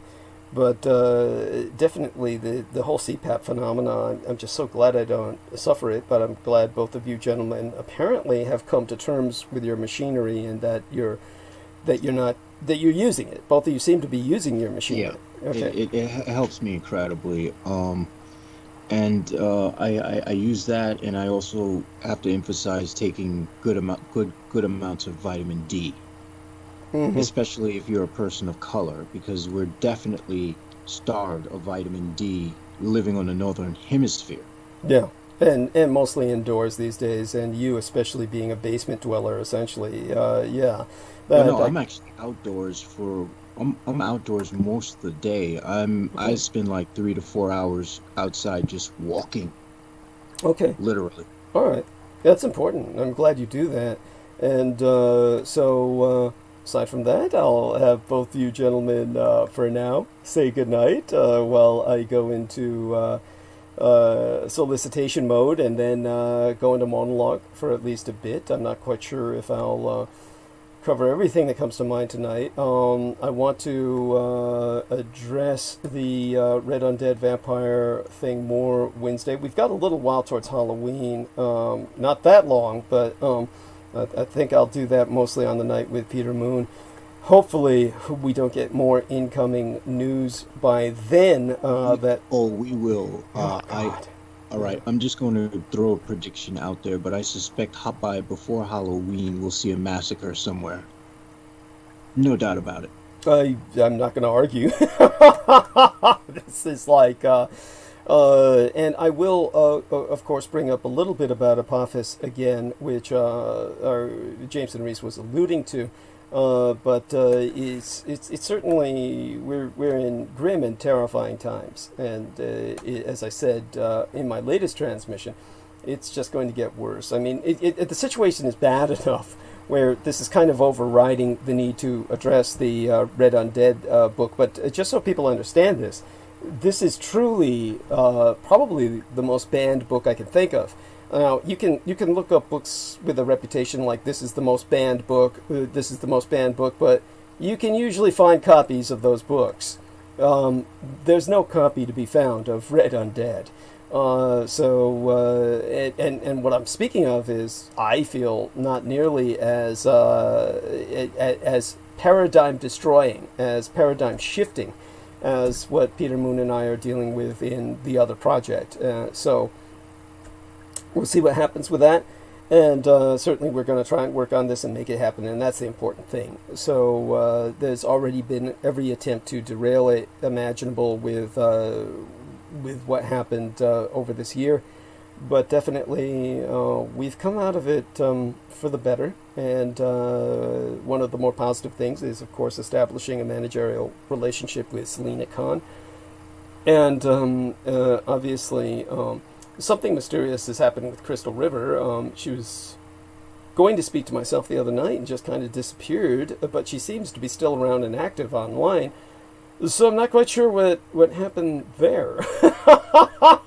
Now check into that. And I'm not quite sure what happened with Selena Khan, who was with us online and on call and was unable to come off mute, apparently, or not wanting to come off mute. That was puzzling to me. It was almost as if she got knocked off bandwidth or something. Well, hopefully she's all right. So everyone, do maintain all these people in your thoughts and prayers. And with that, both of these gentlemen are going to be here for as long as they're able. And so both of them are just going to say goodnight in a general sense, but be in the background to intercede if I need them. And to interject. They're more than welcome to interject anytime they feel it would be constructive. So, Derek Talley, say goodnight to the audience in a general sense. All right. Good night, everyone. Thank you. And Jameson Reese will say good night and blessed be. Thank you. Thank you, both of you gentlemen. Love you dearly. Both brothers from another mother. And with that, I will remind everyone that I was given a wonderful wish by the pranic healer, Richard B. Fitzgerald, a wonderful European American or Canadian. I'm not quite sure. I'd have to look it up. He is someone who said to myself, Ryu, which means flourish, as in prosper in abundance. And so he said that to myself on my promotional banner as a entered comment. And our promotional banner shows myself on Facebook in a completely different outfit from what you see myself in the thumbnail image embedded in tonight's live stream. That's what he was responding to with the Ryu, the flourish. So if you have access to Facebook, you will see it there. And look up Sora Aoi, the Sora Aoi timeline related to myself. Unfortunately, you're going to find mostly the timelines affiliated with people trying to emulate the woman who gifted me the Sora Aoi timeline, who's the most famous actress in Japan, in terms of being a pornographic actress and therefore internationally appreciated, particularly in China, which is her biggest market.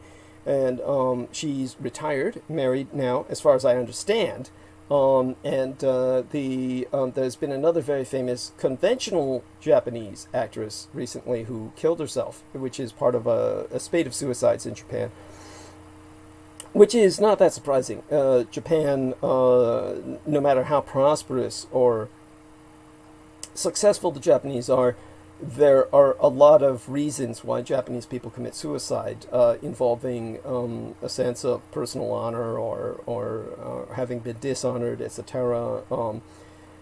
So it's not necessarily the same reasons people commit suicide in the West. At the same time, you'll notice high suicide rates in any highly educated nation. And my gang brother Beaver once said that that's not surprising. It takes an intelligent, self-aware, and thinking person to kill themselves. That the way he said it was actually, you'd be hard-pressed to get a stupid man to kill himself.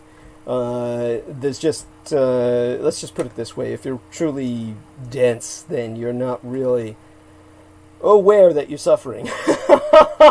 So the point is well taken. The higher the level of education, the more self-awareness, the more thought one puts into the universe, the more easily one can go into depression. And many people have been given an opportunity to think that they've never had before by COVID-19. And so many people are getting suicidal. At any rate, yesterday, or rather at this point the day before yesterday, because we are now half an hour after midnight and into the witching hour here on the West Coast, it was Double 10 Day, which is the National Independence Day. It is the 4th of July of my own true homeland and heartland, the Minju Fasciji, or Fasci Democratic, Minju Juyi Jedi Zhonghua Minghua Zai Taiwan Yige Baidao, or the Nationalist Republic of China on the 100 islands of Taiwan. So it's known as Shuang Xie, or Double 10 Day, back where I come from. And it is, of course, a national holiday that is co-opted or hijacked by the Communist Chinese across the Black Strait, which you all know as the Taiwan Straits. We call it the Black Strait, and that divides Taiwan from Red China. Now, in order to try and bring you knowledge of what this entails for China, and I'll only dwell on it briefly after solicitation, but making people aware of what's going on both sides of the Pacific and across the Atlantic and within the rest of the world. That is Mein Kampf, my struggle, and my struggle be thine own. So contribute to the struggle at paypal.me/Douglas Dietrich, where we now be accepting contributions via PayPal Holdings Incorporated at douglasdietrich.com. And Jameson Reese is back with us. I want to thank him for that. He's kind enough to let me know when he goes on break, so I know when he's not there. And of course, Derek Townley and he will be entering the PayPal link every 15 minutes or so into the chat room, and that's appreciated. And hopefully people will remain active in the chat room. I'm very happy to see how active the chat room has been tonight. And in all due acknowledgement unto our own personal hero, we ask it of everyone, moral and our fiscal support on behalf of our dearest English brother in battle, John Henry McMills Warrington, who you can friend and follow at facebook.com/John.War, as well as subscribe to his YouTube channel, the Megget channel, at youtube.com/C/Megatour, which itself be spelled MAGGOTAUR, he being the property manager thereof, who also be Team Thrax, Dietrich's or Dragon's ultimate post-episodic producer, and our final productions archivist at douglasdietrich.com. For were it not for he, nigh all videographic works of the internationally recognized renegade military historian would have been lost. So, if no financial aid, if financial aid be no prohibitive per budgetary constraints, electronically relay monetary assistance via PayPal, where you can donate to the Maggot Man, aka John Warrington, by clicking send on your PayPal account page and then putting his email address, john_war@hotmail.com, into the mix, and thereby get him some assistance, because if anyone deserves financial aid besides myself, it'd be he, because he took it on his own initiative to download much of what I published on YouTube into his own personal hard drives, from where we could reconstruct my legacy online when I was completely scrubbed from the data matrix, no less than thrice or 3 full times, and each time, of course, reconstructing myself as the virtual personality who interacts with you tonight on within the realm of cyberspace would not have been possible without him. So he acts as the bridge between the Akashic records and our Malkuthian or material planes, information world, or world of information. And therefore, in that sense, he is also my creator. And now you, too, can do your part to help in the fight against total annihilation. Spread the word about Douglas Dietrich, that he, the biological son of Adolphus Jacob Hitler, which you can find out more about at douglasdietrich.com/2019/05/08/ Douglas Dietrich, son of Adolf Hitler, fighting against white supremacist neo-Nazis, and confer while there a footnote on my biosire on the homepage of showsdd.com. Just spread the word far and wide to all and sundry that the scion of Adolf Hitler, Douglas Dietrich, be alive and well and resident in the city and county of San Francisco. And, of course, encourage all those you spread the word to, if at all possible, electronically relay their contributions at paypal.me/Douglas Dietrich. For people are forever asking, Renegadus Humanus Arma Ab Massa Erudicio, the renegade human weapon of mass instruction, what they can do to fight the pedopathophallocracy, such being our present Slavo-Western government by patriarchy of pathological pedophiles. You can all help spread awareness by supporting myself. We have a new contribution page on douglasdietrich.com where you can make a donation online using either the credit or debit card. Simply go to douglasdietrich.com and click the yellow donate button. It's no longer red. Now it's brilliant yellow. All sponsors will be granted exclusive electronic access to both my videographic and audio recorded archives through to this year, from the 2011th year in our Lord, the very year mine own late and sainted matriarch, the Grandma Dame Diana Lin Zuchin Takabayashi Hideko Dietrich, was murdered, assassinated, and immediately aftermath, Sanjuichi Sensemi, the 3/11 terror attack against the Fukushima Daiichi, or Big One, cluster of nuclear power plant facilities on site the 7,000 islands of the Greater Japanese Empire, whence 'twas deemed by much Native American cosmological reckoning that the first rays of the dawning of the Sixth World broke upon us, and magics could again be worked conjointly with Mother Earth to redeem the folk upon it. They're not on YouTube anymore, whereon the intra-global crises analyst Douglas Twain Dietrich long agone established his high-profile visibility platform per rationale of personal security by way of public promotion. Only on contribution will thy membership be processed within 48 through 72 hours, between 2 to 3 days, for full access to all mine archives, meaning all those videos that John Warrington saved, aside those on the Maggot Douglas Dietrich channel and the YouTube channel named Taboo Bros 2, spelled TABOO space BROS space Roman numeral 2, as managed by mixed martial arts maestro Daniel Arola, whom you can visit at facebook.com/Daniel.Arola.3 of Damage, or DAMAG, Daniel Arola Martial Arts Group, Incorporated, Cali Combatives. Optionally, mail either checks or money orders, never cash, to the personal residential address of the Mr. Douglas Dietrich, which itself be listed on douglasdietrich.com/donate-2.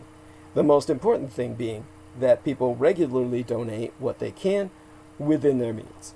Foremost among Axis Daddy D's donors, aside his current mistress and manageress, Selena Khan, be our most beloved greater British brother in battle, the Team Thrax, Dietrich our Dragons, heavyweight lifting, keeper of the spirits, and YouTube Bizarre HD channel managing mixologist, George Edward Knight, whom you can friend and follow at facebook.com/george.e.knight.7.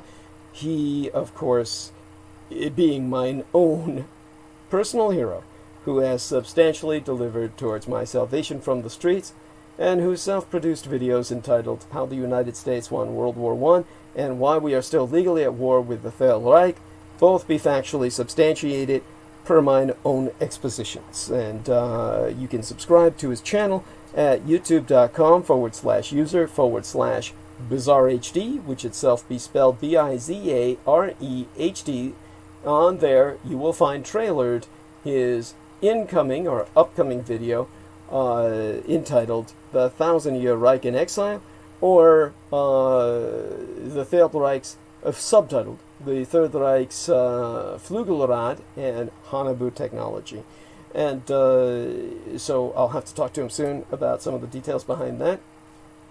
One of the things that I definitely want to remind us all is that it's George Knight's birthday. So do wish him well, and that way we will maintain him in our thoughts and minds. Also his wife Sarah, who is a nurse, who is on the front lines of protecting you against COVID-19 on the other side of the Atlantic in the United Kingdom of Greater Britannia. And so shout out to Sarah and all she does for our man, Mr. the Noble Knighted George. Indeed, the last Dietrich is son of Dietrich's, or son of a dragons, Anglo-corrupted as Dracula's. Expositions via YouTube would not be possible sans generous benefactions from my listeners on a monthly basis. The Amerasian agent of the Peacock Angel, Tavush Maliak, be the only person on the surface of this world with the insider knowledge and experience necessary to lead thy resistance against the Russo-sub-satanic occupation and anti-godly insurgency, it bearing no end of emphasis that Judy, Anglo-corrupted as Jedi, literally Master D, or the Master of Enlightenment, myself, is not paid to articulate mine expositions, and have never once been remunerated for my services rendered unto thyself, and all thy holdest dear, at incomparable sacrifices to myself, most tragically of all my loved ones, in my most singular and quite unenviable role as the ultimate public informant at personal risk, still at large. Your taxation cannot support myself, as I be denied access to the United States Department of Veterans Affairs, benefits, and or services due dishonorable discharge. So again, go to paypal.me/Douglas Dietrich and enter mine remunerative compensation. The very survival of the human species be at stake, and I am not exaggerating. Do not wait. Donate now. It be appreciated beyond my ability to express in any language.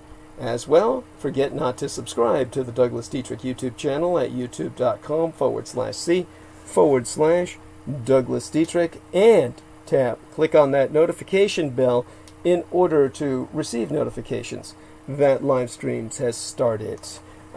Even if you be subscribed, you will only receive notifications if you select all in notifications. To reemphasize, subscribe to the Douglas Dietrich YouTube channel at youtube.com/C/Douglas Dietrich. And tune in at 8 p.m. Eastern Daylight Time. That would be 5 p.m. Pacific Daylight Time every Sunday and Wednesday night. And click on that notification bell in order to receive notifications that live streams has started. Finally, most importantly, above and beyond all else, subscribe at douglasdietrich.com and donate at paypal.me/Douglas Dietrich. Sponsors will be granted exclusive access to the online archives, including all video and MP3 recordings of Douglas Dietrich from 2011 through to the present. Some shout-outs tonight. The first unto the lady Rosie Sanchez of Los Angeles, who donated 80 United States dollars. Mwah. Muchas gracias. And I don't know whether she's a senora or a senorita, so I will refrain from titling her other than Lady Rosie Sanchez for now. And a happy solar return to George Edward Knight. I need to get an e-card up for him. That'll have to wait till tomorrow on Eventide. Now, in terms of the national holiday for the establishment of the Republic of China, well, the travel industry has rebounded over the Communist Chinese Empire's hijacking or appropriation of National Day, and more than 500 million Chinese took to the road during this year's week-long national holiday as travel began to approach pre-pandemic levels over the first major holiday since COVID-19 was, according to the Communist Chinese Party, largely contained within the Red Chinese Empire. This 8-day holiday records 637 million trips nationwide on mainland China. 79%, as many as last year, which the state-affiliated CTA, or China Tourism Agency, hailed as a signal of confidence that the Chinese people are returning to their pre-coronavirus lifestyles. Now, this is, of course, a state-run media machine in service of a single-party system. But, that having been said, in a research report written in the Japanese by the financial services company Nomura Holdings, it was stated that, though still deeply negative in year-over-year terms, the National Day Golden Week data out of Red China marks a significant improvement from the holiday data of previous months. So, same source says that Red China's economic performance is still held back by a mix of factors, including remaining social distancing rules. So, that having been said, it brings us to the subject, inescapably, of Hong Kong. I'm going to catch you up for just a brief moment on that. Activists are accusing Hong Kong's government of colluding with Communist China to surveil and apprehend fugitives fleeing that city-state to escape increasing political crackdowns.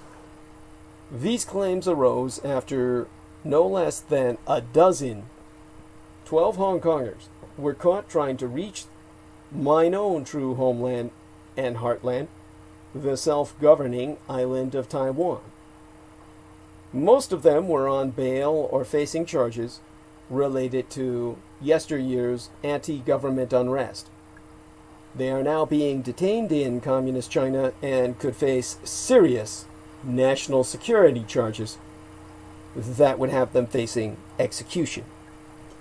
Activists have concluded that Hong Kong knew of their escape and deliberately let the fugitives be apprehended by authorities in mainland China, thereby exposing them to even harsher penalties. This is what we're dealing with now.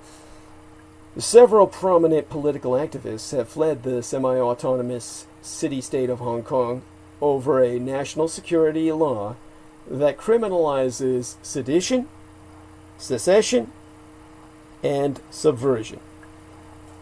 And, of course, today, aside from being the day after Double 10 Day, now the day after Double 10 Day, but part of a week of celebration in my native China, and a week of, well, let's just say a weekend extension of the holiday itself. This Sunday today was also, as I stated earlier, National Coming Out Day. And the National Football League, the NFL, marked it by encouraging lesbian, gay, bisexual, transgender, and queer players to come out. Now, this is where the acronym is used in a way that doesn't make any sense to me, because obviously football players are pretty much universally men. So I doubt any of them are going to be lesbians. And if anybody's butch enough to be a football player, that'd be quite the feat. I don't know about transgender, because that would mean that some woman converted to the masculine gender, and I don't think your average woman changing her sex would bulk her up to the point where she could play football. So what you're left with is gay, bisexual, and queer, maybe. That would be about what you're left with. So it'd be GBQ as opposed to LGBTQ. This is why you need a new acronym anyway. So there you have that. At any rate, today, or yesterday at this point, was World Mental Health Day. But remember, this is honored all week and all month. So bear that in mind and help others. If you're having a hard time yourself, you're far from alone. The pandemic has had deleterious effects on mental health across our nation.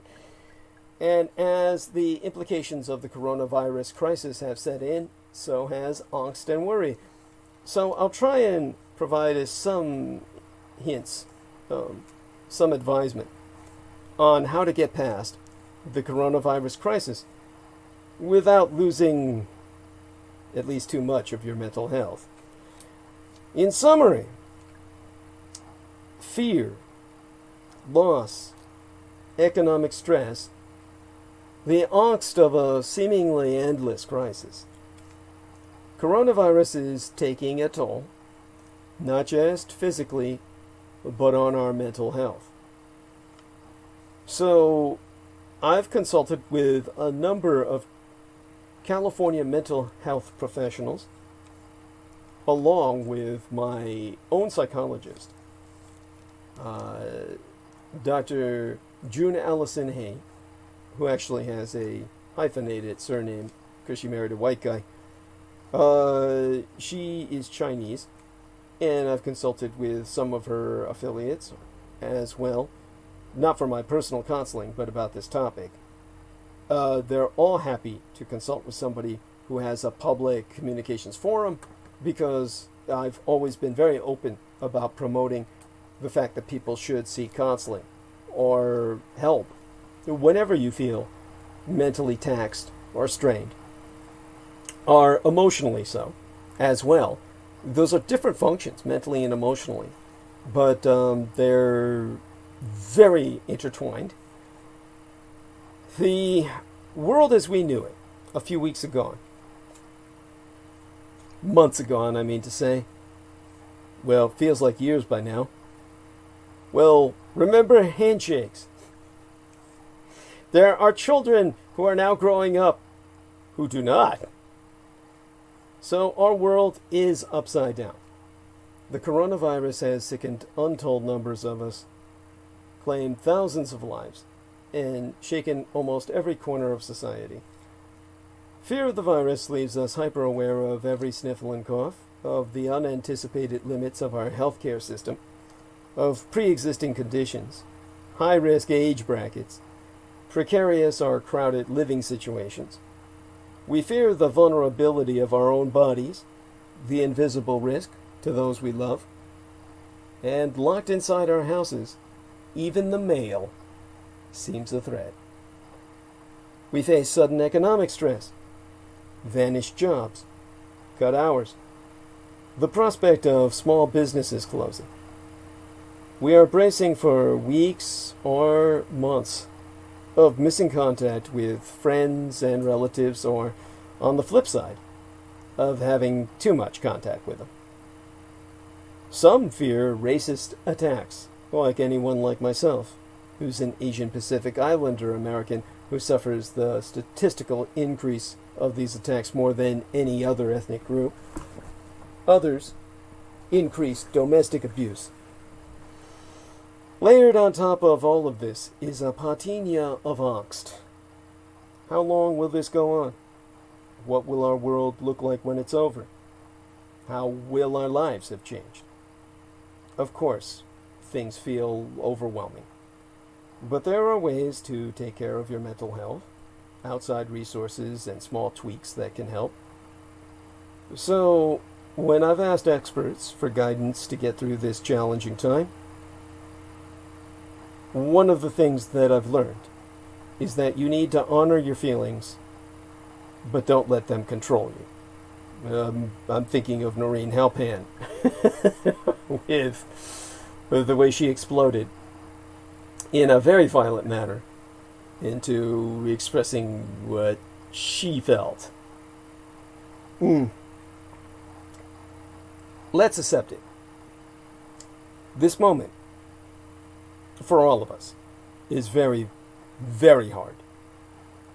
Feeling sadness, fear, anxiety, anger, trauma, grief, loss, or some evolving combination of these emotions make total sense. Dr. Mark Levine, a psychiatrist who founded Community Psychiatry, which has 100 offices throughout my golden state of California, has stated, "We're all feeling anxious, and it's an appropriate reaction." But while fearing a virus can help us protect ourselves, by prioritizing washing our hands and social distancing, for example, allowing that fear to foment negative, catastrophic thoughts can hurt us and impact the way we view everything else. These negative thought loops, now there's a little term for Jameson Reese, they're often just versions of negative thoughts we've dealt with for our entire lives, but they can get magnified in moments of crisis or stress. So, breathe, meditate, be mindful. One way to train your brain to manage these negative emotions is by practicing mindfulness, taking calming breaths, and meditating. Mindfulness nurtures a gentle, curious attitude towards the world around and within, including stressful thoughts and emotions. Plenty of apps and podcasts provide us opportunities for guided meditation, yoga, or even just a minute of calming breaths. Now, Dr. Levine recommends an app called Unwinding Anxiety and another called Headspace. Sacramento is the capital of our golden state of California, and that's where our friend Brendan Zogit resides near, or out in the boondocks of. And the Sacramento clinical psychologist Amy Alfeld also recommends a podcast by a Dr. Rick Hansen called Being Well. Alfeld says taking breaks to listen to ocean sounds, practice yoga, or taking a mindful walk using your sense to ground you, without your phone, can also be helpful. A few years ago, Dr. Levine started offering a live 4-week group therapy session to teach his patients about mindfulness. His practice is now offering a free version of the program. So you'd have to look up the good Dr. Mark Levine in California to access that. Now, you want to know the facts, but you also want to limit your news intake. The onslaught of disturbing news is impossible to ignore. But that makes it all the more important to limit your intake. Focus on getting the right information. in intentional doses. Go with trusted sources and basic news updates, and avoid overdosing on pundits. That would mean, the talking heads. Now, you should know by now, I'm not your average talking head. There's no need to avoid myself.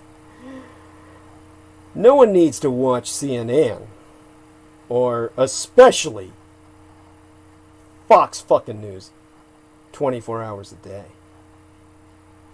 And when I consulted with Paul Marcial, Dr. Paul Marcial, a psychologist in Saratoga, California, he's confirmed to me that many of his worst patients, like the ones he's had to institutionalize, were doing just that. And he concluded that would make anybody sick. Maybe listen to things once a day, he said. Things aren't going to change that much. And always remember the big picture. Alfeld recommends trying to keep things in perspective. Go out in the wilderness and contemplate how small this moment is in the broad span of time and space. Or think about all of the terrible moments in history that humanity has come through intact. Or try thinking about the hard moments in your own life and your own strength and resilience. Also, try to avoid focusing on personal catastrophe. When I sprach with Dr. Alfeld, he said, normally our minds go to the worst case scenario. That is, most times. Probably not going to happen. The best case scenario probably also won't happen. Odds are things will likely be somewhere in between. By the way, I'm so sorry. I said he about Dr. Alfeld. She's not transgender. I'm so used to sometimes speaking to women who identify as men and men who identify as women. I am in San Francisco. Sometimes I transpose the genders. So, my apologies to her if she ever catches this. She doesn't look like a man. Okay. And she also recommends that, she recommends thinking about all the capable people, scientists, doctors, and others, working hard to figure out how to slow down the virus and cure it. And as she herself says, that in and of itself can be a source of relief. So, with all that in mind, keep a schedule, but mix it up. Dr. Marcial tells the people in his practice to keep a regular schedule rather than treat the shutdown as some sort of prolonged vacation, because he worries about teenagers staying up until 3 a.m., playing video games and watching movies, then sleeping until noon. And adults should also aim to wake up at a regular time, shower, and get dressed, because sitting around all day in sweatpants and pajamas does not make you feel like you're up and active at all. And it's also important to mix things up. Kids should aim for an hour or two of schoolwork in the morning, some exercise and entertainment, lunch, and then the same again in the afternoon. Adults who are working from home should also attempt to mix up their schedules during the day. Those who are retired or currently unemployed should seriously consider developing hobbies or doing chores. Keeping busy is absolutely essential. If you don't have projects, look for them. And then, perhaps even more importantly, connect. Loneliness is a real concern right now. That makes it all the more important to connect with friends and loved ones, and those who might be especially isolated right now. Don't cancel your book club. Do it over Zoom. Or, some other form of communication other than Zoom, rather, because I know everyone's using Zoom now because it's cheap and easy, but it's communist Chinese. So, let's do it over Skype, which is owned by Microsoft, but who gives a shit? It's better than fucking Zoom, okay? I hate Zoom because it's communist Chinese. But beyond that, because I had a terrible experience with it when I dealt for the last time with Rex Bear, who at that point in life was going totally chicken shit and was saying, no hating on the military! No hating on the military! My brother was in Iraq, Afghanistan, and he's come back home and now he thinks he's going to hell. Yeah, well, no fucking shit, right? Maybe you should have told him not to rape all those babies over there and crack open little boys' skulls and eat their brains. That is not said in fun or bad taste. Watch the Dark Side of Aldura and you'll get what I'm saying. Patrick Arbour founded the Friendship Line in San Francisco back in 1973. At the time, he was concerned about the loneliness and social isolation experienced by elderly people and those with disabilities. He wanted to offer them a way to connect.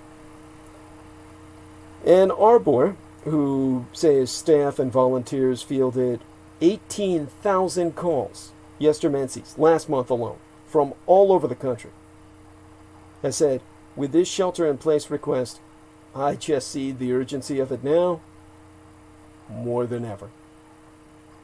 Calls have definitely increased in recent weeks. I've confirmed this with him, though his organization has been too busy to even run the numbers. What he has told me is that people are scared.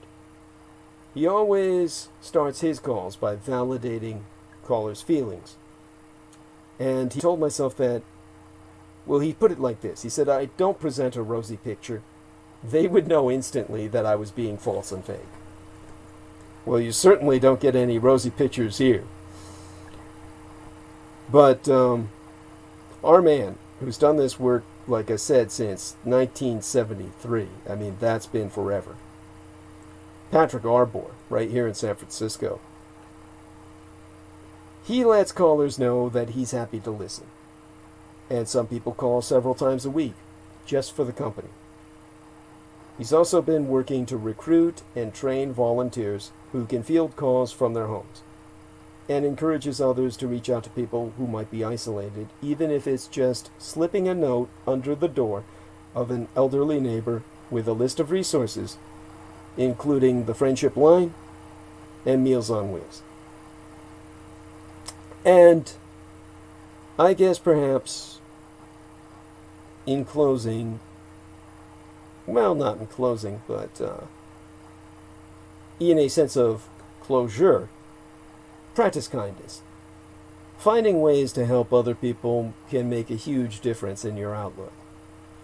Maybe it's having your kids write thank you notes to healthcare workers, or paying household employees who can't come to work, or checking in safely on an isolated neighbor. Not only are these good things to do, but they also get you out of your own head. Dr. Levine said that in whatever way you're contributing to other people, whatever that is, that's going to dramatically influence the quality of this experience. It all has to do with how kind you want to be. Who can you take care of, and how do you want to help? And use this time to pick up a new skill. Just because our normal avenues of exercise, for instance, relaxation and socializing are all temporarily out of service, doesn't mean we should stop taking care of ourselves. On the contrary, with all the stress we're experiencing, self-care is especially important. You just have to get creative. Now, Tanya Wood, a Los Angeles-based psychologist and current president of the California Psychological Association, recommends virtual happy hour with friends, online yoga, or art classes, anything to help you stay active and connected. She said, maybe this is the time to take up that hobby that you never thought you could do. Alfeld agrees that now is the right time to try to pick something you have always wanted to learn, a musical instrument, a foreign language, a baking or cooking skill, and working on mastering it. When life feels out of control, it is especially helpful to find something you can control. Another benefit, it gives you something to think about besides COVID-19. And finally, this would be conclusive. Ask for help. Sometimes it's just not feasible to navigate the tricky anxiety, depression, isolation, and trauma by yourself. For those who have underlying mental health conditions, for those who have experienced past traumas, for people on the front lines in medicine, and for people who are lonely, this moment can be especially tough. But there are a number of free, confidential resources to turn to for help. Now, things that come to mind in California would be the Steinberg Institute website, which links to mental health resources and care throughout our Golden State. And that can be found at steinberginstitute.org /links-research-care. There's the Institute on Aging's 24/7 friendship line, especially for people who have disabilities or are over 60 years of age, and that would be at 1-800-971-0016. Again, that's if you're calling in need of company. That's 1-800-971-0016. If you want to volunteer, call 415-750-4138. The volunteer line would be 415-750-4138. The online would be www.ioaging, as in instituteonaging.org. /services /all-inclusive healthcare /friendship line. And of course, there's for people in the greater Los Angeles area, because it's just so vast and a world unto itself, the largest Asian Pacific Islander American community outside of Asia, there's the Los Angeles County Department of Mental Health 24/7 access line. So, for people in Los Angeles, many of whom I know, the links to COVID-19 information would be at DMH, Department of Mental Health, .lacounty.gov /COVID-19 information. And the phone number would be 1-800-854-7771. That would be 1800-854-7771. And in San Francisco specifically, the Mental Health Association of San Francisco has a 24/7 peer-run warm line, as they call it, a warm line for non-emergency. And that's at 855-845-7415. Again, that's 855-845-7415. If somebody out of San Francisco or out of state calls these lines, they can give you the equivalent in general of where you're at to call. So these aren't like totally regional opportunities. And again, online, you would go to www.mentalhealthsf for mentalhealthsanfrancisco.org /COVID-19. Now, other than that, of course, there is the National Suicide Prevention Lifeline. And that's 1-800-273-TALK or TALK. Those buttons would be 8255. 1800-273-8255. And then there is the crisis text line, where you would text HOME, HOME. That would be 741-741 to reach a trained crisis counselor at any time. In California, the California Psychological Association actually has a Find a Psychologist locator at www.cpapsych.org/page/find.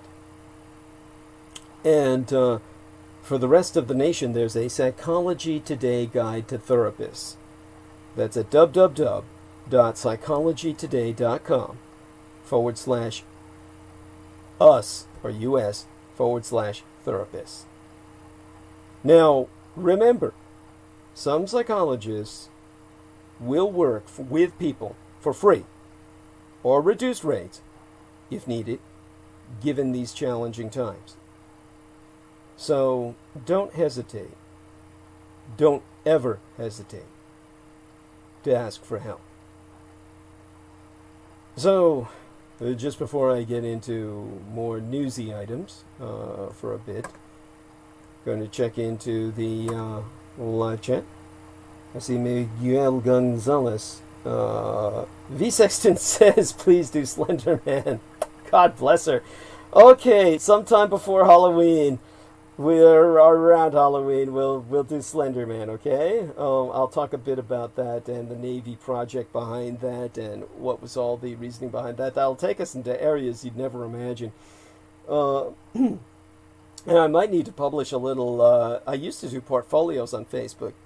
Might need to do that. Maybe I'll open up the Douglas Dietrich Facebook timeline back up, the new one, and put the portfolio there.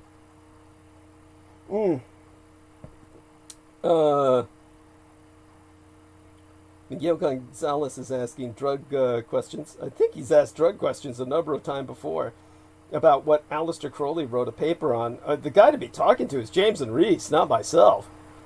And this is Aleister Crowley, or even to extent Peter Moon, though he's not really into the drug trip. That's something that, James and Reese almost has a lock on. So, yes, I do a lot of drugs, I know. But let's just put it this way. It's one of those things he could talk on better in the Crowleyite occult angle than I ever could. So in terms of newsiness and his worthiness, let's talk a little bit about the weekend what was. The World Food Program just won the 2020 Nobel Peace Prize for acting as a driving force in efforts to prevent the use of hunger as a weapon. Now, think of what I've just said. People are exploiting food supply as a weapon. Disgusting. There's no other word for that. And Hurricane Delta's remnants moved inland after leaving over 500,000 customers without power in 3 states. I can't even do that justice. That single sentence alone, however, should provide everyone a bit of an impression. Doctors are fearing that the highest number of daily coronavirus cases since August could be the start of a dreaded second wave that we all know is coming and may well be here. And in Wisconsin, as we articulated, several arrests were made during a 4th night of protests over the fatal police shooting of Alvin Cole, who died at but 17 years of age. Whatever he was doing, the arrest of his family is unconscionable. Whether this kid had a gun and was planning on knocking off a candy store or a gas station, I don't know. But pulling his mother out of a car along with another relation and putting them in the hospital, okay, something is wrong. And, of course, in California, our flames reflect the fact that the world is burning. That brings us to the tragedy of the West Coast wildfires, which of course I'll go into in some detail for a little bit. Because, as I say, my struggle is your struggle. California's fires are your fires. That's your economy burning, or the engine of your economy is, your engine block is up in flames. And you've got to take your shirt off and beat the flames down in the middle of a highway full of traffic.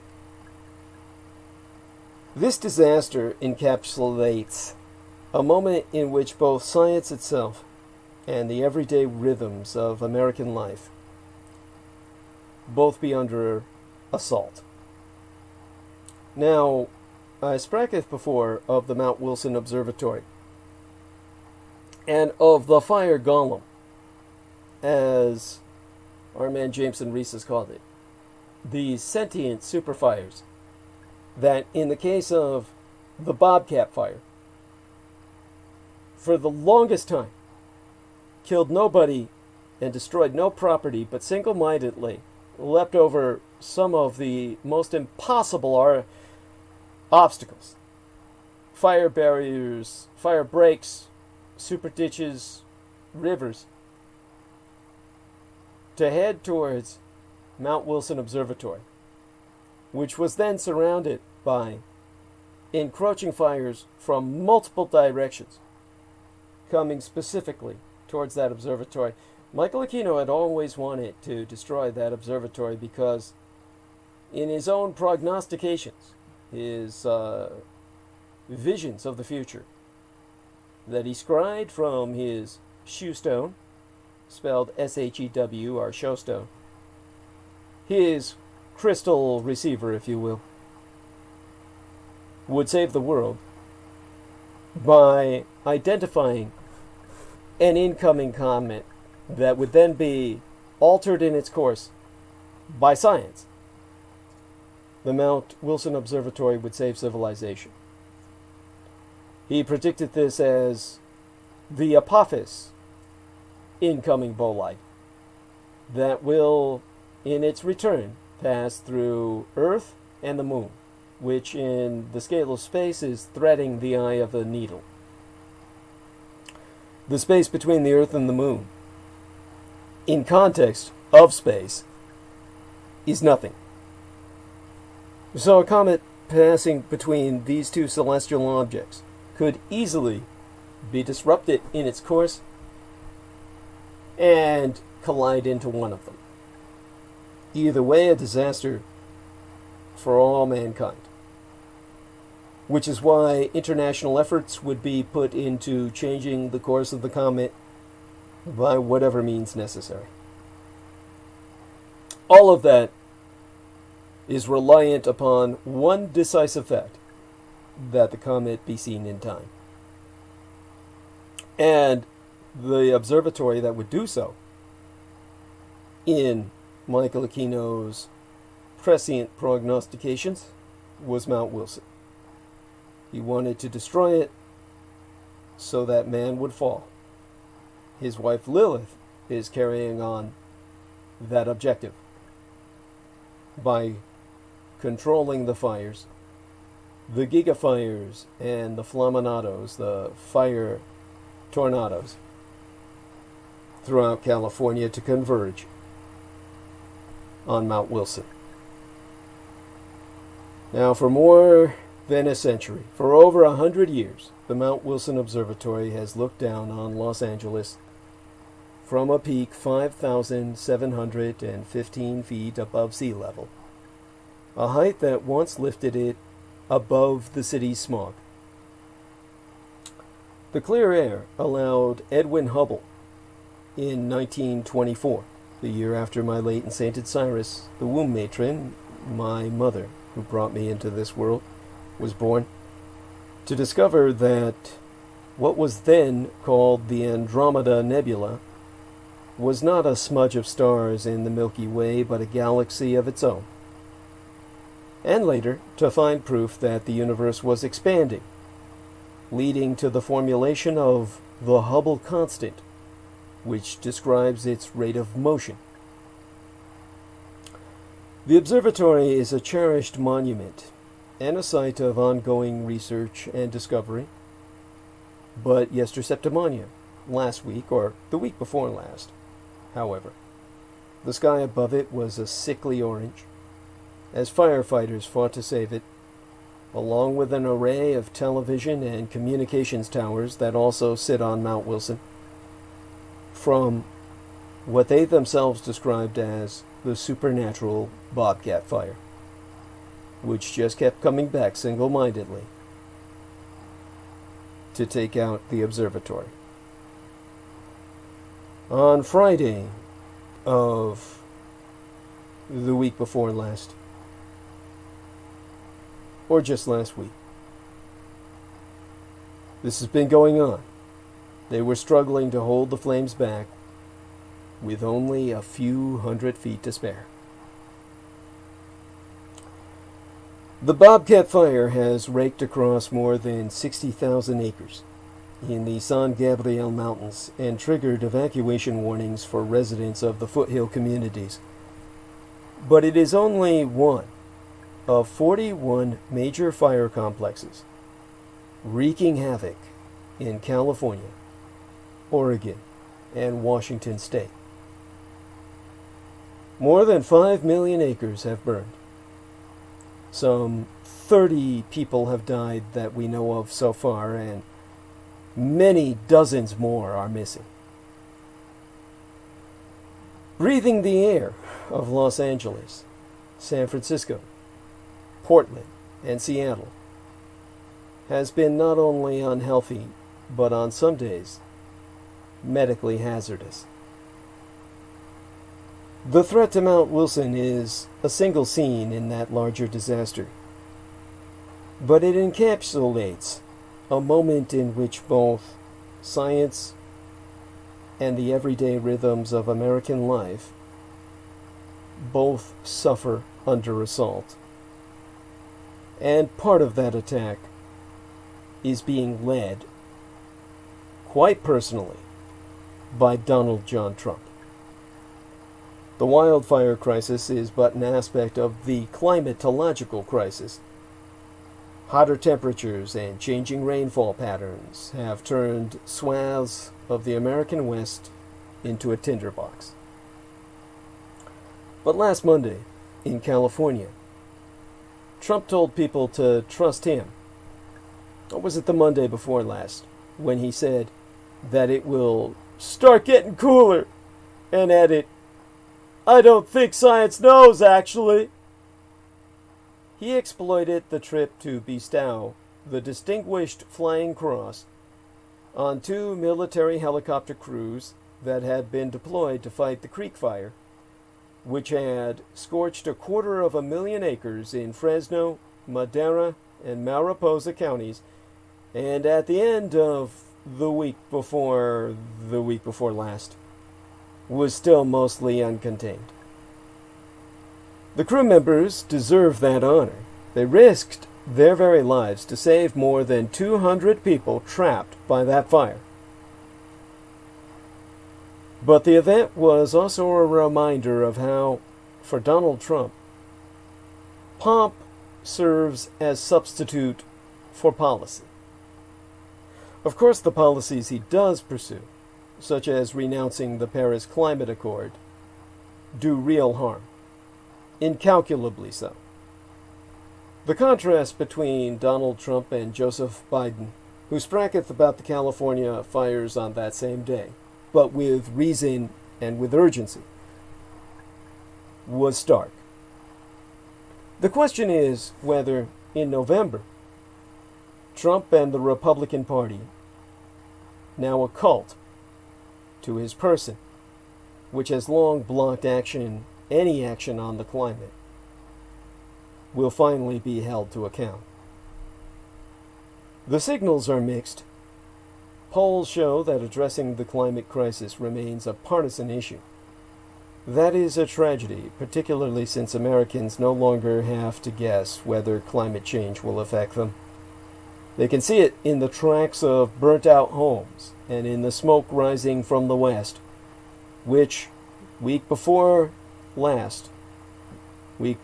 Septimania, drifted far enough to turn the skies in New England hazy.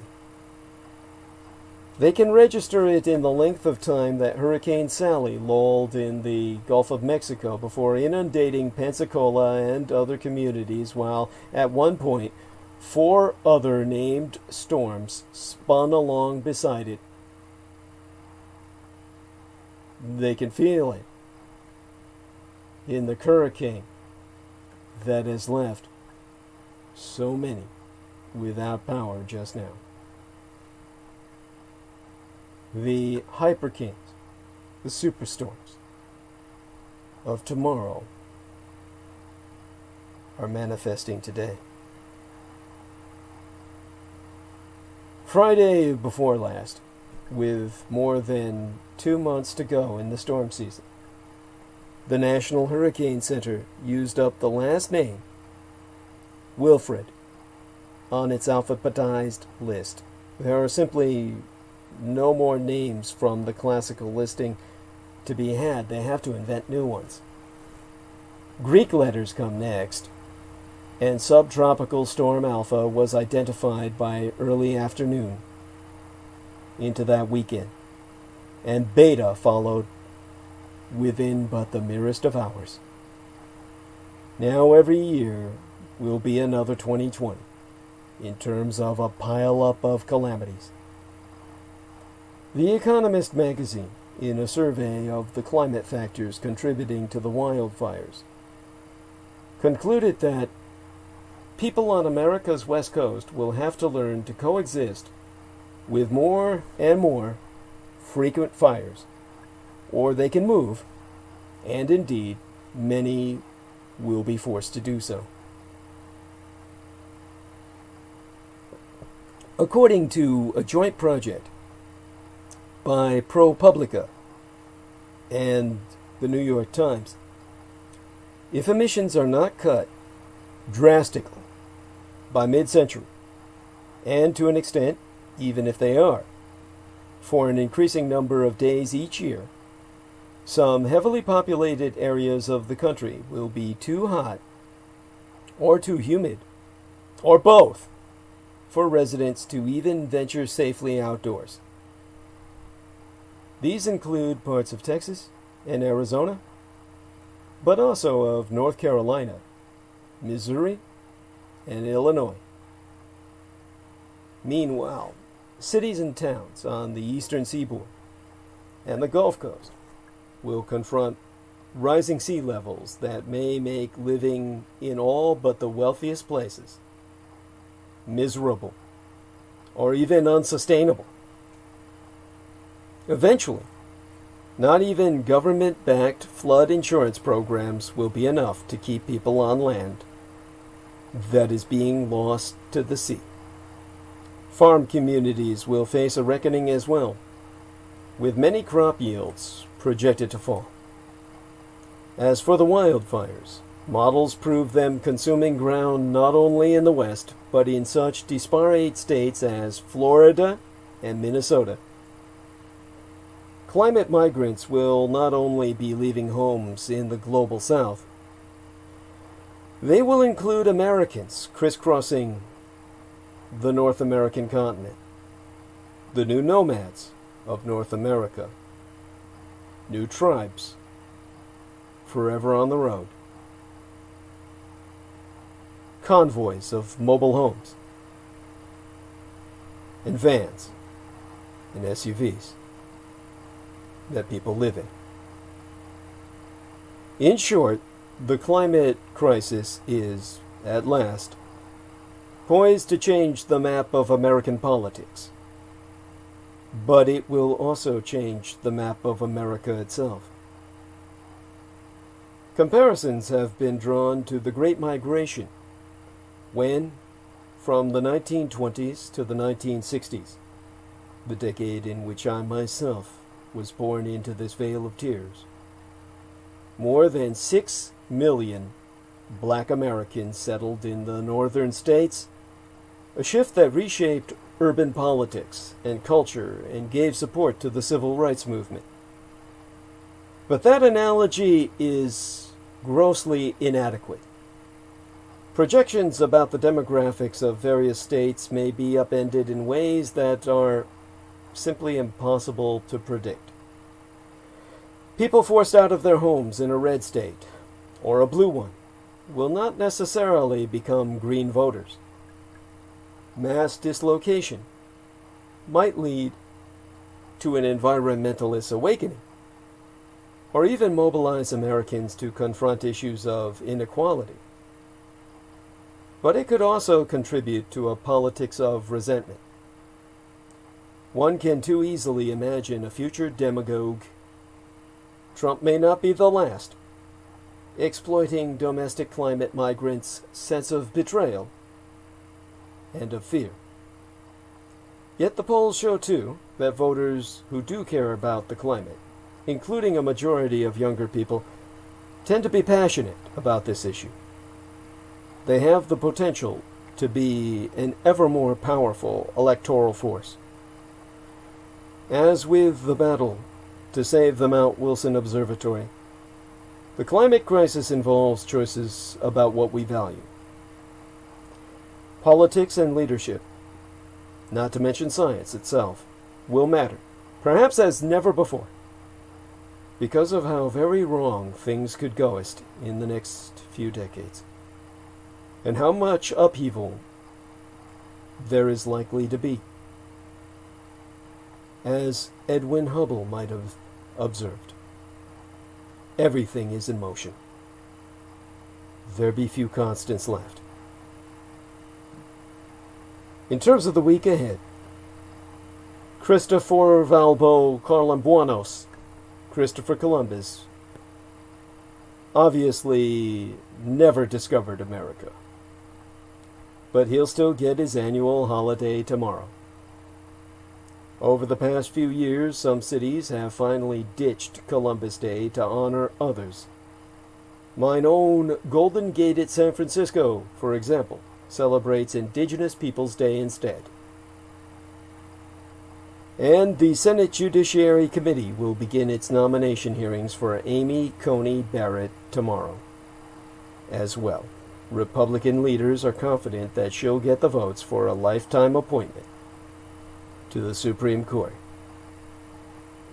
I've already expressed in detail the damage this will cause. I'll have to cover a little bit more tonight in Arc of Narrative. That brings us to the stimulus package, which should be happening if we're to have any hope at all for recovery. After publicly calling for a halt to bipartisan stimulus negotiations this week, President Trump now says he is, in fact, interested in a large-scale deal to buy his way back into the presidency. Congress is still seemingly far away from reaching a stimulus package that satisfies everyone. Representative Pelosi has rejected piecemeal bills from the Republican Party to address specific problems, including one yesterday to revive the struggling airline industry, of all things, which certainly deserves it the least. Democratic leaders want a comprehensive stimulus deal instead. As both sides struggle to come to agreement, the economy remains in anxious limbo. First-time jobless benefit claims, an indication of general unemployment numbers, remain about 4 times as high as they were before the pandemic. And but hours after Trump's dark and divisive White House speech, his own doctor still refuses to say if he's tested negative or not. Which brings us back to the subject of coronavirus briefly. The United States is averaging more than 45,000 new COVID-19 positive tests a day, more than double what it saw in June. It's an ominous increase that's stoking even more concern for a potentially devastating winter. The CDC, the Center for Disease Control, predicts deaths in these United States could reach 233,000 by the end of this month.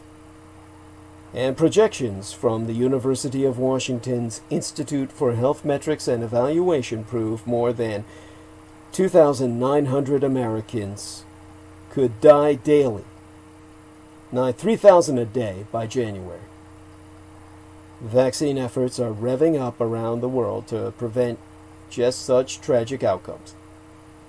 The Communist Chinese Empire just joined the World Health Organization it controls in its COVAX initiative, that's all in the uppercase, COVAX, which aims to provide global access to effective COVID-19 vaccines. More than 75, 750 high-income countries who have committed money to this project are in it, but the United States, which severed its ties to the World Health Organization, and the revanchist, revisionist, and expansionist Russian Empire, which controls the United States through Donald Trump, are not among them. And that brings us to the anti-government plot in Michigan. The threat from far-right extremists cometh into focus, as 13 are charged in plots to kidnap Michigan's governors and attack the state capitol. Please reflect upon what I am relating. A plot to storm the Michigan state capitol, kidnap the governess, and put her on trial for quote-unquote uncontrolled power in the hands of a woman, reveals how brazen far-right reactionary white male supremacist armed extremist groups have become. This elaborate plan, uncovered by the Federal Bureau of Investigation and state agents, feeds into already growing fears among government and civil rights groups about extremists preparing to incite violence ahead of the presidential election, and, as Michigan's Attorney General described it, instigate a new American Civil War, where, as I said, skin colors would be the uniforms. 6 men were named in federal court in a conspiracy to kidnap Michigan Governess Gretchen Whitmer, according to the complaint. Group members were angry over restrictions the governess put in place to control the coronavirus outbreak. Additionally, 7 members of a group known as the Wolverine Watchmen. Oh, isn't that a superheroic nom de guerre, name of war? Wolverine Watchmen. Get it? Alan Moore's Watchmen, Marvel Comics Wolverine. Were separately named in state court in connection with the abduction plans, violating Michigan's anti-terrorism laws, targeting law enforcement, and attempting to instigate a war with the objective leading to societal collapse, according to an affidavit. The state and federal charges do not indicate that those charged were inspired by President Donald Trump, whom Governess Whitmer personally has blamed. Trump has spoken encouragingly about anti-government groups and in April tweeted to, quote-unquote, liberate Michigan as coronavirus cases were rising across the country and governments instituted strict shutdowns. Let me try and analyze this abduction plot. 13 white male supremacists have been charged in a domestic terrorism plot to overthrow several state governments and abduct state officials, including Michigan Democratic Governoress Gretchen Whitmer. Several suspects associated with a militia group called the Wolverine Watchmen were gathering intel, that's intelligence, on local law enforcement and training to attack the Michigan Capitol building. Governoress Whitmer thanked FBI agents for foiling this nefarious plot and personally called out President Trump for, quote-unquote, giving comfort to those who spread fear and hatred and division.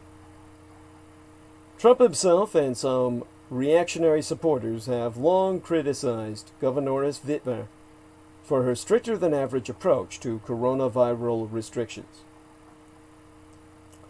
There has been a nationwide increase in vigilante and militia activity in the wake of widespread protests and general political uncertainty, and concerns loom that militia groups will now intimidate voters as the election nears.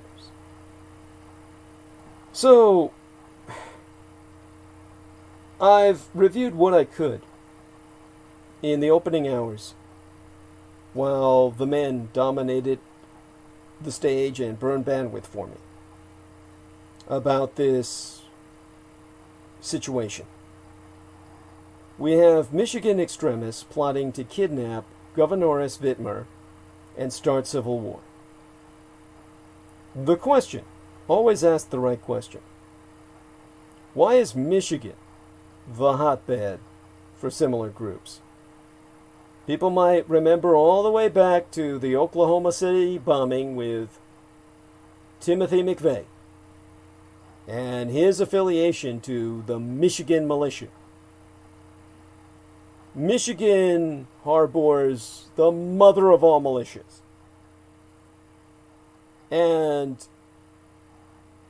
that mother's bastard child monsters, the Wolverine Watchmen, who have the mentality of a fucking comic book or amalgamation of comics.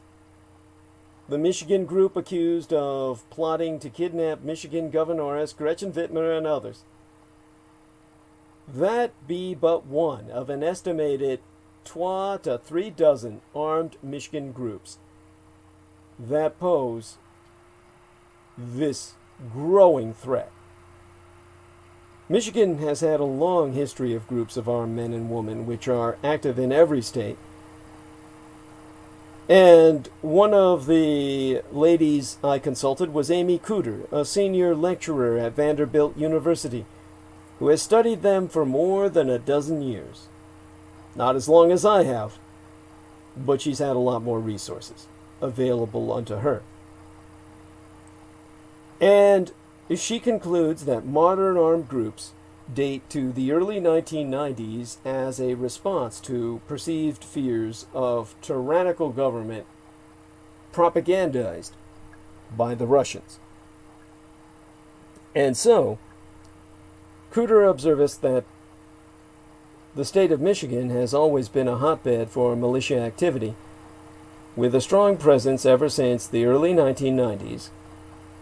To quote as she, the militias in Michigan have always been the kind to which other states' militias look up to. And on Thursday of Yester Septimania, this week last, law enforcement arrested 13 white male supremacists, including 7 members of the Wolverine Watchmen, which sparked a national conversation about domestic terrorism and the purpose of these private, loosely organized, and armed organizations. The extensive investigation, as court documents have proven, relied on confidential informants undercover agents, recorded conversations, text messages, and social media. Federal agents have since detailed a plan to violently overthrow our government, which included a conspiracy to kidnap the domestic governess, the Democratic governess, who is a domestic agent of government, duly elected, and take her to Wisconsin, there to put her on trial for quote-unquote treason. Who's the traitor here? She or the president, who all but ordered these men to do what they were going to do? Authorities conclude the men's plot was part of a much broader mission to instigate an all-out American civil race war. And the FBI and Michigan's Attorney General outlined a felony domestic terrorism charge, multiple charges thereof, against the group's organizers. These documents prove the conspirators were frustrated and upset about many things, including the fact that during the pandemic, the state was controlling the opening of gymnasiums. So there are a bunch of gym rats suffering from roid rage, probably taking some of those, what were they, Derek? Horse steroids? Monkey steroids? What the fuck was it again? Hormones from various animals like elephants and shit? At any rate, they called Governess Whitmer a tyrant and sought to train and recruit others into their ranks. And so Michigan Attorney General Donna Nessel took aim at the Wolverine Watchman, saying that there has been a disturbing increase in anti-government rhetoric. Oh, no shit. And she condemned the reemergence of groups that embrace extremist ideologies, and she seeks to seize on civil unrest to prosecute them, while they seek to seize on civil unrest to promote armed resistance to legitimate government. More than a dozen people, as confirmed by the investigators, met in Dublin, Ohio, and sought to form, quote-unquote, a society that followed the United States Bill of Rights and where they could be self-sufficient. They discussed violent ways to do this. State governments, they believe, are violating the U.S. Constitution. They single out that Michigan and Whitmer are exemplary of this constitutional violation. This, when a federal government under Donald Trump is leaving the states to swim for themselves, is madness. These men braggeth about murdering tyrants or taking on a sitting governess, and they plan to recruit others and spread their message. Then they met up with members of an armed group which took these conversations to another level. The Wolverine Watchman was founded by Pete Musico, who's 42 years of age, and the 26-year-old Joseph Morrison, who live together in Munich, Michigan, and are now each charged, among others, with a threat of terrorism, gang membership, because these are nothing but white gangs, providing material support for terrorist actions, and possession of a firearm in the commission of a felony. So they've killed someone before this. Throughout this last summer, as confirmed by law enforcement, the combined group of the Wolverine Watchmen and the Michigan Militia decided they needed firearms and tactical training and homemade bombs to blow up police vehicles, and that they would recruit altogether at least 200 men to storm the state capitol and take us hostages, as if they were cowards. You're worried about Muslims? Take a look at white ISIS. They also discussed a shooting at the governor's vacation home. Some news reports on Thursday referred to the group as the Michigan Militia, as I just did. But according to Cooter, this attempts to unite several separate groups in the state under one name, an attempt that was first made in the 1990s. That group was founded by Norman Olson of Alanson to resist perceived encroachment of constitutional rights. But in recent years, Cooter notes that the term Michigan Militia has become a term for all similar groups in state. And she asserts or attests that for the most part, the groups are united in their ideology, and that in part is why Michigan has been a place where they have thrived. A rural population combined with beliefs attributed to individual freedom and self-reliance. These armed groups tend to support Second Amendment rights, limited government, and a strict or literal interpretation of the Constitution, like biblical literalists, telling you that America will fall and then finally Babylon after that. It does to earlier conversation. They tend to be somewhat secretive, inwardly focused, and not much of a threat by nature of their own violence against each other, in basically sorting out who will be the dog on top of the heap. Now, these modern armed groups,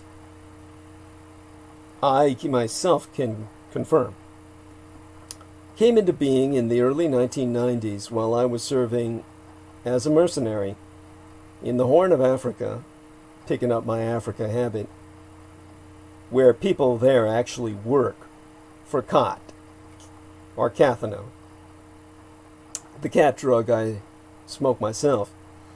People work for that. And as well did I serve in the Balkans. While I was over there, these white boys were back here, responding with militia formation in the early 1990s after various sieges and standoffs that included a shootout at Ruby Ridge in Boundary County, Idaho in 1992, and in Waco, Texas, where the religious sect, the Branch Davidians, was based, began to form into active resistance against what they perceived to be an abusive, indeed invasive state that they felt was no longer representative of their fundamentalist interpretation of the Constitution. These are constitutional fundamentalists in the way Muslim jihadi are religious fundamentalists, Quranic literalists, and the way that biblical fundamentalists perceive the Bible. These men have their own interpretation of the Constitution based on returning it to its roots of the white, male, propertied, slave-owning founding fathers. Now, these groups are what Cooter believes are, for the most part, law-abiding. In that perception, or rather misperception, this is what comes of ivory tower thinking. The academic, female, doing research from the books, hasn't got her high heels on the ground. In this sense, her head is up her ass. Because with the convergence of several trends, the rise of social media, increased collaboration with white supremacy and conspiracy groups, and fears that the presidential election may not be legitimate as stoked by Donald Trump himself, even Cooter has come to testify that she fears these armed groups are becoming ever more violent and increasingly dangerous. In court documents, one of the men who were charged, Adam Fox, talked about sending a bomb to the governor, the governoress, saying, "I just want to make the world glow, dude. We're just going to conquer everything, and it will all have to be annihilated." Nihilism. And Donald Trump is stoking fears about the election. And the more violent groups are feeding off that. Armed groups, which mostly have been focused on constitutional rights, are now opening their doors to groups with racial agendas. And even Dr. Cooter has cited the rise of QAnon, this cultic, far-right reactionary conspiracy theory that holds a cabal of Satan-worshipping pedophiles are running a global child sex trafficking ring and plotting against their bodhisattva Trump. Thursday's case was the second major case tied to an armed group brought by the federal government in Michigan in a decade. The last one ended as a major embarrassment for the government when all the defendants, some of who had been jailed for years, were vindicated. 7 Hutari members were charged in 2009 with plotting a revolt that included killing police officers with guns and bombs. All faced up to life in prison, but their trial ended abruptly circa 2012, when United States District Judge Victoria Roberts concluded that the government failed to prove its case. In the end, the judge, as the judge decided it, there was no proof of a real plot to overthrow the government or kill police. Only people engaging in unsavory talk. That's what these guys will claim. It's all just talk, man. Even though they had already fired off their firearms at the governoress's estate. That takes the talk to gun level, in my opinion. And one among the creepiest true crime tours in America is the Tucson Murders True Crime Tours.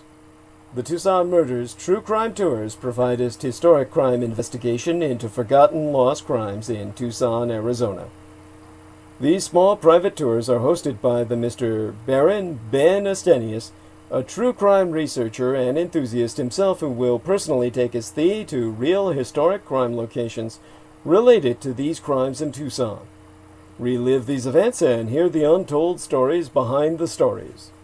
The Baron Ben specializes in the seemingly ever-developing case of the late serial rape killer, Charles Howard Smitty Schmid Jr., alias the Pied Piper of Tucson, an aftermath tour.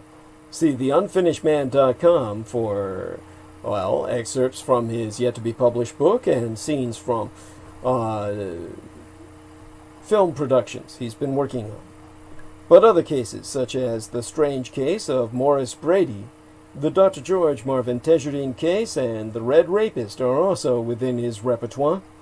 as in fact are all the crimes that shocked the Southwest throughout the 1960s, the very decade I myself entered this vale of tears. These devastating crimes stained a city so deeply, they may never be removed. For tour information, contact thetucsonmurders.com. Spell Tucson like Tucson and put the word "the" in front of it, thetucsonmurders.com. Or telephone the Baron Ben personally to privately guide your tour at 1-520/323-3406. Once again, that's 1520-323-3406. And don't forget to subscribe to his Man of the Soil YouTube channel. You know you're at the right Man of the Soil YouTube channel when you see the young white girl with big tits in the green shirt that says hardware. Because, guys get their hardware looking at her.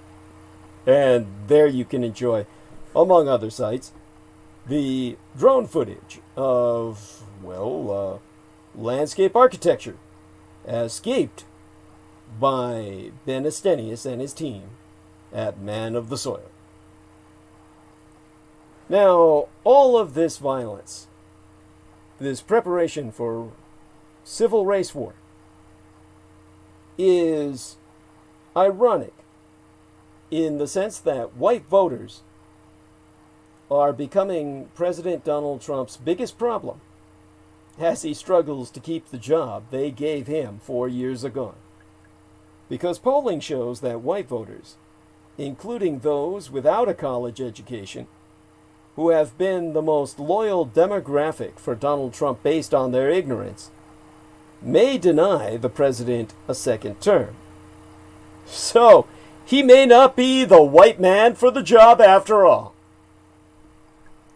Trump has long benefited from an almost unshakably loyal cult, an overwhelmingly white bloc of voters who have been with the president through impeachment, a porn star payoff scandal, indictments of his associates, and a perpetually abrasive Twitter feed.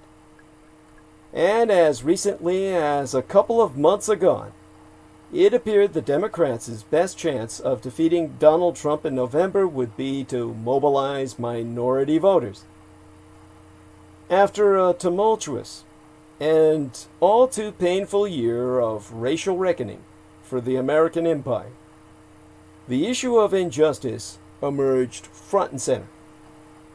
Black African American voters, many of whom stayed home in key states circa 2016, will now come out in droves for Democratic nominee Joe Biden, or so the theory goes. Yet polling shows that white voters, including white European Americans, sans any college education, who have been, till now, the most loyal demographic for Donald Trump since he started his first campaign circa 2015, may yet deny their president a second term. Now, Trump is still leading slightly among white voters overall in national polls, although by a smaller margin than he won white voter support back in 2016, according to exit polls. Trump is ahead, or neck and neck, with Biden among white voters in several battleground states. But the erosion of support among white voters is problematic for the president. All experts agree on this, since Trump has little wiggle room in states he won by a hair's breadth back in 2016.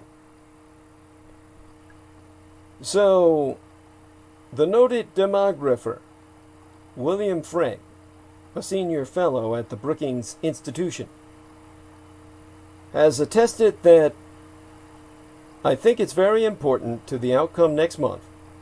That's the only reason Trump won by the skin of his teeth in Wisconsin, Michigan, and Pennsylvania, hacked in by the Russians over the finish line that got him the Electoral College.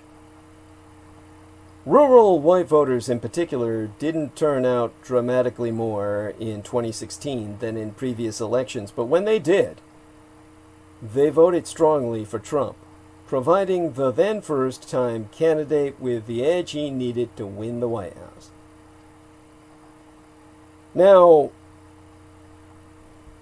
I may have to cover this next transmission, but our entire voting system, when compared to other democracies, has been found wanting. It is proven itself a failure because of this electoral college anachronism put in by the founding fathers to keep America white. So that, of course, is another lesson in civics that requires not an entire transmission, mind you, only really a few minutes of it, but it's not something I necessarily feel fits within arc of narrative tonight. It'll be on a night when I'm speaking more about foreign affairs, and that won't be Wednesday. That may be next Sunday. But it's definitely something to keep in mind in terms of comparative civics. Just how much of a republic we are, and how failed we are as a democracy. We are a failed state in that regard. What we must aim for, is true democracy, where every vote actually counts, before we can even hope to make his progress, based on our true American demographics and how they're changing. And that's why demographers, the scientists of population, have been predicting for years that changes in the racial and ethnic population of America would create huge problems for the Republican Party unless the party made a more aggressive effort to reach out to minority voters. The Republican Party itself did an autopsy of the 2012 elections, releasing a self-critical report concluding the party needed to adapt to the new face of America, which is not white. Circa 2016, Frey and other demographers released a report entitled States of Change that looked at voting patterns and turnout models for different voter groups and determined it was getting harder and harder for a candidate to win the presidency by relying heavily on the white vote. There was really only one scenario under which Donald Trump could win, as all the analysts concluded at the time. And Trump indeed found that single critical path, winning with strong support from white voters and depressed turnout among black African American voters stupid enough to be seduced by Russian propaganda into believing their vote didn't count. But this year, Trump faces several potential demographic headwinds. Minority voters are expected to turn out at higher rates than in 2016. White voters make up a smaller portion of the electorate now. And most problematic for Trump himself, white voters, even those without the benefit of any college education, who have been consistently in Trump's quarter on basis their own ignorance, are moving away from him.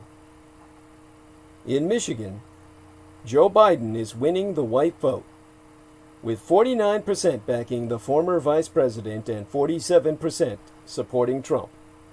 a dramatic reversal from 2016, when Trump got 57% of the white vote and Clinton got 36%. Among whites without any college education, Trump has the support of 52% and Biden has 45%. That's according to the NBC Marist College poll. Circa 2016, Trump took 62% of that vote, compared to 31% who voted for Clinton. In Pennsylvania, Biden has 46% of the white voter support, and Trump has 45%, a tremendous erosion for the president since 2016, when he had 56% of the white vote and Clinton got 40%. And while in 2016 Trump won non-college educated white voters in the Keystone State by a 2-to-1 margin, 64% to 32%, his advantage is narrowing. The New York Times Siena College poll found that Trump has the backing of 52% of white voters without college degrees compared to 39% who support Joe Biden. In Wisconsin, Trump won the overall white vote, 53% to 42% for Clinton. Exit polls did show us. And won white, non-college educated voters by an even larger margin, 62% to 34%. A Marist poll not only shows us Joe Biden slightly ahead among white voters there, 51% to 46%, but trailing only slightly among non-college educated whites, with 52% for Trump and 44% for Biden. Even in states Trump won by bigger margins back in 2016, his support among white voters has waned. In Georgia, where Trump won the white vote, 75% to 21% for Clinton, he now has a 67% to 31% lead over Biden among the group, according to a Quinnipiac poll, Quinnipiac University. In North Carolina, Trump won the white vote 63% to 32%. A recent UMass Lowell poll now found Trump leads among white voters by a smaller margin, 57% to 39%. In Ohio, Trump won the white vote by a 62% to 33% margin back in 2016. A recent Fox poll shows Trump ahead of Biden among whites by a narrower margin, 51% to 44%. All of the recent polling was done just before Tuesday night's debate, during which Trump hedged when asked to denounce white supremacists. That's Tuesday of the week before last by now. Trump has suffered a loss of support among white voters because of his handling of the pandemic. That's according to Don Levy, the director of the Siena College Research Institute that did the Pennsylvania poll I was sourcing. And on issues such as being trustworthy and honest and maintaining law and order, Trump has mediocre numbers. I mean, think about it.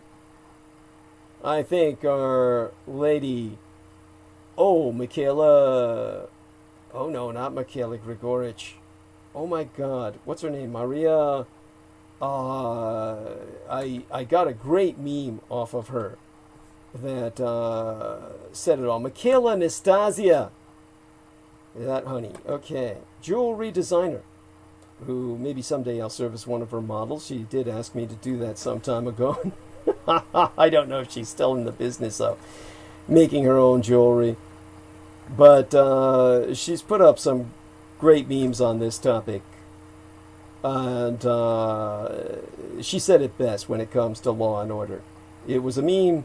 Well, it's just basically a list put up by Sawyer Hackett, at Sawyer Hackett on, which he said, Trump supporters sent pipe bombs to prominent Democrats. They ran down marchers in Charlottesville. They killed Black Lives Matter protesters in Wisconsin. They murdered 23 people in El Paso. Now they're plotting to abduct sitting governors. So which party has a law and order problem? Thank you, Mikhail Anastasia. And that's precisely where we're at. So, back to Don Levy, the director at the Siena College Research Institute. He's gone on record to say, if your core constituency is evenly divided on whether you are or are not honest and trustworthy, you've got a problem. That's where I was citing the Pennsylvania poll, which showed only a bare plurality of whites without a bachelor's degree. 49% believe this president is honest and trustworthy, with 47% disagreeing. Actually, that's from the Siena College poll. And in Ohio, a must-win for Trump. The decline in white support is part of the reason both presidential candidates have visited that state, which Trump won so easily in 2016. So, regarding that, David Cohen, a political science professor at the University of Akron in that state, says people are just tired of the guy. I think it's exhaustion. I think the pandemic is having an effect. The economy is coming back for millionaires and billionaires, but there are a lot of small businesses that have been hurt in this economy, and they're not coming back. A lot of working class folks are out of work, or rather, still out of work. So Trump, if he does not improve his numbers among his white base, may be out of work as well. But you see, that's where he intends to act. This is where I give you your lesson in civics. There is but one singular expert agreement on that single outstanding provision of the Act of 1887. Now, I've gone into this 1887 Act before. So just an embarrassed summary. It's the Dawes Act of 1887 that, if you're Native American, comes to mind, which authorized the President of the United States to subdivide Native American tribal communal landholdings into allotments for Native American heads of families and individuals. But what I'm really referencing is the, what is the general name of the act? It's, I'm not thinking of the Interstate Commerce Act, which of course was passed by Congress in the same year. That's what made the railroads the first industry subject to federal regulation. But the 1887 Act that covers electoral count is really what we're getting at, the 1887 Electoral Count Act. And that is something that most people are unaware even exists. And it won't come up when you do a search, as I'm doing now, very easily. The first thing that will come up will be the Interstate Act, the Land Act for Native Americans, but the Electoral Count Act, or the Electoral Count Act of 1887, is the United States federal law establishing procedures for the counting of electoral votes by Congress following a presidential election. And that has deep meaning for Biden and for Trump. It's that 133-year-old law that creates perverse incentives for the Trump administration that will make a chaotic post-election period even more tumultuous. So, I may go into the history of that act in another transmission when I'm comparing the, how should I put it, the civics of other democracies, briefly, to show how ours comes out dead last in terms of legitimacy. And that will, of course, provide you another reason why we come out last. But for what we need to know in Arc of Narrative tonight, the experts agree that that act is probably the most indecipherable pile of shit that has ever been put to paper. They all agree there is only but one provision of the 1887 Act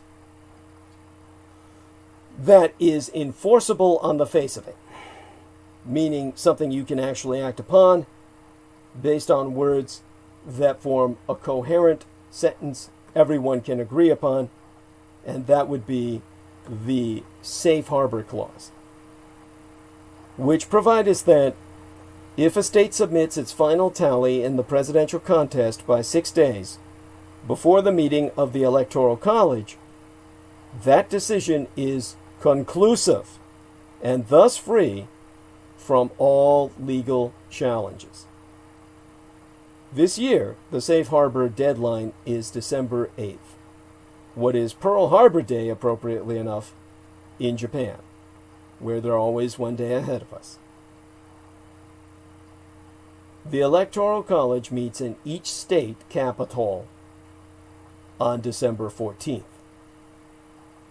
It is unclear, however, what will happen if a slow vote count puts a state in jeopardy of missing the deadline.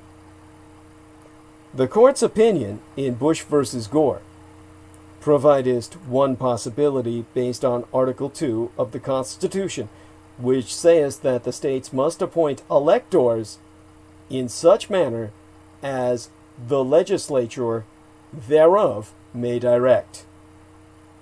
In its Bush versus Gore opinion, the court observed that in the early days of the Republic, the state legislatures, not the voters, selected the presidential electors in some states. Thus, the opinion went on. The state, of course, after granting the franchise in the special context of Article 2, can take us back the power to appoint electors. The bland legal language, the legalese, obscures the magnitude of this conclusion. It means that a state legislature can simply ignore all the votes cast by the state's citizens completely and award its presidential electors to the candidate of its choice. This is the most frightening prospect of all. It's a deep confrontation with the idea that we as citizens even have the right to vote for our president. And it's what Trump will use to stay president, even though he'll lose by a landslide. Circa 2000 AD,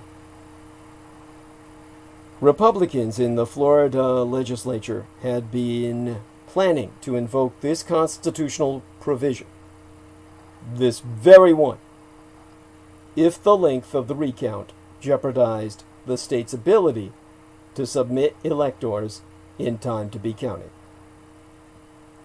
But to date, no state in the modern era has attempted to preempt its voters in this way. Still, the Constitution itself can arguably be read to give legislatures the power to do so. It's even conceivable that if President Trump claims that a Biden victory in any state was based on fraud, a Republican legislature could overturn the result. If a legislature wanted to try this maneuver to award its state electoral college votes on its own, could the governor veto it? That was the primary reason the white male supremacists were going to abduct and torture on camera their own duly elected female governors. Their idea of a trial was gang rape. Snuff porn was the ultimate product of their idea of white male justice. In 4 crucial swing states, Michigan, North Carolina, Pennsylvania, and Wisconsin, there is a Republican legislature and a Democratic governor or governors. The Constitution speaks only of the legislature, and the answer appears to be that the governor or governors would have no role, but no one knows for sure. The 1887 Act also says that after a state maketh a final ascertainment of its results, the governor must send a certification to the archivist of the United States. If the governor refused to do so, or sent a certification of a result that conflicted with the legislatures, or the court's determination, would that action invalidate the certification by the legislature? Well, you see, no one knows. In any case, it appears clear that if a state fails to submit a winner by December 14th, the decision about its electoral votes goes to Congress. The 1887 Act appears to offer some guidance on the question of what Congress might then do, but not much. I mean, I defy you to read this law and understand it, because there's been legal experts working on it for over a decade, or all of their lives, their entire careers, and they still don't understand it completely. It's just a morass. The law mandates that both houses of Congress meet in a joint session, scheduled this cycle, for January 6th of 2021 to certify the Electoral College tally. At that meeting, there can be a challenge to the counting of votes if at least one representative and one senator offer it. At the joint session in 2001, several House members sought to challenge Bush's victory over Gore, but no senator joined them. Thus, Vice President Gore, as the presiding officer, was obliged to rule the challenges to his defeat out of order.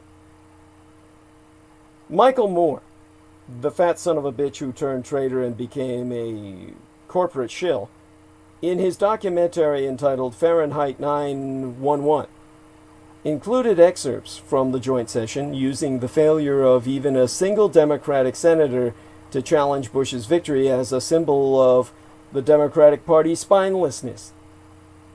So what happens if, unlike with the 2000 election, at least one senator joins a House member to challenge the electoral vote results in a state? The law offers minimal guidance. One thing is clear. The House and the Senate would have separate proceedings and vote separately on which electors to seat in the contested states, with the result of the election itself on the line. The level of contention would be extraordinary. Would there be hearings? Would witnesses testify? How long would the House and the Senate debate the issue? No one knows. And the complexities accumulate. It's possible that some states, if their results are tied up in the courts, might not submit any electors to Congress. What happens if there are fewer than 538 electoral votes cast?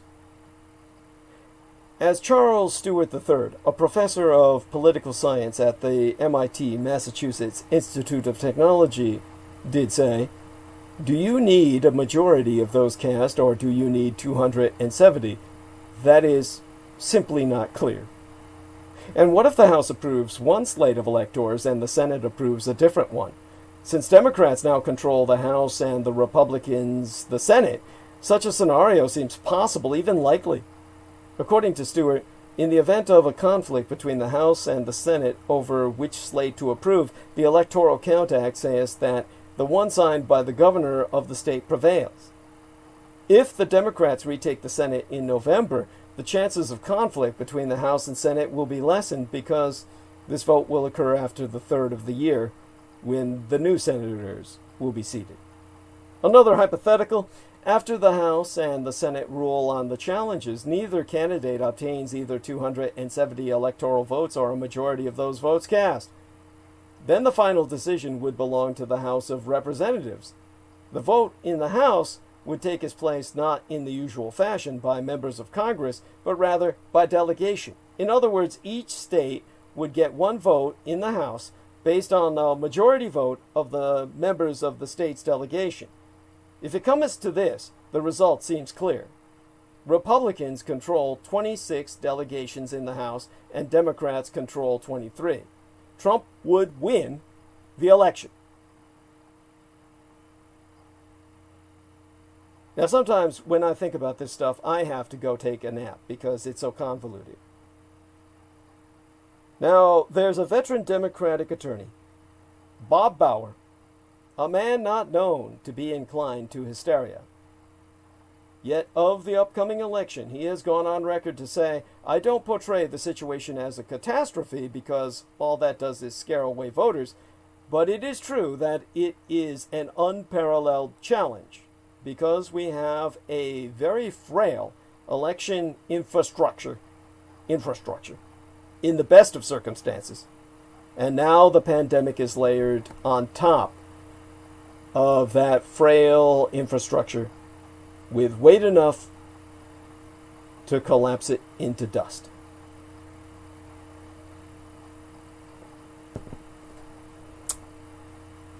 One of Bauer's concerns is outside the control of either campaign: that foreign powers are engaging in cyber terrorism and will do so through Election Day and afterward. He testifies that there be a primary risk to our electoral process, to our very democracy: cyber insecurity, with the inevitability that foreign actors are interfering with our process of governance. The specific possibilities include hacking into voter registration databases and vote counting software, and ultimately a full-fledged attack on the electric power grid itself, which would, if taken down, without exaggeration, because they've modeled this at the Department of Defense, that would kill 90% of the American population within a single year. And Bauer's going on to say but there's a higher risk that they will try to convince people that they've interfered with the process and create confusion that way.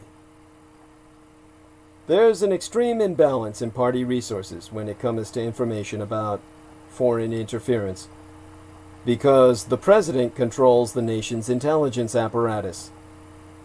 In a public statement on the 7th of August, the Office of the Director of National Intelligence asserted that the Communist Chinese Empire, the revanchist, revisionist, expansionist Russian Empire, and the mulocratic tyranny of Iran were already attempting together to interfere in our election.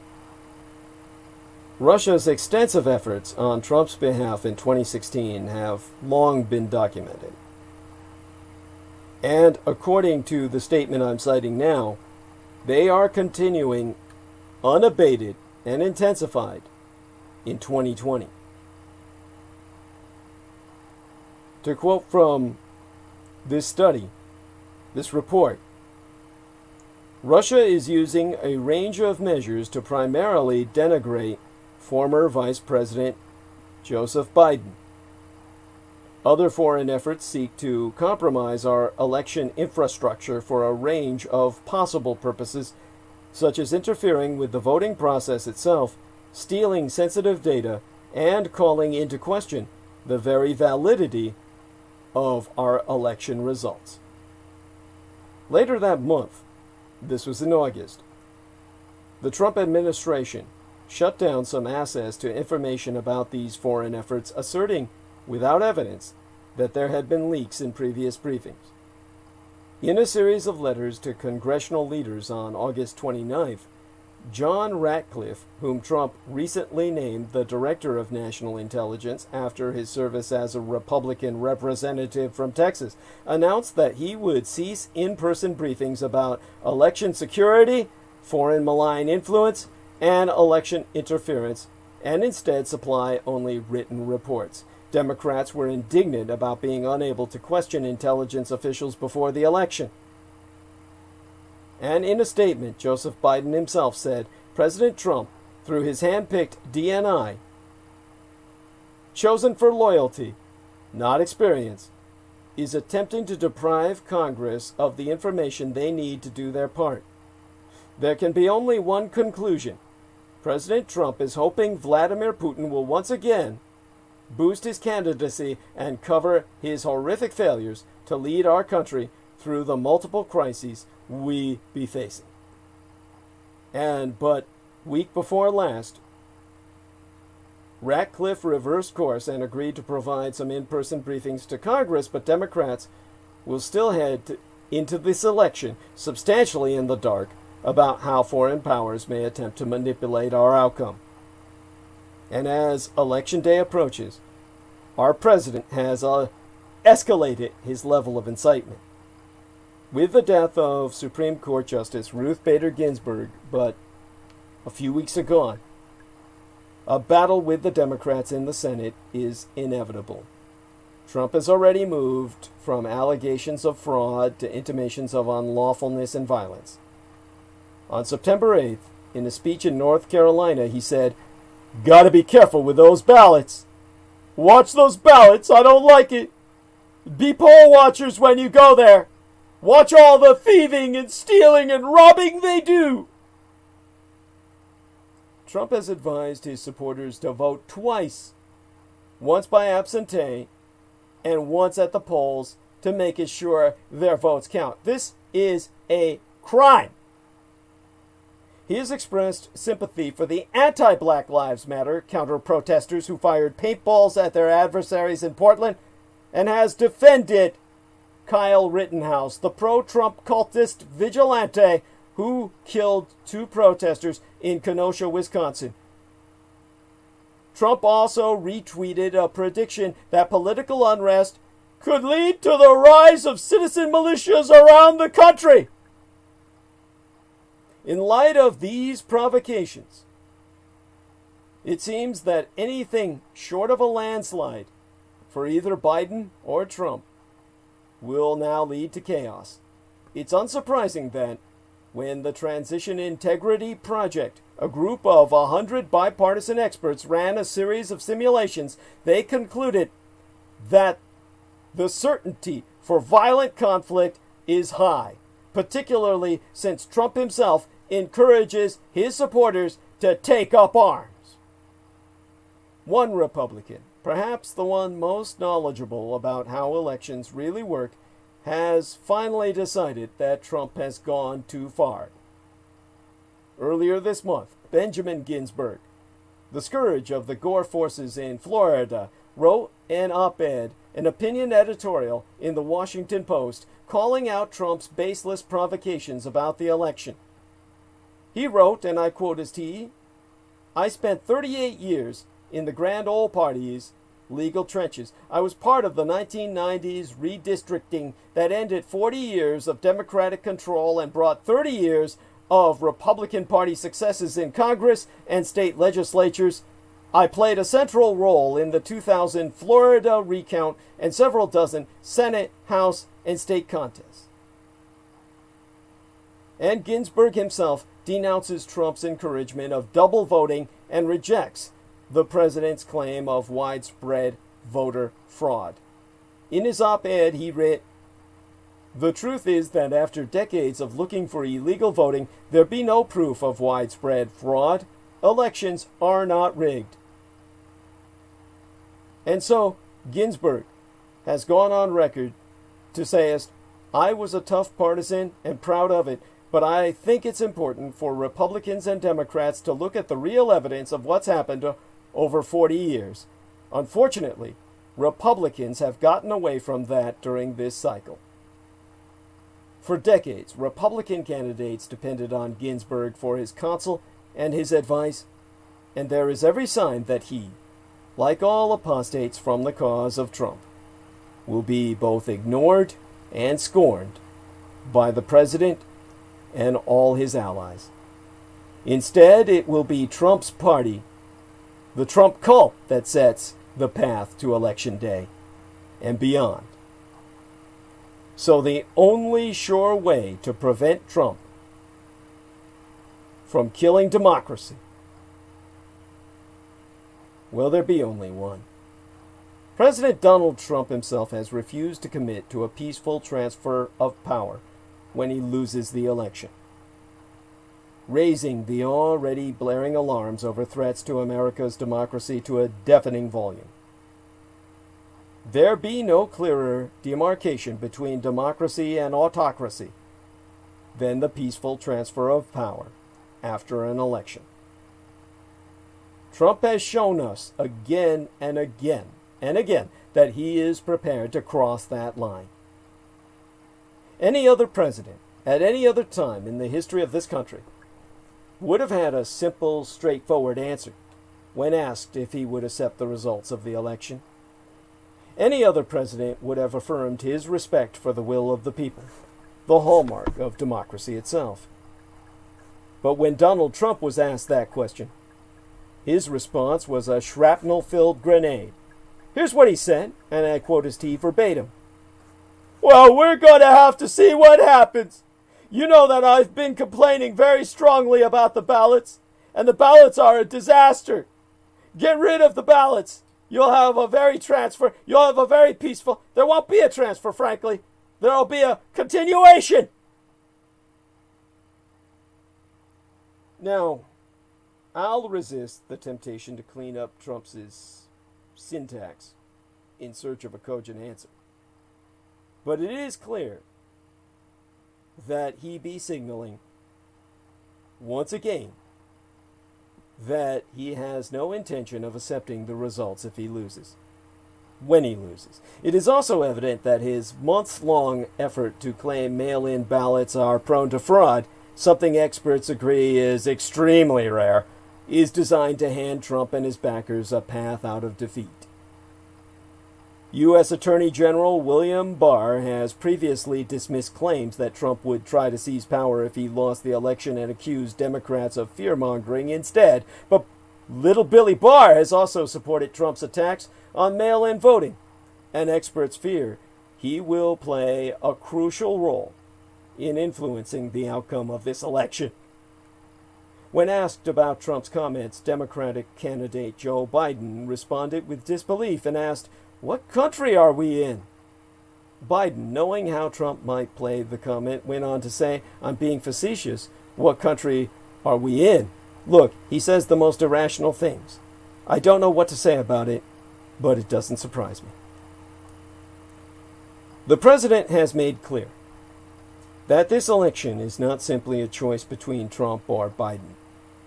It's a choice between an accelerated dismantling of America's democracy or a return to America's centuries-long struggle to become a more perfect union, a nation that more faithfully reflects the founding ideals as we've come to reinterpret them, of democracy and equality. Trump also revealed, perhaps unwittingly, that he does not think he will handily win this election. He seems intent on sowing chaos and confusion and attacking mail-in ballots, which will tear the country apart in the ensuing fight over electoral results. He's so saying, "I think this will end up in the Supreme Court. I think it's very important that we have 9 justices." Note that there were only 8 justices on the court at the time of the 2016 election. How many of you are even aware of that? He's added a 9th to stack the court so that he'll be judged in when voted out. Trump could very well pressure his nominee to replace the late Justice Ruth Bader Ginsburg to pledge loyalty to him and his electoral aspirations, rather than a commitment to fairness and the Constitution. Whatever Trump has in mind, there is only one sure way to prevent a disaster that will engulf the American empire. A landslide victory for Biden will make it more difficult for Trump to remain in office by leveraging the courts, congressional Republicans, and even the bands of extremists roaming anti-racism protests aiming to spark ever more chaos and violence. A decisive electoral result could defang Trump's post-election troops. But even then, we must prepare for what lies ahead. The 2016 election offers some clues. Trump, who repeatedly claimed the election was rigged against him, refused to commit to accepting the outcome during the final presidential debate in 2016, saying, "I will look at the time.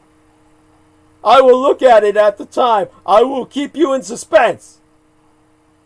Moscow had expected Democratic nominee Hillary Clinton to win, and pro-Kremlin bloggers were prepared to call into question the validity of the results with a hashtag #DemocracyRip, all in the uppercase, and this was proven to be so by a 2017 United States intelligence report.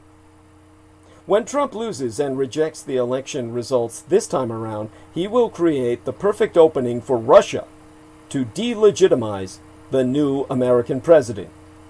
Russia, along with other rivals and enemies of the American empire, will delight in the electoral chaos and foster distrust in Biden's mandate. Trump's most recent assault on democratic practices is hardly his first.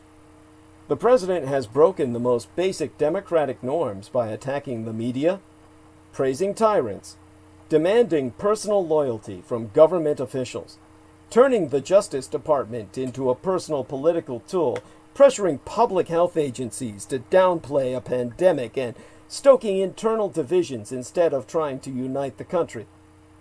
These are all affronts against democracy, but they be more arcane, perhaps, more subtle. Refusing to commit to a peaceful transfer of power after losing an election is pointing a loaded gun to the heart of democracy itself.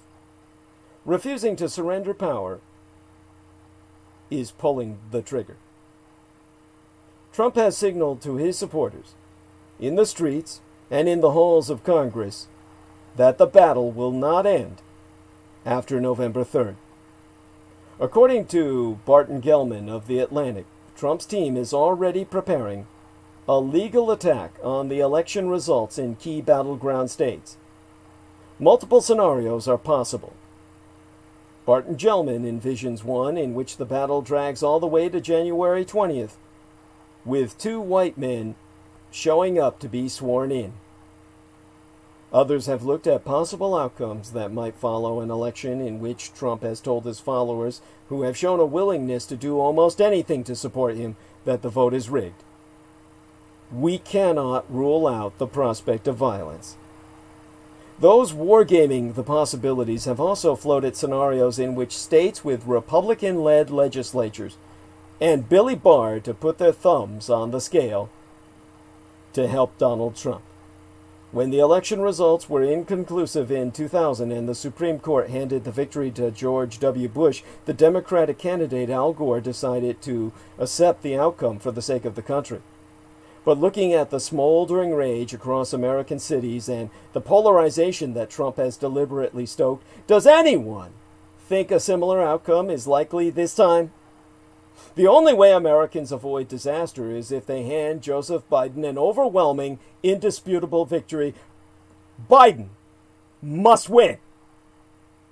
This is what brings us back to Noreen Helpan saying that my program is unfair to whites, that it's not racial, and that she's sick of racial, that race is not the issue.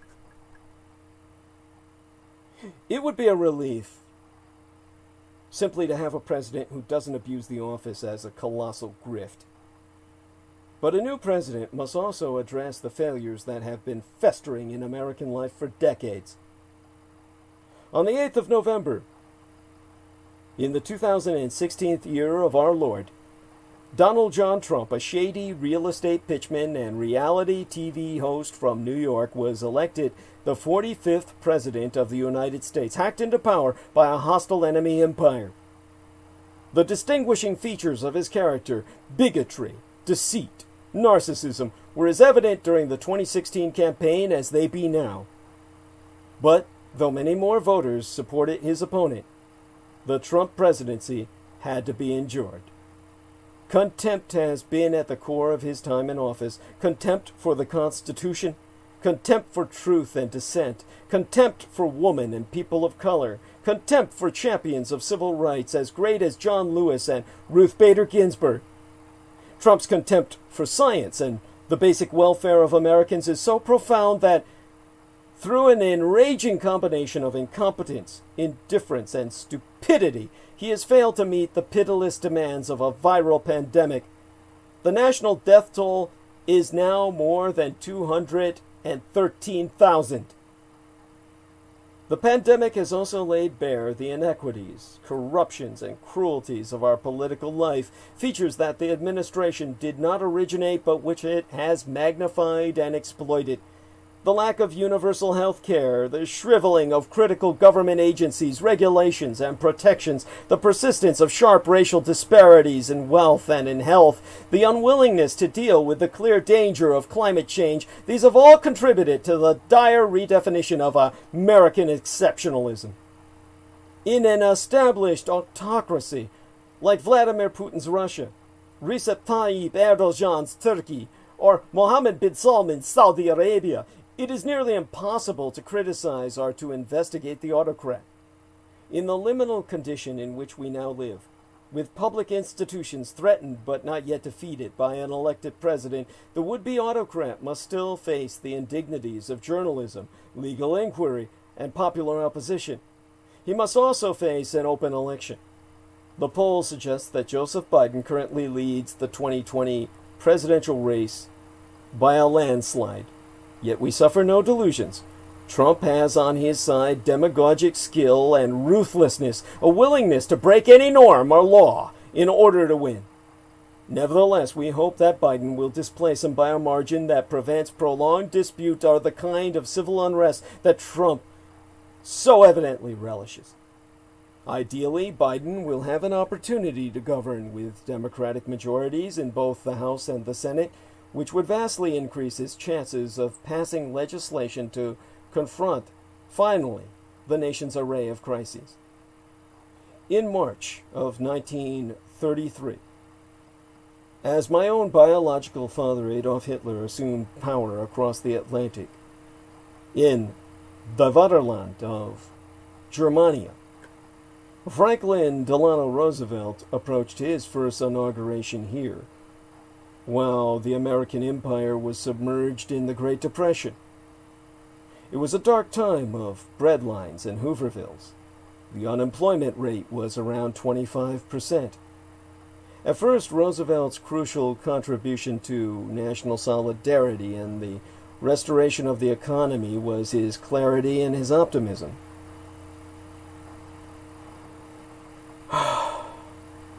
In his inaugural address, he declared, "This nation is asking for action, and action now." In the next 100 days, he emulated my biological father Adolf Hitler across the Atlantic and proceeded with bracing resolution, initiating the legislation that laid the foundation for the New Deal, economic recovery, and a more humane and activist government than the Republic had ever known. There is no underestimating the craving for restorative calm.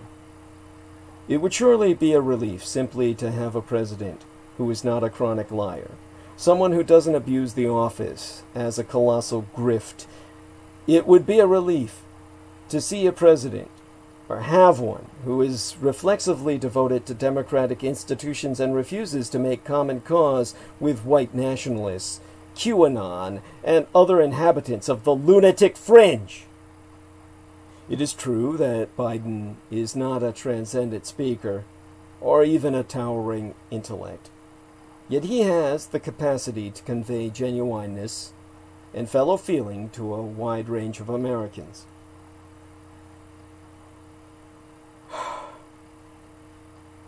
We're in this together. The phrase, heard so often during this pandemic, has routinely been traduced by an ethos of selfishness, exemplified by the Putinista president himself, the puppet of the man in Eurasia. At his best, Joseph Biden has the potential to appeal to the country in an emotionally honest way that might help to engender a greater sense of social cohesion, compassion, and mutual respect. But a new president must also address the failures and inequalities that have been festering in American existence forever. Since inception of the idea of America itself, he must reckon immediately with an environmental crisis that is already upon us and cannot be conquered with a vaccine. Biden, during his long career in the Senate, was hardly a consistent and ardent progressive. On issues as varied as criminal justice and foreign policy, his record and his judgment were mixed, to say the least. In recent months, he seems to have acknowledged, to a far greater degree than he had before, the depths of the country's systemic failings.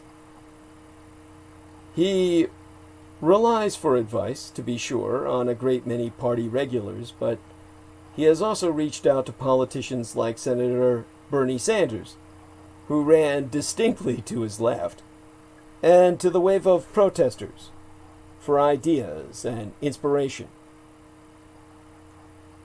Biden will govern best if, like FDR, he be attuned to voices and experts who understand the need for profound changes in policy. It's worth remembering that on the day after Trump's inauguration, millions of Americans flooded the streets of cities and towns across the country. The Women's March was one of the largest single-day protests in the history of these United States. Since then, there have been mass demonstrations for environmental protection, gun control, racial and gender equality, universal health care. The Black Lives Matter protests have been inspiring not only because of their scale and persistence, but because of their diversity and the support they've received from countless millions who have stayed at home. Biden ran in the primaries as a moderate. If he wins the presidency, he will have to govern with boldness, urgency, tenacity, and creativity. In the face of such challenges, realism and radicalism are not so far apart. Raging fires and rising seas will not respond to pallid proclamations.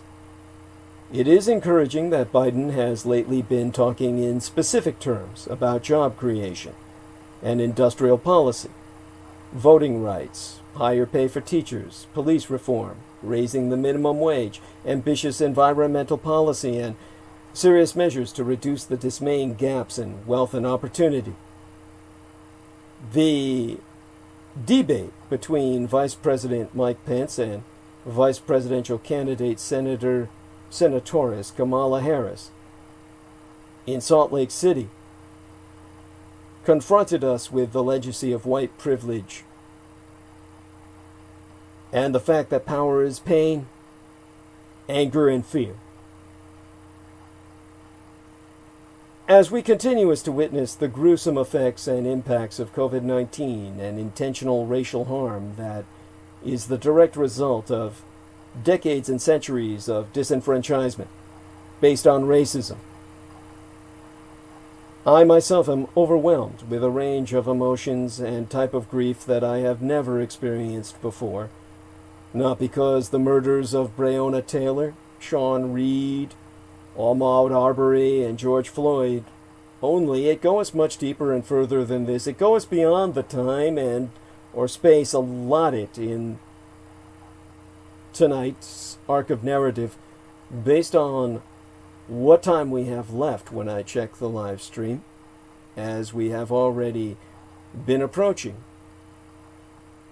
10 hours and a half. And that leaves us an hour and a half left. Still, never enough to cover such incredibly deep issues. But it's beyond this arc of narrative tonight. It's beyond my lifetime. Yet, I would be remiss if I did not utilize my privilege of a platform provided by myself to address the intergenerational trauma of those men by my side, Derek Talley and Jameson Reese, black persons, descendants of black slaves, and likely the grandchildren or nephews, perhaps even the sons of people humiliated throughout the era of Jim Crow in this country. And so I have both a personal and professional duty and responsibility to highlight the obvious. Because this country was founded on principles of white supremacy culture and anti-blackness and continuous to function in the same manner with slow, incremental, unimpactful change, there is tremendous hurt, anger, and rage happening right now within our culture. One does not have to be black to recognize the horrors and the terrors that black people have been and remain victim to. One only needs to have eyes, a heart, and the ability to feel. As we move through the pandemic of COVID-19, we must also recognize and give its voice to the pandemic of white supremacy and anti-blackness, which are as alive today as they were when the first slaves arrived here in 1619, or when the Constitution of these United States was adopted circa 1789. There is tremendous anger, rage, fear, and terror that black African Americans experience, feel, and attempt to cope with or cope through daily. They feel it the moment they exit the doors of their homes and in every such other place, whether it is dropping their children off at school, going to work, the doctor's office, the grocery store, restaurants, retail stores, even coming back to and returning to their homes. It est skip gates. Darion Tolles. Cases of blacks killed within their walls. White supremacy, different from white extremism, and this distinction must be made, and anti-black culture pervade our entire society and nation, and is deeply rooted in the socialization of all racial and ethnic groups who are born into, immigrate, and participate in this culture.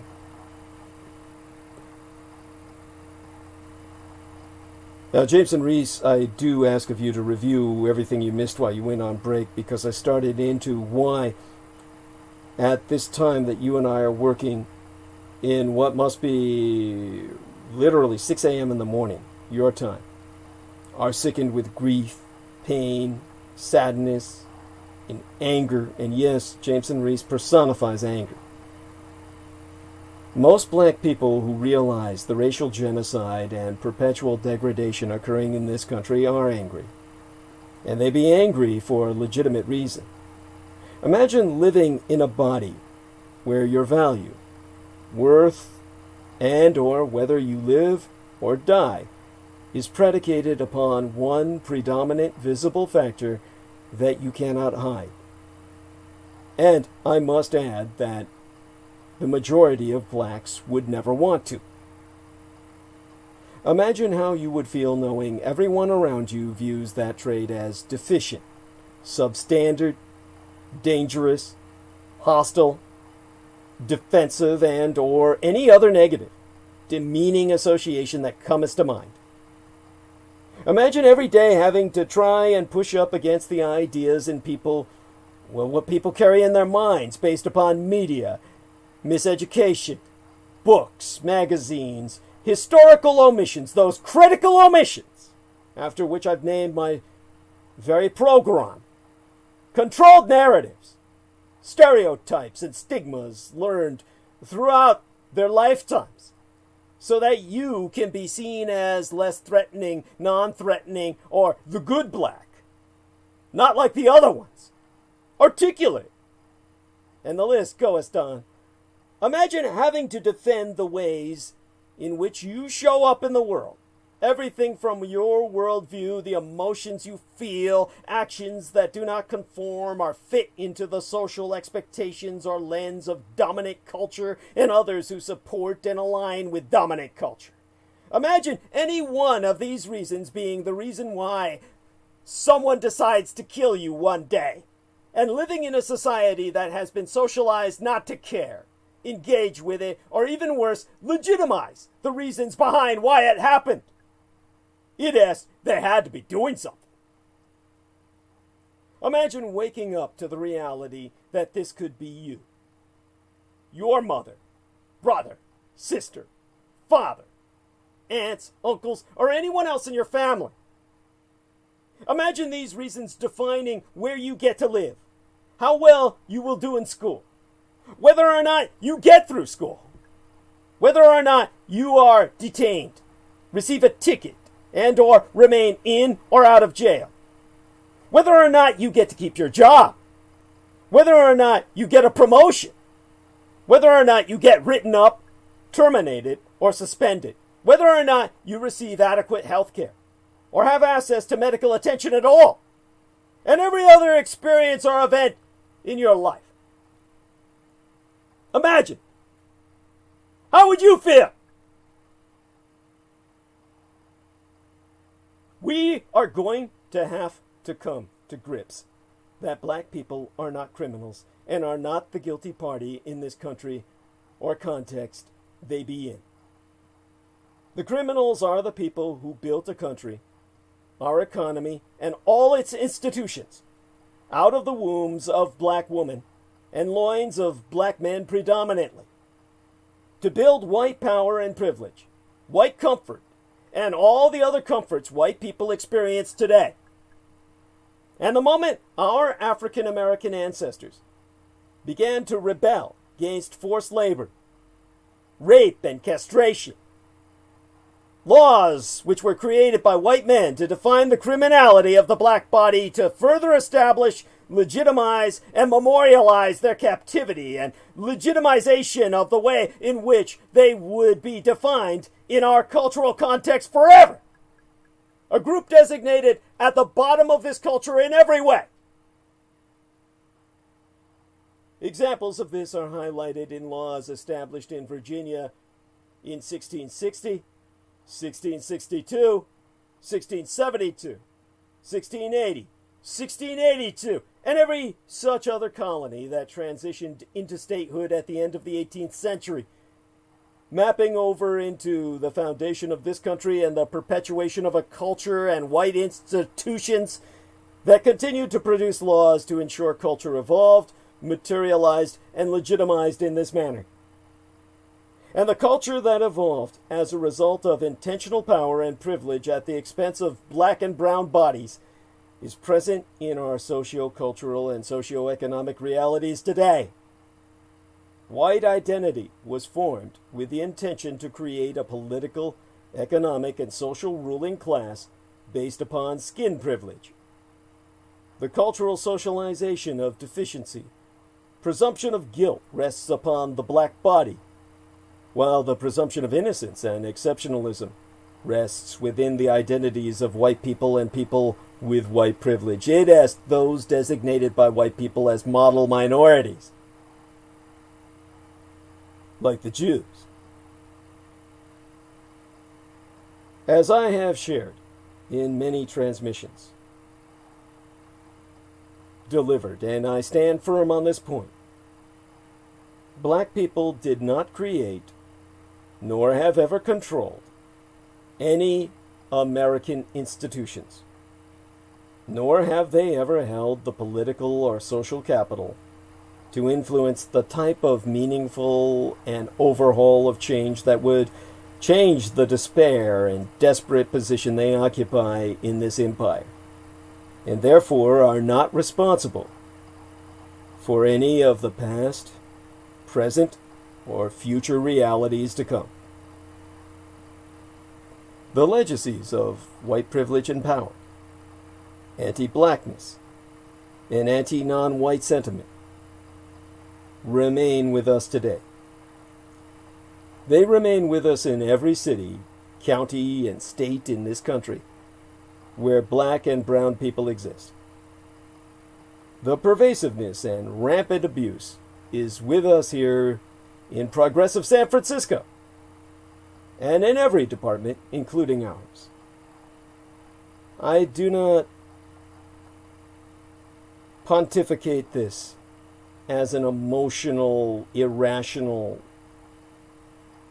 and incendiary rant.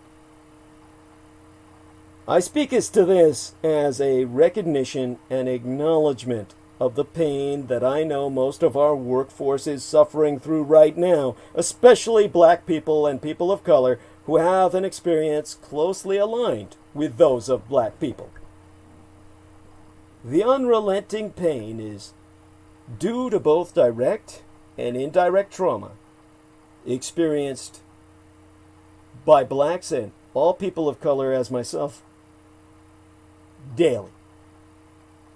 I speak as to this because as I watch riots breaking out in major cities across this country, I am seeing the buildup of the pain, trauma, anger, rage, which is the result of the oppression of this generation, their parents, grandparents, great-grandparents, and beyond.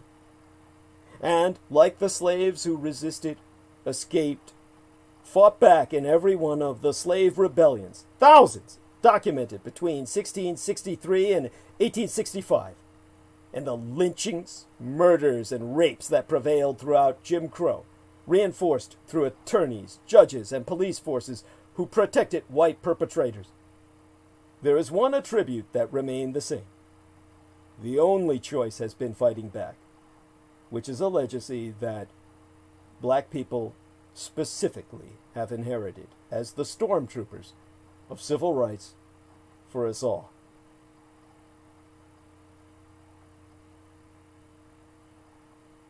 I know black people in San Francisco whose grandmothers cleaned houses of white people for their entire adult lives in the greater San Francisco Bay Area Metroplex region. I personally know blacks whose grandfathers suffered the humiliation of attempting to purchase a house in San Francisco's Western Addition, and the person who attempted to sell such to them for 3 times what it was worth having to go through one of his white friends who was able to take the cash his grandfather gave him to purchase the home at market value.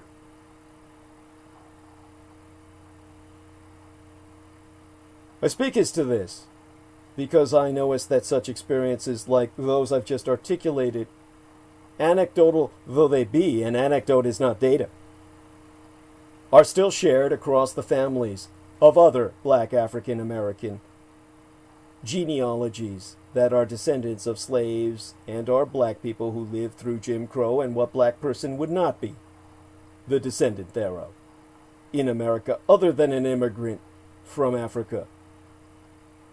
I write this because of the observable pain, anger, rage, and fear that is coming full circle from a deep place, deep within the journey of oppression faced by black people.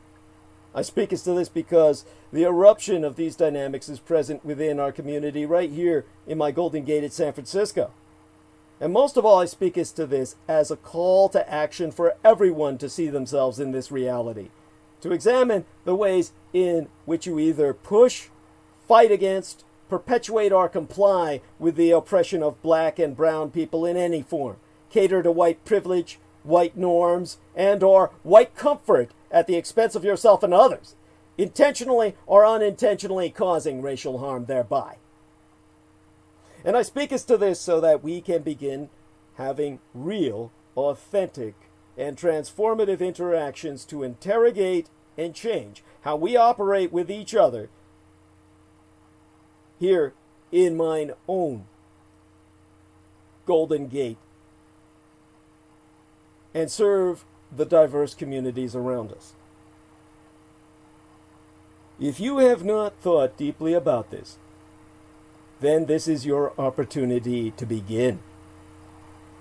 If you need resources, books, documentaries, podcasts, or anything that will aid you in getting started, or even someone to have a conversation with, you can reach out all around you. The resources are there if you but open your eyes and seek. And so I close this aspect of the arc of narrative by saying that tangible, meaningful change is overdue. It is overdue in our institutions, in our culture, and in society overall. Black and brown people should not have to bite their tongues, suppress their emotions, and or keep quiet to keep white people or any such other group comfortable. They deserve to be realized, respected, and valued just as much as any other group, and mistreatment, degradation, and or gradual slow progress at the expense of the lives of black and brown people is no longer acceptable. The time for this change is now.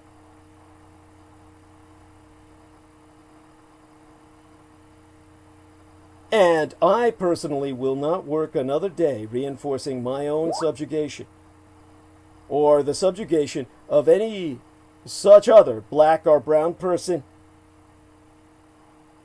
I call on white, non-white, and other colored black and brown allies, those who say us that they care, to stand with me as leaders and advocates within this American empire, to move now and become active in promoting and transforming meaningful racial change. I call on you, the listener, to use your personal, political, and professional agency, power, and privilege to make racial justice happen, to make it a reality.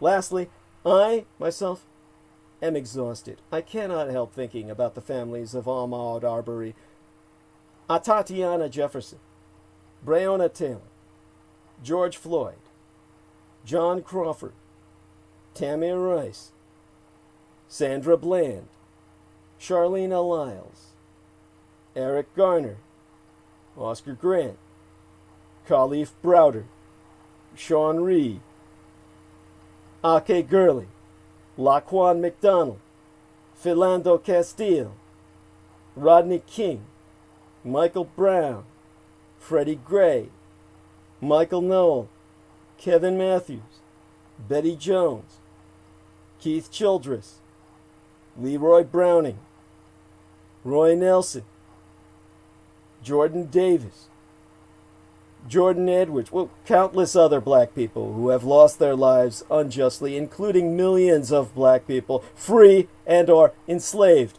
black people, lost to history forever, at the hands of people who interpreted them as animalistic, vile, less than human, etc. It has become strikingly clear to myself, both academically and through personal and professional lived experiences, that freedom in this country exists only for those without colored skin. And as food for thought, how are they, as black people, expected to recover from this trauma? Ever? How are they supposed to know, exist and live in a constant state of fear, sadness, deprivation, anger, and the range of emotions caused by persistent anti-black racism, and yet be expected to be mentally, emotionally, intellectually, and physically available and astute as others who do not have to deal with the weight and magnitude of this reality? How is this fair, equitable, or even rational? Basically, as Daniel Arola would say, it is not. I am not sure how many others of you cried within the last week, but I cried on and off throughout Double 10-Day weekend until today, and continues to be overcome with grief and hurt for the black and brown community in a culture and society that has been bankrupt of morality since its founding. As James Baldwin once said, I am terrified at the immoral apathy, death of heart, which is happening in my country. These people have deluded themselves for so long, they really don't think I am human. I base this on their conduct, not what they say, and this means that they have become, in themselves, moral monsters. He also stated, to be Negro and relatively conscious in this country is to be in a rage almost all of the time.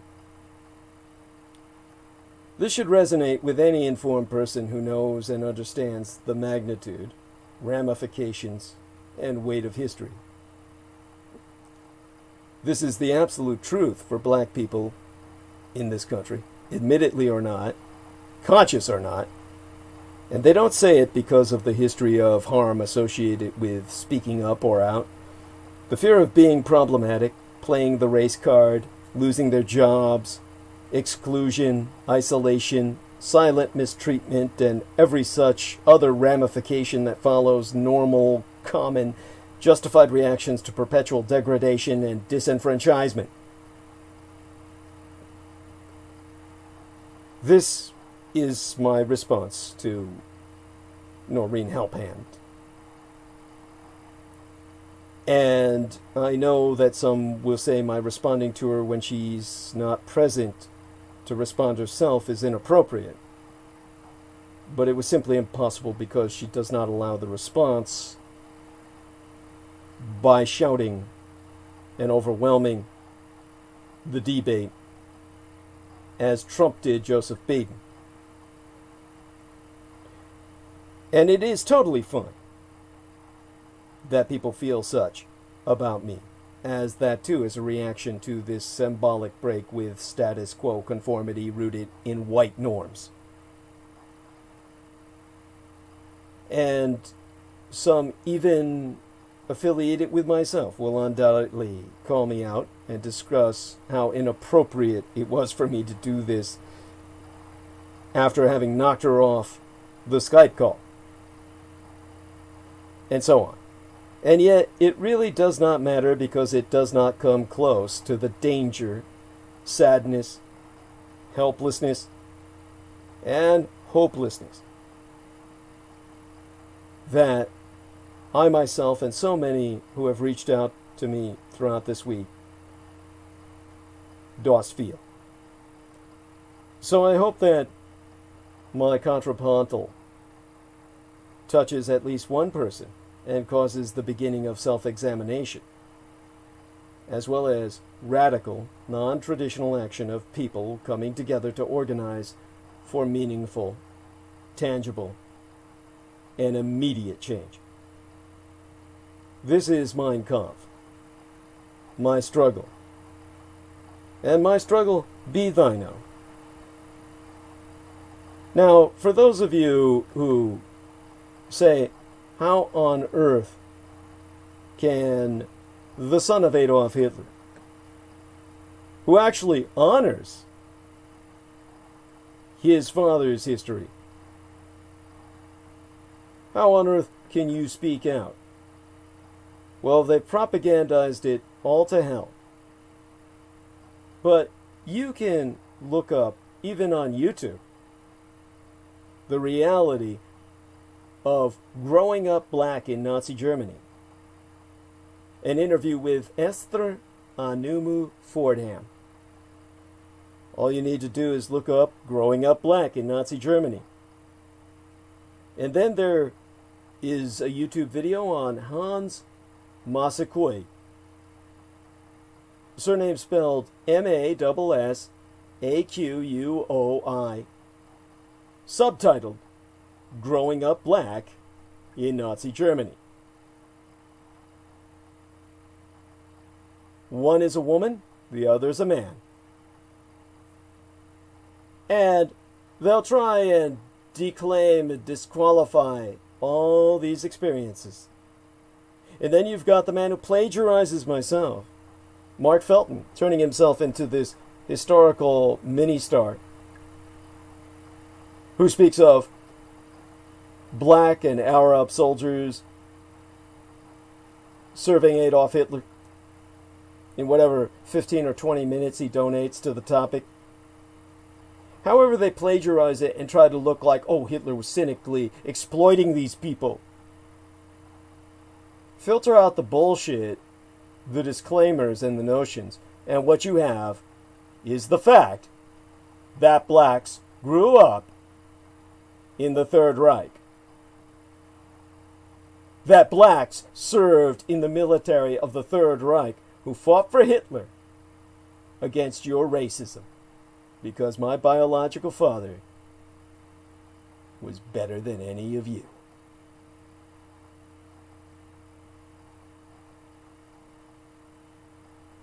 And his struggle is the struggle I continue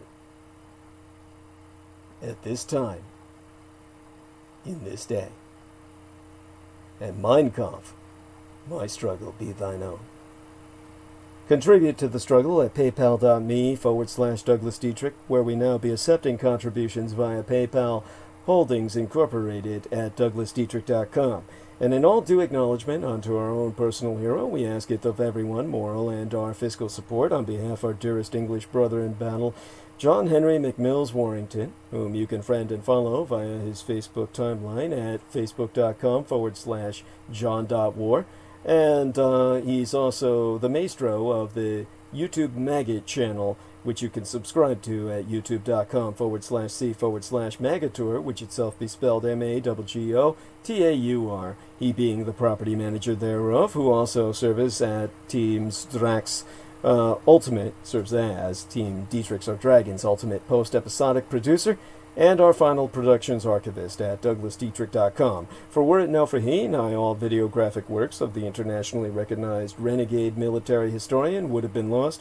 So if financial aid no be prohibitive per budgetary constraints, electronically relay monetary assistance via PayPal, where you can donate to the Maggot Man, aka John Warrington, by clicking send on your PayPal account page and then putting his email address john_war@hotmail.com.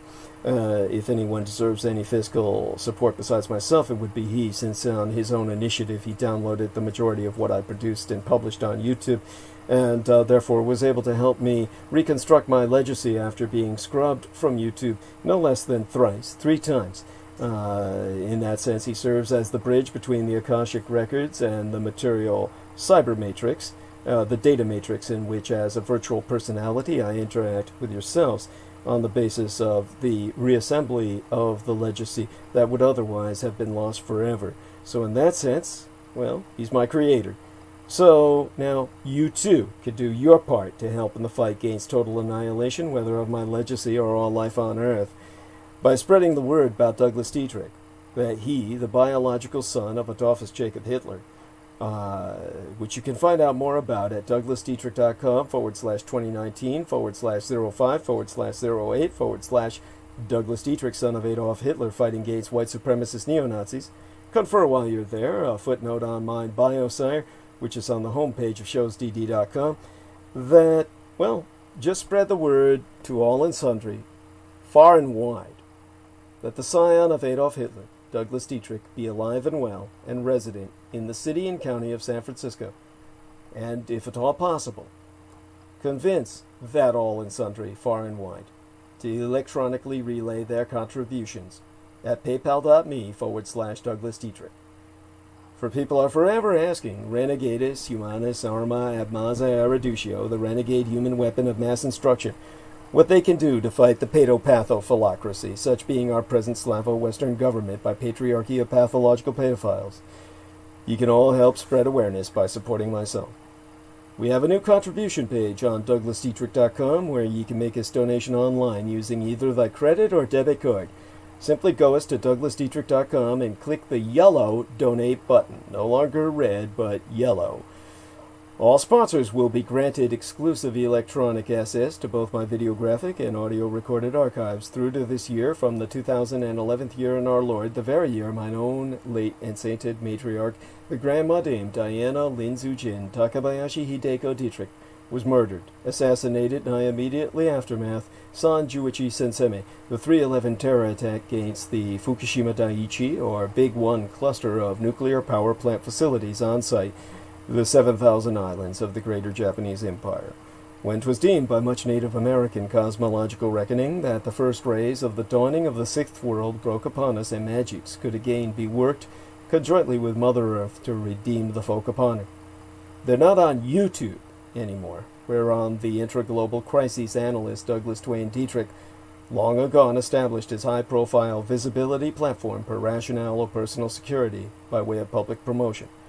Only on contribution will thy membership be processed within 48 through 72 hours, between 2 to 3 days, for fully access to all mine archives, meaning all those videos that John Warrington saved, aside those on the Maggot Douglas Dietrich channel, and the YouTube channel named Taboo Bros 2, spelled TABOO space BROS space Roman numeral 2, as managed by mixed martial arts maestro Daniel Arola, whom you can visit at facebook.com/Daniel.Arola.3 of Damaj, DAMAG, Daniel Arola Martial Arts Group Incorporated, Cali Combatives. Optionally mail either checks or money orders, never cash, to the personal residential address of the Mr. Douglas Dietrich, which itself be listed on douglasdietrich.com/donate-2. The most important thing being that people regularly donate what they can within their means.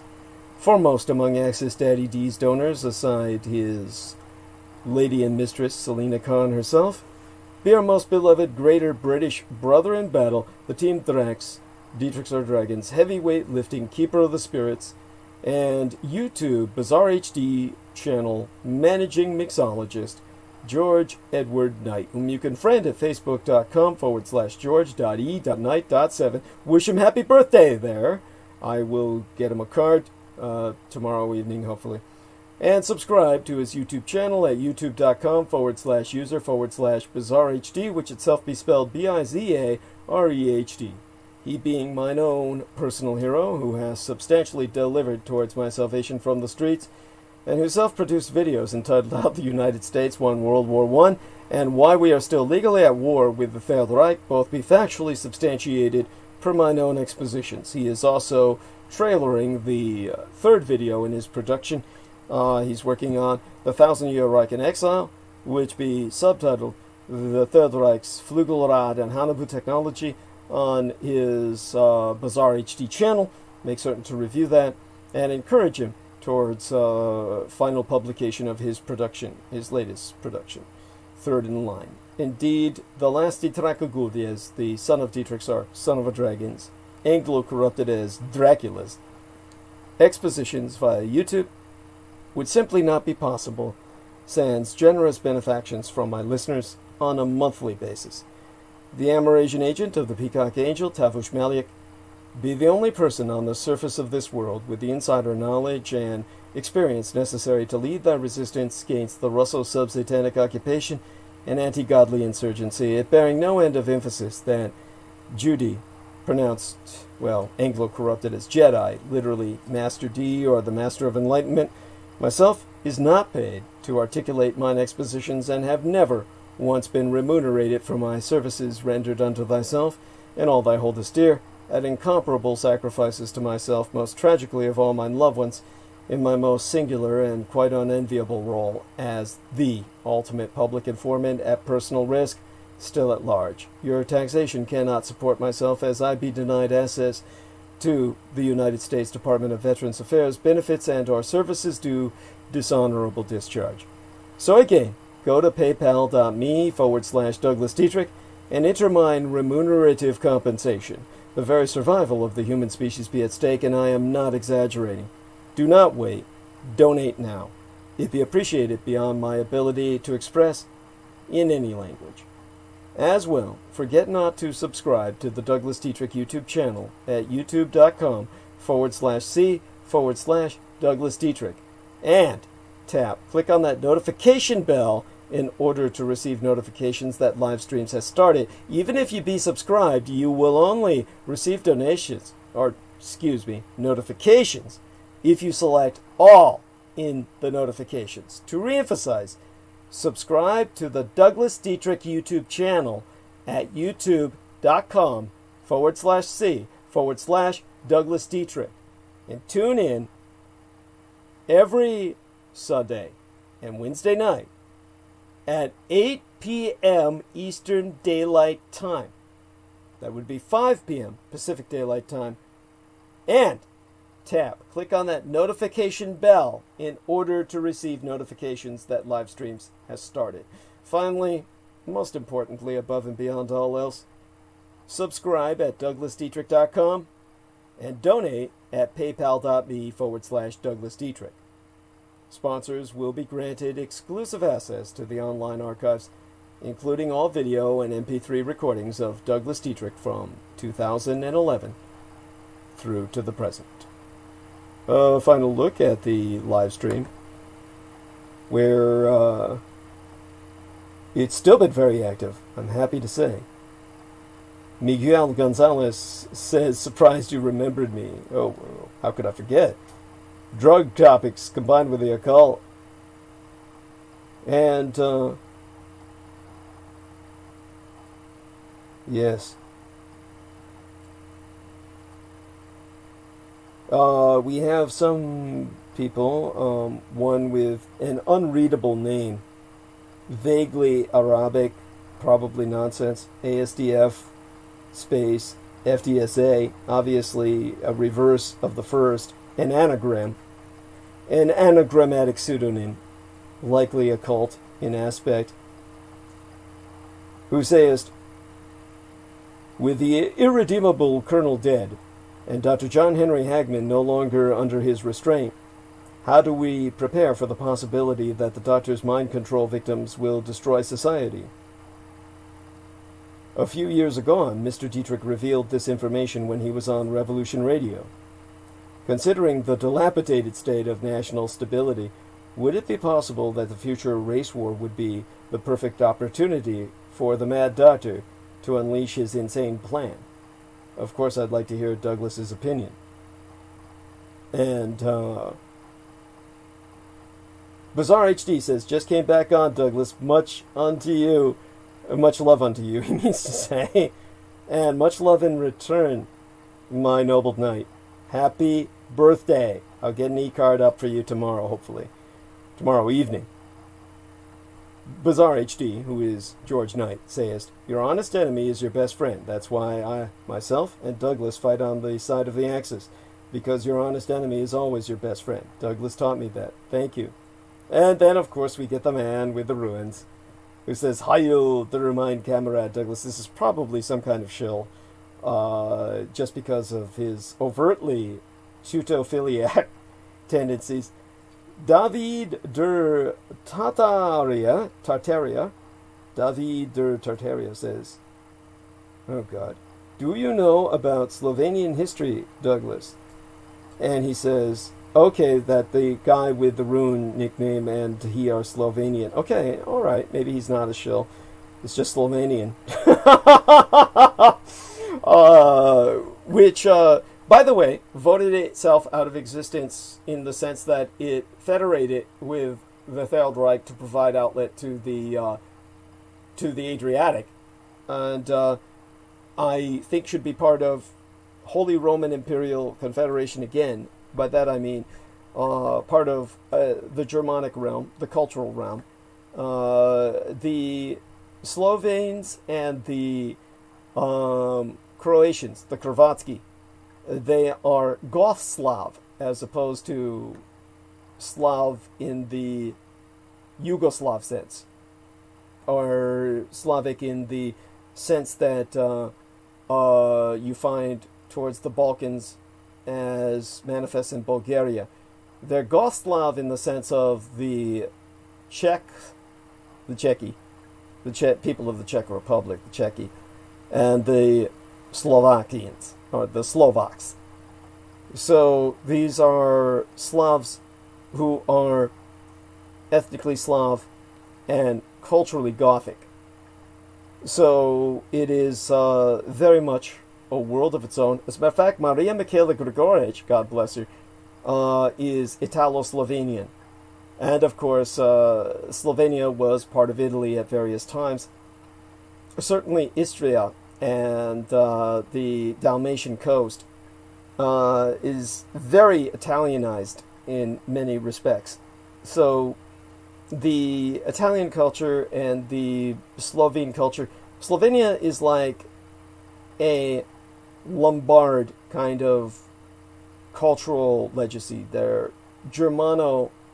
Italo-Germanic in nature, in terms of their transition zone between Germany and Italy, and yet Slavic. So a fascinating culture. The first republic to declare itself independent from Yugoslavia, and the first to fire their rockets at Yugoslav helicopters, the Federal Forces helicopters. And of course, they're actually quite friendly with the Serbs, unlike the Hrvatski.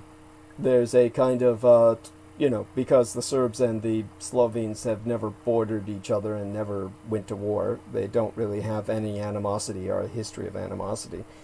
That the Serbs and, the Hrvatski and the Serbs do. The Serbs and Croats. So aside from that, little segue into Balkan history, David J. West once asked me about I guess I'll talk about that in the next transmission. I hope to get to the Red Undead. Was too exhausted to really do it justice tonight. I'm hoping to be feeling much more up to it by Wednesday, not too long from now. And in the interim, I want to thank everyone who stayed with us. We've had a large audience tonight. My audience has been expanding, and I appreciate all of you. Bless you all, and hopefully my response to Noreen Helpan helps put into perspective for her why I knocked her off the call, and I pray she forgives me, and we'll be back again sometime in the future, and kind of refrain from going into the shouting mode. It's just too much. And with that, it's especially when one's a guest on another's program, it's just not something you should do. It's not advisable. With that, of course, we retreat now into the gentle night, and we have been joined at this last minute by Cheryl Jacobs, who says, "Hi Douglas, love you so much. Sorry I've been away for so long.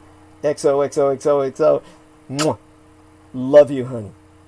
And by the way, David der Tartaria says Österreich. Of course, he talks about the Austro-Hungarian Empire, the Eastern Reich, and yeah, that is like, I think it's a fascinating potential in history, because the Austro-Hungarian Empire was so close to becoming a federation.